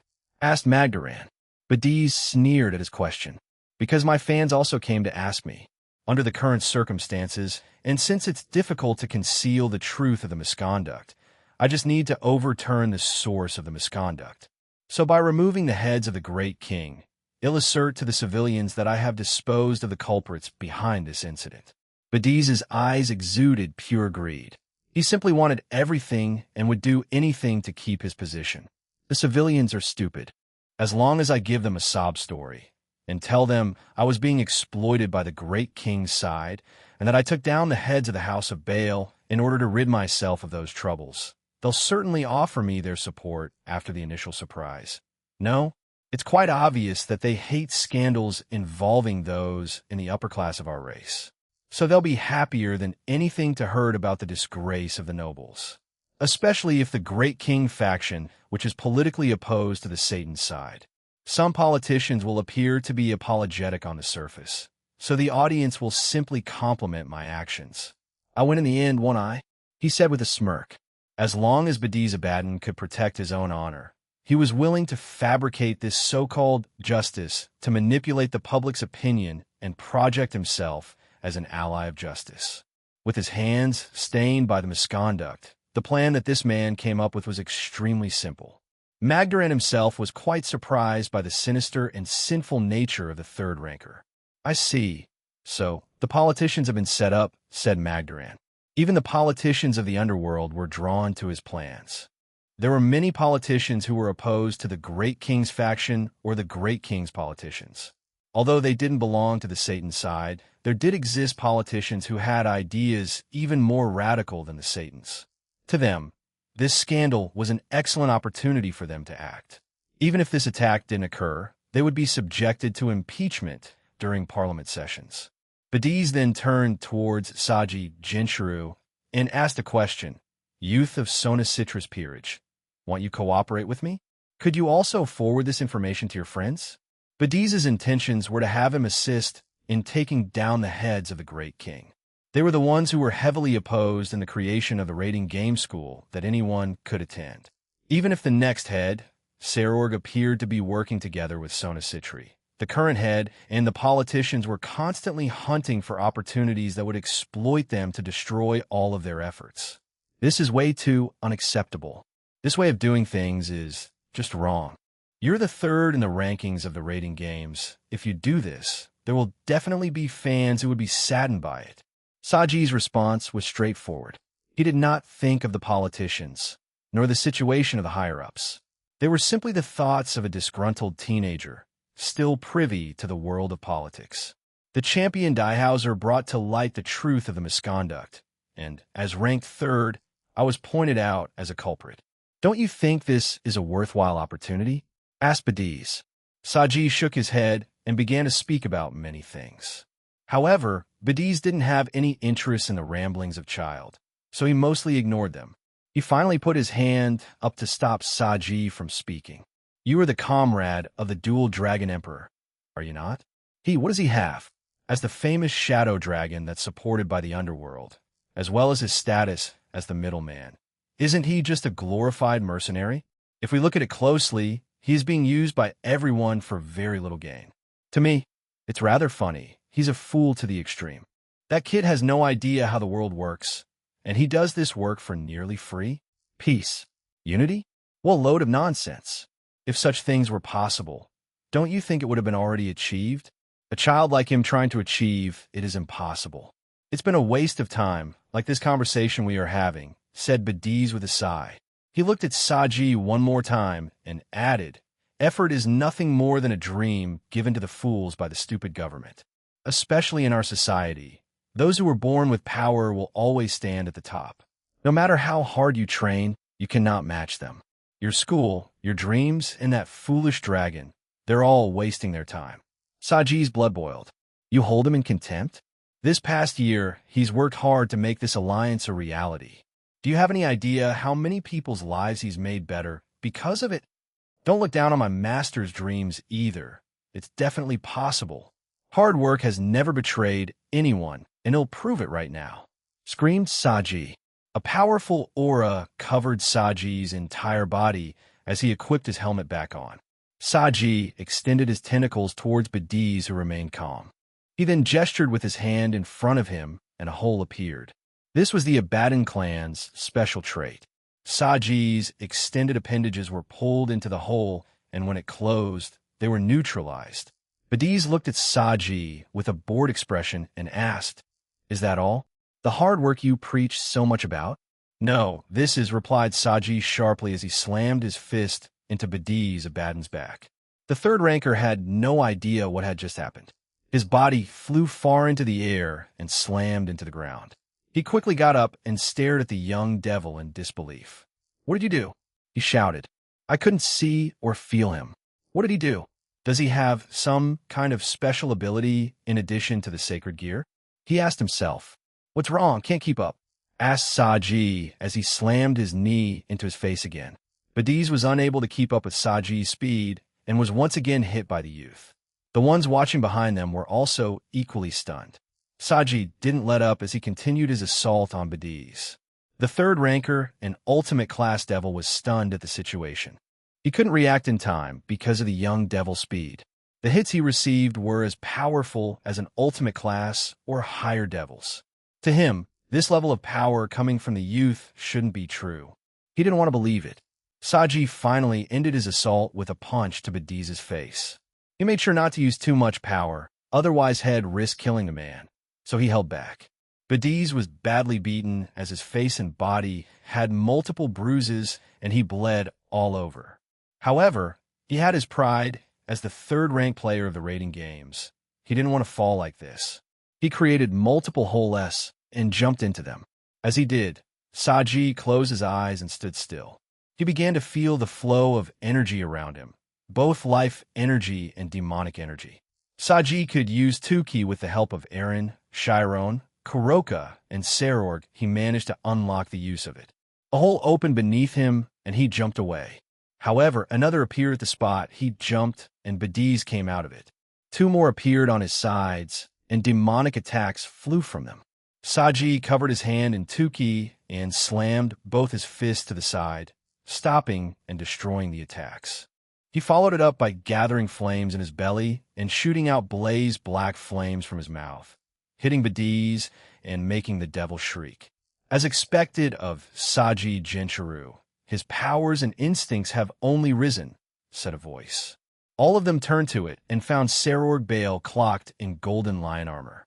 Sarorg-san, Saji shouted while looking at Badiz, who was still in flames. Saji, will you let me do the honors? He asked. Saji nodded and removed the flames from Badiz. His skin and face had been badly damaged, and he looked at the two young devils in front of him with rage. Centurato or Status delude themselves with enjoying the rating games. It's really such a joke. He bellowed at them. Saror crossed his arms and shouted, I refuse. Badiz in doubt said, What did you say? I will never deny the way that I've lived my life up until now. The path I've traveled is my pride. You want me to throw away all of the pain, regret, laughter, joy, victory, and defeat that I've had until now? I reject this. These two fists, this body, this soul, and my peerage are all treasures that I've obtained through my hard work. Discarding that for false talent is something I will never do. As Sarorg said that, Saji had used this opportunity to create long tentacles of delete field and absorption line, and had them sneak their way around Badiz, who was distracted. Not only me, Saji Jinchuryu here, my comrades in Team DXD and the dual Dragon Emperor Gene Skyward are the same. The strength we gained through hard and vigorous work. We won't let you deny us that. You want to let them discard all of the harsh things that they've experienced in the past year and have them pursue something like that? Well, regardless of whether you're an experienced competitor or a puppet of the old devils, I will defeat you right here without a shred of hesitation. Sarorg then turned to his brother and then back to Badiz. Also, I won't let you hurt my little brother. A smile adorned his face, which further angered Badiz. Magdaran stood there stunned. A feeling deep within him boiled. Even after the way he treated him, after the way his family treated him, he still chose to protect him. Brother, I vowed I wouldn't call him that. He had already decided not to call him that. Magdaran still hadn't forgotten about the time when the position of next head of the house was taken away from him. But what surfaced in Magdaran's mind was a childhood memory. Although it was only for a few years, he had followed behind Sarorg, the time when he would play with his brother every day. Together in the Bale Castle, they ran within the courtyard. They played together every day in the secret base that they had created in the Bale Castle. I can't afford to call him that, he repeated to himself. One day, in order to find a rare flower, Magdaran ventured to a mountain near the Bale Castle and was attacked by demonic beasts. He had come out alone without guards. It was easy for that demonic beast to take Magdaran's life. At that time, his brother Sarorg rushed over to save Magdaran. In order to protect him, he bravely stood in front of the demonic beast, while he himself watched his brother's back. I can't possibly call him that. The words of his brother back then lingered in his mind. Get away from my precious brother. He'll be your opponent. Protecting his own brother's body, it was worth boasting about more than anything else, and he was cooler than anyone else was. You're my precious younger brother. He'll definitely protect you and defeat the opponent in front of you. Brother, I was wrong. I've done something unforgivable to you. I genuinely felt contempt for you, someone who couldn't inherit the power of destruction. I truly hated you. You took away the position of next head from me. I hated you. I hated you so much that I wanted you out of my life forever, shouted Magdaran. Everything he said was true. He really hated him. He hated his brother. He wanted him gone for good.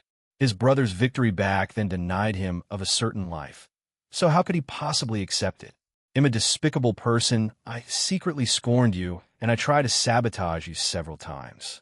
You should have noticed, yet you didn't do anything to me when I was like that. You never even said any words that ridiculed me. Sarog knew all of that, yet it overshadowed the love he had for his younger brother. He could never hate him, because he understood I took away the position of head from you. I did it to prove my strength to the people who had forsaken me, so it was all for the sake of my selfishness. That's why I decided, as long as there is dissatisfaction towards me, I will accept it all, whether that was mother-in-law or you. No matter how deep your resentment is, I will gladly accept all of it. Also, you're my younger brother.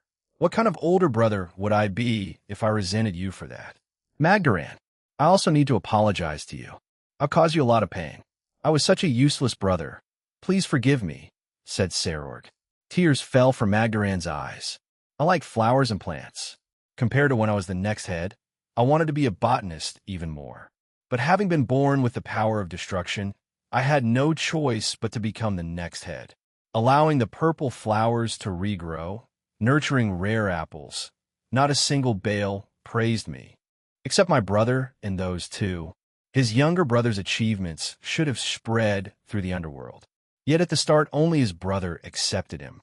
However, later on, Astri Gremory and Venelana Gremory reached out to him. They accepted him too, even when he ignored the letters, even when he didn't respond to them. They kept on writing. He understood Magdaran, understood how foolish he had been, and cried harder. There are people out there that would show him genuine love and compassion, brother. Please win. You're my brother, the next head of the House of Baal. Please let me see it. The destruction our house is known for. He shouted at his brother. After hearing the plea from his brother, Sarog smiled. I hear you loud and clear, Magdaran. Saji, Roger, replied Saji as his tentacles latched onto Badiz, who had managed to stand up at that point. What is this? He shouted and tried to blast away at the appendages with his demonic power, but it did nothing. He tried everything he had, but his attacks were cancelled when Saji used his blaze black flames through his tendrils. Badiz Abadandano, come and experience the single blow I've spent my life on. Feel the combined might of the Lion King and Dragon King, Sarog declared to him while clenching his fist. Sarog and Saji increased their aura and Tuki around their body. The dark purple Tuki around Saji slowly gathered around his left arm and formed the shape of a dragon's head. Regulus, let's go forth, shouted Sarog. Yes, if your body wills it, we will destroy them with this divine body. Responding to its master's call, the eyes of the lion on his chest unleashed a dazzling light. His Tuki increased even more, and it filled the entire space. Sarog then recited a powerful chant. This body, this soul, even if it falls into an endless ravine, my lord and I, we will exhaust this body and this soul to rise up the endless royal road. Raise, triumph, play, and shine. This is the body of a demonic beast. Lodged on top of my fist is the glorious imperial authority. His Tuki whipped up an intense cyclone, and at the rear gate, a gust formed and blew up countless numbers of purple flower petals. The purple flowers that were found all over the Baal castle, the purple flowers that proudly bloomed, followed the wind and danced around Sarog. Dance, dance, bloom. Magdaran suddenly recalled the time when they were young and he was attacked by a demonic beast. His brother came to rescue him, and the two of them ran away desperately through that mountain. The final place that they ran to was a sea of flowers in full bloom. There a gust of wind blew past them, and the colorful petals which were blown up danced in the air. To him at the time, and even now, it looked beautiful. "Break down the beast, climb over." With that final chant, his power erupted around them. Standing there was Saror, cloaked in new armor of a highly aggressive lion. It was a new armor with a dual-tone gold and purple appearance. The gold armor was accompanied by a purple tookie that enveloped Saror. Even Magdaran, who was far from it, felt an overwhelming chill as a result of its magnitude. Regulus Ray Leather Rex Imperial Purpur, or the invincible purple skin of the Lion King, is the breakdown the beast of Regulus Nemia. Similar to Juggernaut Drive, it releases the power of the Nemean lion at the cost of using its owner's life force as the power source. However, this was modified by Aaron during their 100-year stay, so it only used Saror's stamina and demonic power. Saror took a single step, and he threw a punch. Badiz managed to put his hand up and create a hole, but to his utter shock and horror, it destroyed the hole, and the shock wave created by Saror's punch struck him hard in the gut, causing him to spit up blood. "Saji!" Saror shouted as he gathered a large amount of Tuki around his right arm. Saji shouted in response and put his left arm next to Saror. The Tuki around his right arm formed into the head of a lion, both gold and purple in color. "Badiz Abandano, your ambitions will be crushed by our fists. These fists were attained through hard work and training," said Saror. "This is stupid. No such thing exists. Only the chosen, the ones born with power, can attain such strength." Roar Badiz. "Haa!" Saror and Saji shouted at the same time as they thrust their fists forward. The head of the lion and the dragon combined into a large attack that decimated their surroundings as well as the castle in the vicinity. The screams of Badiz Abaddon were heard by all, and the explosion kept on getting larger until it suddenly vanished. What was left was a badly injured Badiz as he lay there unconscious. The battle was over. Not too long after that, both Baal and Citri peerages reported that they had apprehended and defeated the rebels within this Baal castle. In other parts of the territory, both the Agars and Gremory peerages also helped defend the Great King against other rebels who were unsatisfied with things. However, soon after they would receive very troubling news the battle between Saror, Saji, and Badiz had concluded. Once it was done, both Saji and Saror released their armors to save their stamina. At the same time, the fighting around them also seemed to quieten down. Just then, Saji received a message from his girlfriend Raruko, confirming that they had apprehended the rebels. "It looks like they succeeded in capturing the rest of the rebels over here," Saror-san, Magdaran-san, Saji told them. But as both brothers went to speak, a lone rebel appeared out of nowhere and charged at them. Both Saror and Saji got ready to stop him when the rebels suddenly fell to the ground after an attack hit him. They turned their heads towards the person who attacked the rebel and found another person there. From the rear gate emerged another helper. It was a woman with 2 horns on her head and long, wavy, cherry-colored hair. She wore an elegant dress with high slits and appeared to be around 20 years old. Everyone present immediately recognized her. She looked at the unconscious Badiz and sighed. "I heard that Badiz was attacking one of the Baal castles, so I rushed over to stop him, but it looks like it's already over," said the woman. Roygun Belphegor ranked second in the rating games and one of the top competitors. She was also the current head of the House of Belphegor, along with Seraphal Leviathan, Graphia Lucifuge, and Astri Gremory. She was revered as one of the few strong beauties of the underworld. She narrowed her eyes once she saw Badiz on the ground. "Like him, I used the King Peace, and am also part of the cases of misconduct. However, Lion Kinkuin, Dragon Kinkuin, I don't have any regrets about that power and status. But I want to be like Badiz and try to spread lies throughout the underworld to pin the blame on someone else. I just wanted the strength to compete on that stage. That's the only thing I ever wanted. Aside from the forced matches of the higher-ups, I really enjoyed the games." Similarly to Diehauser Belial, her love of rating games was genuine. Even after being confronted by Aaron months ago, she still pursued this career and didn't expose the truth herself. That's how much she loved the games. Right now, during this turbulent time, I will assist you in fighting those rebels. After you can do to me however you wish. She told him seriously. She then turned to Sarorg and asked, Lion Kinkoin, do you like the raiding games? Faced with a sudden question like that, Sarorg didn't know how to respond. Roygun smiled lightly and added, I love the raiding games. Diehauser is also the same. That man loves the games more than anything. However, I apologize. From the first rank through to the third rank, all of us were stupid in our own way. Maybe I should have listened to Jean Cohen all those months ago. Perhaps I should have exposed it earlier after she said those words. She lifted Badiz up and handed him over to the guards who were on standby near the rear gate. A feeling of regret and loneliness could be felt from Roygun Belphegor's body language. Saida org sama, Magdaran sama. A voice shouted, forcing them all to turn that way. They say a guard running towards them. Their face was pale and their entire body shivered.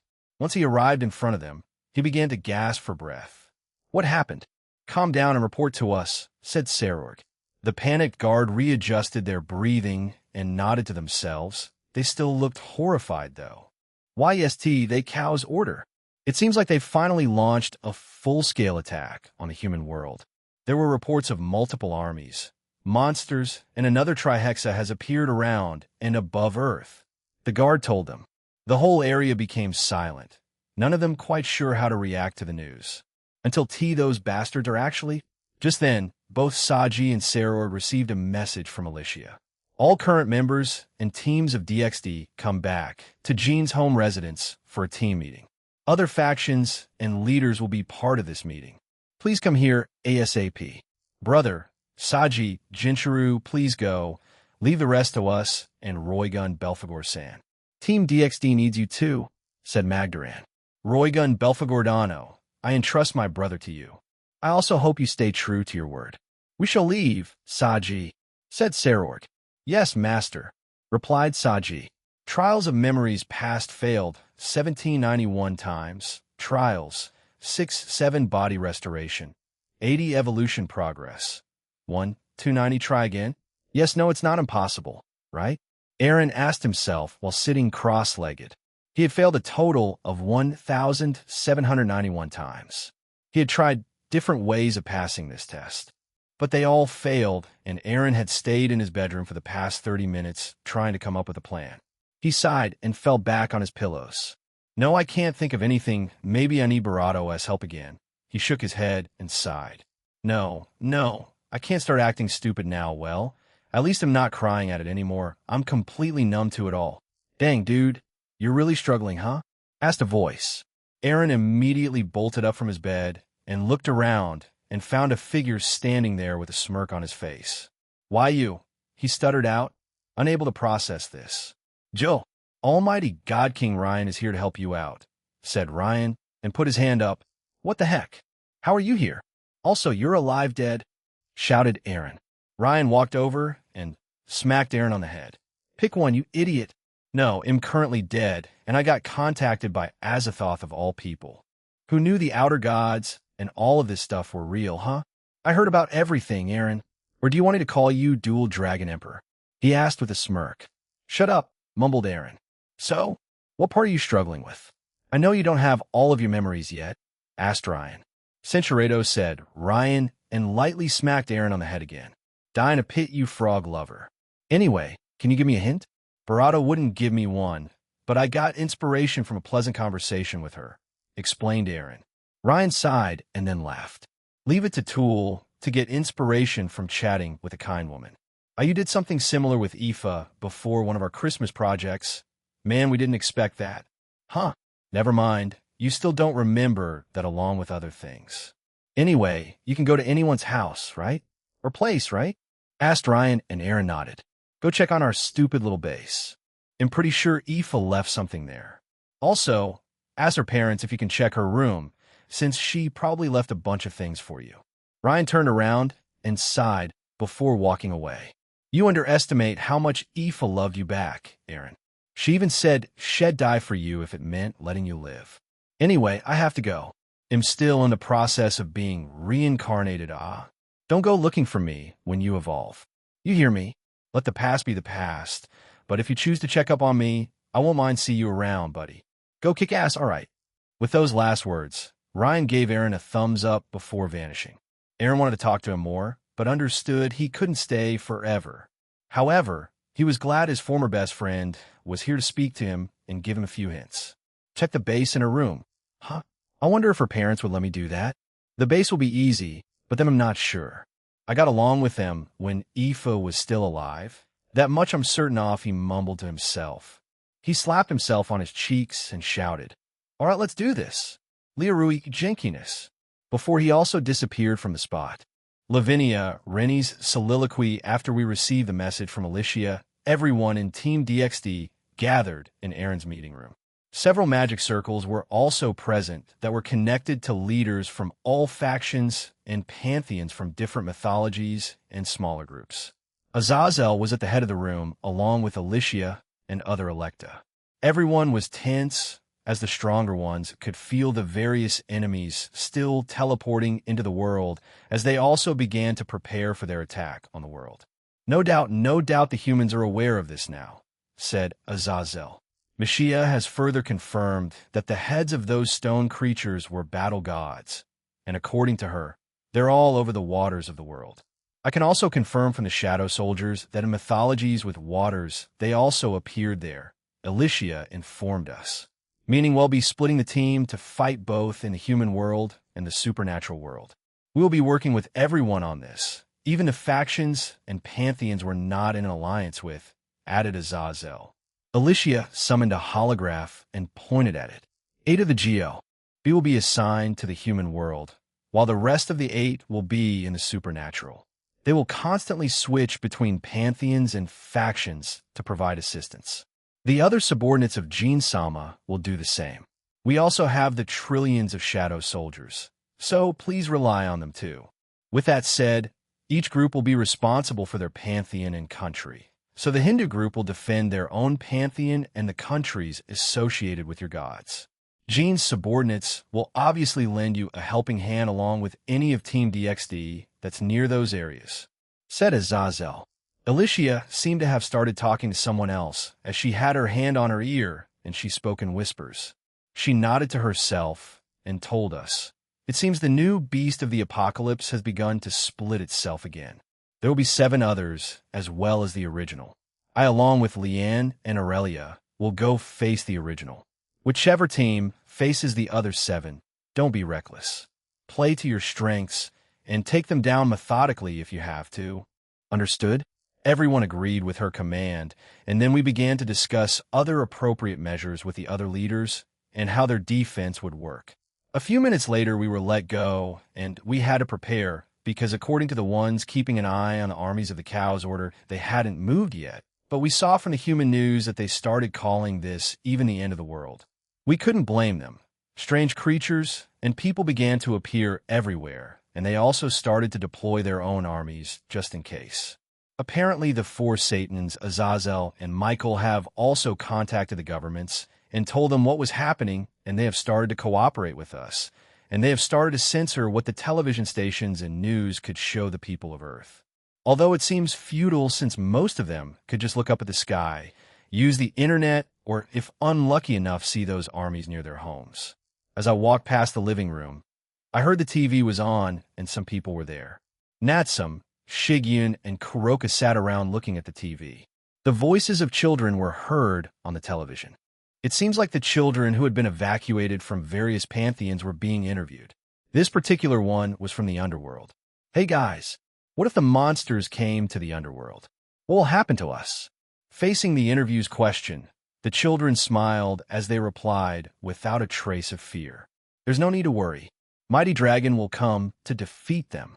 Lion Sand too. They'll definitely beat those bad guys in a cool way. So will Darkness Night Fong. They'll join forces with Mighty Dragon, and they'll definitely defeat all of those monsters. Me too. I think the Switch Princess will also show up and help everyone. She and the Witch Princess will power up the Mighty Dragon, making him even more powerful. Angel Onizen is also very strong, because he's Mighty Dragon's friend, so he must be strong too. The strong dragon too. He's Big Dragon's little brother and his rival. He's also strong, so if they combine their powers, they'll definitely defeat them all. I couldn't help but giggle to myself. I wonder when Vakuin started being called Backside Dragon too? Maybe it was Aaron that started to call him that, and it just spread? Ah, Lavinia, are you ready? Natsum asked as she looked at me after the interviews stopped. Yes, I'm ready. I would have liked to visit Aaron, but we don't know where he went this time. I wanted to ask him, but I knew he wouldn't tell us, so we wouldn't worry needlessly. I trust him, so he'll definitely come back on time. We're joining Vakun's team in one of the European countries, right? I asked. Well, you did insist on it. She replied and laughed. I did. I want to be near Vakun, so I could protect him if it's necessary. Also, are you guys ready? Asked a male voice from behind us. We turned to it, and SAE and Tobio had joined us. What about your baby Naya? Kuroka asked. She's safe in Grigori's daycare. Jean visited there and added extra protection since he probably saw both of us joining in this defense of our planet, replied Tobio. That's right. Old and new leaders are joining forces. Announced Kanami from behind, SAE. By the way, where's... As Tobio asked that, Shin appeared from my shadows and jumped into my arms. He's here, I replied, and hugged Shin. He in turn barked and stared at Jin. Those two did at the last time they saw each other. I wonder why. Can he function the same? He asked. Apart from a use of the balance breaker, yes, Shin functions the same as Jin. He is an independent type sacred gear. Tobio and the rest of the team discussed our plans for defending the European country as well as any of its surroundings. Eventually, Ajamu-kun also joined us, but he looked a bit distraught.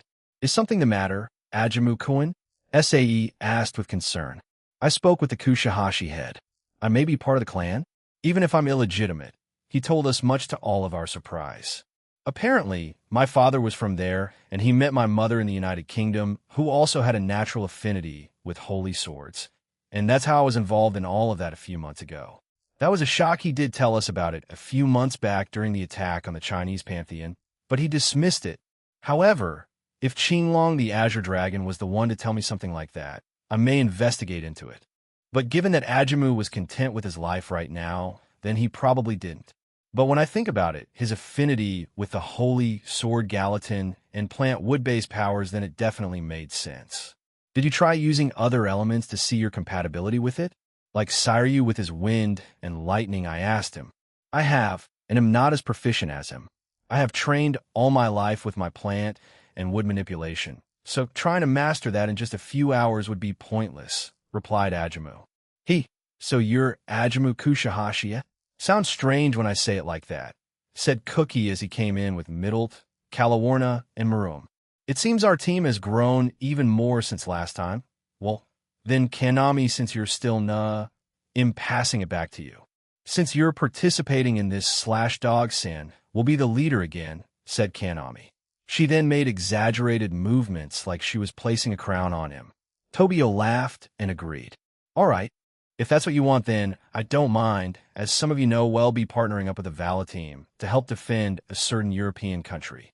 Valley will definitely want to do his own thing, the same with his team, so we'll provide them with support. Other than that, don't let any innocent die, and also watch each other's back, all right? It felt refreshing to hear Toby lead the team, but we all agreed with him. After a few more minutes of planning, I left the room.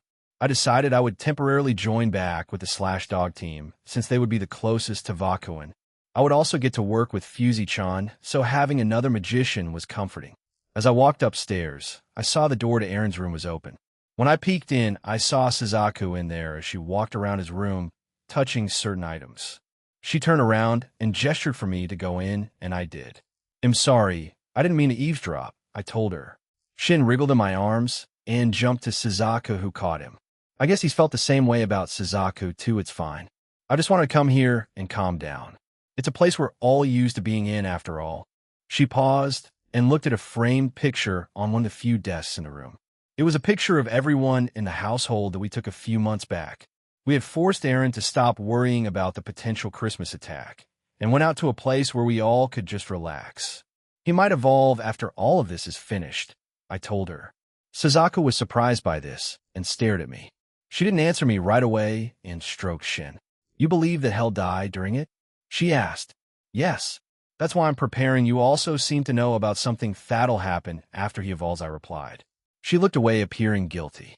Will you tell me? I asked. She shook her head and said, I can't tell you in detail, but he'll be going away for a long time. But for us it won't be too long. I think I understand what she's trying to say. I don't like it, but it's Aaron's decision. I just wish we could join him. Then, as I was about to speak again, a powerful tremor hit the town of Kuo. We looked at each other as Shin's eyes glowed, and he howled. At that moment, translucent transceivers appeared on our ears. Team DXD, in the next 30 seconds, all of you will be transported to your designated locations. Please be ready by then. Alicia's voice rang in our ears. It's starting then. Suzaku, Shin and I went to the balcony of his room and saw that there were even more figures in the far sky. However, this time there were even larger monsters in them, some resembling smaller versions of what Glinda fused herself with. Which team will you be part of? I asked. I'm joining Aquino, but I can switch to any team since I've given each leader a talisman, so I can teleport between groups instantly, she told me.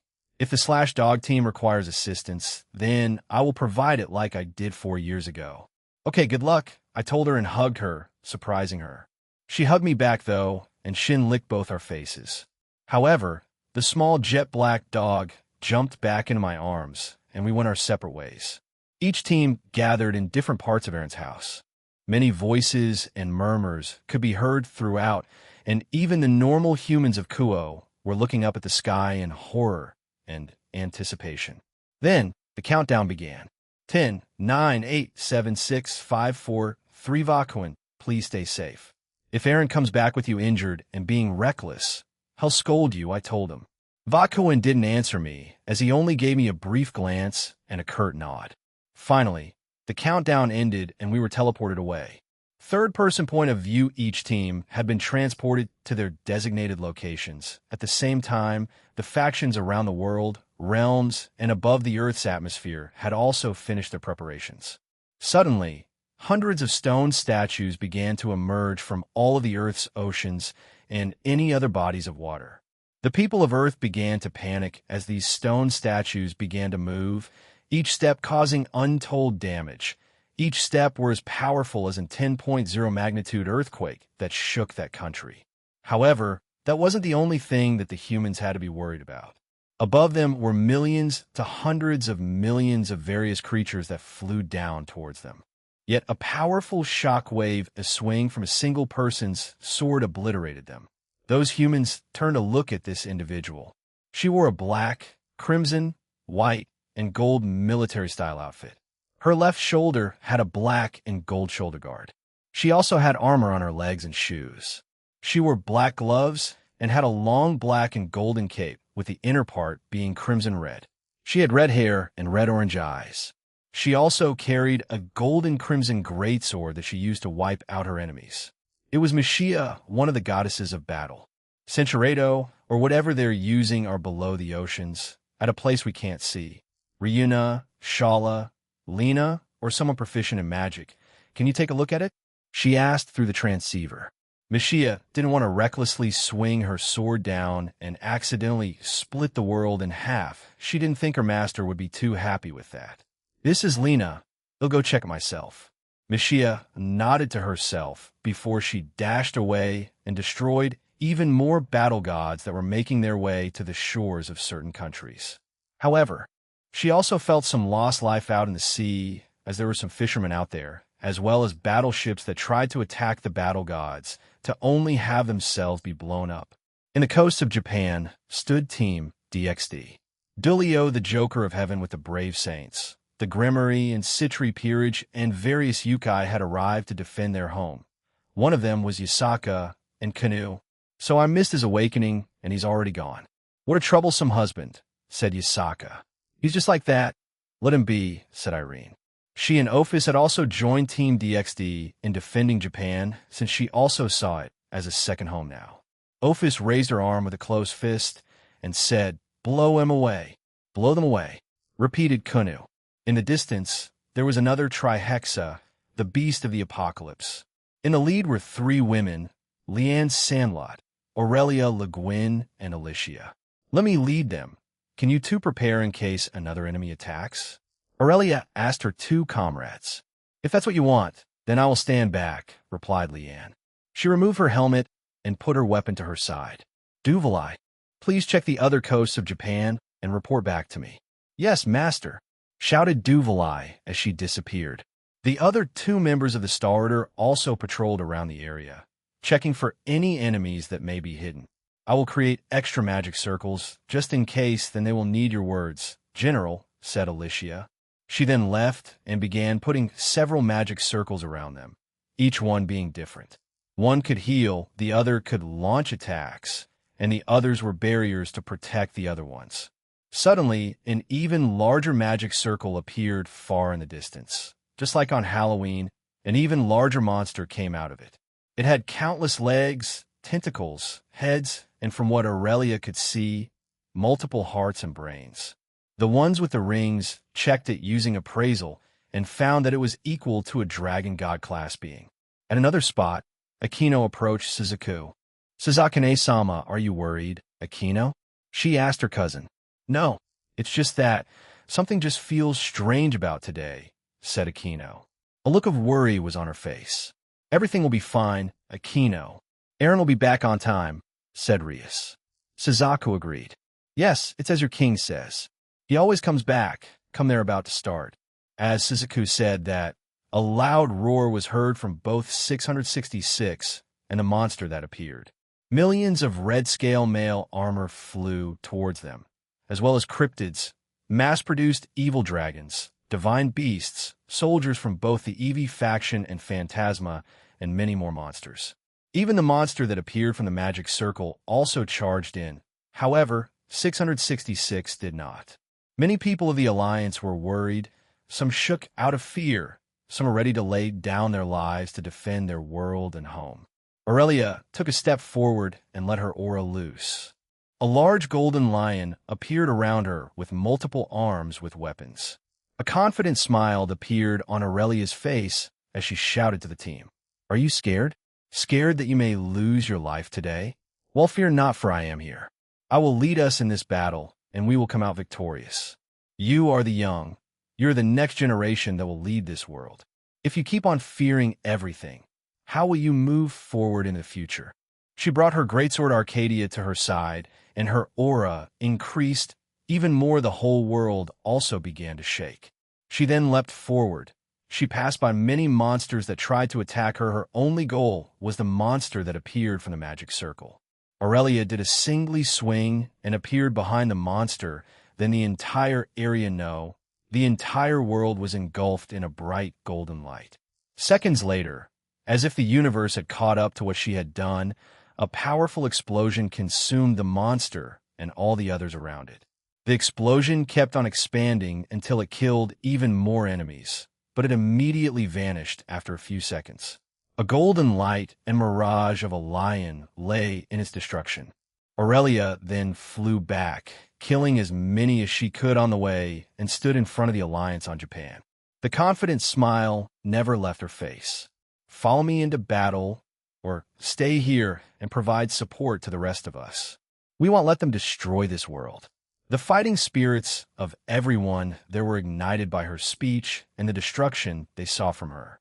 It reminded them once again that they had powerful allies on their side, that they would be nigh invincible in this fight. The warriors on Japan's soil roared in unison as they also charged ahead. Protect the country we live on. Someone shouted, "Oh, you."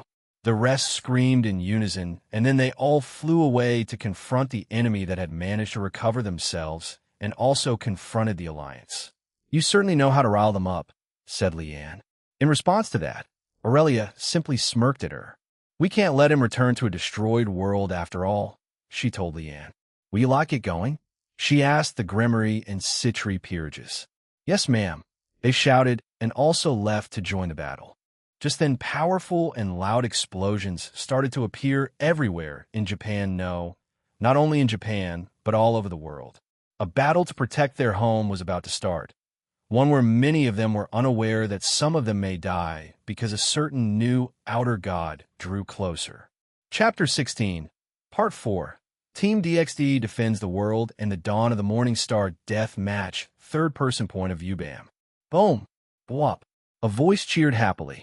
Lapis happily danced around another universe. She and Ignia had traversed through a total of 89 universes and completely obliterated them out of existence.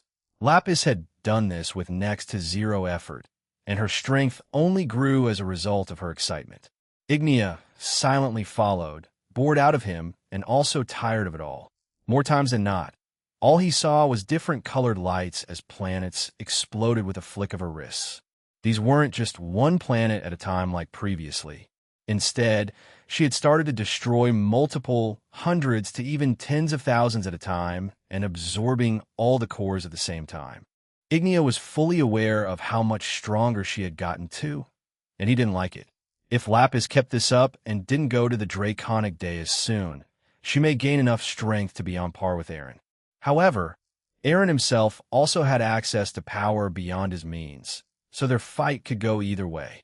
Are you bored? Cinceredo Ignia had been reduced to a pathetic and weak person.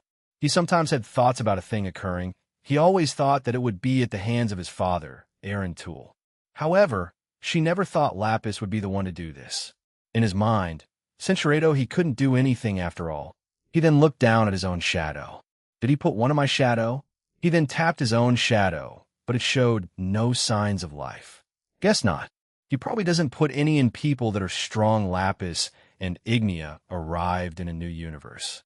This new one was very close to the Draconic Dais, but it also had its own unique power system. Once Lapis found out about it, she just had to come here. Hey, Ignia-chan, did you know that this place's Earth has its own power structure? Humans reign supreme, and the supernatural world just hides in the shadows.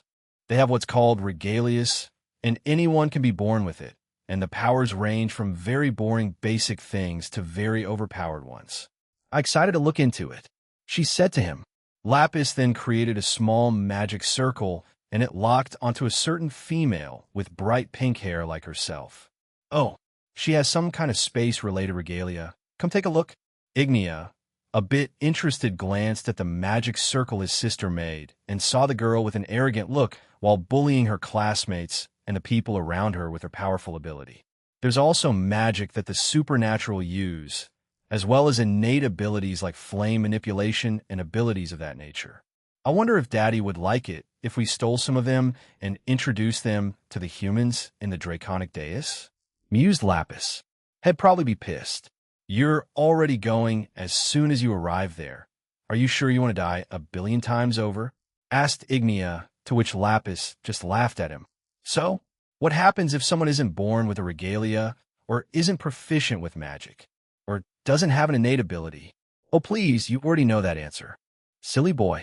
They would obviously be shunned and bullied. It happens in Daddy's world, you know? Sarah Kewen is one of them. Ignia sighed. However, he saw some things like this on other planets and universes he went to when he was still chasing after Lapis.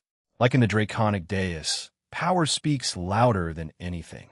If you don't have it or weren't born with it or have any affinity for any power system, you would be left to rot. Let's go and find some cool ones. She shouted, and they appeared in a random alleyway. Lapis then pointed at herself and Ignia. She then changed their clothes to match this planet's. She held his hand, much to his dismay, and they left the alleyway. Just like a typical scenario in a novel, these two immediately came across a scene. In front of them was someone who had short black hair, purple eyes, and he wore noble attire. He stood over another male who had clearly been hit as he held his cheek with his hand. The male on the ground also wore noble attire and had long blonde hair and green eyes. You think your sword regalia can stand against my white flame regalia? Our family has had the same regalia for generations, and we have various techniques developed and have evolved it to a point that it's considered a 4-star rank regalia. Yours is gold rank at best, shouted the black-haired man. Ignia and Lapis were confused by this, but Lapis decided to see how this all worked by using her newly acquired powers. After a few seconds, she nodded to herself, and then showed it to Ignia too. A game-like screen appeared in front of Ignia, and saw how regalia were ranked. 6 stars, 5 stars, 4 stars, 3 stars, 2 stars, 1 stars, platinum, diamond, gold, silver, bronze. Ignia snorted at the strange ranking system of the world and looked back at the two in front of them. The snobbish boy raised his hand and summoned white flames into his hands. To Ignia, it looked like Kenami Minigawa's sacred gear ashen flames, and even when he didn't have his powers anymore, it felt weaker than hers too. People can really get in over their heads, huh? A bit of power can make them like this. It makes me wonder how Father never went psycho with the amount of power he was given from the start, wondered Ignia. The boy suddenly aimed his hand at the one below him and fired his attack. Just then, the entire world, no, the entire universe froze. Ignia looked around then at Lapis, who winked at him. Let's make this even more fun for them, shouted Lapis. Maybe we can make the gods here come down? Fufu, she told him and held her own hand up. She then created a large ball of pink flames that were just large enough to wipe out the place they were in. The place they had teleported to was a large town. It wasn't big enough to be considered city, but if they developed for a few more years, then there would have been a chance to call it. However, unknown to them both, the boy beneath them with the sword regalia was the protagonist of this world. If they had let the events play out, he would awaken his true regalia, but that wasn't the case in this timeline. Lapis took Ignia with her before they flew away a far distance away and watched the magic happen from the edge of cliff. Lapis clapped her hands, and time unfroze. Centurado. Oh my God, Ruin. The world's ending. Someone screamed. However, a few seconds later, the entire town was engulfed in flames and Lapis began to laugh while clutching her stomach.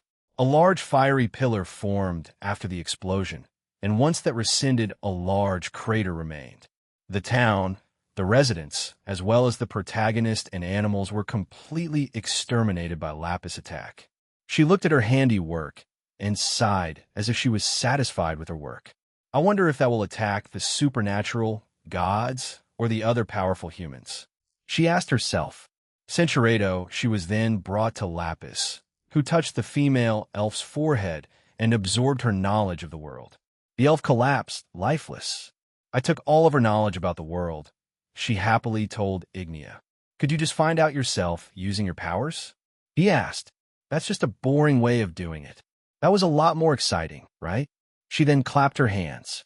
Let's make this world a miserable nightmare, just for fun. Ignia sighed and kicked the elf's body off the cliff. You're even more insane than I initially thought, he told her. I hope this turns out well then, she said with a smile, and they disappeared again. Aaron Toole was currently climbing a tree in a soccer field. It had just passed the end of school and on a Friday, so he had time. Tree. Wait, why am I assuming our base was in a tree? Aaron asked himself. He looked at his own hand as he had tried to climb his 7th tree of the day. He jumped down and landed on the ground. Okay, so where would they know I can ask Ryan on this? Can I? He asked himself and pulled out his phone and called him. Yo, Ryan, I got a question for you, said Aaron. Oh, Aaron. Sure, what's up? Replied Ryan, shocked by his friend calling him so suddenly. The last time Aaron had called him was months ago, so Ryan didn't expect this. Where was our base from years ago? You know, the one with you, me, and Aoife. Oh, the super secret base we had? Ryan laughed. Yeah, I remember it. Why do you ask? Do you want to go there? Yep. Basically, I think Aoife left me something over there. After I checked there, I'll go to her parents' home and asked to look through her things. Ryan didn't respond for a few seconds. All Aaron heard was breathing. I see. Yeah, looks like you're onto something, eh? Yeah, so it's past that roundabout and near that abandoned mansion house thing. You know, the one all black and everything? It had a large back garden, too. I think it's going to be torn down in a few years. I heard from my dad's friend, explained Ryan. You know something, don't you? Aaron asked. Hey, maybe. You two may have dated, but she was like a little sister to me, you know? Anyway, you might find something in both places. Good luck, man, and it's nice talking to you again. If you have time, let's hang out, okay? Yeah, man, let's do that. But I have to go. Thanks for telling me. The two exchanged a few more words before Aaron put his phone away. Let's do this then. Aaron ran toward a certain roundabout near his school. It took him around 7 minutes to get there, and once he arrived there, he saw that today had a lot of traffic there, and he sighed. Oh no, I forgot about this. He groaned, but he still navigated his way through the cars and 6 crosswalks he had to go through. Finally, he crossed the last one, and he started walking on the sidewalk. As he did, he got nervous. He could see the locked black gate. The walls were around at least 15 meters in height. The gate itself was a little bit higher than that, so when he arrived beside it, he looked for the small section they had loosened when they were still younger. Upon finding it, he looked around and made sure traffic was moving before he entered the place. Once inside, he looked up and around himself. Trees lined up on each side, and their leaves and branches hung down towards him. He began walking down the old and overgrown path. Flashes of the past entered his head, and he couldn't help but smile at remembering them. The house in front of him looked like a Gothic Victorian home. The architectural style was just like it. Aaron had no idea how long this had been here, nor why it hadn't been torn down yet. However, he turned right and followed a small pathway, and then turned left where some bushes lay. He moved past them and found a small square-shaped entrance, and he kicked it open. The hole easily opened, and he crawled in. Once inside, it was quite dark. However, there was enough light that he could still navigate his way inside. He quickly found the stairs and made his way up them. With each step he took, it made the old stairs creak. God, I hope it's still prime and pristine, otherwise I don't think this would be worth it, he mumbled to himself. Aaron finally reached the top of the stairs and turned left. Immediately in front of him was a small hallway, and at the end of it was a doorway. That's where it is, right? He asked himself. He shook his head and started walking down the short hallway and found himself in front of it. He took a deep breath and touched the doorknob. He turned it and accidentally took the doorknob off the door. Dang it, he muttered, then pushed the door open. Lucky for him, it opened without a problem, and once inside he felt relieved. It's still clean, Aoife. Aoife, did you keep this clean by yourself without telling me? Or did you and Ryan clean it together without telling me? I swear you two are annoying like that. He stepped further inside and saw a piece of paper. We clean it weekly. Ryan, Aoife, Jennifer. 3 of you, eh? You guys involve Ryan's girlfriend, but not me? This is pretty unfair. Aaron took the piece of paper off the wall and turned it around. Aaron, if you're reading this, sorry. I know you dislike cleaning things. I mean, anytime I took you to our outings, you hated the cleaning part, but still did it. I love you. Aoife, I'd still help you guys if you asked Jesus Christ. Come on, he grumbled to himself. Now, then where do I start? Aaron had been searching through the various items in the room that he and his friends used to call a secret base. As expected, most things were properly cleaned and taken care of. He wondered why those 2, and then 3 started cleaning this weekly. He thought that they couldn't let go of the past, or just wanted to relive it a little bit. He didn't remember when the last time he was here. As he pulled out a box from underneath another pile of things, he saw it was labeled as memories. He opened it, and it was filled with many things they had collected when they were younger. Silly little toys, wrappers from candies that weren't being sold anymore, to pictures that they took and other assortment of items. A wave of nostalgia hit Aaron as he looked through them. Finally, after a few minutes of moving items around, he found a letter at the very bottom. It simply said, to Aaron Toole. Aoife, is this it? It has to be, right? He asked himself as he took the letter and examined it. He suddenly felt nervous, but he quickly shook his head and opened the letter and began reading it. Dear Aaron, if you're reading this letter, you finally came back to the base. How are you? Are you doing okay in life? How old are you now? Are you happy? If you are, I hope a miracle happened to you then, because I don't think it'll be in your life when you read this letter. But if I am, please disregard everything written after this. There's no easy way of saying this, but I died, right? I was diagnosed a few months ago. Or was it way before that? Well, anyway, our results kept getting delayed, and now it's past the point of no return. So I won't have much time left in this world, so I decided to write you a letter. It's in 2 parts, so find the other one. You probably know where to find it. If you found this letter just a few days, weeks, or months after my death, then please try to move on from me. But if it's been years, then, as I said previously, I hope you found new happiness in your life. Fun times will end, so will sad times. So just look for new things to have fun with and new people to have fun with. Again, if it's only been a few days to a few weeks, then I'm sorry for not telling you when we had our suspicions, but seeing you that devastated when we finally broke the news wasn't easy for me. I understand you pretty well, you know? I also know from your mom that you're not comfortable with change. Though I did see it a few times, you always looked uncomfortable when a large event took place that changed a lot of things. I hope you're not being bullied. I know not many people like this dating, but I wasn't that oblivious, you know? But I like to keep the peace, so I try to tell them off whenever I could. I'm sorry. Maybe I could have done more when alive. But please try not to be too harsh on them. They're good people at heart, I think. Aaron snorted at the last line. He knew that they weren't. They were bribed by his dad, and that made the bullying worse. He eventually discovered the full truth about how deep the corruption ran in those cycles of hardship he endured. I guess this was the one time you were wrong about reading people. Aoife. They were terrible people from start to end, muttered Aaron. Aaron read the rest. Most of it was Aoife rambling about their time growing up. Much of it Aaron didn't remember yet, but from what he read, it made him smile and angry. Finally, he reached the end of the letter. It was written on both sides of the piece of paper, so Aoife had a lot to say. The fact that it had two parts made him a bit concerned. If reincarnation is real, do you think we'll be together again someday? Maybe like that red string of fate thing. Wouldn't that be romantic? I think so. You would probably roll your eyes at me, though. If not, then maybe we can meet in the afterlife. Heaven if it exists. They'll leave the rest in part 2. I love you, Aaron. I wish I could have been called Aoife Tool. Aaron let out a deep sigh and looked at the ground. Would it be selfish of me to bring you back if it was possible? Kuntuar said that if your soul finally vanished, it was next to impossible to bring you back. He stood up and began walking out of the room. But it'll be beyond most things when I evolve, beyond concepts, laws, and anything else maybe I can. Aaron shook his head.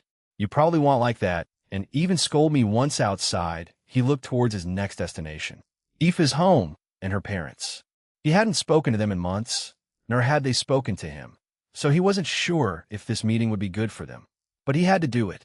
If they didn't let him, how would he gain access to her room? Breaking and entering stuff. I hope I don't need to resort to that.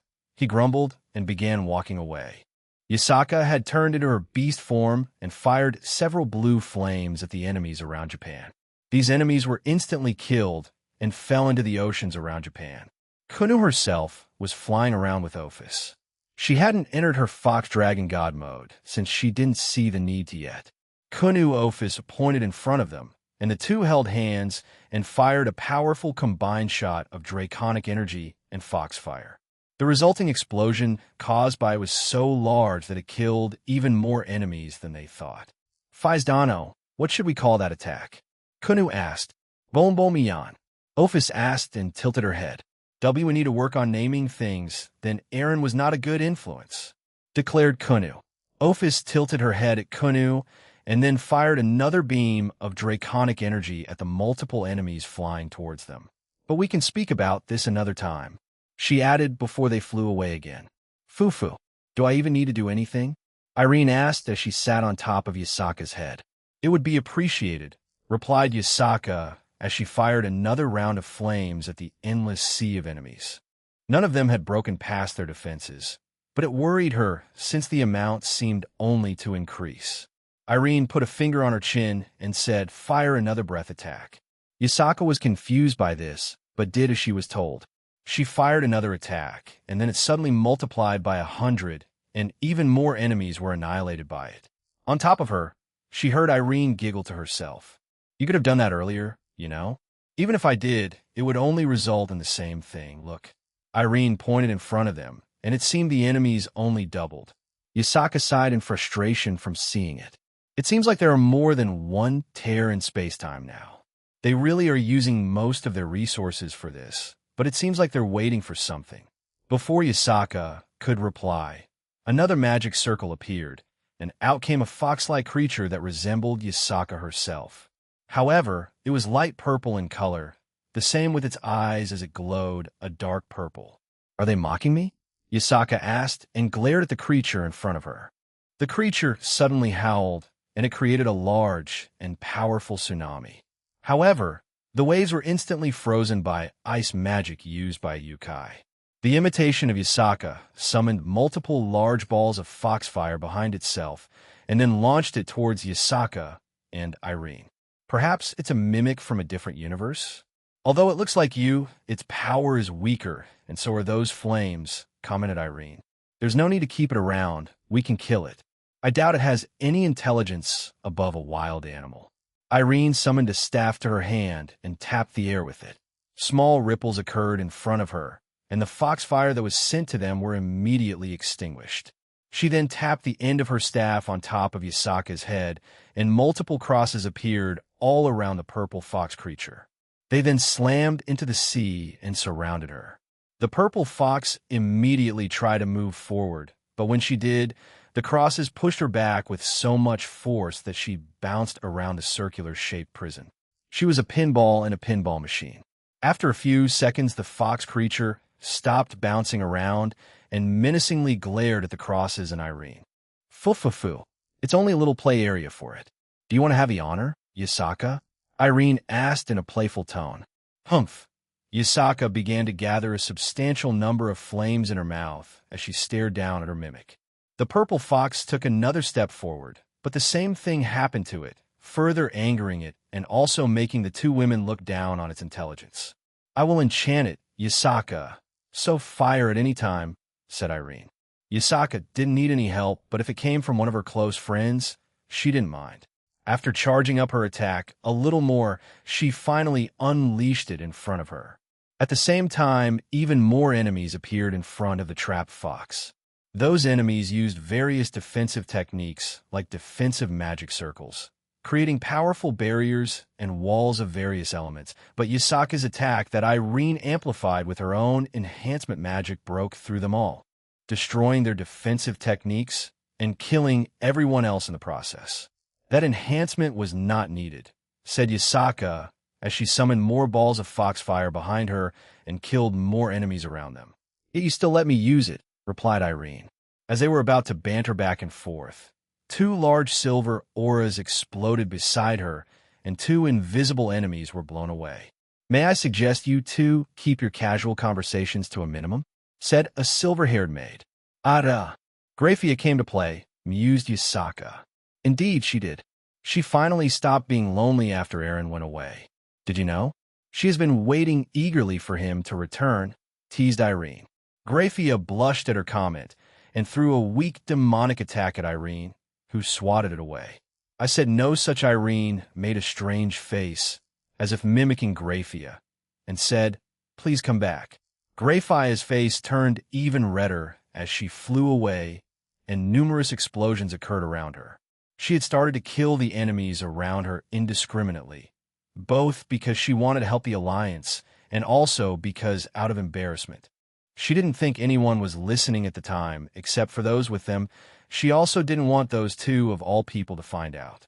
In a different part of Japan, the brave saints led by Joker Dulio Gesualdo were joined by an unexpected group. They were temporarily released from their punishments as the situation in the world was quite dire. Vasco Strata and Ewald Cristaldi. Both were given exact replicas of their weapons. Durandal and Excalibur both were created by Aaron this time around instead of the church. While these were only 3/4 of the power of the originals, they were close enough that those two could unleash their full power. These two were also followed by numerous exorcists, new and old. This would have been a lot better if such a thing happened in better times, said Irina as she created several balls of light and eliminated her targets. Unfortunately, it isn't Irina-chan. Everyone today has to unite, otherwise we won't have a home to go back to, replied Dulio. He unleashed numerous elemental attacks around him. The Joker of Heaven used his Zenith Tempest to create hundreds of thunderclouds around the area of Japan and eliminate hundreds of enemies. Dulio knew that his bubbles of hope wouldn't work on the enemies that he and his team were fighting, so he had to resort to the usual violence. A single powerful slash sliced the ocean in two. The shockwave it made killed even more around it. Everyone turned to it and found His Eminence Vasco Strata had made the attack. He rolled his hand into a fist and slammed it into a nearby evil dragon, completely obliterating it. H's eminent strata seems even more powerful than last time, said an exorcist. Did you not hear? When the middleman woke up from his coma, he found his eminent strata and his eminence crystality and reverted their physical age to that of their youth. So now they can move around as much as they want, but it's apparently only temporarily, explained a reincarnated angel. What does that mean? Yes, we have very powerful allies on our side right now. The bodies and stamina of his eminent strata and his eminence crystality will not be burdened by their age's limitations. It's like they can fight forever. Cheer the other. Several avatars of crystality appeared and eliminated a large number of cryptids. They then flew towards a few vampires, and they began to emanate a powerful holy aura, which made the vampires scream. They then exploded into various powerful holy explosions that killed even more vampires in the area. The super vampires survived, but they were still injured and felt the after effects of the holy power. Crystality appeared beside one of the super vampires that survived and slashed towards them. The vampire thought he had caught the sword, but it was only an illusion of nightmare, and another slashed at him from another side. But that was also stopped yet. Naive, said Crystality, and had pierced the super vampire in the heart with his Excalibur. He had turned himself invisible and used his avatars and illusions to distract the vampire before going in for the finishing strike.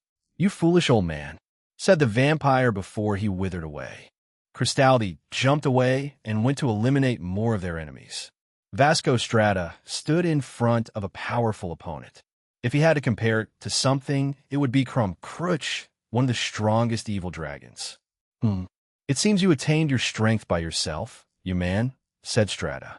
In my universe, if you were weak, you would die within days. All you got to do is get stronger and survive, replied the young man. He had short green hair. A small piece of it was tied into a long ponytail that reached his waist. He also wore a black and red martial arts outfit. No doubt you have led a harsh life. Tell me, what is your name? Asked Strata. The man in front of him stared at the human and could tell that he was powerful for a human. Very well. I will give you the courtesy of knowing my name. I will become part of Fumara's group in the future, a future eradicator, and you will be part of that blood path I've walked. I am Zofliak. Ho ho, then show me that power, young man, replied Strada. Various tentacles appeared behind Zofliak's back, and sharp claws jut from his hands as they glowed menacing green and oozed toxic venom. Zofliak suddenly appeared in front of Strata, yet the old man, now turned young, simply smiled at him without opening his eyes. This annoyed Zofliak as he thrust his right arm toward Strata with the aim of killing him, but it suddenly disappeared. What? Zofliak became confused. The right arm he thrust forward had suddenly disappeared from his sight. A powerful impact also hit him in the chest, sending him crashing into the sandy shores of Japan. Zofliak looked around him and then back at the human in front of him, still confused. He then looked at his right arm. It was missing. Then it finally hit him. Cinturedo, have you lived up to that, young man? What Strata said to him pissed him off.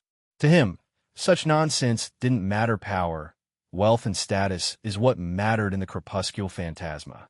If he hadn't done what he did in his life, he hadn't survived, he hadn't gotten stronger, he would already be dead. His story, his past, was much like many others in his universe. He was one of many. They just needed to survive one more day, get even stronger for the next day, no next week, and then they wouldn't have to needlessly suffer. Shut up, you know nothing about our world. You lived privileged lives in this universe. You don't get to say anything to me, said Zofliak. The tentacles on his back detached from there and lodged themselves in the place of his missing arm. Those tentacles began to transform and created another arm for Zofliak. It is true that I don't know any of your circumstances. However, you and your comrades still chose to come to ours to try to eliminate us. And for what? Pride? Greed? Such reasons are too selfish. So we have united to stop you, replied Strata as he took a step towards Zofliak. The two of them disappeared and clashed in the middle. The sand around them was blown away. Zofliak used his claws and tentacles while Strata used his Durandal and experience. Strata dodged multiple attacks by the tentacles quite easily, leaving Zofliak frustrated. When Zofliak hit a few in the ground and attacked Strata with them, he was surprised by the man's flexibility and speed. Strata corrected his body in the air while making minimal adjustments by using his own tentacles against him. Strata would lightly touch them with his fingers or feet to readjust himself in midair after dodging the attacks. After one final clash, they blew each other back and stared at each other.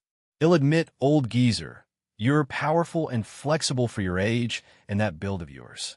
But I'm far superior. I was only going at 75. Let's see how you fare against me at 100, said Zofliak. Strata smiled in response. "I was operating at 40 power, young man, Cinchuredo, and destroying Japan's coast again." As Zofliak landed, he tried to use his tentacles again to make another arm. However, a foot slammed into his chest, knocking the wind out of him and making him kneel to the ground. "Repent for your sins, young man. For you and your comrades tried to invade our world." Those were the last words Zofliak heard, as when he looked up, a powerful slash came his way. He couldn't help but smile as this was how he died.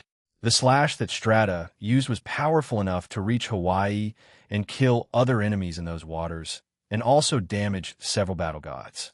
His eminence is even more frightening when using a young body, shouted Irina. "He wasn't known as a living legend for nothing, Irina-chan," replied Dulio. "Focus, please," Griselda told them as she killed even more evil dragons around them with creatures made of light. A new wave of opponents suddenly appeared all around them, and they began to fly towards their group and also past them towards the normal humans of Japan. They could hear screams start, but most of them were stopped by the shadow soldiers of Eren. "It can't be helped, then balance break," shouted Dulio. His aura significantly increased, and the sky above him was illuminated at the same time. Dulio's wings, which now numbered 12 similar to those of a seraph, were shining with a golden light. He also had 4 halos above his head. With increased speed, Dulio flew around with open arms past various opponents. When he passed those enemies, they were all trapped inside of bubbles. Inside those bubbles, several phenomena occurred. The enemies trapped within them were incinerated by intense flames, shocked by lightning attacks, frozen by powerful ice, and sliced apart by powerful winds. Dulio kept flying around and trapped as many of those opponents in those bubbles. "It's like the exact opposite of his bubbles of hope," muttered Irina. Dulio appeared beside them and winked. "That's right, Irina-chan. If the bubbles of hope stop any kind of fighting and violence, then these deliver divine punishment. I'm also banned from using my balance breaker in Heaven He. Zenith Tempest and Dulio Gesualdo's balance breaker. The usual crest side and subspecies. Its name is Flagello di Colori del Arcobaleno, Speranza di Briscola, or Inevitable Punishment of the Holy Angel's Rainbow. Shining Star of the End. A long-winded name that Dulio came up with when he told Eren and Griselda it before they told him to reconsider, but he did not, since it took him a lot of effort to name it that. "Don't you dare say its name. It's too long-winded, Dulio," Griselda told him. The man himself awkwardly chuckled, and Griselda floated over to Irina and whispered it to her. "Di Dulio Santi, that a bit you're as bad as Jean with naming things," said Irina. Dulio felt like he was pierced by an arrow through his heart. "Even you? Huh, Irina-chan? I tried really hard to come up with that name, you know," he said and sulked a little. Suddenly, Strata flew by them and did a horizontal slash that killed off the rest of the enemies in front of them. "A youth, it's wonderful to see. Greets again, Dulio, Irina, and Griselda. Your Eminent Strata, we're glad to have you with us," said Griselda. "Let us continue with our defense. We cannot stop and rest here," he told them, and they agreed before flying off. In another part of Japan, a ragtag group had formed. It was various yokai, devils, and humans, all being led by Rubicant, a former member of the Malbranche, and Lilith, the mother of all devils. They also had members of the 5 principal clans with them. The area was tense, until the silence was broken when various explosions started. This was the first time they had worked together, and Rubicant left the area and slaughtered more and more enemies around him. All you are pretty stiff, huh? Asked Enya. The blue-haired archer of the Stalwart Order led this ragtag group with Ines, Lilith, and Rubicant. They had been ordered by Lian after they finished scouting that area of Japan. It can't be helped. They have been enemies for most of their existence. Being forced to fight together must be very new, said Ines. You two can either not read the room or refuse to follow it, muttered Lilith. Both, replied the two women with smirks. Lilith shook her head and summoned several balls of dark energy and threw them at the various enemies around them. However, just then, large magic circles appeared all around the world. They were as large as the continent of Asia. Ada, should I shoot it? Enya asked her fellow Stalwarter. Just then Rubicant joined them. Nah, I heard that the GOB will deal with it, he told them. Both nodded, and Enya fired multiple arrows around them. Some were made to heal, others were enhancements, and others were normal arrows that killed various enemies around them. The magic circles above them glowed and finally launched large meteors towards the earth. All around the world, humans began to cry, scream, and plead for forgiveness to some kind of higher power. The ones that didn't believe in the supernatural were too stunned at the situation that was happening to them and simply accepted the fact that they were screwed. Geez, I told you guys to just deal with them already. Those tears in space-time are starting to give me a headache, said a woman. Oh, shut up. Ryuno, we're here to stop those things from hitting Earth, so just do it, replied another. Geez, come on you two, let's just stop it already. Shala's voice shouted at the other two. The ones there turned around and saw three different women. One of them was Shala, and the others were Ryuna and Anna. You two left the dimensional gap. Huh? Asked Enya.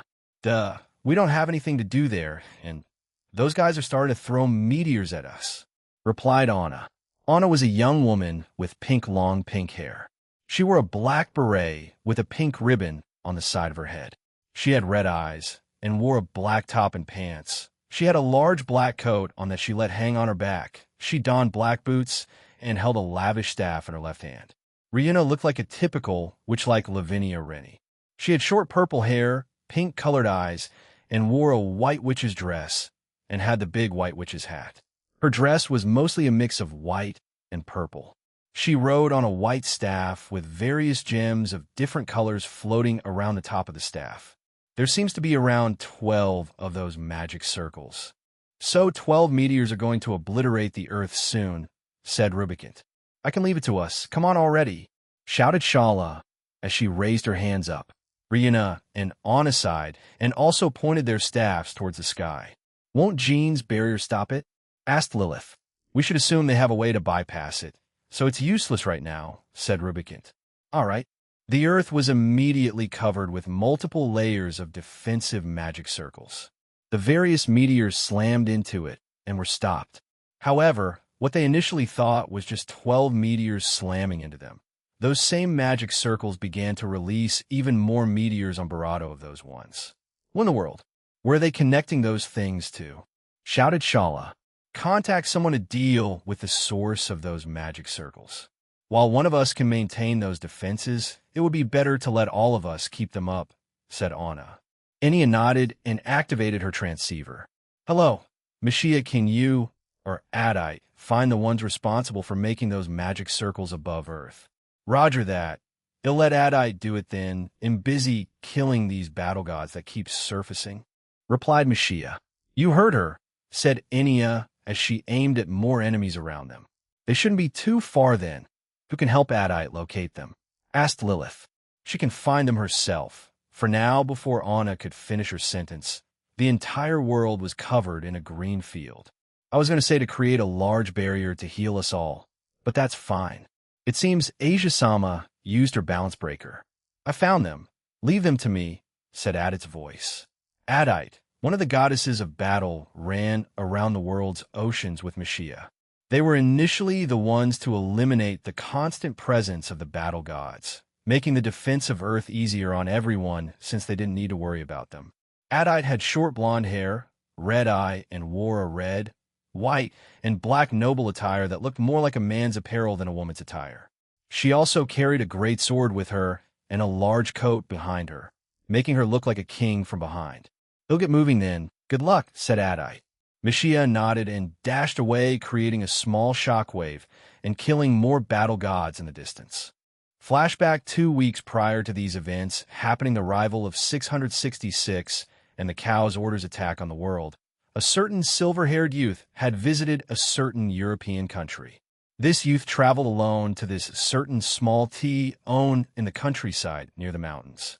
Once he was up on a certain ledge, Cinceredo, once Vala began to gain strength after being taken in by Grigori and Azazel. He requested him to look for 2 individuals. One was his grandfather he detested, and another person was his mother, the person he was currently looking at. Not too long after the alliance with various factions, Grigori obtained information on the whereabouts of his mother, and they gave it to Vali. After Vali was sheltered by the Grigori, Vala's father had immediately erased his mother's memories and discarded her. Only now, after many twists and turns, she had begun her second life in a small rural town, far from the city. Vali recalled the time when he lived together with his mother. That was when he was subjected to the abuse of his own father and grandfather. His mother always stood by him to protect him. However, his mother only had the body of a human. She had given birth to him due to his father's frivolity. His grandfather was also the son of the Satan Lucifer, hence why his mother was always powerless. One time after being abused, Valis sought help from his mother. However, the abuse that his father and grandfather put upon the woman and the face that she made back then was deeply rooted in Valis' memories. So after that day, he vowed that he wouldn't ask for her help anymore regarding that matter. Vali was born from the blood of Lucifer and had the power of the White Dragon Emperor in him. This meant he was better suited to take the abuse. That's what he thought.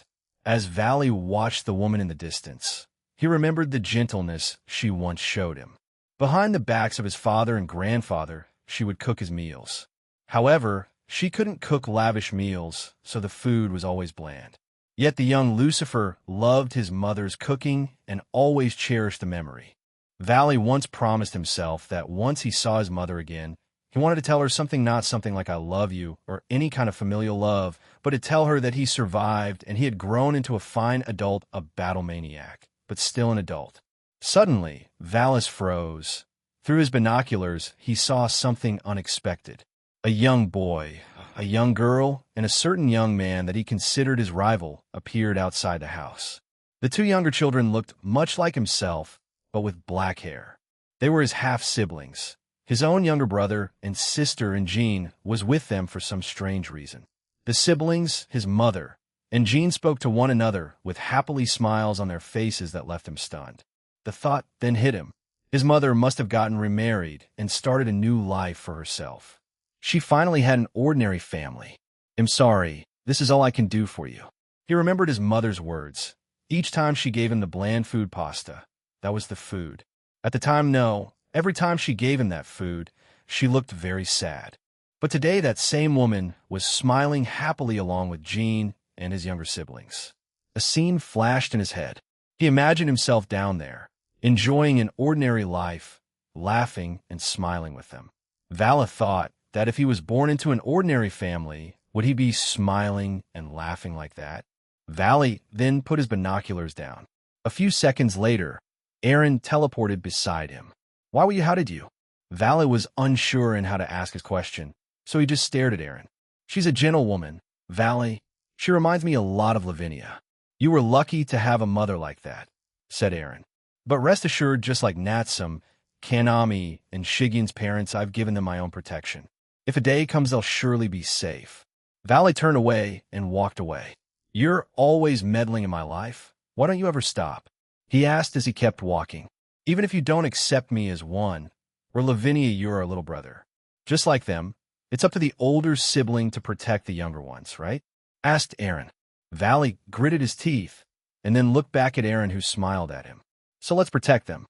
Let's protect your mother and your siblings. Even if you don't want to protect anyone else after that, leave them to me.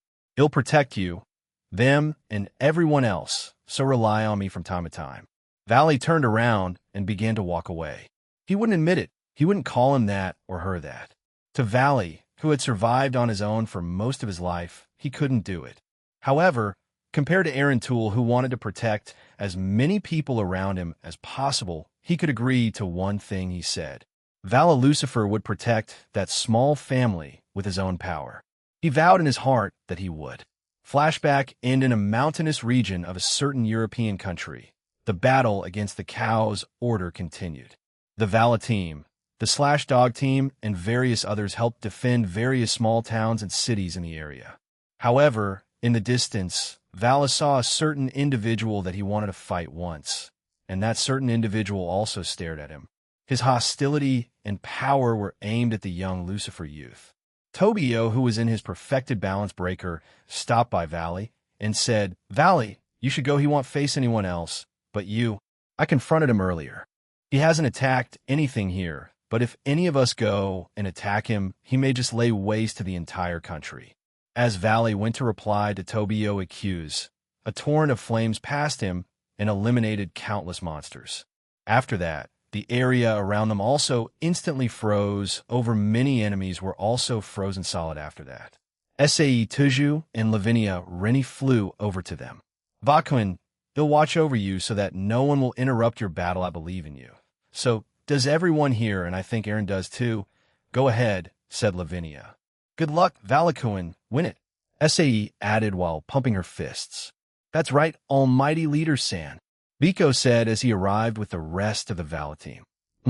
You had him on a list of beings you wanted to defeat and surpass, correct? We can hold him off here. Go ahead," said Arthur. I agree with Oni Isama. Cinchuredo, what's with all of you being so gross? Of course, I'll go.